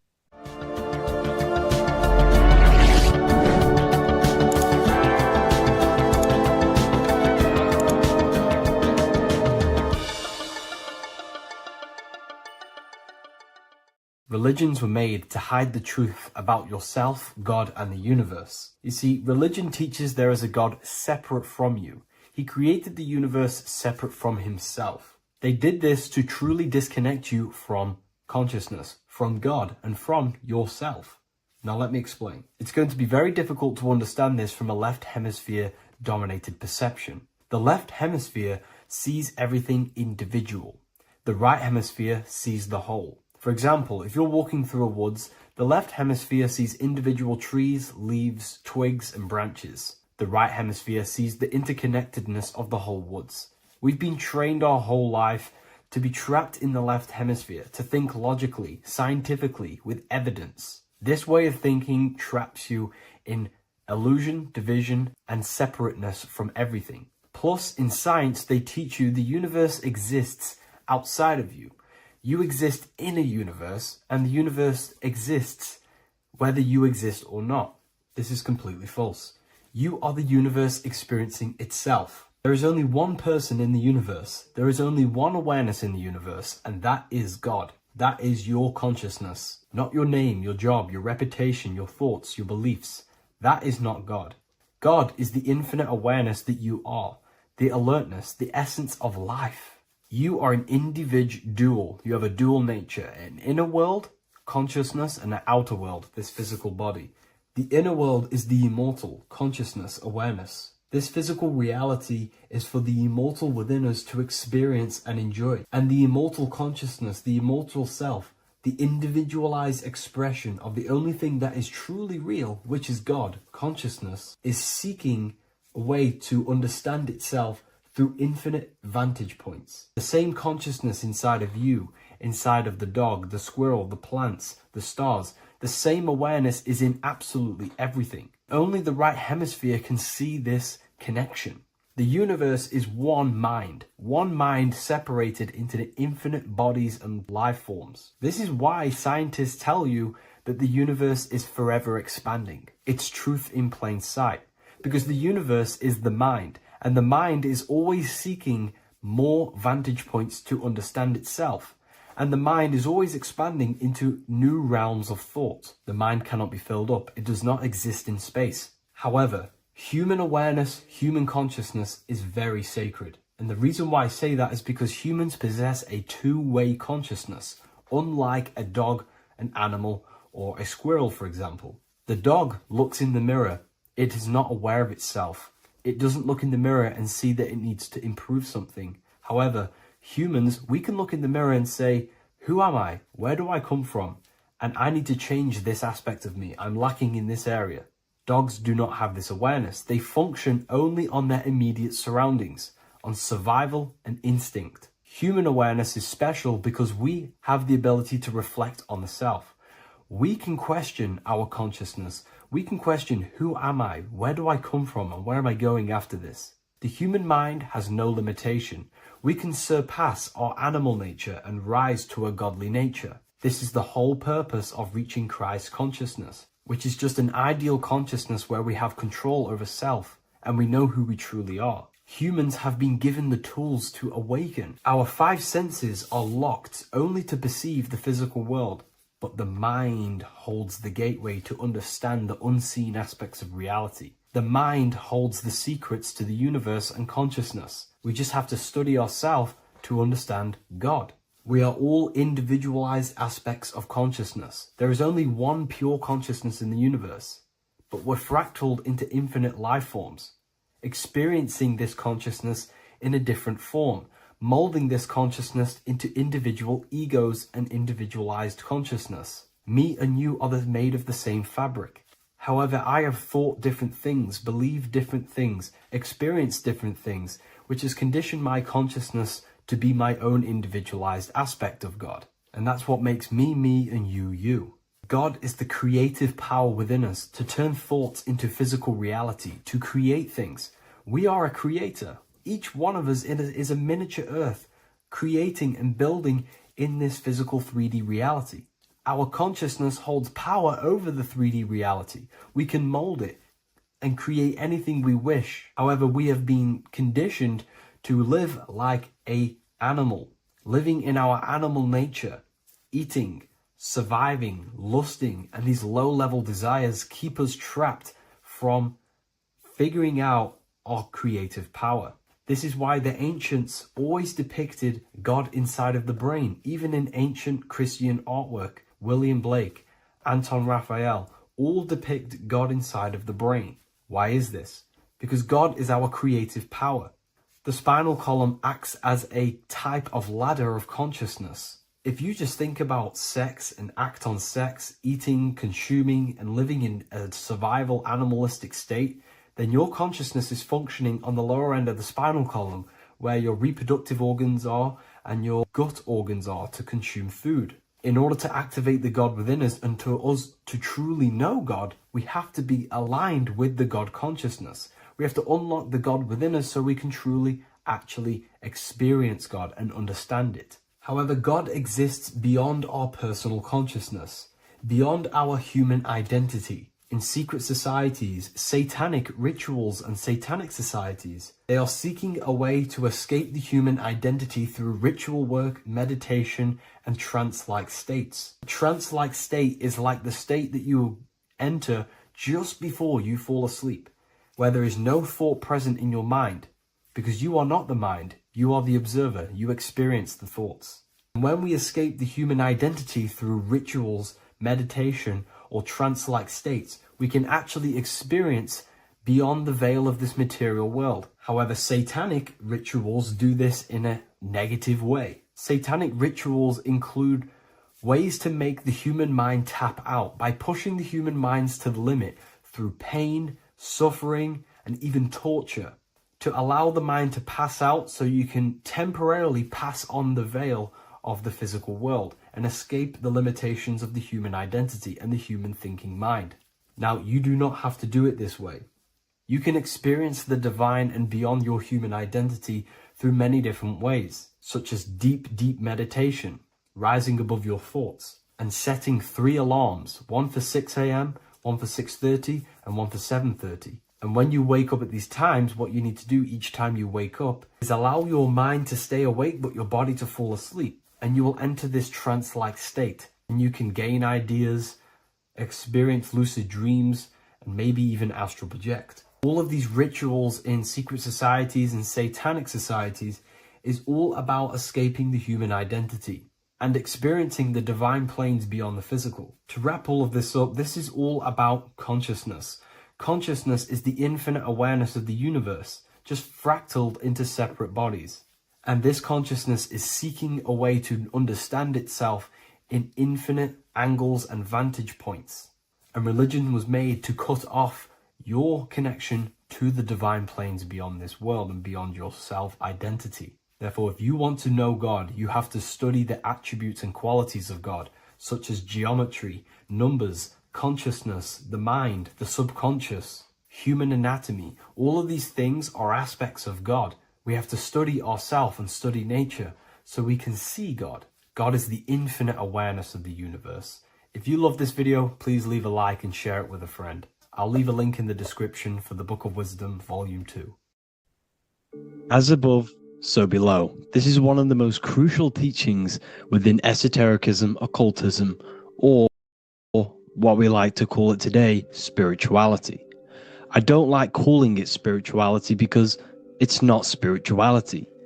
I teach human consciousness. I teach the science of you and your consciousness alone and your being. And in order to fully understand you and this world around you, you must understand this number one principle of as above, so below. There is many misconceptions of this, and there is many simple teachings of this, but I'm going to break it down today from the most simplest to the most complex, and you will see the connections between all things. This is the most important lesson you could ever learn, and I'm going to teach it you today. So what you must understand is with the term as above, so below, it applies with everything you see in this world and about yourself. We have something called the macro, which means the bigger scale. On the bigger scale, we have the whole earth. If we look down from the sky on top of rivers, this is what we see. We see this tree pattern. Then on a smaller scale, we see trees have the same pattern. Then we look even closer. We're going smaller and smaller into the leaves of the tree. We see the same pattern. Then we go even more micro into the human brain and look at the human brain cells, and we see the same pattern. This is proof this is a fractal universe, and everything is in the micro is reflected in the macro. As above, so below. As within, so without. On the macro is a reflection of the micro. So now that you understand this, we can go a bit further.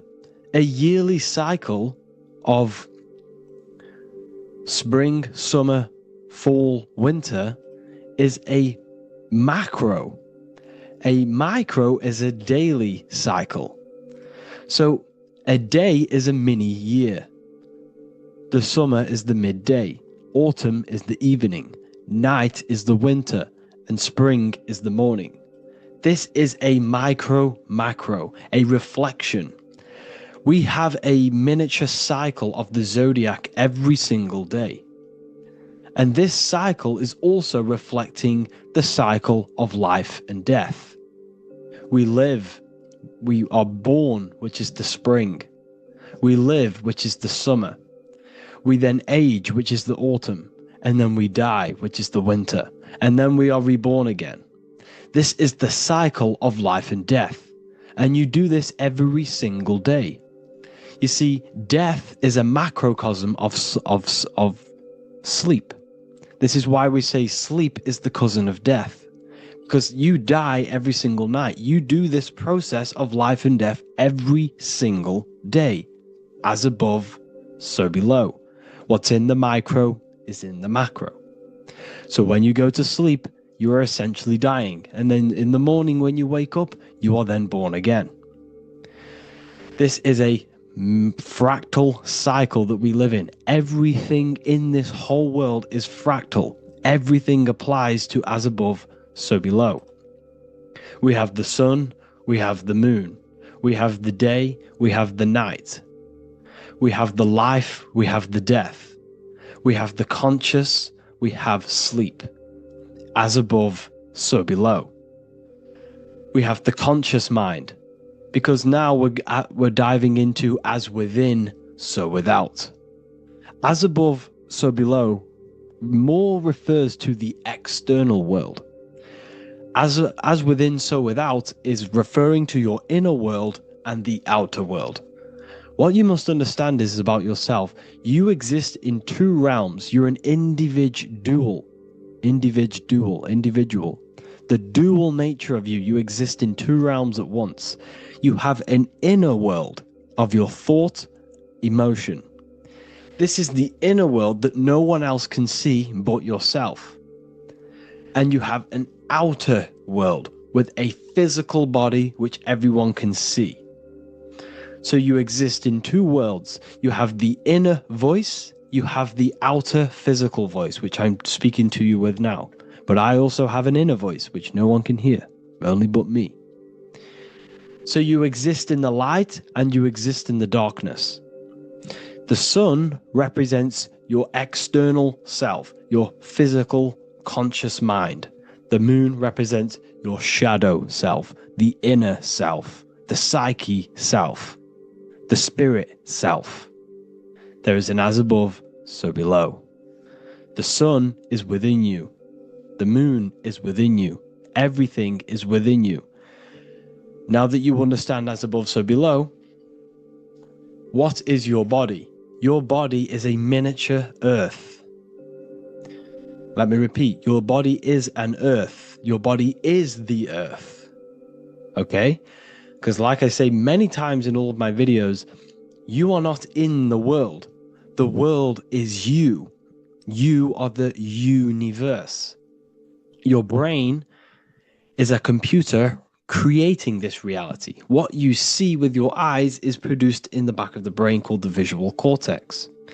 You don't look into the world, the brain produces the world. The body produces the world. When you touch something, you're not actually touching something.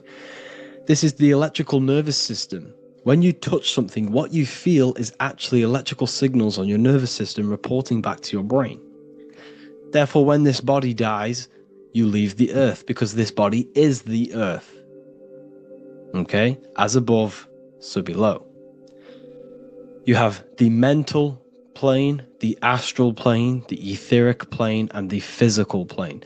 This is essential for understanding reality and the teaching of as above, so below. Everything in this material plane began in the thinking mind. For example, the microphone I'm speaking into, the phone you're watching this video off, or the laptop or iPad. Where did this begin? It didn't begin in the factory. The first ever place this item begun was in the mind of an individual. The invisible realms of mind is where all physical things and physical items begun. Essentially, this physical plane is the effect of the thinking mind. This world is the world of effect. It's the world of outcomes. When you see something, it is already manifest. It is already being manifested. It is an effect. And in the effect of the cause, which is the thinking mind. Therefore, the mind creates thoughts, which is the mental plane. Then after thoughts creates imagination, which is the astral plane. These two are spiritual. They are non-physical. So spirit kind of means non-physical. Then you have the physical planes, the etheric and the physical plane. As above, so below. What happens in the mind is manifest on the physical plane. Like I said, the phone that you are holding, it was a thought, and then it brought down into a physical reality. As above, so below. You change the mind, you change your reality. Your environment, the word environment has ment in it because your environment is mental. So now that you understand this, so what is the world around you? The world around you was created by the mind of God. It was manifested through God's thought. So you are living in the mind of God. You are a thought in the mind of God. God thought you into existence. But like I said, we are all fractals. Everything is fractal. If God exists, this means that you are God. As above, so below. God created you through the thinking mind, and he gave you a thinking mind. So God created the macrocosm. God created the macro, the whole world. He designed the whole world, the sun, the stars, the moving. He designed this. But then he gave you the thinking mind to design your own life and create your own life in his world. You are a microcosm of God's macrocosm. Just like God thought you into existence and the whole world into existence, you are a microcosm thinking your world, your reality into existence. You see this now? Everything is a reflection. Everything is a mirror. Everything is fractal. So in order for you to change your reality, you must change these higher planes. Your thought and imagination are the two key aspects of creating physical reality. Every object you see around you was begun in these higher planes of the non-physical, and they were brought out of spirit into physical matter through the thinking mind and physical action. So now we're going to get a bit deeper.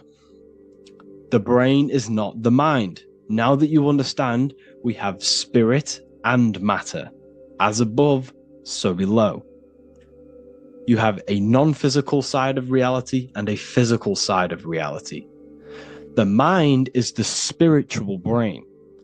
The brain is a physical manifestation, a physical effect of the mind. The mind uses the brain to operate in the physical world, and it's the same with the heart. The soul manifests itself physically through the heart. The heart is a physical manifestation of the soul, of the emotion, thought and emotion, the mind and the soul, the brain and the heart, heaven and earth. So you have the inner world and the outer world, the spiritual, non-physical, and the physical.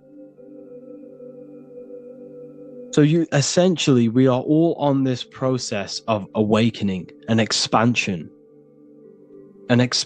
of our minds into new fields of thought, into new fields of awakening ourselves. Because essentially we are born into this world, but you are born many, many times. You can be born physically and you can be born spiritually. Like I said, everything is fractal. So just like when the baby finds out that there is a world outside of its mother, what does the baby do? The baby seeks a way out of its mother, and then the baby is now born into a new world, a world outside of its mother's womb. It's the same with you and your spiritual process. As your mind becomes aware that there are other realities beyond your physical body, it then seeks a way out. And this is why you are probably watching my YouTube, because you are now on the path. Something within you has guided you to this path of knowledge, truth, enlightenment, and expanding your consciousness. And it is your soul who brought you here. Your soul speaks through emotion, a guidance. Emotion is the language of the soul. When you feel very bad, this is your soul telling you you're not in the right place. You're doing the wrong things. Because the soul is always unfolding its purpose, which is expansion and learning. That is it. The mastery of the self and the learning of the mind is the only thing that counts in the end after this life. So you are on a journey of expansion, of learning, creating, and spiritual rebirth. As above, so below. What does this body tell you? When I see someone overweight, I don't see the overweight. I don't see the body. I see the mind. I see an undisciplined mind. I see a mind that lacks self-control. I see a mind that seeks external validation. That's what I see when I see an overweight person. I don't see his body. I see the result of his mind. Because what does the Bible tell you? You shall know them by their fruits. It's the same saying as above, so below. You shall know them by their fruit. The fruit is their manifestation. Your body is a direct correlation and manifestation of your mind. Your inner world projects your outer world. As within, so without. As above, so below. Now, what do you see when you see this man's body? I see discipline. I see strength. Mental strength, not physical strength. I see mental resilience of pain. Because all of this man's mental energy has been manifested physically within his muscle. This body is a direct manifestation of this man's mind's pain and suffering, and it shows discipline. This is why people instantly respect you if you are in shape.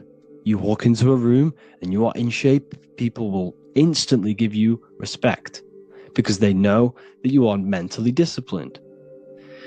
The body is a reflection of your inner world, and it's the same with your friends, your family, your connections with people.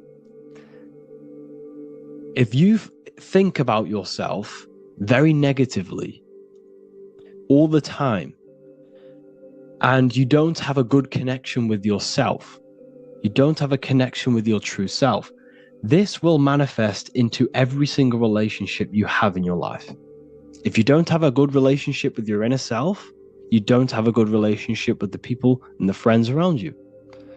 Because as within, so without. If you think negative about yourself, you will only pick up the negative in other people. If I think very highly of myself and I think very happy and good things about myself, I will then see the good things in other people. Because it's as above, so below. As the inner world is, so is the outer world. It's the same with your life circumstances. Your life is a direct correlation of every thought you thought in the past. If you possess millions of pounds, millions of dollars, this is because you have thought this into physical reality. You live the life you are deserved. You live the life that you manifest through your thought. If you live a very poor life, this is a reflection of your mind. This is a reflection of what you have thought into physical existence. Because like I said, everything begins in the mind. As above, so below. And this is even present within the body. So where is the head? The head is at the very top of the body. And where does all manifestation begin? In the mind. That's where the mind is, in the head. And then the thoughts we think travel down the body into the heart, which is the emotion. Every thought we think is in the emotion. Every thought we think creates an emotion. This emotion then drives the action. Where does the action come from? The feet, because the feet move our body. We move with our feet to take action. Our hands.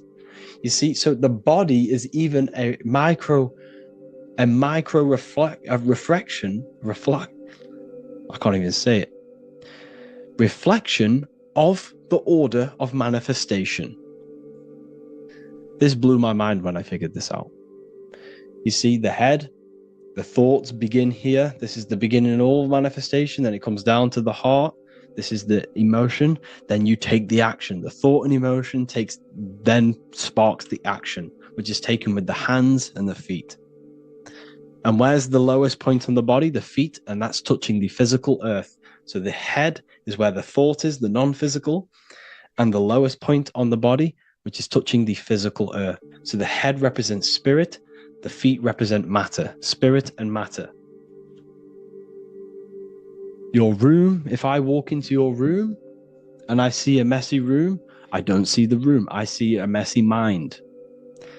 The room is a reflection of the mind.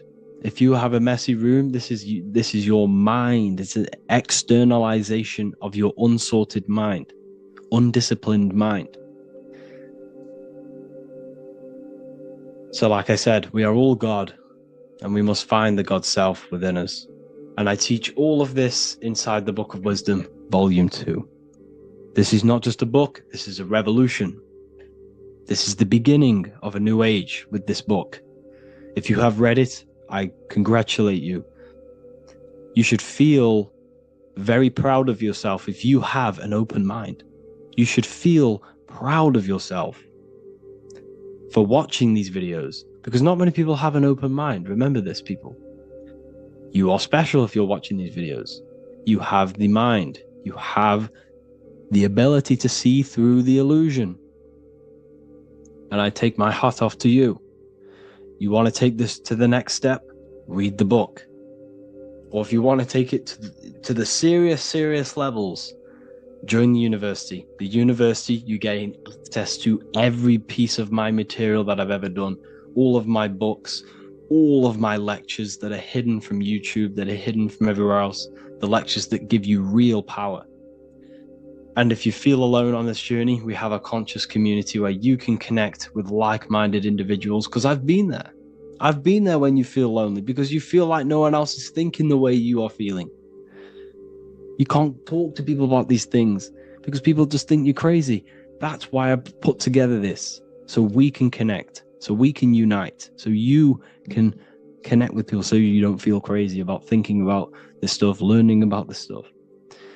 And if you truly want to level up your life, people, and take your studies serious, this is for you. We do live calls, we do lectures. There's a whole library filled with books you can read. It's the perfect place for the truth seeker. I thank you all for joining. Please leave a like, a comment, a subscribe. Let me know any future videos you want me to make in the comments. Thank you all. Have an amazing day.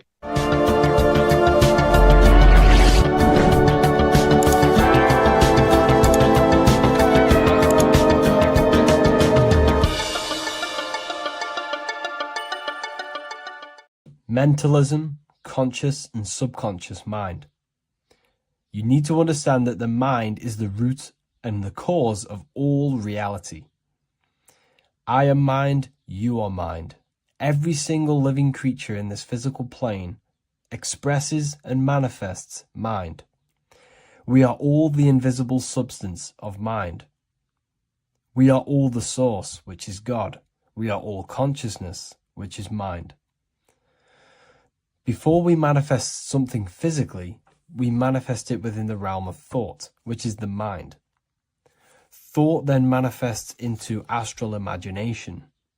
This then gives energy within the etheric plane. Then we manifest it physically within the material effect world.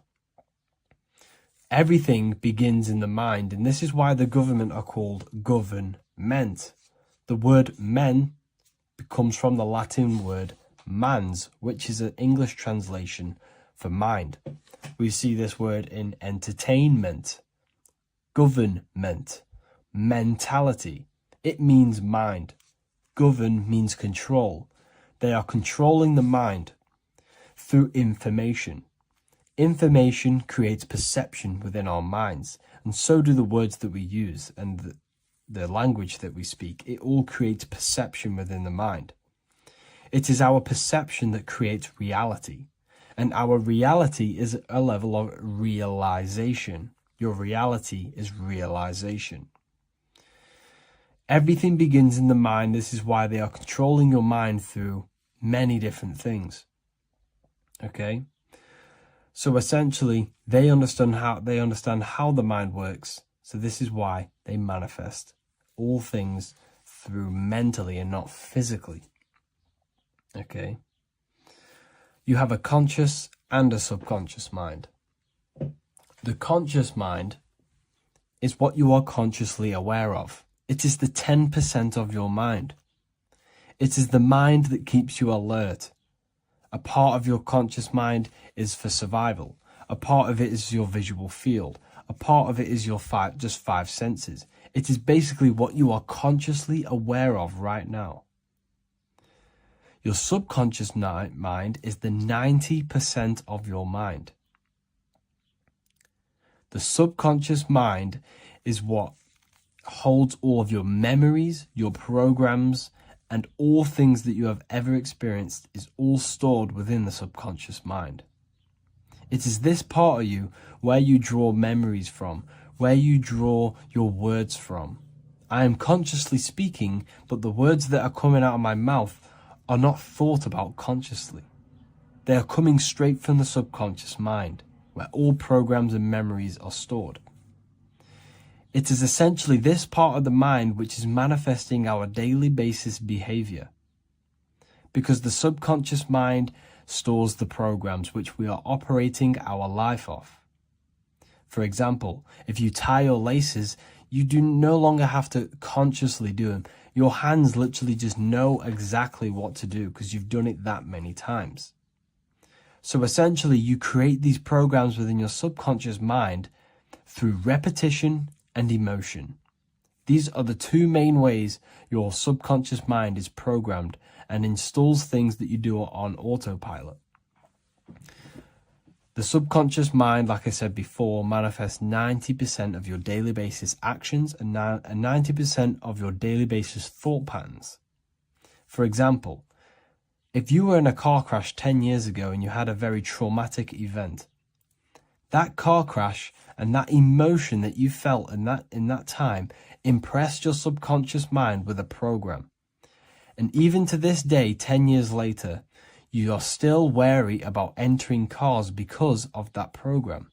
Even though you may be not thinking about the car crash, you are still wary about entering cars because of that program, because of that emotion impressed upon the subconscious mind. You see, everything you say, everything you think, and everything you feel is telling your subconscious mind, that is what I want. The subconscious mind takes everything literally. Even if you are talking about someone else, your subconscious mind only knows you, and it only knows yes, and it only knows the now, the present moment. So this is why the golden rule back in the ancient days was treat others like you want to be treated.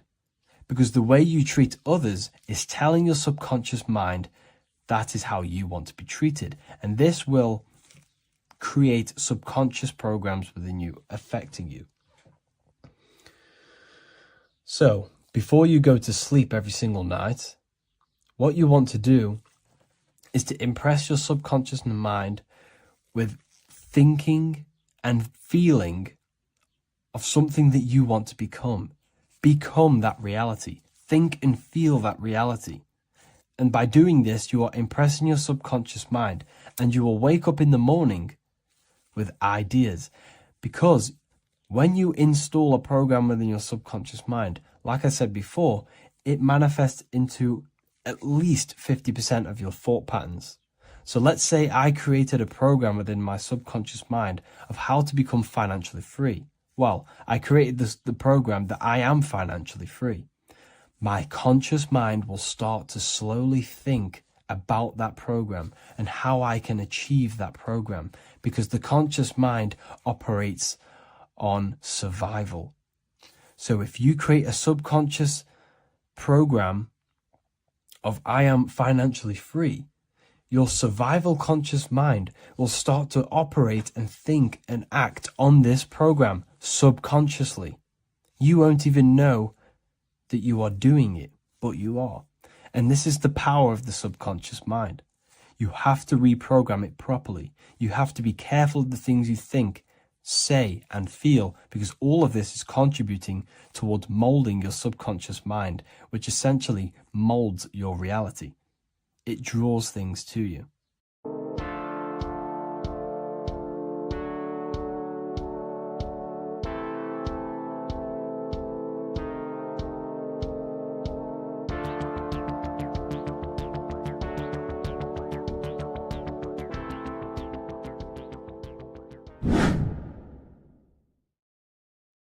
How are we all doing today, people? It's Revival of Wisdom, and today we're going to get real deep.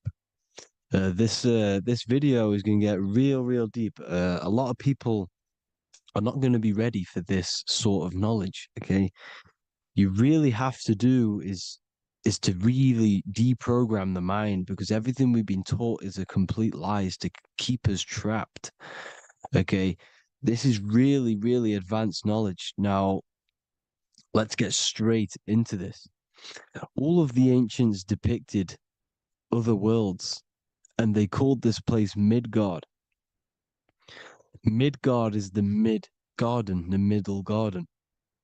This is why the Masonic symbolism on the floor is always a black and white checkered board, symbolizing the polarity here, the good and bad, because we're in the middle garden, the heart. Earth rearranged spells heart, because we're in the heart of this system, of whatever it is, a super quantum computer, whatever you want to call it, simulation. Now, in the Quran, it talks about the 7 layers of heaven. All of these ancient artworks are depicting these different layers of reality. Okay, and look at the Egyptians here with the boat outside of the firmament. Boats travel on water, and this is exactly what the Masons are doing. So they're still using the same symbols. Why? Because it's the same knowledge, just hidden. The Egyptians have the same knowledge as the Freemasons. It's just hidden. Now, this cosmology that they're showing here, which is probably made maybe 100 years ago, this painting or artwork, is the exact same as the one we see here, with the arch, the boat. You know, it's similar, because the boat is symbolizing traveling these other worlds, because the ether is also symbolized as water, because if you look up at the stars through a telescope, it looks like it's water. It's shining through water, because this ether, whatever this substance is outside of this world, was symbolized as water. Okay, and look at all these ancient depictions showing these different layers of reality. Now, we are being trapped within this 3D dimensional world, which is the cube, the Saturn cube, because there are 6 sides to everything in this world: front, back, left, right, up, and down. 6, which is the cube, because we're in the Saturn, Saturn's world. Okay, now, always been depicted as a tree of life, the tree of the universe has always been depicted as this tree. Because let's get a bit deeper. Now, the cosmology of this reality is the sun, the moon, and Polaris, always in the Masonic art. The sun, the moon, and Polaris, the all-seeing eye. If you go inside of the temples, of the Masonic temples, they always have this star in the middle, shining light beams. Okay? Look here.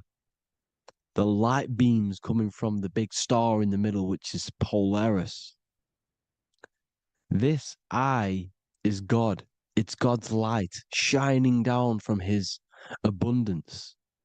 Now, when you astral travel, you will see this big ball of light above you, and this big ball of light is God. But you cannot travel towards it until you are pure. It doesn't work like that. You have to become formless. You have to become pure before you can become one with the light. In all these Masonic artworks, it's all depicting the star in the center.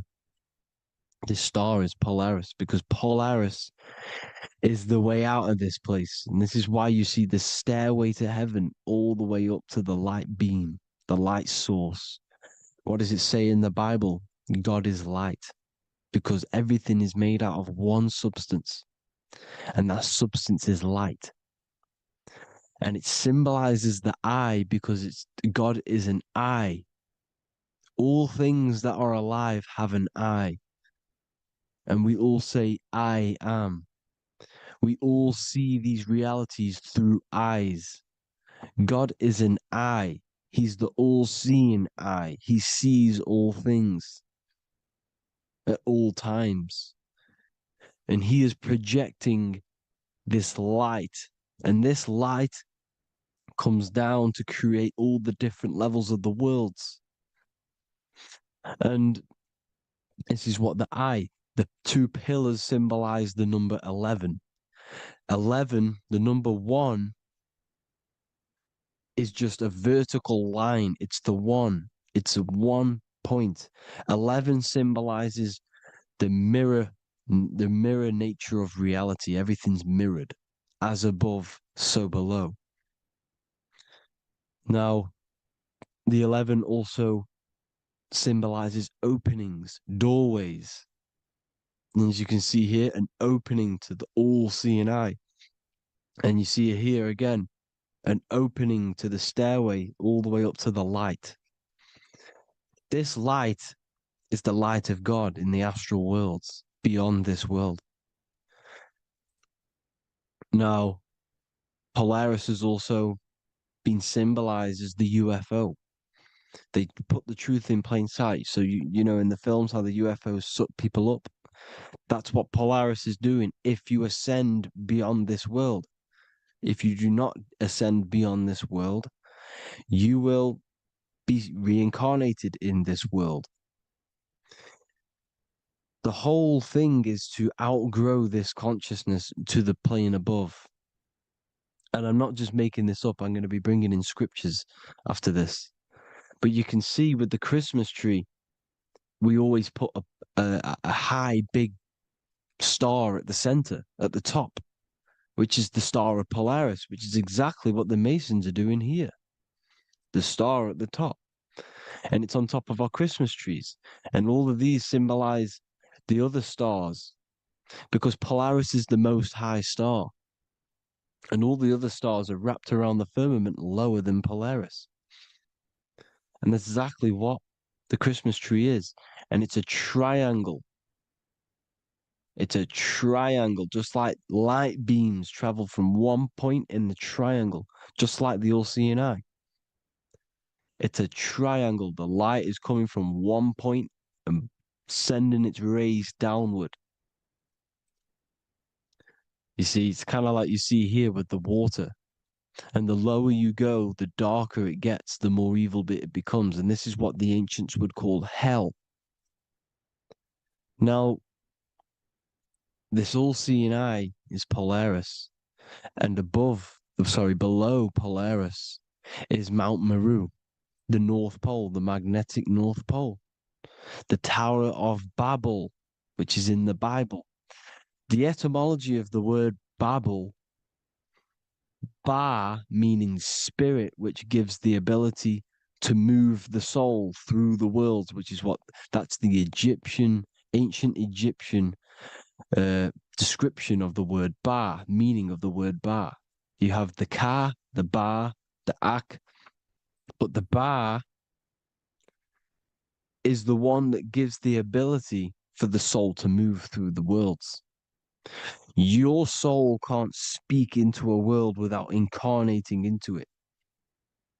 Now, the Tower of Babel symbolizes Mount Meru because it's the word Ba is the spirit which gives the ability for the soul to move through the worlds. The Tower of Babel is the magnetic North Pole, Mount Meru, which gives the ability to move through these different worlds. And you can see the ancient Tibetans always showing this depiction of these different worlds coming from the center. Because we have to ascend our consciousness. It's not about how good you are to reach heaven. It's about how you expand your consciousness, you expand your mind. So they teach now that you have to be good in order to reach to heaven. It's about expanding the mind, expanding your consciousness to these different planes, these different realms. So that's what it's about. And Jesus was known as the fisher of man. Now, Jesus is a massive part of this. He was known as the fisher of man because he was fishing. He could have been fishing. He could have been one of these deities that had come down from these different higher realities and pull people up. So they would so they called Jesus the fisher of man. And he says unto them, follow me and I will make you fishers of men. So these deities that we see in the past, like Buddha, Krishna, Hermes, Thoth, Jesus, could all be these entities who were coming down to pick up the minds that were worthy enough to see the higher planes of reality. And this is why they called him the fisher of man. Now, when Jesus walks on water, there is a parable with Paul. And he says, but Jesus immediately said unto them, take courage, it is I, don't be afraid. He's talking about astral travel here.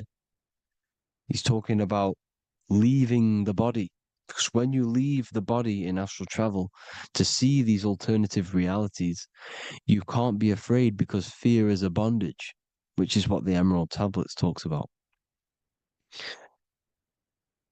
Lord, if it's you, Peter replied, tell me to come to you on the water. The water. Come, he said. And Peter got down from the boat, walked on the water, and came towards Jesus. But when he saw the wind, he was afraid and began to sink. When you become afraid in astral travel, you sink back into your body. Lord, save me. So this is talking about Jesus pulling people up into different realities. And you can see the fish is the symbol of Jesus. Is another symbol of Jesus, a fish. Because fish symbolize deep occult knowledge. Because fish travel the depths of the ocean. And they symbolize us because we are fish underneath the ethers. And Jesus was pulling people up. You see, so the Bible is a people today believe the Bible is a book telling you how to reach to heaven, how to become godly and reach heaven. But you've got to become the Jesus Christ to see these alternative realities. Now look at the Emerald Tablets is a massive part, and it speaks so much about these different realities. Look what it says here. This is in Emerald Tablet 3. Then in my heart grew a great longing to conquer the pathway that led to the stars, which is exactly what the Masons depict in all of their art. Look, the ladder to the stars.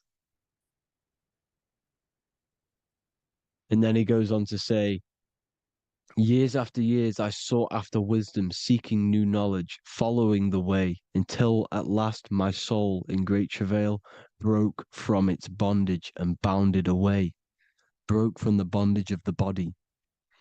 Free was I from the bondage of earth men. Free from the body, I flashed through the night. The stars. The stars are a massive part in the astral world. Each star is a different reality. And the true astrology is the star that you came from. You came through a star to reach this, to reach here. There is a reason why you are here. There's a reason why you have the personality traits, because your soul came from a specific star. This is why we call them stargates, because they are gates in and out of this reality. And Polaris is the way out to the higher worlds. Now look, far into space, my soul traveled freely into the infinite circles of light. Beyond knowledge were some planets and great gigantic beyond dreams of men. Then he goes to say, lift up your flame from out of the darkness, fly from the night and ye shall be free. Lift up your flame. Your flame is your soul, because it has to be lifted up out of the darkness. This is the darkness, this world, this body is the darkness. Because it's a bondage. You need to break free. You need to learn how to astral travel, people. You have to learn this. If you want to get out of this world, you have to learn how to astral travel and see the other realities. Traveled I through space-time, knowing my soul at last was set free, knowing that now I must pursue wisdom until at last I pass to a plane hidden from knowledge, known not to wisdom, extension beyond all that we know. So he's talking about he went to a place where we cannot even comprehend here, a place that is not even known to earth men. He's telling you he's ascended out of this world to the planes that are beyond. And it says here in the Emerald Tablets, man is in process of changing to forms that are not of this world. Grows he in time to the formless, a plane on the cycle above. Know ye must be one, ye must become formless before ye are one with the light. The light, the same light that I was talking about, the Masonic light, with the triangle, God, the one source. Ye must become formless before ye are with the light. Formless, you have to leave the body. You have to leave the body. You have to gain the ability to leave this body and travel to these other worlds. Now, it says here, not as man am I, for free have I become of dimensions and planes. In each I take on a new body. In each I change my form. Know I now that the formless is all there is of form. You see, all things created come from the things that, all things that you see come from the things that you cannot see. All of us have the same spark of consciousness, the same I am. Every dog, every animal, every human has this same I, this same thing which sees through the eye. It's formless. It takes this formless entity is the same entity of us. We are all the same entity in different bodies. And this entity it was represented as the flame, the cosmic flame, which is inside of all of us. And this is why the Masons depicted your spine as a candle or the Holy Grail. You would either see this or a candle with a flame on the top, because the Holy Grail is your consciousness, which is on top of your spine, which is the candle. Now, Jesus, Thoth, Buddha were all these deities which were coming down to lift people up because they were fishermen of men. And he would lift you up to the higher worlds, out of this world, to the ones above. Now, Thoth, you can see him here, he's leading the way. He's holding someone and he's leading the way with knowledge and power. He was leading the way to other worlds, out of this world. There's no point trying to change this world. This world will stay the same. It will stay the same. You have to get out of this world. And that's what they're telling you. That's what they're keeping you from. They're keeping you stuck within this thin layer of reality. So what the Masons are doing, they have the ability to astral travel. They're living not stuck and bound to one reality, but living within the different layers of reality. And this is what Morpheus was doing in the Matrix. Morpheus was going into the Matrix to go and get Neo, which is exactly what Jesus was doing, pulling up people out of this world to the ones higher. And that's exactly what Morpheus is doing in the Matrix. If you haven't watched the Matrix, go and watch it. It will blow your mind. Everything I'm saying in this video, you will see it. Except that you don't need to use a machine to enter the Matrix. You just use your body. Well, you use your consciousness to leave this body. You see, Neo was also uploading himself into the simulation to pull people out of the simulation. And this is exactly what all of these gods were doing. The Fisher of Man. Look, he was pulling people up out of this reality with the knowledge. Now, Jesus was always depicted with the mushrooms. Look at all this mushroom art. Mushrooms were literally the origin of Christianity. You can see it everywhere. There's mushrooms in all of the ancient art. Every single one of these paintings you see here, there's mushrooms on them. Mushrooms have the ability to see alternative states of consciousness. Now, if you go and do them and you go to sleep, if you pop mushrooms, you go to sleep and you will wake up in another reality. You will wake up in another reality. Don't try it if you don't want to do it.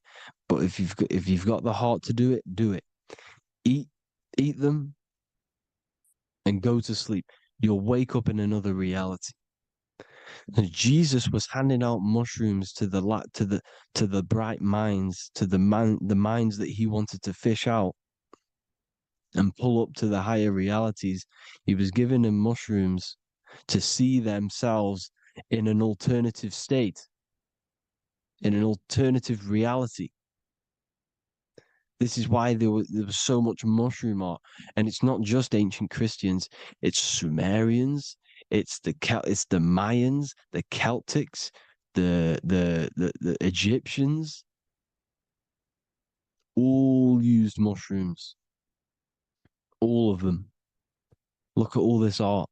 It's on stones. It's everywhere because mushrooms. See, everything in nature is a micro macro. Look at the form of a mushroom. It's literally your spine and brain because they alter your consciousness. Your body is just a radio receiver. Everything that you're experiencing is a program being ran by the central nervous system, and your consciousness is experiencing this program, these electrical impulses of the nervous system, because it's all feeding back to one point, which is the pineal gland. And this is the candle with the light on it. Type in Masonic candle and you'll see it. It's your spine with your spark of consciousness on top of the spine. And it's a mushroom because this sends you to alternative states of consciousness, alternative realities. Now, they were all doing this, the Egyptians, the Mayans. Now, there's more symbolism which goes into this. Look at the Christmas trees we use. The Christmas tree with the presents underneath them. Magic mushrooms grow under trees. And these are the presents under the trees that we symbolize today with Christmas. Santa's red and yellow. for the red and yellow mushrooms. The same mushrooms Mario has to collect. And when he gets enough mushrooms, he levels up. And then what does he do when he go past the world? When you win that world in Mario, you go to another reality. You go inside of another world. It's truth in plain sight. And it's using mushrooms. It's using mushrooms. Everything, all of the characters in Mario, well, a lot of them are mushrooms. Look at this one. The presents, black, yellow, and red and white. Red and white mushrooms. And the bow on the top is the mushroom head. That's a bit of a reach, but you know, the symbolism never lies, is what you need to understand. And it's as above, so below. Now look at the Sumerians. The Sumerians were also multi-dimensional beings. Okay, look at how they have the double faces. They had 1 foot in this reality and 1 foot in another reality. And look at this one, a double-headed god inside of like a portal. You see? Because and look at these with the wings, the astral travel. Birds, ancient birds symbolize the soul. Because the soul is a bird, it flies to different worlds, it flies around the cosmos. And mushrooms gave you the ability to see these alternative states of consciousness, these alternate realities. Because you exist in infinite realities. You exist in infinite realities. Now look at the 33rd degree Ordo Ab Chao badge. You get this badge when you become a 33rd degree Freemason. And it's a double-headed eagle. A double-headed eagle. And you can see this in Sumeria first. Sumeria have the same symbol. A double-headed, bird. You can see it here as well. And the Masons are still using this symbol today. And when you become a 33rd degree, 33 vertebrae on the back of your spine, above the vertebrae is your consciousness, and it's a double-headed eagle. One reality in one. You become a multi-dimensional being in the 33rd degree. And I've heard many interviews of Masons say it becomes Luciferian. You see, they speak in code. These Masons can't tell you about what they learn about, but they will speak in code. They said it becomes Luciferian. The word Luciferian is lucid. The root word of Luciferian is lucid, and lucid is lucid dreaming, alternative realities, dream worlds. You become a god. Luciferian means you're becoming your own god, pretty much. Because you are becoming a multi-dimensional being living in between the different layers of reality at the 33rd degree of Freemasonry. And look at the double-headed eagle, because the birds symbolize the soul. And they reach high, they fly high, just like the soul wants to fly high to the light, to become one with the light, like the Emerald Tablet says. Now look at Janus. Janus was another god, and he's known as the god of doorways. Janus always depicted with a double head. Janus is why we say janitor or January. And January is entering a new year. Janus is known as the god of doorways with keys, always got a key, because keys open doors. That's why the janitor holds all the keys. And Janus always has double heads, because he had 1 foot in this reality, 1 foot in another. He was a multi-dimensional being, a Luciferian, living between the different layers of reality, instead of being stuck in one like we are. Well, a lot of people. And that's the whole point.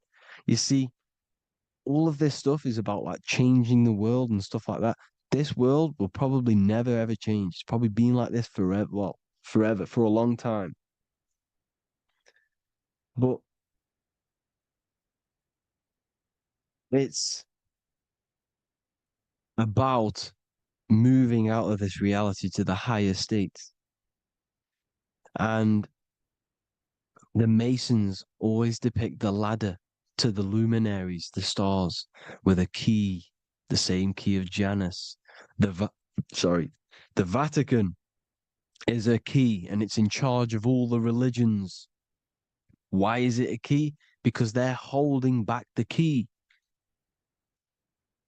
They're keeping you stuck within this reality, keeping you stuck as identifying yourself with the body, identifying yourself with this world. You are not in the world is within you. This is a program being ran by your central nervous system, and your consciousness is experiencing this reality. Now, this is going to be a mind-blowing video for some people. You have to have an open mind. You have to let go of all the programs.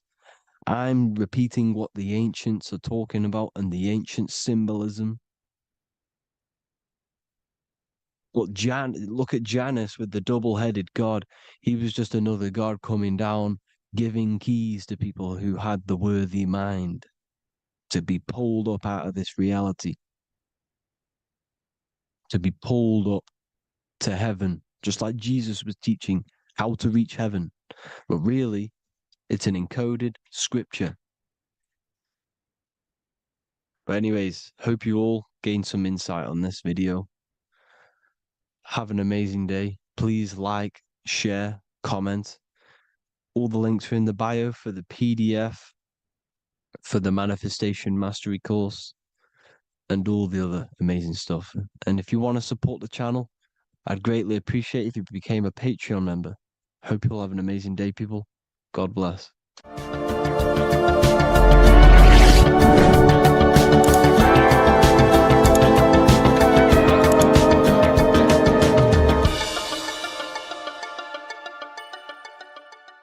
Welcome to Revival of Wisdom. Welcome people, we're back with another video. In this video we're talking about how Jesus Christ and Christianity is all sun worship. The Holy Bible of Christianity is not meant to be taken literal for history. It is a story and has lots of metaphors. Starting with the symbol of the cross of Jesus. This cross originates from this ancient cross of the sun. This symbol has been used for thousands of years, way before Jesus was a thing, in Europe, America, Asia, and all around the world. In fact, this symbol is still being used by Christians today, not knowing it represents the sun. This is a 4,500-year-old artifact, a golden plate with an equal-armed cross found in England. The gold to symbolize the sun, and the equal-armed cross for the 4 equal seasons of the year. So this is why in the Bible you have Matthew, Mark, Luke, and John, symbolizing the yearly cycle of the sun and the 4 equal seasons. Also in the Bible, Jesus is referred to as the light of the world. So yes, Jesus represents the sun. He is a metaphor for the sun. Hence why in all of these pictures and images and paintings of Jesus, there's always a sun behind his head, and some even with the sun cross behind his head. Jesus also has 12 disciples, which represent the 12 zodiac signs and the 12 months of the year. This is the Last Supper by Leonardo da Vinci. As you can see, the sun, being Jesus, is in the center, because the sun is in the center of the zodiac signs. There are 4 groups which symbolize the 4 equal seasons. Each group contains 3 people, symbolizing the 3 months and the 3 zodiac signs in that season. There is only one female in the painting, which is Virgin Mary, who symbolizes Virgo, the astrological sign. So yes, Jesus symbolizes the sun with his 12 zodiac signs and 4 gospels for the 4 seasons of the year. However, there is another phenomenon. The 25th of December is known as the birth of Jesus Christ, which is known as Christmas today. Jesus symbolizing the sun and is born on December 25th.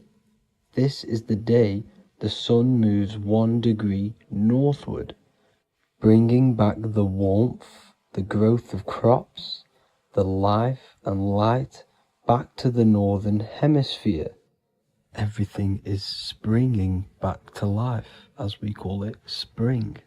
So it is said that the sun is born again on the 25th of December, and Jesus is known as the risen Saviour, because the sun is our risen Saviour, because it gives life to the whole of this realm, the warmth, the crops, and without the sun rising in the morning, we'd all die in about 2 weeks. And we all know how Jesus died on a cross. The sun also dies on a cross in the southern hemisphere. It dies on the Southern Crux constellation. And on December the 22nd, 23rd and 24th, the sun remains in the same position. So the sun dies for 3 days and it is born again on December 25th, when it moves 1 degree northward. And this is when the sun is born again, or resurrected, just like Jesus. Constellation Virgo is prominent in the spring sky in the northern hemisphere. So therefore, the sun is born a virgin, Virgo. And as you see in this image, you see Virgin Mary holding the sun. Us as humans do not own the sun. So therefore God owns the sun. So yes, the sun is the Son of God, and this is what Jesus is symbolizing. And just how Jesus sacrifices himself for humanity, that's what the sun does. The sun gives out all of its energy so we can live. There are many other Bible verses which represent Jesus as the sun. Now in Matthew 8:23-27, his disciples are in a boat and there is a massive storm. Jesus is asleep, meaning the sun has not arose. And the disciples say, "Save us, Lord, we are perishing." Quote, "Then he rose and rebuked the winds and the sea, and there was a great calm." End quote. Now this is a metaphor for the sun rising and calming the storm, because in the ocean, when the sun is down, that's when there are great storms. The worship of celestial bodies go back thousands of years, and it's called astrotheology, and it can pretty much be traced back to all ancient civilizations. Now going back to the ancient Egyptians, the god Horus, the god of war, and he symbolized the sun in the morning.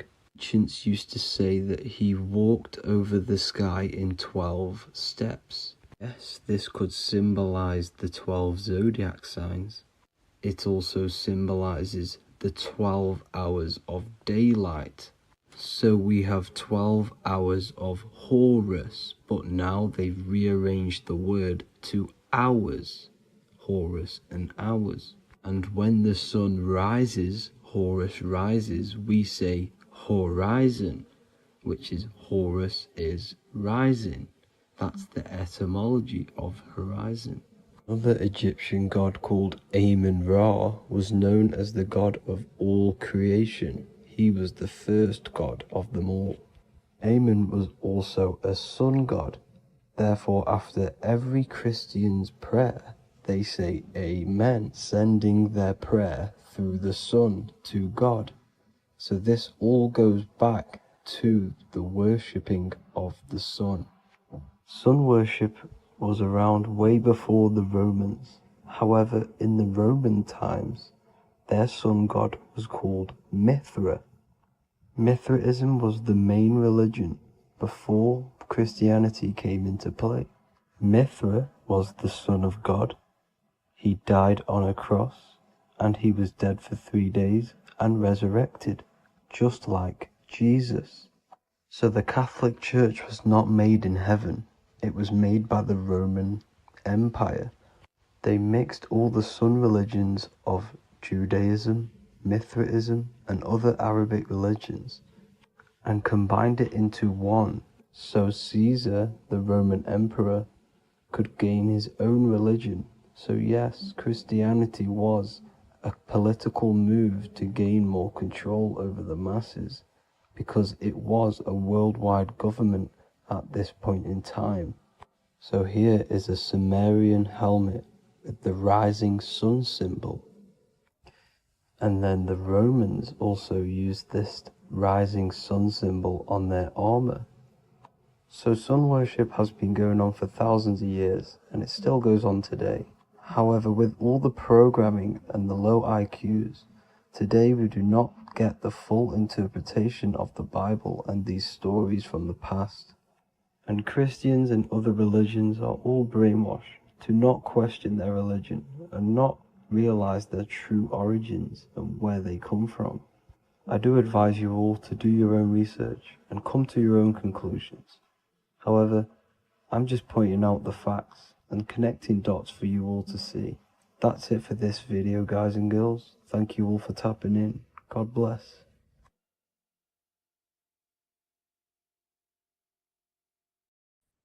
You are not breathing correctly. 98% of people only use a third of their lungs capacity, which is shallow breathing, which ages you, lowers your brain capacity, and also lowers your state of consciousness.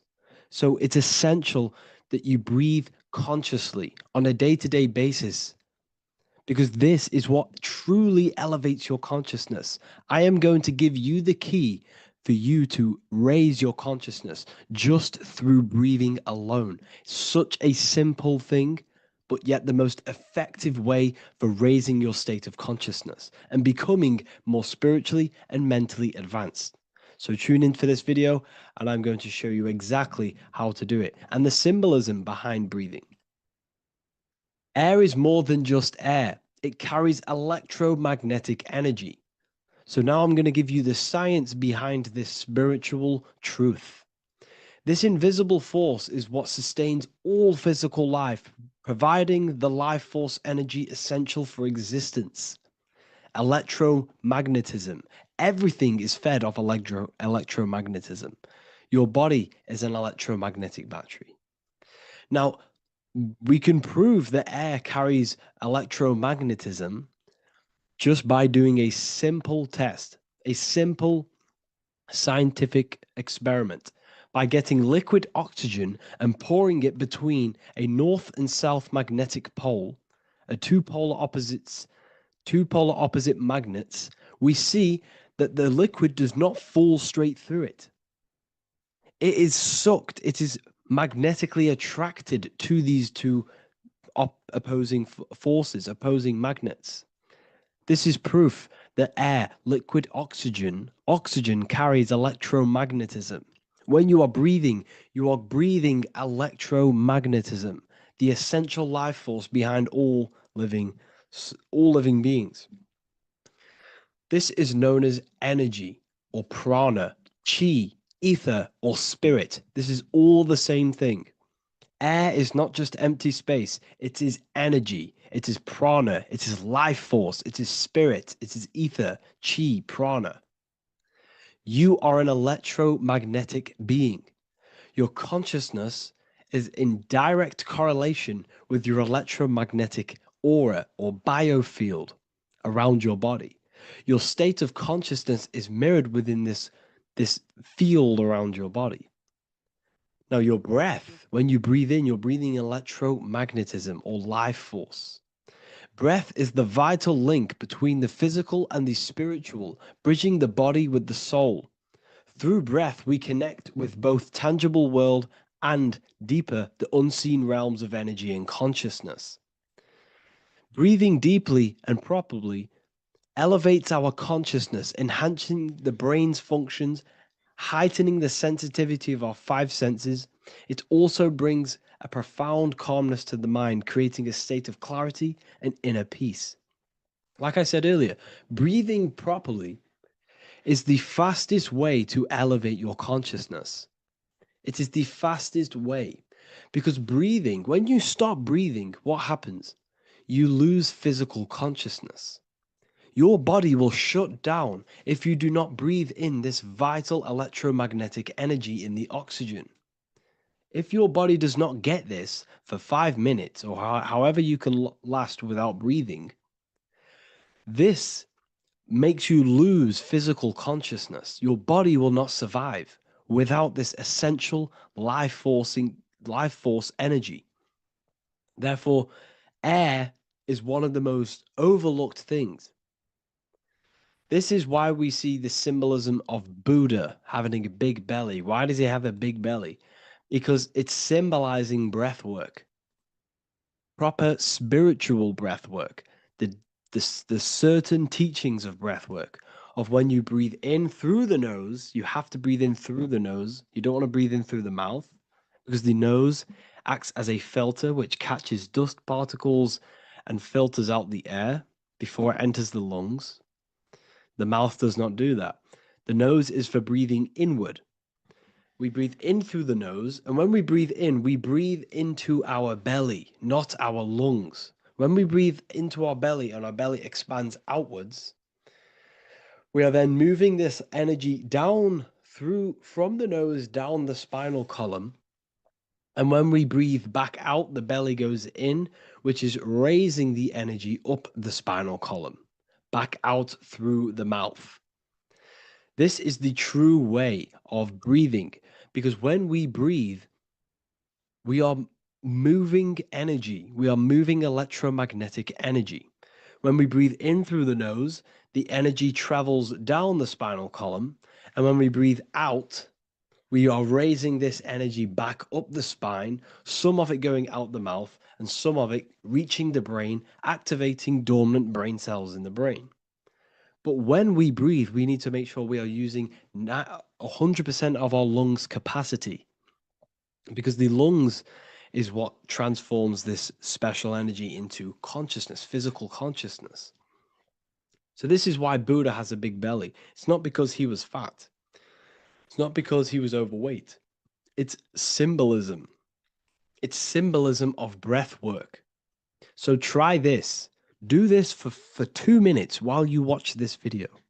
Breathe in through the mouth as hard as you can until you no longer can fill any more air into your lungs and belly. Breathe it into your belly, not your lungs.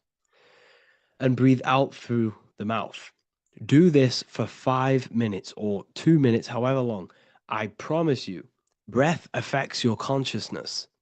You will notice the difference. If you do it quicker, the quicker it'll affect your consciousness and you might go lightheaded. But that lightheaded is you activating your spirit, your energy body. So try this just when watching this video. When you breathe consciously, you are renewing both your energy body and astral body, aligning your consciousness with a higher state. This practice feeds new life force energy into the body, revitalizing and enhancing your overall well-being. Like I said, your brain requires the most amount of oxygen. When we have shallow breathing, this is reducing the brain's capacity. Because when we are not breathing properly, which 98% of people are only using a third of their lungs capacity, we are essentially only using a third of our consciousness because your breath is directly correlated to your consciousness, your state of consciousness. When you breathe in through the mouth, out through the mouth, out in through the nose, out through the mouth, consciously and deeply for 5 minutes, you will notice that your senses are more powerful and sensitive. Your brain is quicker.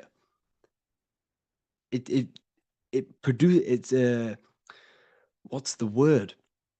It processes information quicker. You become quicker, you become a superhuman, and you feel more spiritual because it activates your spirit, your astral and energy body. So when we meditate, it's definitely important to breathe in through the nose and out through the mouth as deeply as possible to align with a higher state of consciousness. And this is the easiest way to separate your consciousness from the body. When you breathe in deeply for long periods of time, while meditating, while taking no thought, when no thought is present and you gain a rhythm of deep breathing, this is the gateway. This is the gateway to opening your consciousness. Because when you stop thinking, other aspects of your consciousness can open up.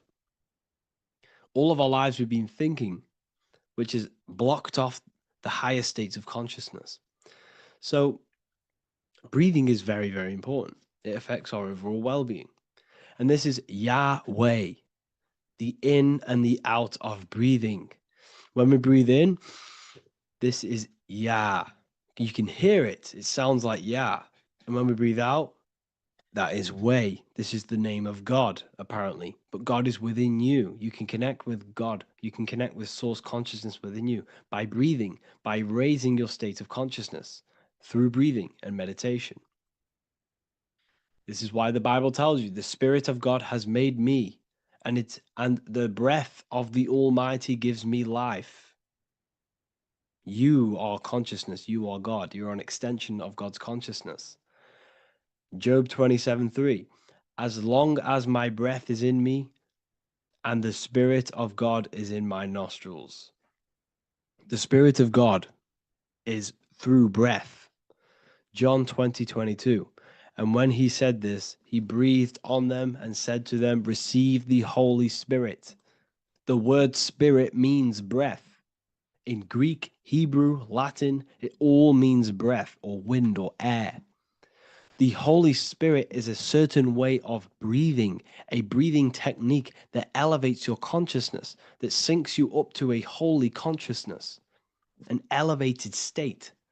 That is the Holy Spirit. That's why it tells you in the Bible, when he said this, he breathed onto them. He breathed onto them and said, receive the Holy Spirit. You must breathe to receive the Holy Spirit. When you breathe, you are renewing the body's energy. You're taking in new life force, which is regenerating your cells, regenerating your brain, nervous system, and also connecting with consciousness, pure consciousness. This is not something that we should be doing during meditation. Yes, it is. We should be doing it during meditation, but this is something that we need to apply all of the time. This is the fastest way you can raise your consciousness. I just want to say, all of this knowledge is inside of the Book of Wisdom, Volume 2. Make sure to give a like and a comment on this video to help the algorithm. And let me know what you think about the last book or this book if you have read them, to let the new people know what they're looking at with this book. This is truly life-changing, the Volume 2 and Volume 1 is truly life-changing. You can get them in a bundle also. Learn hidden knowledge inside of the Ethereal University. This is where truth seekers belong. I'm not here to try sell you this, but this is the place for truth seekers. And if you are serious about your spiritual journey and serious about gaining knowledge, which gives you the advantage of a life, join Ethereal University. This will definitely help you. Thank you for watching this video. Please leave a like and comment. Make sure to give me any suggestions on videos you want me to make in the future. Thank you all. Hello, everyone. Today we're going to be discussing the esoteric and occult meaning behind the story inside of Genesis, the story of Adam and Eve. This is a widely known story, but not many people know the true esoteric meaning behind it. Okay, so today we're going to be breaking this symbolism down. Before we get into this, please leave a like and a subscribe on the channel. I would greatly appreciate it. And please comment below any lectures or anything you wish to know, and I could maybe make it in the future. The first thing we must understand about the Bible is that it is an esoteric and occult book. It is written in allegory. It is written in such a way that we understand the book compared to our level of perception. Now, what do I mean? If a child read the Bible, they would gain a standard meaning and story behind it. They would gain a normal interpretation of the book, of being good, praise God, and be a good person. However, me, who have studied the occult and esoteric and symbolism for a very long time, when I read the Bible, I see a deeper meaning. I can read between the lines of the allegories, which means the Bible is written in such a genius way that it speaks to your level of intelligence. Depending on how advanced you are mentally and with knowledge, will depend on how you decipher this book and how the parables inside the book can speak to you in your personal life. Okay. So the Bible is the greatest psychological book ever written in history. This is why it's known as the greatest story ever told. It's a story. What we must understand with the Bible is that the Bible creates on the surface a logical way of thinking, which is what we call religion. We read the Bible and if we think logically and we take that book literally, then we gain a religion. But if we look beyond the surface, this is what we call esoteric, metaphorical, symbolic. You can read between the lines using our right hemisphere of the brain in deciphering this book and what it truly means to us and the evolution of our mind, body, and soul. What this book actually reveals between the lines is instructions and stories which teach you how to level up your consciousness, how you can sync the mind, body, and spirit and the soul all together so you can live like a god. This is what the esoteric is. It's the purification of consciousness. Now, when it comes to Adam and Eve, okay, what we must understand is that this is the beginning of creation. This represents the beginning of your life in an esoteric way. This is symbolic for the beginning of your incarnation into this physical world. Okay. And we have Adam, masculine, Eve representing feminine. These are the two masculine and feminine energies which create the whole material universe. Okay. And as we are born with a pure consciousness. We are born with pure consciousness. Well, now, what do I mean? As a baby, we have no knowledge. We are pure essence of the soul. You know, we don't gain the knowledge of good and evil. We are pure. Yes, we're not happy all the time as a baby, and we're not sad all the time, but we have no ego. This is what I mean. Our consciousness is not split. As a baby, you are whole. You have a whole consciousness. You are yourself. You have no false identifications, no limiting belief systems, nothing. You are pure awareness and the pure soul and the pure mind. Now, this is what Genesis is representing. As we grow older, the more experiences we gain, the more thoughts we start to think, the more knowledge we gain of this world, the more impure our mind, our heart, our soul, our spirit becomes, the more impure our body becomes. As we grow older, we're infected with negative beliefs, negative thoughts, and society norms. This is a big one. As we grow older, we are molded by society. We shut off areas of ourself and we push them away so that we fit in with society. We all know this. We all did this in school. We pushed away parts of ourselves to act cool or to fit in, whatever it may be. Whatever type of person you were in school, we all went through this because society and culture is programmed. So as we grow older, our consciousness splits.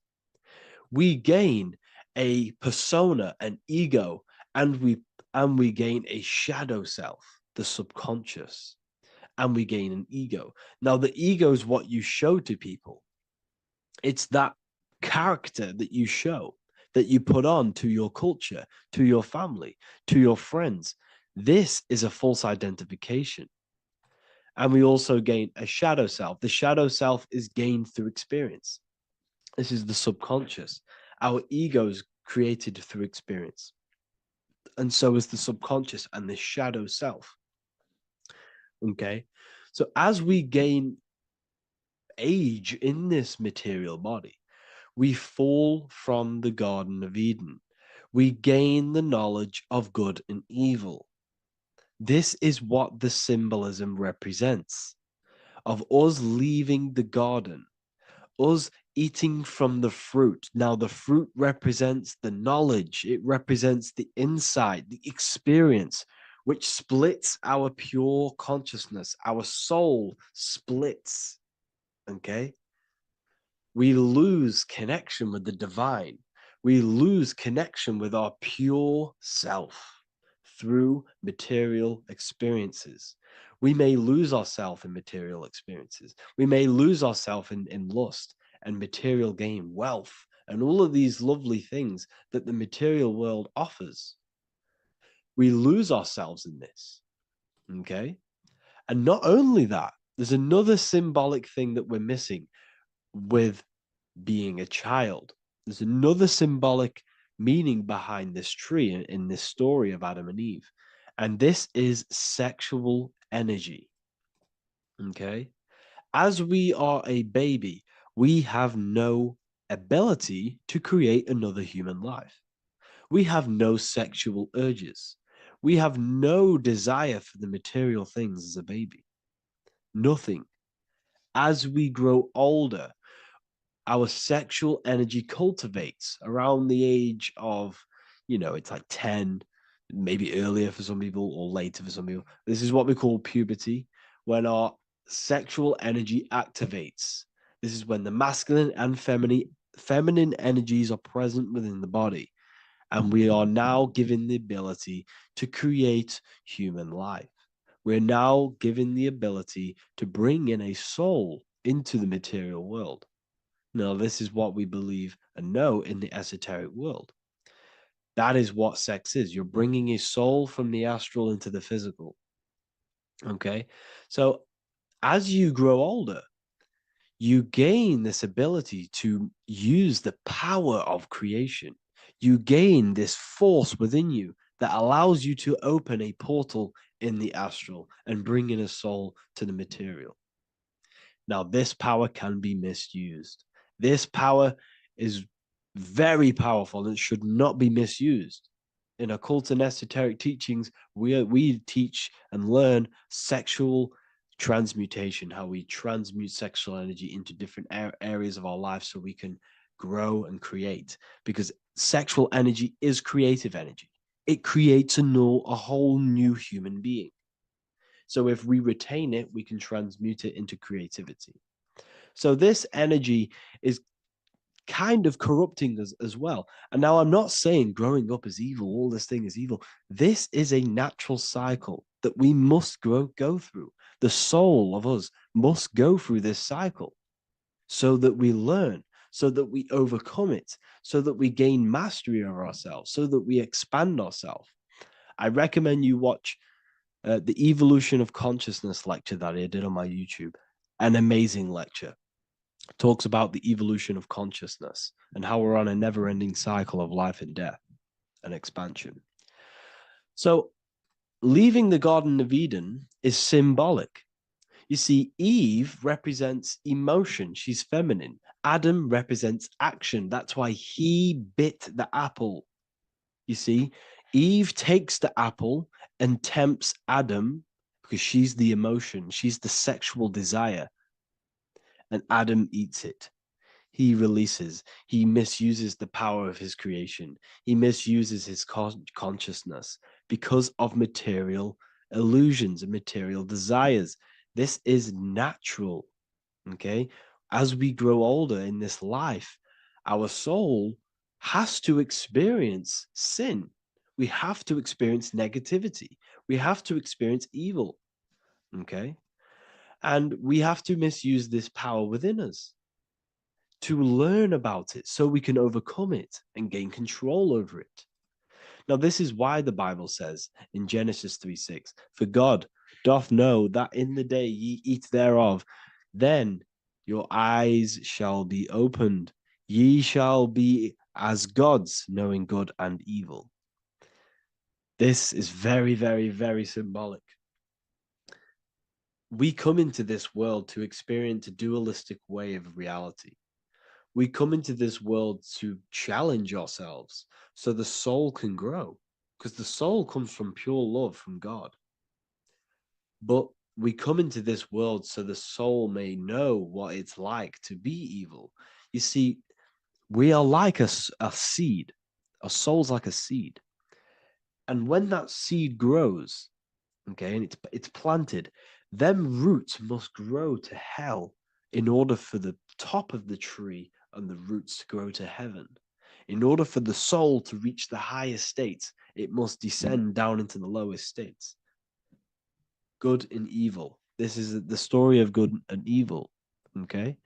And this is the story, a psychological story of how the human mind has functioned in this life. This is what this story is representing of how our soul and mind is functioning, how our consciousness is splitting and growing up and evoluting.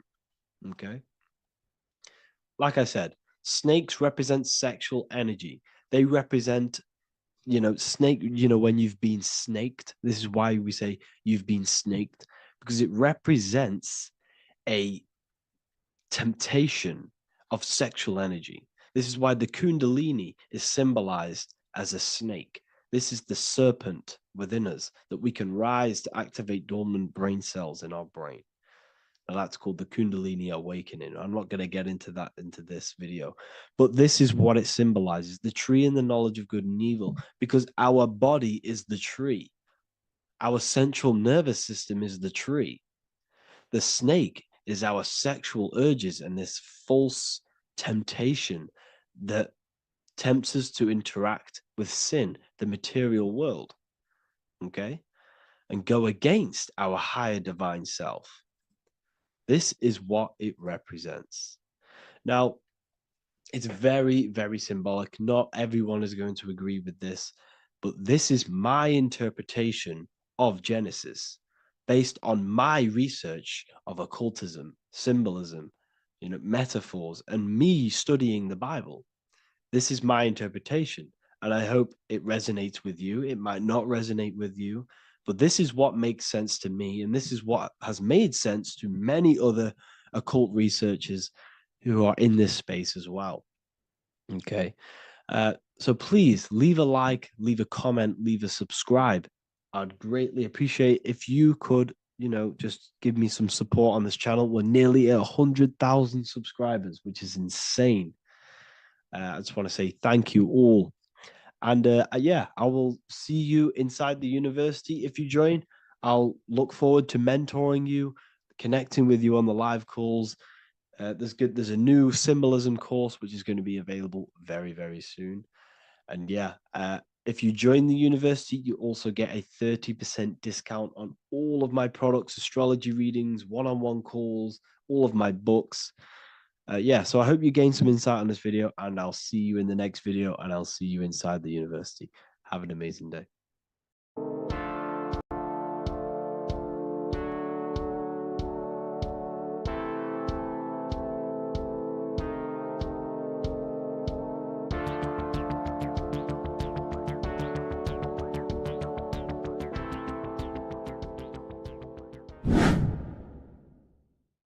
What is good, people? It's Revival of Wisdom. Today we're going to be talking about Saturn. I've done this video in the past. However, this video is going to contain a lot more in-depth explanation of Saturn. So the 33rd degree Mason, Manly P. Hall, said, Saturn is the key to crystallization, physical matter. Light is matter, matter is light. They are interchangeable. Low vibrating light turns into matter, high vibrating matter turns into light. And Saturn is the god of this world, this physical world. He crystallizes light into matter. This is symbolized as the Masonic checkered board, matter and spirit, matter and light, light and matter. He's also the god of time, destruction, justice. He creates and destroys, because all things in time die. He creates and destroys you. So, because we live in this physical world, which is the electric world, this is why we say electricity, because it comes from the root word of El, Saturn. They used to call Saturn El, E-L. This is why we used to say Elohim is God. The real God of this world is Saturn, but it's being hid. This is being hid. Jesus is Saturn. All of this is Saturn. It's all Saturn worship. It's the real God of this world, So, physical matter is a result of two opposing forces equalized on the plane of inertia, because everything is created out of electromagnetic toroidal fields. And these two poles equalize on the plane of inertia, which gives you planet Earth, plane of inertia. The plane of inertia is what Saturn is. It's the ring around the center of the plane of inertia. Thank you to Walter Russell saying, physical matter is a result of two opposing forces on the plane of inertia. This is what Walter Russell says, so please check out his work. He's got many books, many books on light and electromagnetism and stuff like that. So I advise you to check him out. So the torus field gives you the binary code 0 and 1, the female vagina and the male phallus. This is the code for this world. Saturn crystallizes physical matter. Now Saturn is the most outermost layer of the 7 layers of heaven, where it says in the Quran, it says, Allah, it is He who created the 7 layers of heaven. Saturn is the outermost layer. He's the top.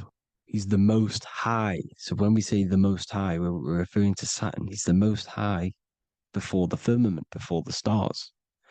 So Saturn is the god of this world. He's the Lord of the Rings. He wears the crown. The crown is the rings. Crown, Chronos. So the planets are luminaries. They are lights. They are beings. They are energy, conscious energy.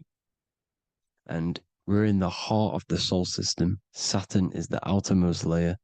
He is the one of this world. He's the god of this world. Now, on the North Pole of Saturn, you have the hexagon. Add up all the sides. It creates the 6-pointed star. Or it can be created as a cube. The cube is very important. The 6-pointed star is very important. 6 points, 6 triangles, 6 side, 6, 6, 6. Black cube adds up to 6 in gematria. Now, what did I say in the beginning? Saturn crystallizes the physical world. He creates physical things out of light. You are a light being. This is why we say human. Hue means the light spectrum. Hue, man, we are light manifested into physical forms, human. And we are incarnated through Saturn. Satan, same thing. The number of the beast is 666, and the 666 comes from the 6.6 triangle, 6 sides of Saturn, 666.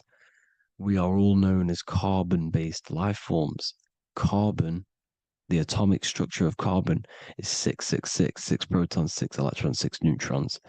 We are materialized into our physical bodies through Saturn, through the number of the beast. These bodies are the beast, it's the animal. The divine, the Christ, is the consciousness within, because you are a physical, spiritual being combined into one, hexed into one. Hexagram. This is a hexagram. You're hexed into physical matter, spirit and matter, light and dark, combined into one. Now you contain of the mark of the beast, the mark of your body's the beast. It says in the Bible, Satan, who is the god of this world. This world. There are many different worlds, but this world is run by Saturn, and it says that in the Bible. Saturn is Satan. It's the same thing. And look at the crown of thorns are wrapped around the heart. The soul is in the heart. The mind is in the brain. The soul is wrapped around the rings of Saturn. You're wrapped in physical matter. This is what it's showing you. This is symbolizing the rings of Saturn wrapping you.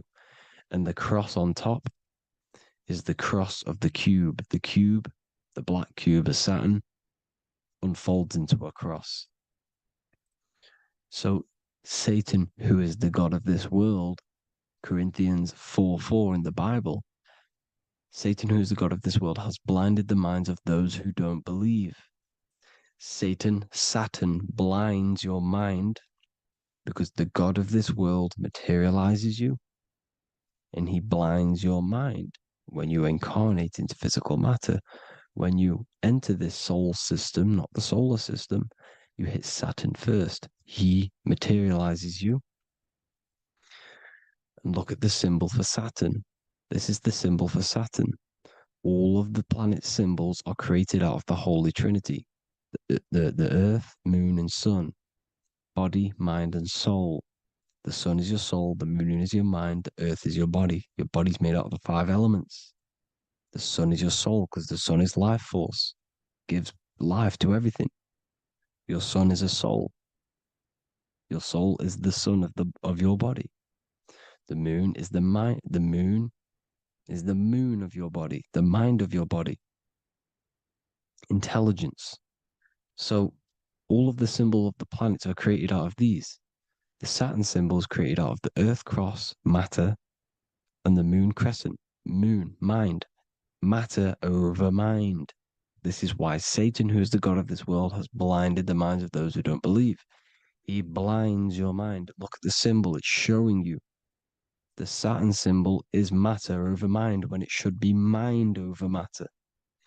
So we descend into a soul system, into our 666 Saturn carbon suit bodies, and we are matter over mind. Then we have to move up the spine to go back up to spirit, to mind over matter, where you manipulate your own reality.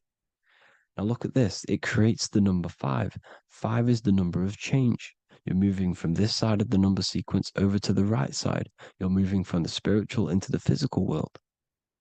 You're incarnating into the 5 elements, the 5 senses. So the cube, the black cube of Saturn, is another major symbol. Very important symbol. Here you see the cube, and the color black is associated with Saturn because Saturn's associated with death. He creates and destroys. Light and dark.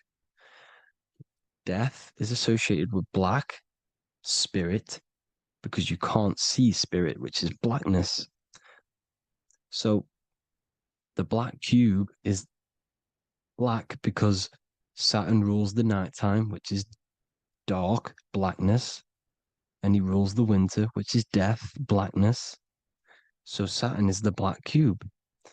Cubes have 6 sides: up, down, right, left, back, and forward. Cubes are 6-sided.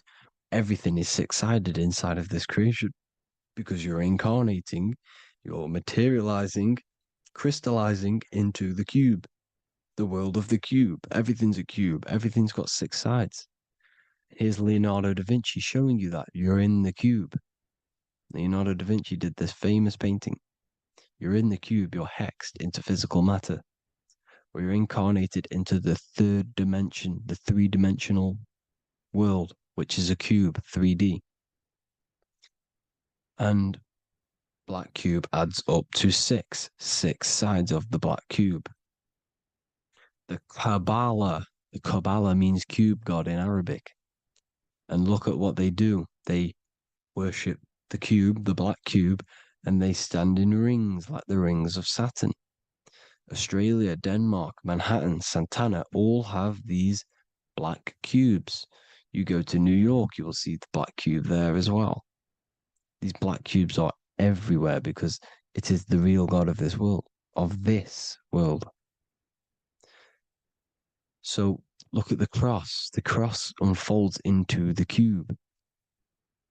Xbox, Nintendo GameCube, Sega Saturn, anything to do with a simulated gaming reality, they put Saturn in it because we're in the simulation of Saturn. This is a simulation. And this is why they reflect this through the Xbox, GameCube, Sega Saturn, anything to do with gaming, simulations, is all Saturn. Because we're in the cube of Saturn, the black cube. We're in the GameCube, the Xbox, the Sega Saturn. As above, so below. So they reflect it through the simulations that they create inside of this simulation. Cubes have 8 points for the 8 points of time and space. 8 is the number of time. Everything's cycling, infinity. So look at the cube. The cube is symbolized as in Judaism. The Judays have the black cube. They wrap themselves in a black band and they cover their eyes into blackness. The black cube, for the black cube of Saturn, they use the star as Saturn and they worship their god on Saturn Day because it's all Saturn worship. And look how the Saturn god is wrapped around with these thorns or leaves, just like Jesus is wrapped around his heart. And Jesus on the cross is us on the cross. We are in the cross. We are in the cube. The cross is the cube. And the cross is even in the Saturn symbol. This is another symbol for Saturn. There's two symbols. You got this one, the one I've just broke down. And there's this one. This is the cross of Saturn, the cube god, the simulation, the game cube. Now, Chronos is another word for Saturn. Chronos means time. When you clock into work, you go to the Chronos machine. Well, I did anyway. And I'd tap my card on the Chronos because Chronos is time. Anything to do with time is Saturn. He creates and destroys. Look at the artwork of Saturn with the sand, the time.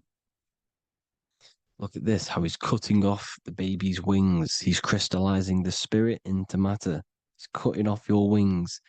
Satan, in the Bible, he falls from heaven into earth and he loses his wings. He becomes a serpent. You see, it's all symbolic for us. We are the fallen angels, fallen angles of light. We're fallen angles of light. We are light beings. Now we're fallen into physical matter. Saturn's chopped off our wings. He's chopped off our spirit wings because when you astral project, you can fly. You will fly around. He's got the Reaper staff here, always depicted with the Reaper staff. Now look at the clock. Saturn Day is the 6th day, the number of the beast, 666. Look at the clock. 6 take away 12. 12 take away 6 equals 6. 7 take away 1 equals 6. 8 take away 2 equals 6. 60 seconds in a minute, 60 minutes in an hour, 24 hours in a day, 2 plus 4 equals 6. That's 666. Everything's 666 because it's time. Saturn all goes to Saturn. He's the god of time. We're in time now. We're in time. We're in the time, which is God, the god of this world, the god of time. Now look at this. The Reaper is also depicted as the Reaper with the staff, the black cloak, black symbolizing death, spirit. Judges wear black because Saturn is the law. He's the god of this world. He's the law. This is why they wear black cloaks. When you graduate from university, you wear a black cloak and a black cube on your head. You've been hexed. Funerals, you wear black because it's all to do with Saturn, Father Time, Father Crystallization. Now, Saturn, here's another one of him cutting off the wings of a child. Because he cuts off the wings. He creates and destroys your body. We're in the electrical world. Everything that is electrical vibrates. All vibrations have to come back to a standstill point, which is death. This is why your body dies. Your atoms stop vibrating. Corona. Look at the crown. The crown is the corona. Corona means crown. And look at this is an alcohol brand for beer. You can see the staff of Saturn in the symbol with the moon crescent. Corona, which is the crown, Saturn, the crown on Saturn, the rings. And then you've got the staff. It's all Saturn worship.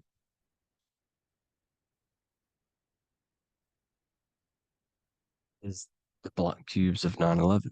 2 black cubes. This was a ritual for Saturn. It's all ritualistic. And look at the Star of David, the Star of Saturn. It's not the Star of David. Creates IXXI, the sigil of Saturn.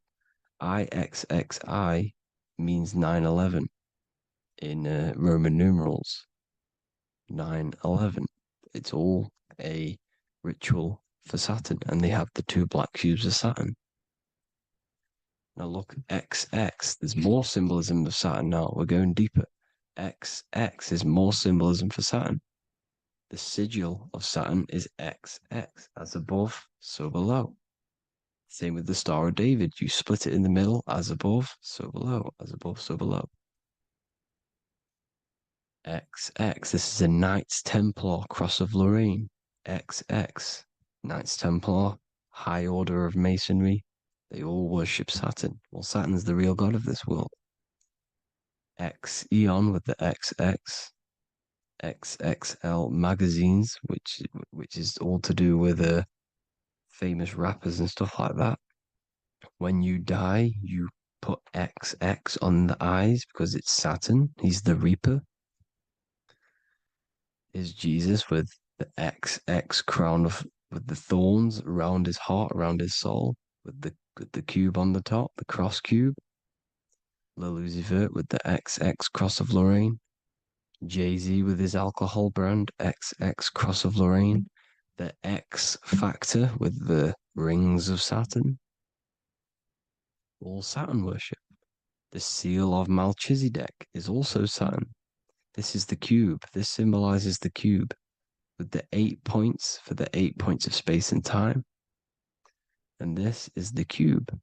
It's another ancient symbol for Saturn. Here you see the star of Saturn with the Melchizedek symbol around it, which is all to do with Saturn. Here you see an altar, the Holy Grail, the Melchizedek symbol on it, and they're worshipping it.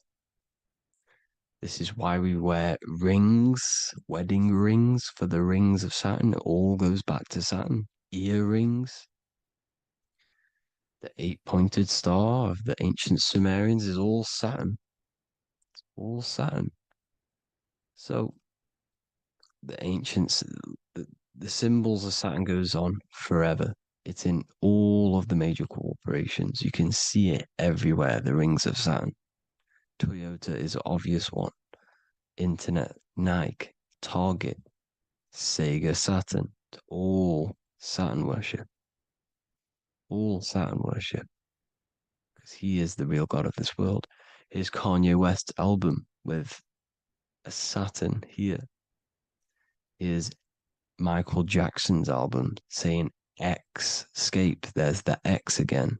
The X, escape. You have to escape this reality. Maybe that's what he's pointing at. Here you see it on the dollar bill. The star of Saturn. Here you see it again on the dollar bill. So that is it for today's people. I hope you all gained some insight on Saturn. Please like, comment, and share if you can. Subscribe if you like the channel. Please have an amazing day. God bless.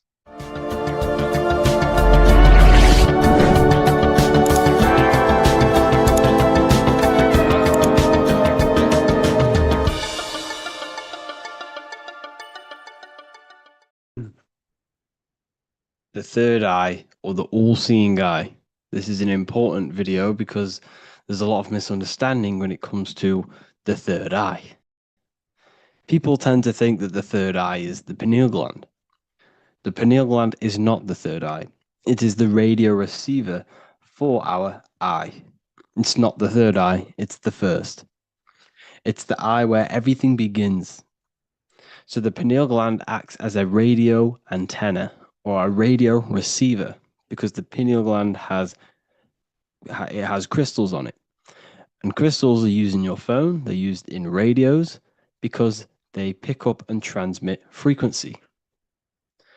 So the pineal gland is the radio receiver for the higher consciousness, for the thoughts, for the commands that come from within.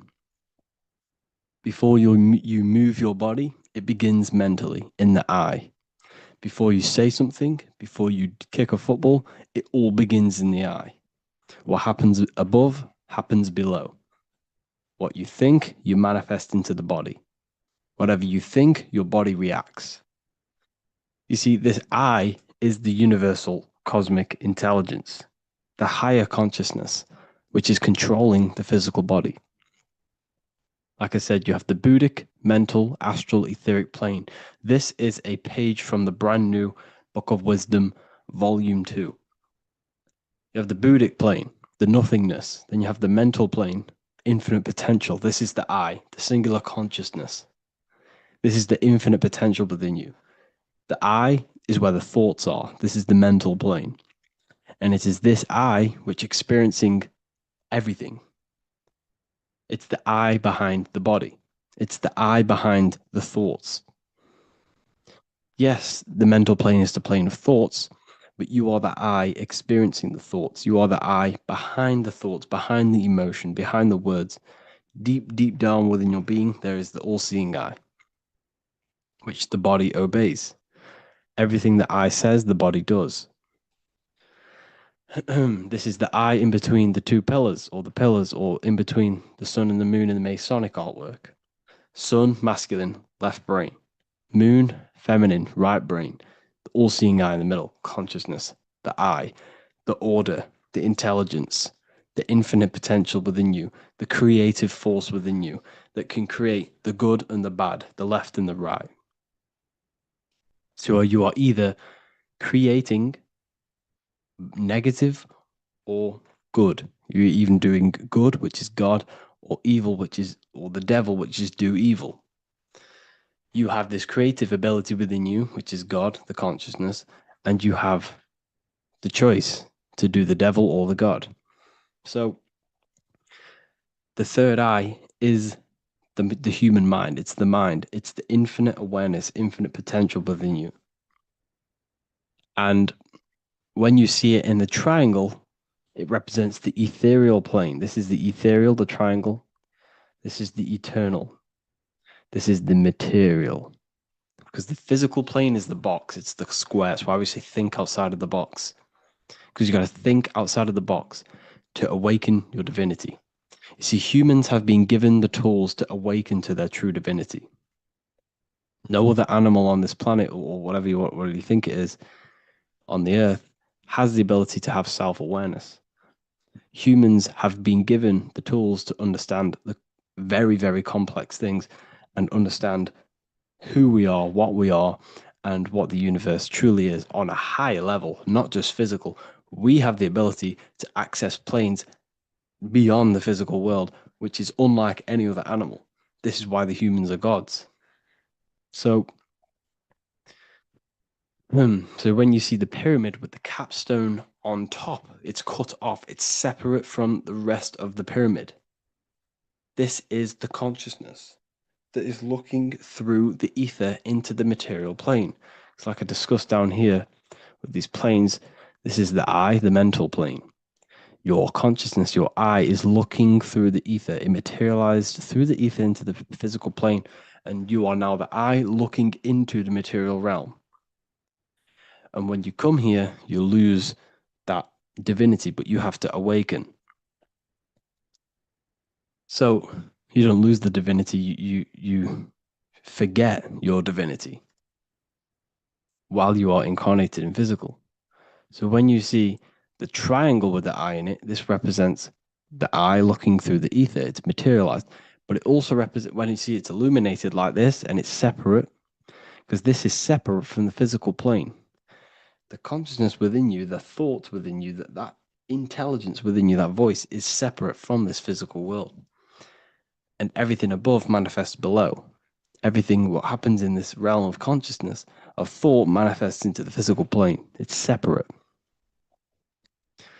So you see the illumination. This represents the awakened self, because the mind is the third eye. So when you have a closed third eye, this just means that your mind has not experienced things other than physical. When you expand your mind, expand your consciousness from having an out-of-body experience or a mystical experience where you had experienced a higher plane of consciousness or a higher level of consciousness, this is now an opened third eye, which is an opened mind. It's nothing separate. So when people say, working and opening the third eye by imagination and stuff like that, you're working on your mind. And to open your third eye, you do need to work on imagination, mental discipline, and all of these higher faculties, which we'll go over in another video. So that your mind has higher faculties which you need to work on. Visualization being one of them, imagination, and mental willpower. We'll go over that. But the illuminated eye in a triangle represents the illuminated mind, the awakened mind that has self-consciousness, is conscious of itself, and it's experienced higher planes of consciousness. Like I said, the I and the I. The idea. So when you see I on the beginning of words, it represents that inner self, that inner cosmic intelligence within yourself. That's why you say inside, intelligence, or idea. It's the idea, the I, the all-seeing eye. This is why the Roman numerals, I was one. And what is one? It's one line. The I is also one line. Because we are all the same intelligence with the same consciousness. If the universe is one, there is only one being in the universe, which is God. And we are all expressions and fractals of God. We are all manifestations of God. We share the same creative power as God.